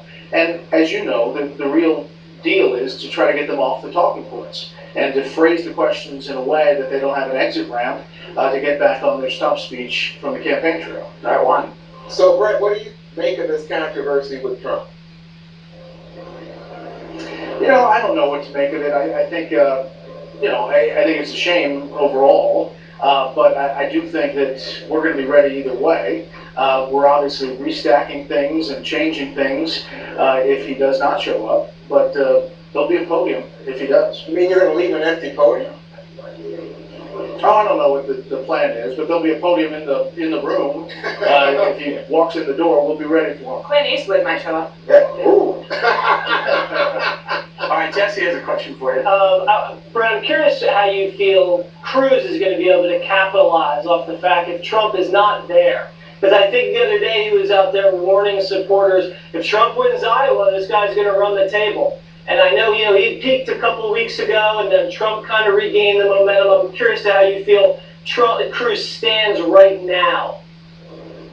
Yeah, that's a great question. I mean, organizationally here in Iowa, the Cruz people seem like they're projecting confidence based on their organization, but those polls tell a different story, that Trump has gained significant points here in Iowa and obviously in New Hampshire.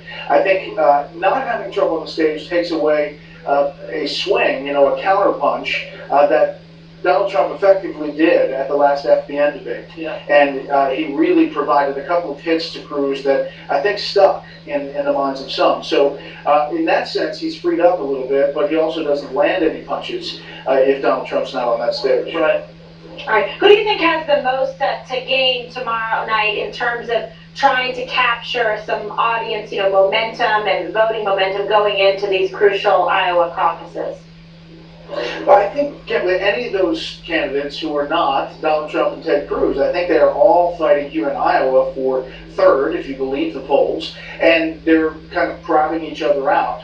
They'll get more time to go into some of the policy issues that they talk about, and also, I bet, have some fireworks with others on the stage. If we do our job, we'll be able to get into some of the substantive differences so that voters by Monday will have a better sense of either staying with the guy or woman they have, choosing somebody different, or illuminating some policy they didn't think about. All right, Brett, we're all looking forward to it. We can't wait. Brett, thank you very much. We're going to be watching tomorrow night at 9 p.m. Eastern, and we, the Five, will be joining you guys in Iowa soon. The Five broadcast live from Des Moines this Friday, Saturday, a special show Saturday, and Monday at 5 p.m. Eastern. We hope you'll all join us. Greg Gutfeld has already made his way out there, and he's going to be joining us coming up next.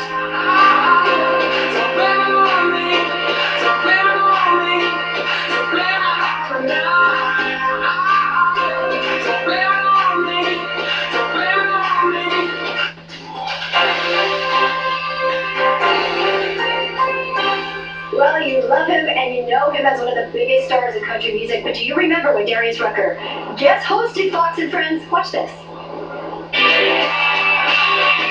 There it goes. There's the flip jam. And what about our guest host of the day? Hello. I'm not making enough money in music, so I came to get a new job, and I hope I don't make a fool of myself. And now he's back, joining us, Darius Rucker. It is so great to have you right here on our Fox and Friends Plaza. We love you. Thank you for having me, Elizabeth. What did you think of that day co-hosting? Oh, that was fun. That's like 15 years ago now. That was a great time. And you're bringing it back with some great friends behind you, 1,000 Horses. Tell us a little bit about this band. Oh, I love this band. We've been touring for a couple of years now. They're great guys, and they got a hit just climbing the charts like crazy. So we're going to be touring this summer together, so they came out to play with me. You're going to play something special for us right now. One of your top hits with 1,000 Horses. Wagon Wheel. Darius Rucker, everybody.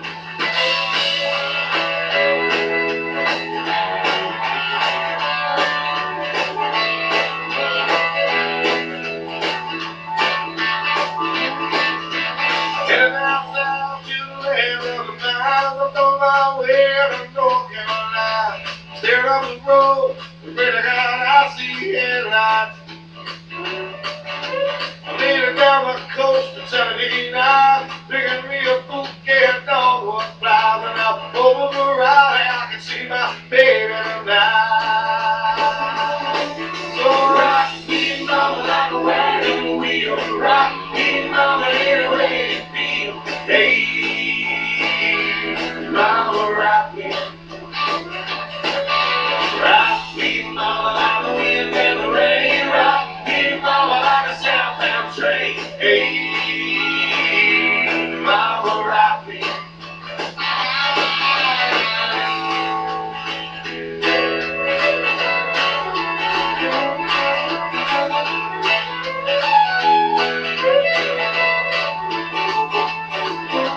Running from the cold, I've been waiting, and I was wanna be a fiddler in an old time string band. But baby plays the guitar, I think the bears are now.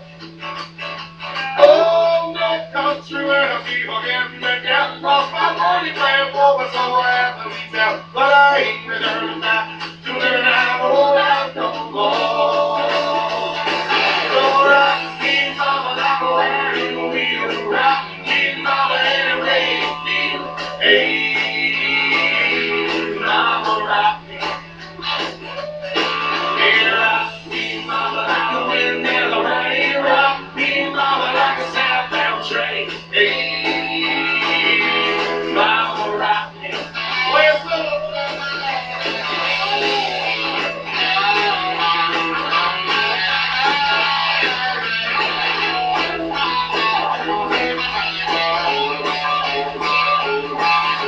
walking through the south, I don't know all the truck around the Philly out of Nassau too.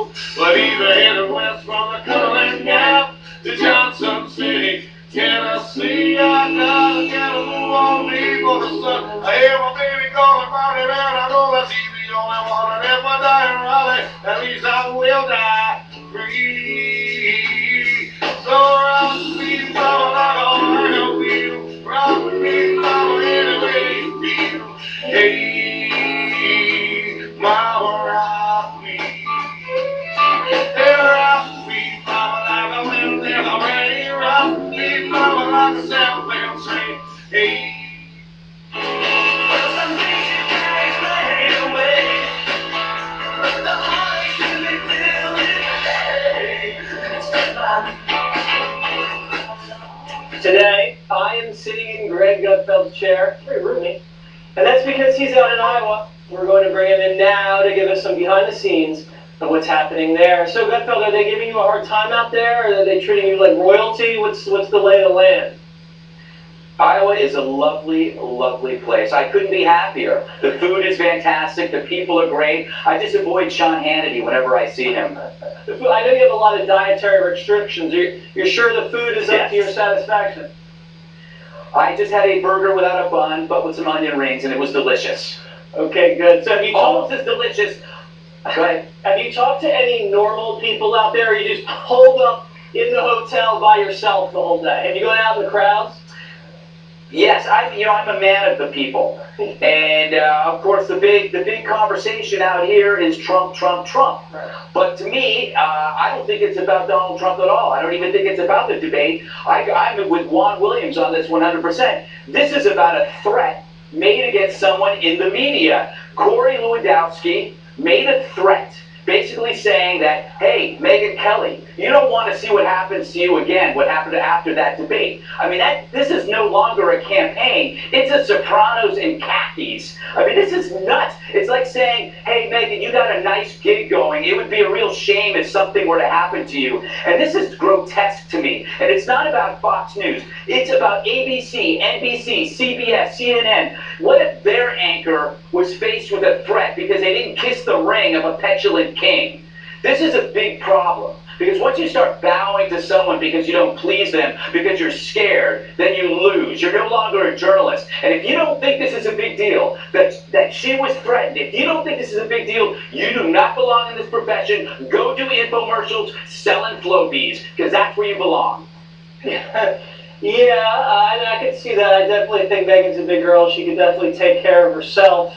In politics, well, apparently, I know Trump is scared of her. Yeah, he obviously went over the line there. But you know what? I don't want the mainstream media rallying to our side. You know what? We don't need them, Gutfeld. They can go, lob softballs at President Obama. They can go stage, forums with the Democrats. Let them do their thing. We don't need their help. Oh, I have a question. That's a good point. It's a good point. Sure, go ahead. I was just going to ask you about just moving on just a little bit, but kind of on the same subject. So. You wrote a book called How to Be Persuasively Right. So now you have 7 candidates who are, if Donald Trump doesn't come to the debate, you have 7 candidates who have an opportunity to try to make their mark. So if you were to give them any advice, do you have suggestions? Well, clearly you now have more time, and you are able to distinguish yourself from everybody else. And I think it's important to be as clear and as jargon-free as possible. What you can learn from Trump is you speak in plain language. You don't use the terminology that other politicians use, but you also deal with specifics, because right now we're entering a serious phase where it's time to come loaded with facts and not feeling. The one thing that I'm critical about the left is that they traffic in emotion, and it's time to traffic in fact. Okay, I got something. I'm just staring at this screen with your face and those 2 ferns. Are you between 2 ferns? Did you on purpose do that with the plants in the background? Those are giant pineapples. I travel everywhere with giant pineapples. After this segment, I'm going to eat them. Okay, they're quite perfect. delicious. They look a little bit bigger than you, so that will be interesting. Now, I also want to know, I gave you some assignments, so I want to know, because I'm very interested in being the pork queen. And I want to know if you went in to submit me as a write-in candidate. I want to know kind of where I'm standing, because Dana and I are going to stay up all night making posters for my candidacy. Well, I have to warn you. It's an interesting smell around the pork state fair. It's very, very pungent, but I don't think you have any competition. I think you are. I think you're leading the pack, and but you're going to have to eat a lot of pork. Okay, Trust me. Pork is their vegetable. Yes, it's my vegetable too. Have you heard of it? It's called bacon. So I love it with everything. I've seen you eat it. A drink. It is quite arousing. All right, fantastic. I'm kind of serious and excited about that, but I think I might be missing it maybe by a day. But other than that, I don't know. He's supposed to do the advanced teamwork on that. Phil Bowling is heading out there. He's very concerned about where the bars are. That's all he's been talking about the whole day. Have you done any legwork? Bowling's very curious. Yes. Greg has done some legwork. What'd you find? This is very important. There's a microbrewery across the road. There is an interesting alternative bar that we may have to go to later. I won't get in depth. But it's an interesting place. Someone pulled that trick on me once before, Greg. Maybe at the alternative bar, I walked in and I go, I don't think this is the kind of bar that I would normally frequent. Juan's all in. We should go together. We should go together. Yeah, there you go. Buddy system. Can I ask you, have you seen our set yet? Is it amazing? It's pretty nice. I'm actually at the set. I'm alone here. We're right in the lobby. Look at this. Isn't it beautiful? You're sitting in your own seat, too. I see. Yes, exactly. And like at the 5, my feet do not touch the ground. Oh my God, well, looks like I'll be able to wear pants, because I'm not seeing a suitable shot for me there. But it's a great place. This hotel is great. The food is delicious. You got a lot of signs, and you got a bar. You got a bar over there. No, we're good. No, we're all good. Can you talk to them about keeping it open a little bit later instead of shutting it down early? The concierge said because Fox News is coming, the bar is staying open much longer. All right, great. And he said that with Juan is going with to a pay for all disturbed the look on drinks, his he face. said. Oh, yeah. You know what I'm going to do? I'm going to make sure that you get some ethanol. I'm going to make sure that you understand the value of ethanol, young fellow. You know what I was curious about? I already have gas. Yeah, but this will be ecologically more sustainable. I was going to ask you about the fact that you're going to have Mr. Gilmore on the 7 p.m. debate. And I thought, I bet Greg's got something to say about the idea that Gilmore, Santorum, that are now back in the game. I believe, and correct me if I'm wrong, he is the only military veteran who is currently running for president. Am I right? I think that's so. right. It's good to see him there. Yeah, I think you're right. Yeah, it's good to see him there. If you know, I don't know. I honestly can't remember what he was like. It's been a while. It's been a while. He was a party chair, you know. He was the chair of the Republican Party at one point. But so I'm amazed that he made it 1%. Well, his name is Gilmore, not Gil West. Oh, yeah. With that, Dana, we got to go. Greg, we'll see you tomorrow. Have fun out there looking for the bars that are very alternative. Campaign Carl joins us next. Don't go away. Well, come on and let me know. Should I stay or should I go?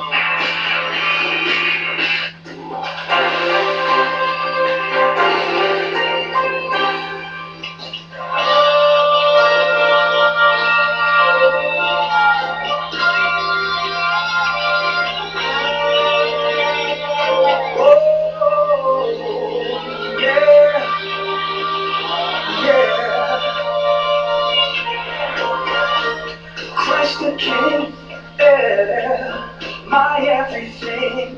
I put my trust in you. Christ the King, my everything. To you, yeah. Oh, Christ the King, yeah, my everything. I give my life to you.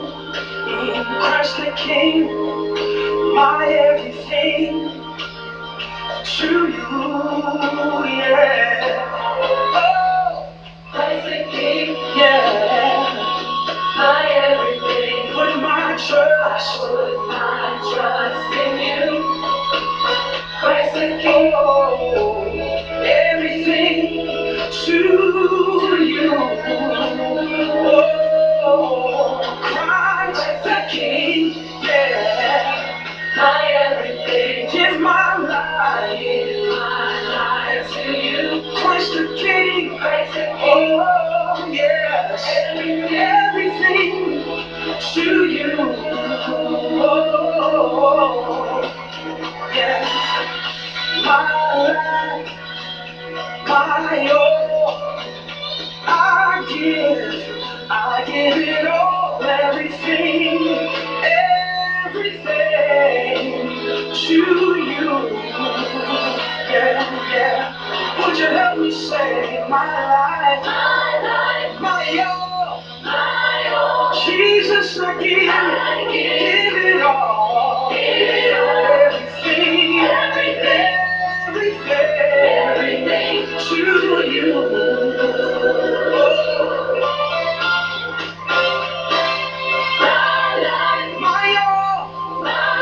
It's yours, Jesus. Take control.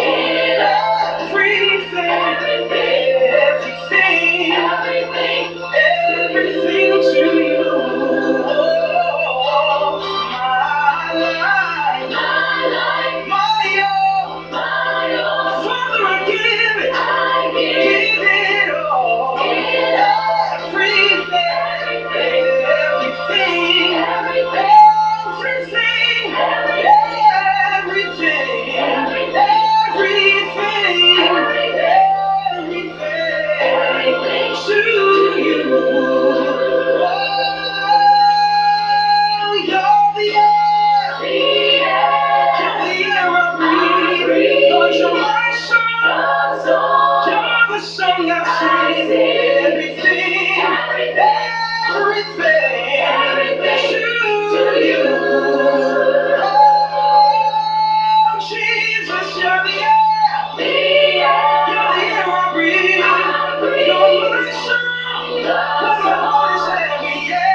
Swimming on the beach, sipping something strong. Got a new girl, she got it going on. All right, welcome back. We want to return to Iowa now because Campaign Carl is back with us today. He did not get enough of the 5 yesterday. He's in Des Moines.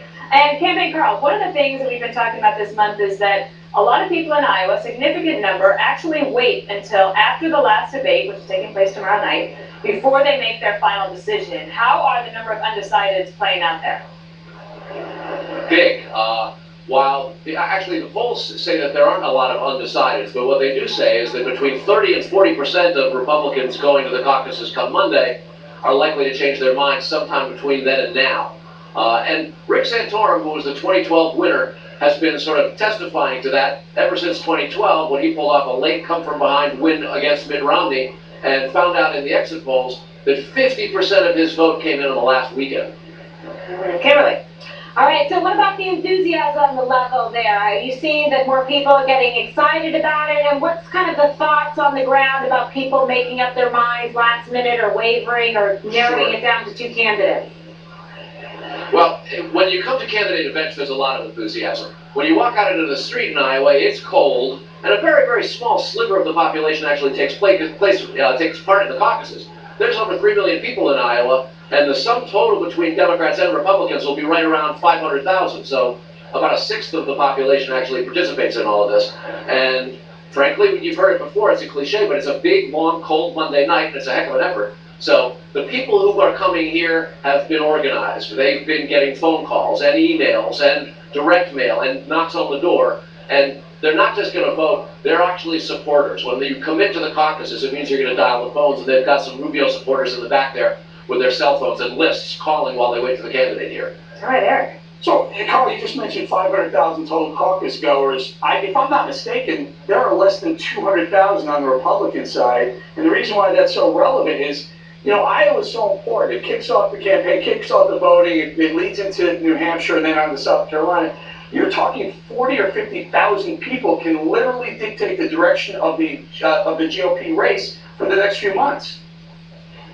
No matter who the candidates are at the top of the polls on Sunday afternoon, it's a pretty fair bet that the gap between the top 1 and 5 candidates will only be a few thousand votes. It may even be a few hundred between, like, Cruz and Trump, if the polls that show that it's tight and continue like this. It's a very, very small number.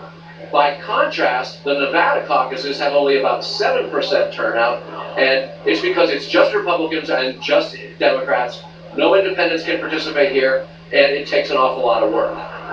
There's no question that the amount of effort put into this is way disproportionate to the number of people who actually show up to the caucuses. All right, Juan Williams. So, Carl, what are you seeing from people that we haven't mentioned? I'm very interested in what's going on with Ben Carson, Marco Rubio, who I hear has a so-called 3-2-1 strategy, 3rd in Iowa, 2nd in New Hampshire, and then a win in South Carolina. I'm very interested in how that back end of the field is playing right now. Sure. Ben Carson, more than a year and a half ago, had representatives and people willing to commit and be his caucus and precinct captains in all 99 counties. He has some very, very effective Iowa organizers, a kid named Ryan Rhodes, who was one of the first Tea Party organizers here in Iowa back in 2010.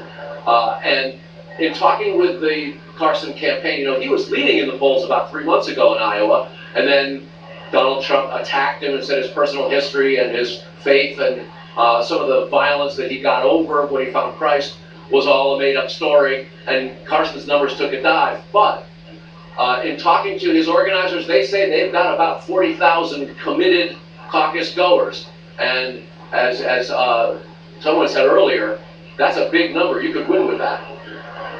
All right, Desi. Carl, tell me about the evangelical voter. They're a real swing block, and late deciders could break either way for Cruz or Trump. I know Cruz is ahead a little bit with evangelicals just recently, and now there's just a lot of drama going on. Where do you see the evangelicals breaking last minute? In the past, to organize evangelicals and homeschoolers in Iowa, they sort of almost move hand in hand. About 60% of caucus goers in the past on the Republican side have been self-described evangelicals. That's about 90 million people nationwide. And any candidate who in the past 2 cycles won had mailing lists, email lists here in Iowa of tens of thousands of evangelicals and or homeschoolers. Carson's got that, Huckabee's got that, Santorum's got that. These are people who have understood that the evangelical vote is very, very important. Now, we've got a lot of candidates who changed their positions on this. Donald Trump was pro-choice. Now he's pro-life, and yet he's got a lot of evangelicals who've embraced him. A lot of evangelicals who say they don't really mind what his religion is, they just like him for who he is. The Ted Cruz evangelicals expect scripture quoted accurately, and most Iowa caucus goers do. There are a lot more of them who aren't going to show up, but the evangelicals who caucus, they can tell the difference between somebody who actually walks it versus talks it. I have a question for you. First of all, an observation. There is an impressive amount of drinking going on at 4:43 p.m. in the afternoon behind you. I don't know where you are, but looks like a party that Bowling and Gutfeld might want to join a little bit later tomorrow. I wanted to ask you about Rand Paul. I thought you were going to say it was the New York Green Room versus the D.C. Green Room. No, we don't even have that close here. I want to ask you about Rand Paul, the senator from Kentucky, because he was not on the previous debate, of the undercard debate in Charleston that Fox Business held, and yet you see some stories that he actually has more support and enthusiastic support in Iowa than people think. So could he actually be a surprise have a surprise placement on Monday night? Sure. So Rand Paul has a strong support across the country in the university campuses. He's visited dozens of them in Iowa. His father, Ron Paul, ran here 3 times, twice in the Republican Party, and of course, one time he was running as a libertarian, so they didn't have a primary per se. His father has a big organization here in Iowa, and though we refer to Rick Santorum having won the 2008 caucuses, that victory was overturned by the Iowa State Republican Party at a convention a few months later, and Ron Paul was the guy who went to the 2012 convention with all the delegates at first. So Rand Paul does have some forces here, though he remains a pretty big long shot in the shadow of Trump. All right, thanks, Carl. As the presidential race heats up, some of the candidates are lightening up and in some unconventional new campaign ads, and you're going to see them when we come back next.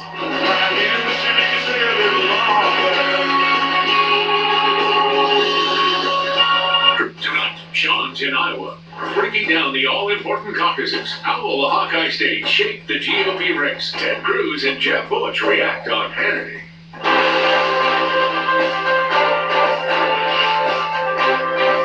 Hello, I'm Adam Shapiro, and this is Fox Extra. Getting what you want takes focus, but as we all know, bad habits can get in the way. In the book, 4 Seconds, All the Time You Need to Stop Counterproductive Habits and Get the Results You Want, Peter Bregman shares his strategy for success and says it can be as easy as pausing for 4 seconds. Hello, Peter. Thanks for joining us. And very quickly, what does pausing 4 seconds actually give somebody the opportunity to do? It gives them the opportunity to think and slow down their process. That when we're reacting or responding in the moment, what happens is we get a shot of amygdala, right, which is the sort of reptilian part of our brain. And responding out of that part of our brain leads us to fight, flight, or freeze. Okay, so one of the things I think in the book that you actually talk about is if you're in a managerial position and you're angry at a subordinate, you want to lash out, but your advice is to do what? Take a deep breath and ask yourself one particular question. What is the outcome I'm looking for? So what you want to do with the deep breath is give your prefrontal cortex, the front part of your brain, enough time to gain control over the part of your brain that wants to yell. And if you can do that, then you can actually have a thoughtful response. You actually talk about if you're in an argument or a difficult discussion with someone with whom you're disagreeing, what are the techniques you can use to perhaps reset yourself, is the phrase you use in the book, but also to perhaps persuade the other person to hear what you're saying? It's completely counterintuitive, and most of what I write about is sort of counterintuitive and productive, which is we think that arguing is how to convey our perspective. It's the worst thing. The only thing that arguing does is it solidifies the other person and their perspective. Counterintuitively, the best thing that you can do in that situation is listen. And if you're silent and you listen to what they have to say, they begin to relax, and they don't feel like they have to push through their perspective as much, and you can create a little bit of space where they get to a place where they can actually listen. I have a simple question. Why? Is there some research that shows simply being quiet and not responding actually persuades others to change their opinion? No, but if they're trying to get their opinion across, you've been in it. Let's do this research here. Have you been in a conversation where the person's repeating themselves over and over and over again, and you're thinking to yourself, you've said this 4 times already. Yes. Right? Why is that happening? The reason that's happening is because they don't actually feel heard. And if they felt heard, and try this anytime, if someone feels heard, then they're not going to keep saying what they're saying. So what are the 3 parts of the book, and how does each play a role in this strategy of yours? So the first part is to change your mental defaults. And there's a tremendous number of ways in which we think, just things that go on in our heads that are really, really counterproductive. The second piece is to strengthen your relationships, which is what you do with that. Now you're at a point where almost everything we accomplish in our lives is in the context of relationship. And how do we use those relationships to be effective?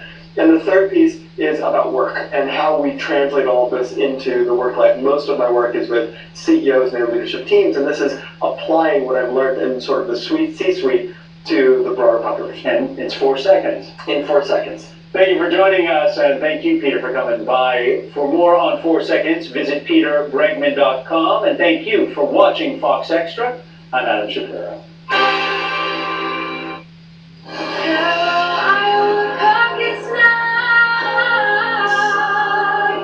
We've called and knocked 1,000 times.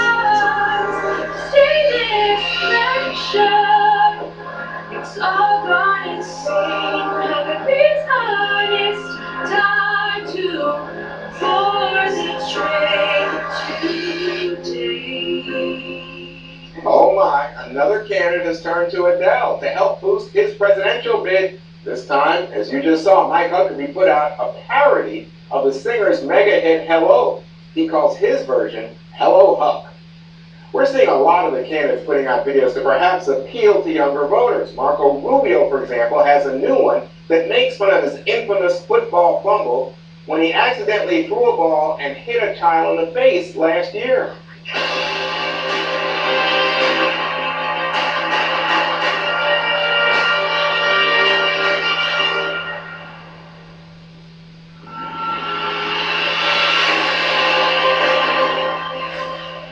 Even Bernie Sanders is courting the millennial vote using Snapchat to get their attention with some feel the burn images. Oh my goodness. So you know, Peachy, this is an effort to get the youth vote, to energize that base. What do you think? I don't know. Watching that just made me feel way less cool. I don't understand. Like, what was that? What was feel the burn and then the whole Feel the thing? chafe. I don't know. I just don't want to be Snapchatting back and forth. Bernie, don't send me anything. I don't know. I don't know. Bowling. What about, take all the Snapchat viewers, all Snapchatters We know. Take them all. No, I'm jealous of the Snapchat. Yeah, I know. it's really fun. You keep Snapchatting me eating But food. they honestly, that app, they really need to fix that app for a lot of reasons. This is amazing. I love this stuff. You This love is that? like the Super Bowl ads. I look Yes, forward to you these, did now? and they're all good.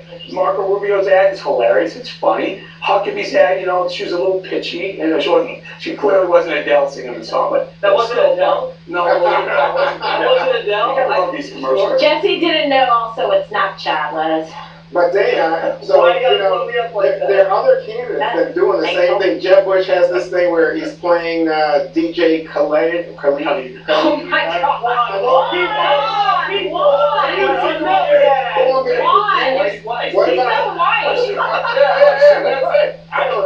What about? What about that? Would you like? You think that's effective for Jeb? I think that reaching out to millennials is so smart because if you look at what President Obama was able to do, he brought new voters and younger voters, and they're enthusiastic. And now they're a lot older than they were in 2012, meaning 4 years older. But that brought a lot more people into the potential voter rolls because they're over 18. Well, what about your favorite, Jesse? Hillary Clinton doing the nay-nay. Remember that one? Yeah, the nay-nay one. That's my dance. I like the Rubio ad because I was actually in it. If you re-rack it, I make a little cameo in the Rubio ad, so I think it's a fantastic ad just on that alone.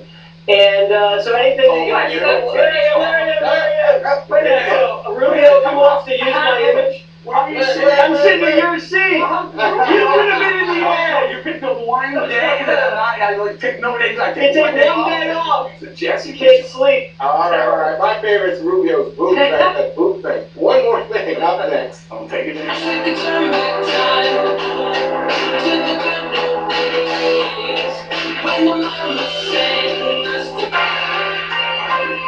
This is Fox Extra. I'm Elizabeth Cran. Hello to our fans watching in Colombia. Thank you for watching. Until next.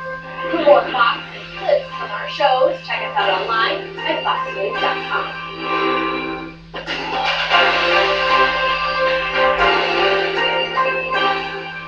Is that the Air National Guard's famous Lieutenant Colonel John Platt? Welcome. How you doing today? I'm great. How are you? What are you doing out at the airport? Well, I want to go flying. Seriously? Yeah. Beautiful scenery out here. Jones Beach. We can go out there. I think I'd have a few surprises for you. Perfect. Let's hit it. Let's go. Jump in. Fantastic. Let's do some tricks. After getting suited up and buckled in, it was time to get airborne. And oh, what a sight to see. Well, tell me, how did you get into flying?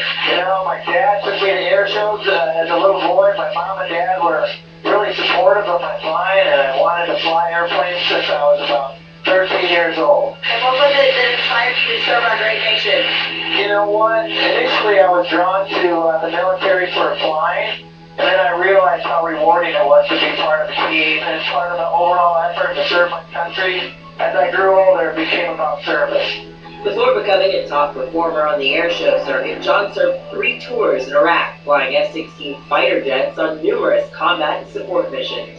John, when you initially started flying, you were flying C-130 cargo planes. How did you go from doing that to flying F-16 fighting Falcons?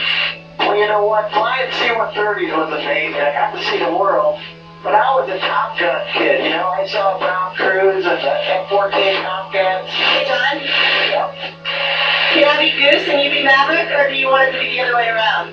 You know what? They were both a couple of cool dudes, you know that? Then it was time to feel the need for speed. You know what? I have a little surprise for Hannah coming up here about the cat tree. We're going to have a little fun.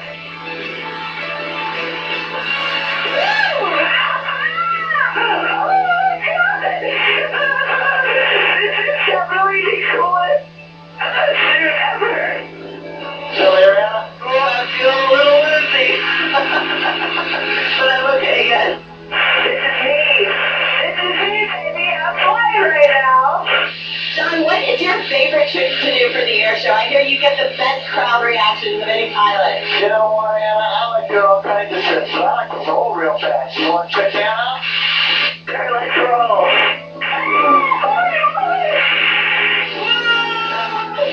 All right, Anna, let's go straight up. Are you ready? I'm ready. Straight up.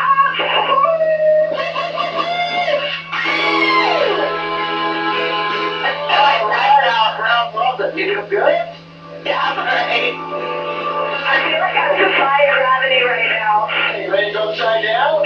Yep, I'm ready to go upside down.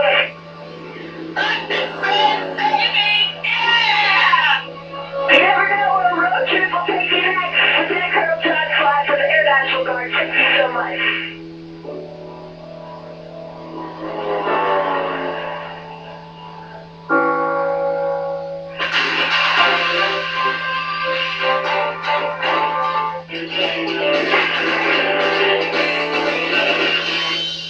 It's time now for one more thing, dinner.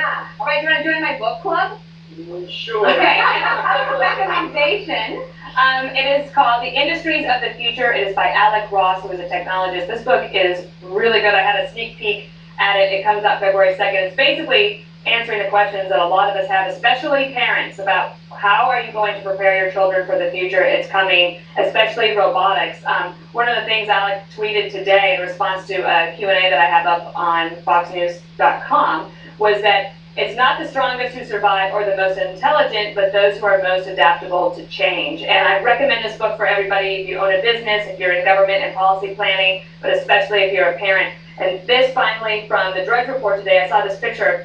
It is called SoftBank's Pepper the Robot. This robot is going to replace all employees at a store where you can go in and buy a mobile phone. So this is happening, so you can prepare yourself by reading that book.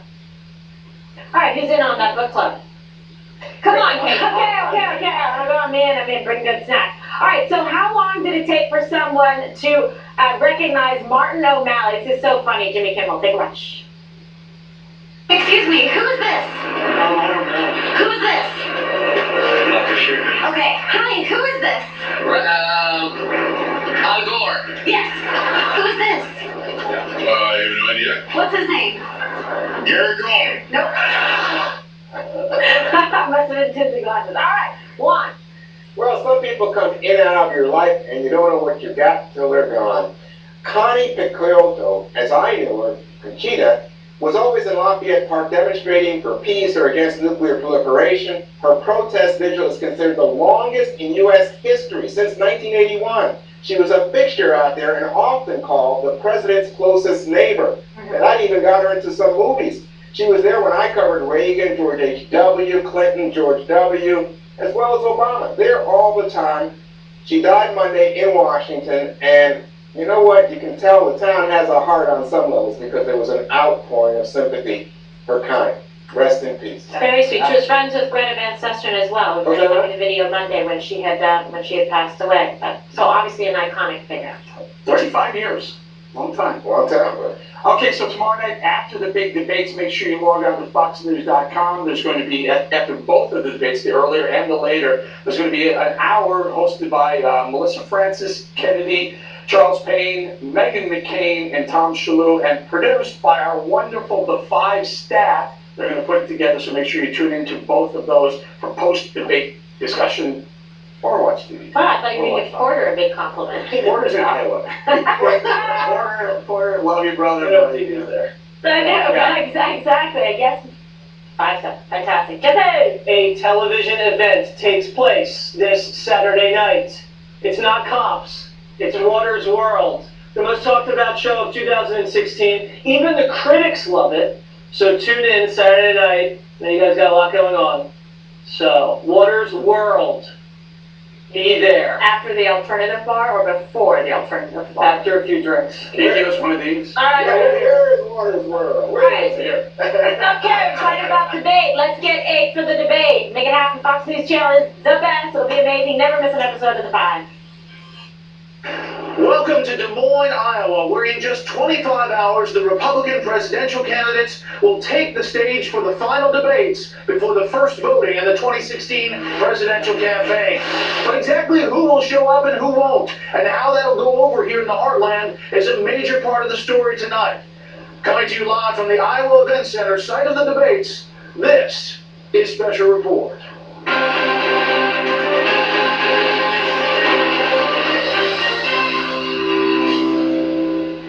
Good evening from inside the debate hall as we're putting the finishing touches behind the scenes for tomorrow night's big event. I'm Brett Baer. As you've probably heard by now, the big story for tomorrow's debates is who is not coming, at least as of this moment. Donald Trump is, as of now, boycotting tomorrow night's event over what he feels is unfair treatment by this channel. And Trump has left the state. He's in South Carolina for an event next hour in Gilbert. Most of the other candidates from both parties are here in Iowa. They're focusing mainly on the middle of the state from top to bottom.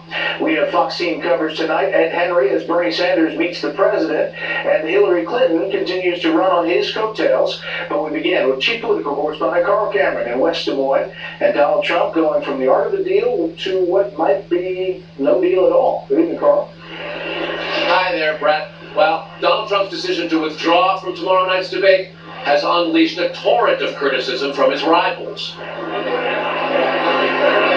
People have a right to be angry about the direction of our country, but they also have a right to know from the people that aspire to the presidency exactly what you're going to do if you're elected president. And that's why these debates are important. And that's why, again, I'm not going to get into the sideshows and theatrics that Ted Cruz and Donald are involved in. Rubio's running third in most Iowa polls. Ted Cruz, who's battling with Trump at the top of the polls, was first to strike last night. I think anyone running for president of the United States owes it to the people of Iowa to have the humility to come in front of you, to make the case, to answer the hard questions, to look you in the eyes. This is a job interview. Rand Paul, who returns to the primetime debate stage, hailed Trump's absence. The IQ of the debate went up a couple dozen points, I would say, and I think it's probably a good thing for the party. It shows sort of his delusions of grandeur that he thinks he gets to dictate everything. I've been asked some hard questions. I like hard questions. It doesn't bother me at all. Trump claimed last night that he was offended by a sarcastic Fox News statement yesterday responding to his threats on social media to boycott the debate because he says he was treated unfairly 5 months ago at the first debate. I didn't like the fact that they sent out press releases talking about Putin and playing games. The Fox statement read, "We learned from a secret back channel that the Ayatollah and Putin both intend to treat Donald Trump unfairly when they meet with him if he becomes president." Trump's rivals suggest he's hiding from something bigger than Fox and looks weak. If anyone's scared of Megyn Kelly, is not going to be able to stand up to Hillary Clinton or Vladimir Putin, and we need a strong, principled, conservative president. Instead of debating, Trump plans a rally for veterans. This morning, Trump was name-calling again, tweeting, quote, "I refuse to call Megyn Kelly a bimbo because that would not be politically correct. Instead, I will only call her a lightweight reporter." In the latest Monmouth poll, taken before Trump quit the debate, Trump leads in the 30s, Cruz is in the 20s, and Rubio and Carson in the teens, based on an estimated record-shattering turnout of 170,000 caucus goers. The record set in 2012 was 122,000 Republican voters. If this year's turnout is 130,000, which would still be a new record, Trump and Cruz would be literally tied for first, while Rubio and Carson would be virtually tied for third. Cruz last night challenged Donald Trump to a head-to-head debate with or without a moderator, anywhere, anytime. Trump today pretty much dismissed it in a tweet, writing, "Where's it going to be, Canada?" Which is obviously a reference to Trump's questioning of his eligibility, having been born in Calgary, Brett. Here's Pitney, Carl Cameron, live in West Des Moines. Carl, thank you. He may not officially be feeling the burn, but President Obama was pressing the flesh with Senator Bernie Sanders today at the White House. Hillary Clinton, meanwhile, did her best to characterize herself as the natural heir to the Obama presidency. Chief White House correspondent Ed Henry is covering the Democrats tonight from Adele. Bernie Sanders went to the White House today to get equal time with President Obama, who's had a series of cozy lunches with his former Secretary of State Hillary Clinton, though Sanders denied seeking either an endorsement or advice on how to defeat her.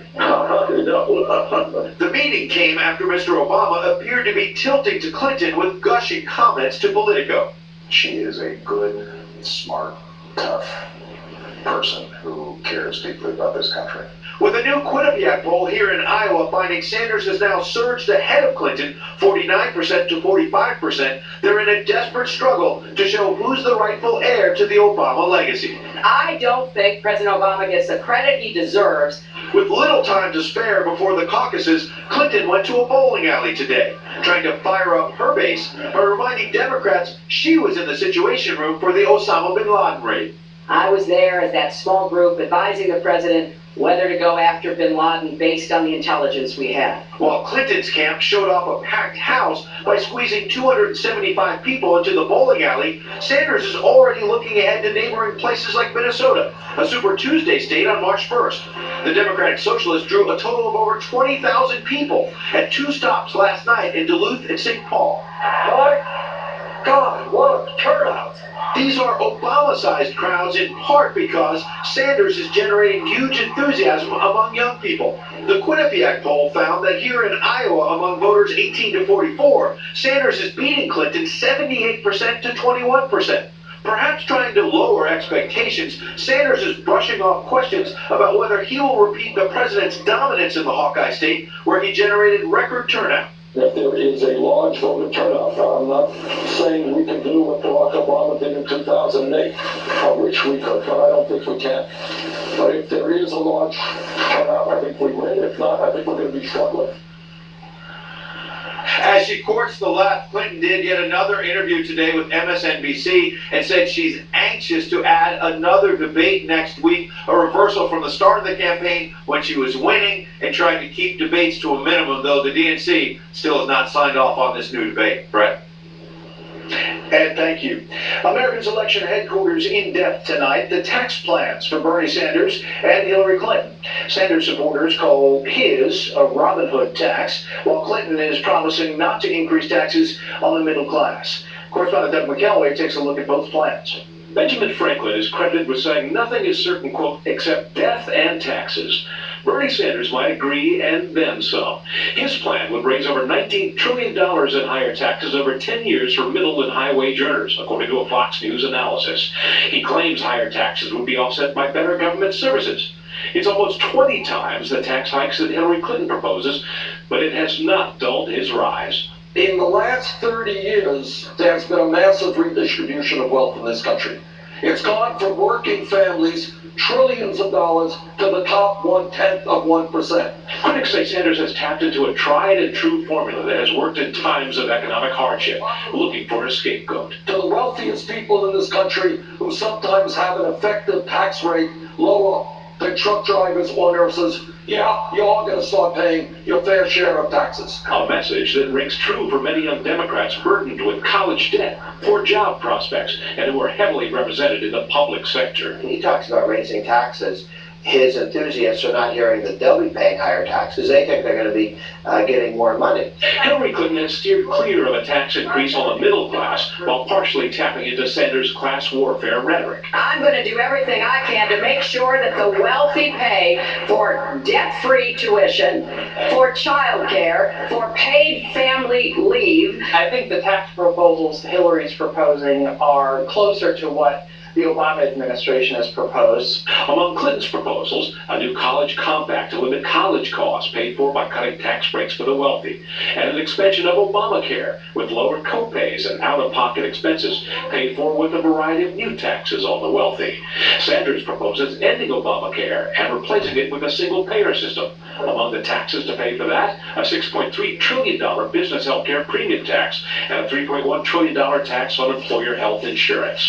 Sanders' home state, Vermont, also had such a plan for a single-payer system until Governor Peter Shumlin shelved it in 2014 after learning just how much it would cost in new taxes. Brett? No, thank you. So whose tax plan do you feel is stronger? Let me know at facebook.com/BrettBaerSR or on Twitter @BrettBaer, and you can use the hashtag Special Report. Tonight, the European Union is talking about major flaws in the way Greece is managing its border during the refugee crisis. EU inspectors staged a surprise check at several sites today, and they said Greek authorities are failing to properly register and fingerprint migrants or correctly check their travel papers. It's estimated that more than 850,000 people entered Greece last year seeking sanctuary or jobs. On Afghanistan policy, tonight, President Obama could be getting ready for a stunning reversal on his promise to bring troops home. Correspondent Kevin Cork has the story from the White House. Amid growing concerns about setbacks in Afghanistan, the Obama administration has chosen Lieutenant General John Nicholson Jr., a veteran of multiple Afghan war deployments, as the next top American commander in Kabul. His nomination comes as Pentagon officials are quietly suggesting that not only will the longest war in American history continue, but the U.S. may need to maintain a presence in Afghanistan for decades to come. Citing top military commanders, the Washington Post reports that this latest shift in the administration's policy in Afghanistan could keep thousands of troops in the country for decades, representing yet another major shift for the American military, altering its planned exit strategy, which has already been modified 3 times since 2014. Moving forward, the next commander-in-chief and his or her national security team, taking advice from our commanders on the ground in Afghanistan, we'll have to determine what sort of troop presence is appropriate for that country moving forward. But after 14 years of spilled American blood and treasure, critics say it's high time the White House finish the job once and for all. The military critics are saying we have to think in generational terms. Are right. We neglected the cancer. It spread. Now it's going to take a long time to root it out, if it can be rooted out. In the heart of a tough European winter, an apparent thaw in international relations for the Iranian regime. Buoyed by the end of economic sanctions following the completion of the Iran nuclear deal, the regime's political leader, President Hassan Rouhani, has taken trips to Italy, where he met with the Pope, and later to France, notching business deals along the way worth billions, even inviting U.S. investment in a country that remains the principal source of terror and unrest in the region. It's possible that Iran and the United States might have friendly relations, but the key to that is in Washington's hands. No surprise, Brett, the Pentagon is pushing back on that Post report, suggesting nothing has changed in the plan. About 9,800 American troops in theater for much of this year. That number eventually dwindling down to around 5,500 by the time the president leaves office. Of course, that's depending on the judgment of commanders on the ground, Brett. Kevin Cork live on the North Lawn. Kevin, thank you. President Obama wants $12 billion from Congress to feed school children from low-income families while school is not in session. The White House says the request for summer meal money will come in next month's 2017 budget proposal. Nearly 22 million children receive free and reduced price meals during the school year, but only a fraction get them when school is out. Up next, the standoff between ranchers and the feds in Oregon turns deadly. First, here's what some of our Fox affiliates around the country are covering tonight. Fox 8 in New Orleans with a 6-alarm fire near the Roosevelt Hotel downtown. Smoke blanketed the central business district and lasted almost 8 hours. One firefighter suffered burns to his hand, but there were no other major injuries. City Fire Superintendent says the outside of the building is in great danger of collapsing now. The cause still under investigation. Fox 45 in Baltimore, where the city says it will start ticketing homeowners and businesses who have not shoveled their sidewalks after the weekend's historic storm. The housing commissioner says the normal 6-hour grace period was extended to 3 days, but it's time to get out the shovels now. Fines range from $50 to $100. And this is a live look at Miami from Fox affiliate WSVN. The big story there tonight, a tornado touchdown this morning in Broward County. The National Weather Service confirms winds up to 100 miles per hour. Coconut Creek Fire and Rescue says winds caused a semi-truck to blow over on its side, blocking southbound lanes of the highway there. No reports of serious injuries. That's tonight's live look outside the Beltway from Special Report. We'll be right back. This weekend, Neil Cavuto live from Iowa, covering the biggest political headlines and breaking down the business behind the caucuses. Don't miss Neil's special coverage. Hello to our fans in Eretz Yisrael, Israel, and thank you for watching us on Hot. For the latest headlines, visit foxnews.com. And for all your financial news, check out foxbusiness.com.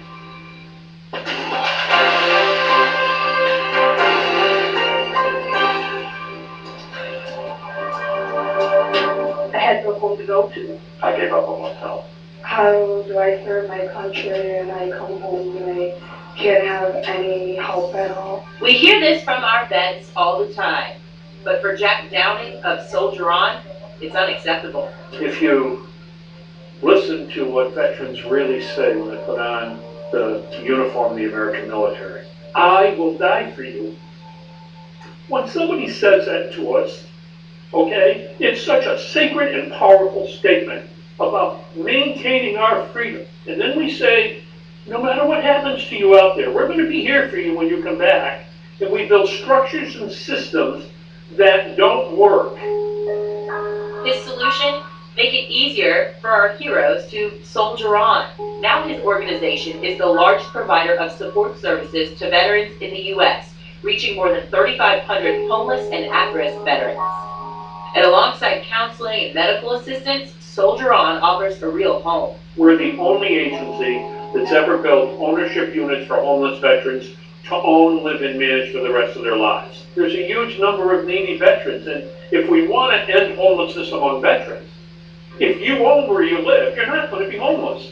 Welcome, Mary. Oh, thank you. Show me around a little bit. This place is great. Sam Bennett has lived in one of those units in Pittsfield, Massachusetts for the last 6 years. I've never really had a home on my own. Coming from being homeless and sleeping on couches and sleeping in abandoned buildings, this is less like heaven. Sam joined the Army straight out of high school in 1977, where he deployed to Germany. While there, he got hooked on drugs and alcohol and came back to the United States, an addict, a criminal, and homeless. That's until he came to Soldier On in 2002 and changed his life. I think everybody gave up on me, but Soldier On, they never gave up on me. Where would you be without Soldier On? Probably jails, institutions are dead.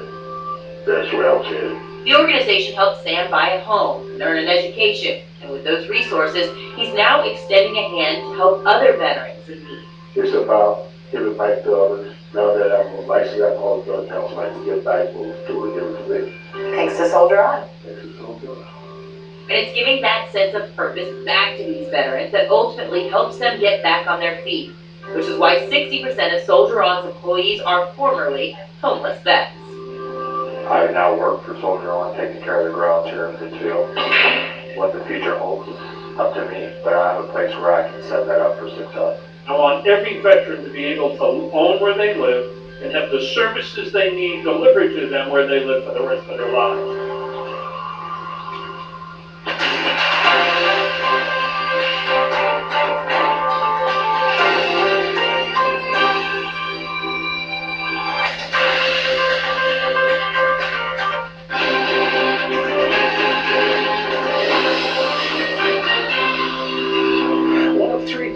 Criminals still on the loose after escaping from a maximum security jail in California was ordered deported in 1998, but never left. Immigration and Customs Enforcement says Bok Duong came to the country legally in 1991, but was supposed to be sent back to Vietnam after a burglary conviction. Vietnam reportedly refused to take him. Duong has since done prison time for a string of convictions. The nearly month-long standoff between the government and armed occupiers of an Oregon wildlife refuge has finally turned deadly. Correspondent Dan Springer is in Oregon tonight with what happened. Federal agents are ratcheting up the pressure on those still occupying a federal wildlife refuge in rural Harney County, Oregon. Armed checkpoints now surround the compound. The move follows a fatal shooting last night and the arrest of 7 of the protest leaders. It is the actions and choices of the armed occupiers of the refuge that has led us to where we are today. They had ample opportunity to leave the refuge peacefully. Killed in the gunfire was 55-year-old Lavoy Finicum, an Arizona rancher who was the activist spokesman. The group was stopped on a highway as they tried to take their message of government overreach on public lands to nearby Grant County. Leader Hammond Bundy was among those arrested. While the FBI denies any wrongdoing, Bundy's father, who had his own showdown with the federal government over grazing rights, was told Finicum was not posing a threat. Lavoy Finicum was murdered. A cold-blooded murder.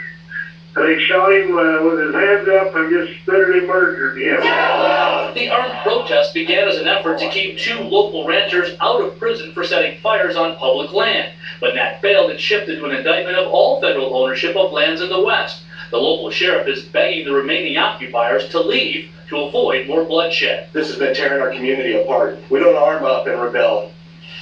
We work through the appropriate channels. This can't happen anymore. This can't happen in America, and it can't happen in Harney County. Over the last 3 weeks, the FBI used extreme caution with the protesters, not wanting to spark a wider militia uprising. But local officials and Oregon's governor criticized the feds, saying that they had to end the occupation now. Well, the FBI, all the way up its ranks, listened and finally acted. Brett? Dan Springer in Oregon tonight. Dan, thank you. Michigan Governor Rick Snyder has named a 17-member group of medical experts to determine long-term solutions to Flint's water crisis. Flint's mayor says she has hired a Virginia Tech professor whose work helped expose the lead-tainted water to oversee all water testing. Also today, a federal lawsuit seeks to force state and local governments to replace all the lead pipes in Flint's water system. A coalition of states and utilities has filed an emergency request with Chief Justice John Roberts asking that the U.S. Supreme Court block the EPA's sweeping Clean Power Plan. It's been subject to much litigation, with opponents arguing it will decimate the U.S. coal industry. Roberts has asked the opposition to file a response by February 4th. The White House is referring questions to the EPA. There are growing concerns tonight all over the country about the Zika virus. It comes from Brazil, it's transmitted by mosquitoes, and it may be linked to a rare brain defect in babies. And we're told it's already here in the U.S. Correspondent Laura Engel has the latest from New York tonight. This is very much of an evolving situation. The Zika virus has developed into an urgent situation as well. Transmitted through infected mosquitoes, the virus is connected to a neurological disorder that causes some babies to be born with abnormally small heads, a condition known as microcephaly.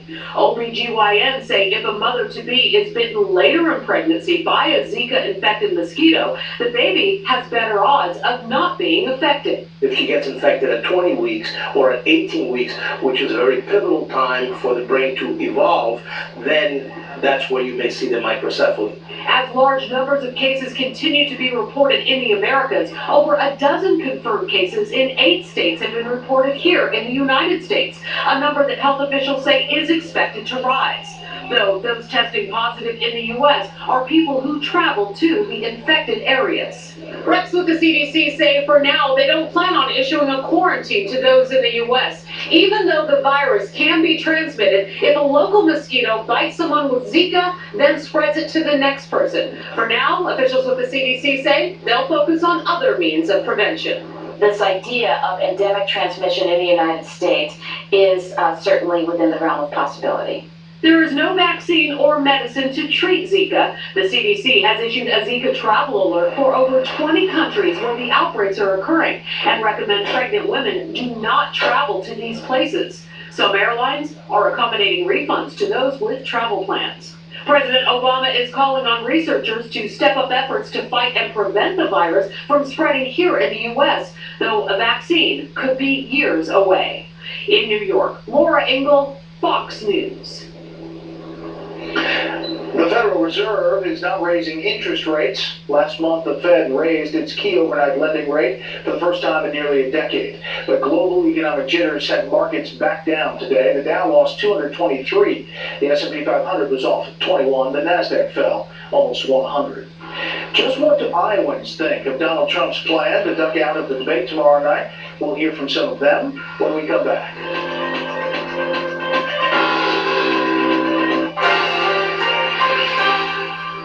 Airware is one-stop shopping built for the development and operation of commercial drones. While in San Francisco, I went to the company's lab and spoke with the founder and CEO about the innovation at hand. We're actually building hardware, software, and cloud services for drones, of which the key element of the software is an operating system. So the hardware and software gets installed into the drone. It's a user interface that's used for planning missions and monitoring the drones in real time, and a cloud backend so that you can aggregate data across a lot of different drone flights and kind of manage your entire fleets of drones for enterprise applications. And the idea here is that they're all unmanned. Yes, and we're enabling greater and greater levels of autonomy, really removing people from piloting these vehicles in a very manual way, which has led to some accidents and reliability problems, and greater levels of software automation as well as enforced workflows are two of the primary things that have enabled commercial aviation broadly to become one of the most reliable forms of transportation. I know when you were at Boeing, you worked on the Hummingbird, this automated, fully autonomous helicopter, which actually broke a record for endurance flight. So I am assuming... Longest helicopter flight in history. It was also one of the first completely autonomous systems to fly within the National Airspace System. We were flying out of a public airport in Southern California. So the goal here is basically to manage airspace and manage traffic, and then, as you say, with a nod to safety and reliability. Yeah, and our software is really enabling drones to be deployed at greater scale and for an increasingly diverse set of applications. We expect drones to be used for everything from agriculture to industrial inspections to land management and disaster response. And it's really coordinating those efforts in terms of the people who are operating the drones, who's approving the flight plans, how are the drones avoiding each other, and potentially integrating with the National Airspace System and getting approvals. So you said a keyword I want to come back to, is regulation. But first I want to ask you, how are you making this system hacker-proof? Well, we're employing a number of safety protocols that are used in everything from financial transaction systems on the web to other best practices to ensure that people cannot access the drones. We have a user authentication and credentialing system so that not just people outside your company can't operate the drones, but you can even control which people within your company have access to fly which drones on which days at what locations. When you're working and lobbying along with Amazon and along with Google, is that the #1 concern that you hear from regulators, concern about hackers? I mean, there's some concerns across the board about safety and reliability, I think, is the #1 focus of the FAA, as well as a lot of the coalition members in the Small U.S. Coalition. Privacy being a concern as well, but that's going to be dealt with by other governmental agencies. So how far behind, let's say, Australia is the U.S.? Well, the U.S. is pretty far behind the rest of the world, including countries like Australia, the U.K., France, who have been using commercial drones in a number of different applications. But the U.S. has also taken some major steps over the last couple of months, including release of the notice of proposed rulemaking for commercial UAS integration in the national airspace. So, Jonathan, I know you've already partnered with NASA. What are you doing specifically with NASA, and then how does that help your lobbying? We're one of NASA's partners on the development and early use of a air traffic management system for small unmanned aircraft at low altitudes. And so that is a technology. It's going to be in development over the next 4 years or so, but it's going to enable drones to be operated at a much larger scale and in a lot more areas.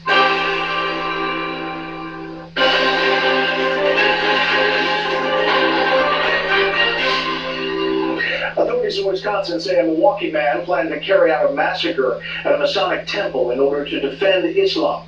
23-year-old Sami Mohammed Hamza has been charged with unlawfully possessing a machine gun, among other charges. Prosecutors say he conspired with 2 other men who turned out to be informants to go through the temple, kill everyone they saw, and, quote, terrify the world.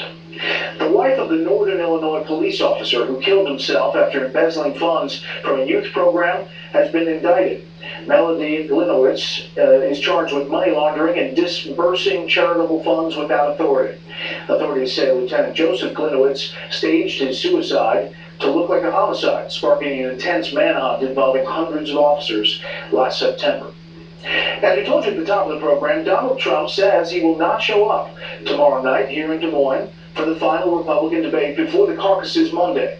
Tonight, senior national correspondent John Roberts tells us how that's going over with potential voters here in Iowa. If you want to find salt of the earth Iowans who are passionate about politics, the annual Pork Congress Trade Show is a good place to start. And most folks we talk to have pretty strong opinions about Trump's decision to snub the only Iowa debate. My grandma always said the biggest thing in life is showing up. And him not showing up tells me a lot about, how he would behave as president. I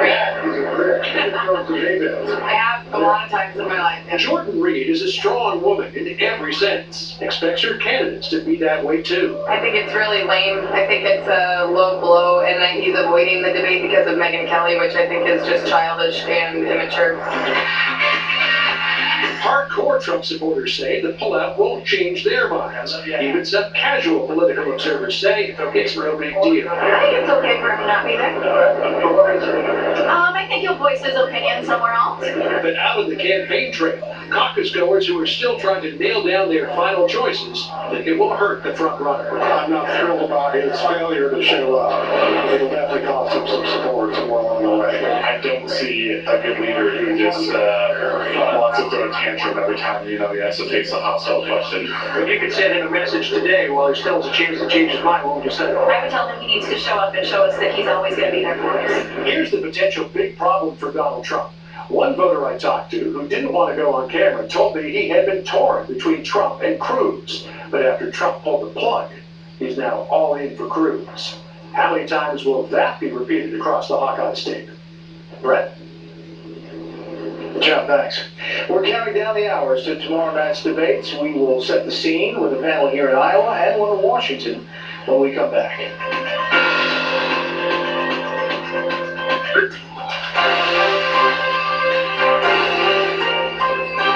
So how far would you go to motivate yourself to work out? Would you humiliate yourself if it meant losing a few pounds? Well, there's a growing trend, a fitness trend called fitness shaming to help people get into shape. Things like this. Videotaping your workouts, oh God, to show exactly what you're doing wrong. A spin class franchise that measures riders' physical output and displays the results on a leaderboard. Ooh.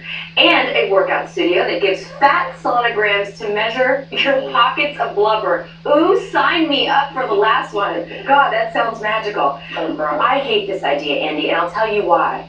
I don't want some miserable sad sack who has to be intimidated or bullied to come to the gym to be standing next to me at workout class. I hate the people that don't want to be there. You don't want to be there? Go home. I just hate the people who are there. You hate me. I don't want, they talk about the, with the cycling, the leaderboards and stuff like that. I don't want leaderboards. I don't want other people at the gym when I'm working out. Earbuds in, no eye contact. I'm no longer allowed. I used to go to the Fox gym. I'm no longer allowed to. They claimed it was about some inappropriate attire. I think it was because I was jealous. But that's a whole other section. And also, I now just finding out you're supposed to videotape your own workout. I was videotaping other people's workouts. And evidently that's frowned upon. Yeah, but Geraldo didn't care, and the bedazzled half shirt you had with the song was very cute. That's what I said. Thank you. Thank you. What do you think about this, Rachel? Would any of these tactics intimidate you into going? You know, I have to say that the times that, you stop working out, you're traveling a lot, and you stop working out, and the times you start back up and go, you see a picture of yourself, or you see, something, and so I can see how, it could work, but it would be so sad if somebody was, this blubber, what did they call this, sonogram? They would That's be really doing weird. sonograms of pockets of blubber, Jedediah, on your body. Wow, I don't even. But then filming you at the gym, everything you're doing wrong. Or what about the leaderboard in spin classes? Yeah. That actually, if you're a competitive person, you may want to be on that leaderboard, but then who knows it's you. Right. I have to say, I do like a little humiliation in the gym, though. I get lazy. 50 Shades of Viva? I was working with a trainer, and everyone would say, he's mean to you. He's being mean. And my friends would be around. I'd say, I want that. I want someone who, when I can do 30 push-ups, and I'm only doing 2 because I'm being lazy, I want you to call me all kinds of names to get me on my feet. I like a little mean, hard training. If I got a little fat sticking out of the side, you tell me I got a little fat sticking out of the side. I want to work If you have fat sticking out of the side, I could kill myself. Yeah, right. Somewhere. Now, I don't intimidate and I don't bully you, but I lovingly invite you to the workouts that I go to. She does. She does. Jenna Lee got me to go to my very first ballet booty bar class. Yeah. And I mean, wow, what a workout artist that woman is. And she really motivated me. And she gave me positive reinforcement. I could not keep up with the class, but she said, Harris, you're very flexible and I like your positive attitude. Yeah. So, I mean, I'm kind of the opposite. I don't need to be humiliated. I respond to that positive reinforcement. Well, I've invited a number of the ladies to come to the booty bar classes that we go to Ainsley Earhart, and you're all welcome. And Kennedy goes, and Andy, you can come. I'll go. Now, it's not a booty bar, it's a workout bar. They just call it that. You're clear, right? I wasn't clear. Yeah, see? That's what it was like. I will now stay in bed.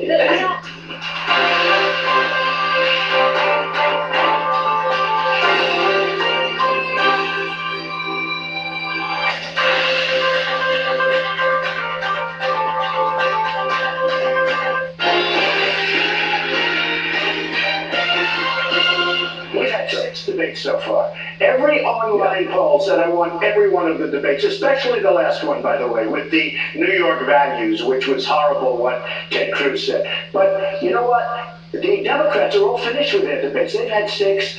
They were hidden behind football games and every other thing. They're all finished with their debates. We're going to go on forever with these debates. At some point, you got to start doing other things other than debating. Well, there's Donald Trump today, a sneak peek at an interview with Bill O'Reilly that will air tonight at 8 p.m. Eastern Time. Donald Trump, as we said, is choosing so far not to come to the debate here in Des Moines, setting up another event. That's his decision now. We'll obviously be ready with a podium if he chooses to be on the stage. He did tweet today Ted Cruz, who suggested that they have a one-on-one debate.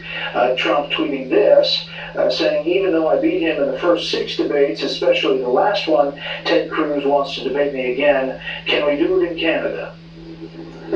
So let's start there. Bringing our panel from Washington, Jonah Goldberg, senior editor at National Review, A.D. Stoddard, associate editor of The Hill, and syndicated columnist Charles Kramer. Okay, Charles, how's this play out? Well, look, he's gotten what he wanted to get, which is blanket wall-to-wall coverage of him, wiping out everything else going up to the debate. That, I think, was well played. But I think he loses if he actually doesn't show up. He needs to find some honorable way out, make a big donation to the vets and challenge Fox to match it and say that they do that, he'll show up. But I think snubbing Iowa, where they take their politics really personally, and also not having a good reason. If you just saw that on that clip you just showed, I mean, is it an argument to say we've had too many debates? That's not a reason for standing up America, Iowa, and the other candidates when you already have accepted and were listed on the list.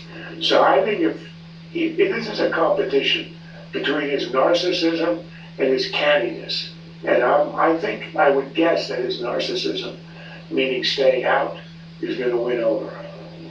AB, we talked to people here on the ground, his supporters, loyal supporters, still with him. If you look at the RCP average, the Real Clear Politics average of polls here, he is still up roughly 6 points over Ted Cruz. This obviously before this decision over the past day or so. Thoughts on how this plays out here in Iowa? Well, that's the thing. I think if you look at his inconsistent answers for refusing to debate, first it's Megyn Kelly, he put that on an Instagram video, then it was not about Megyn Kelly, then it's about too many debates. If you're an Iowa voter and you're on the fence about Donald Trump and this, someone who has not done hand-to-hand campaigning, he's just recently spent a night at a Holiday Inn and done a few diners, but he's mostly flown in and out the same day after big rallies and not really done the face-to-face campaigning Iowans are used to. If you were on the fence and he's risking, losing your vote, I think that's a mistake. In the end, it's going to come out to whether or not the energy of Trump supporters are going to, with same-day registration,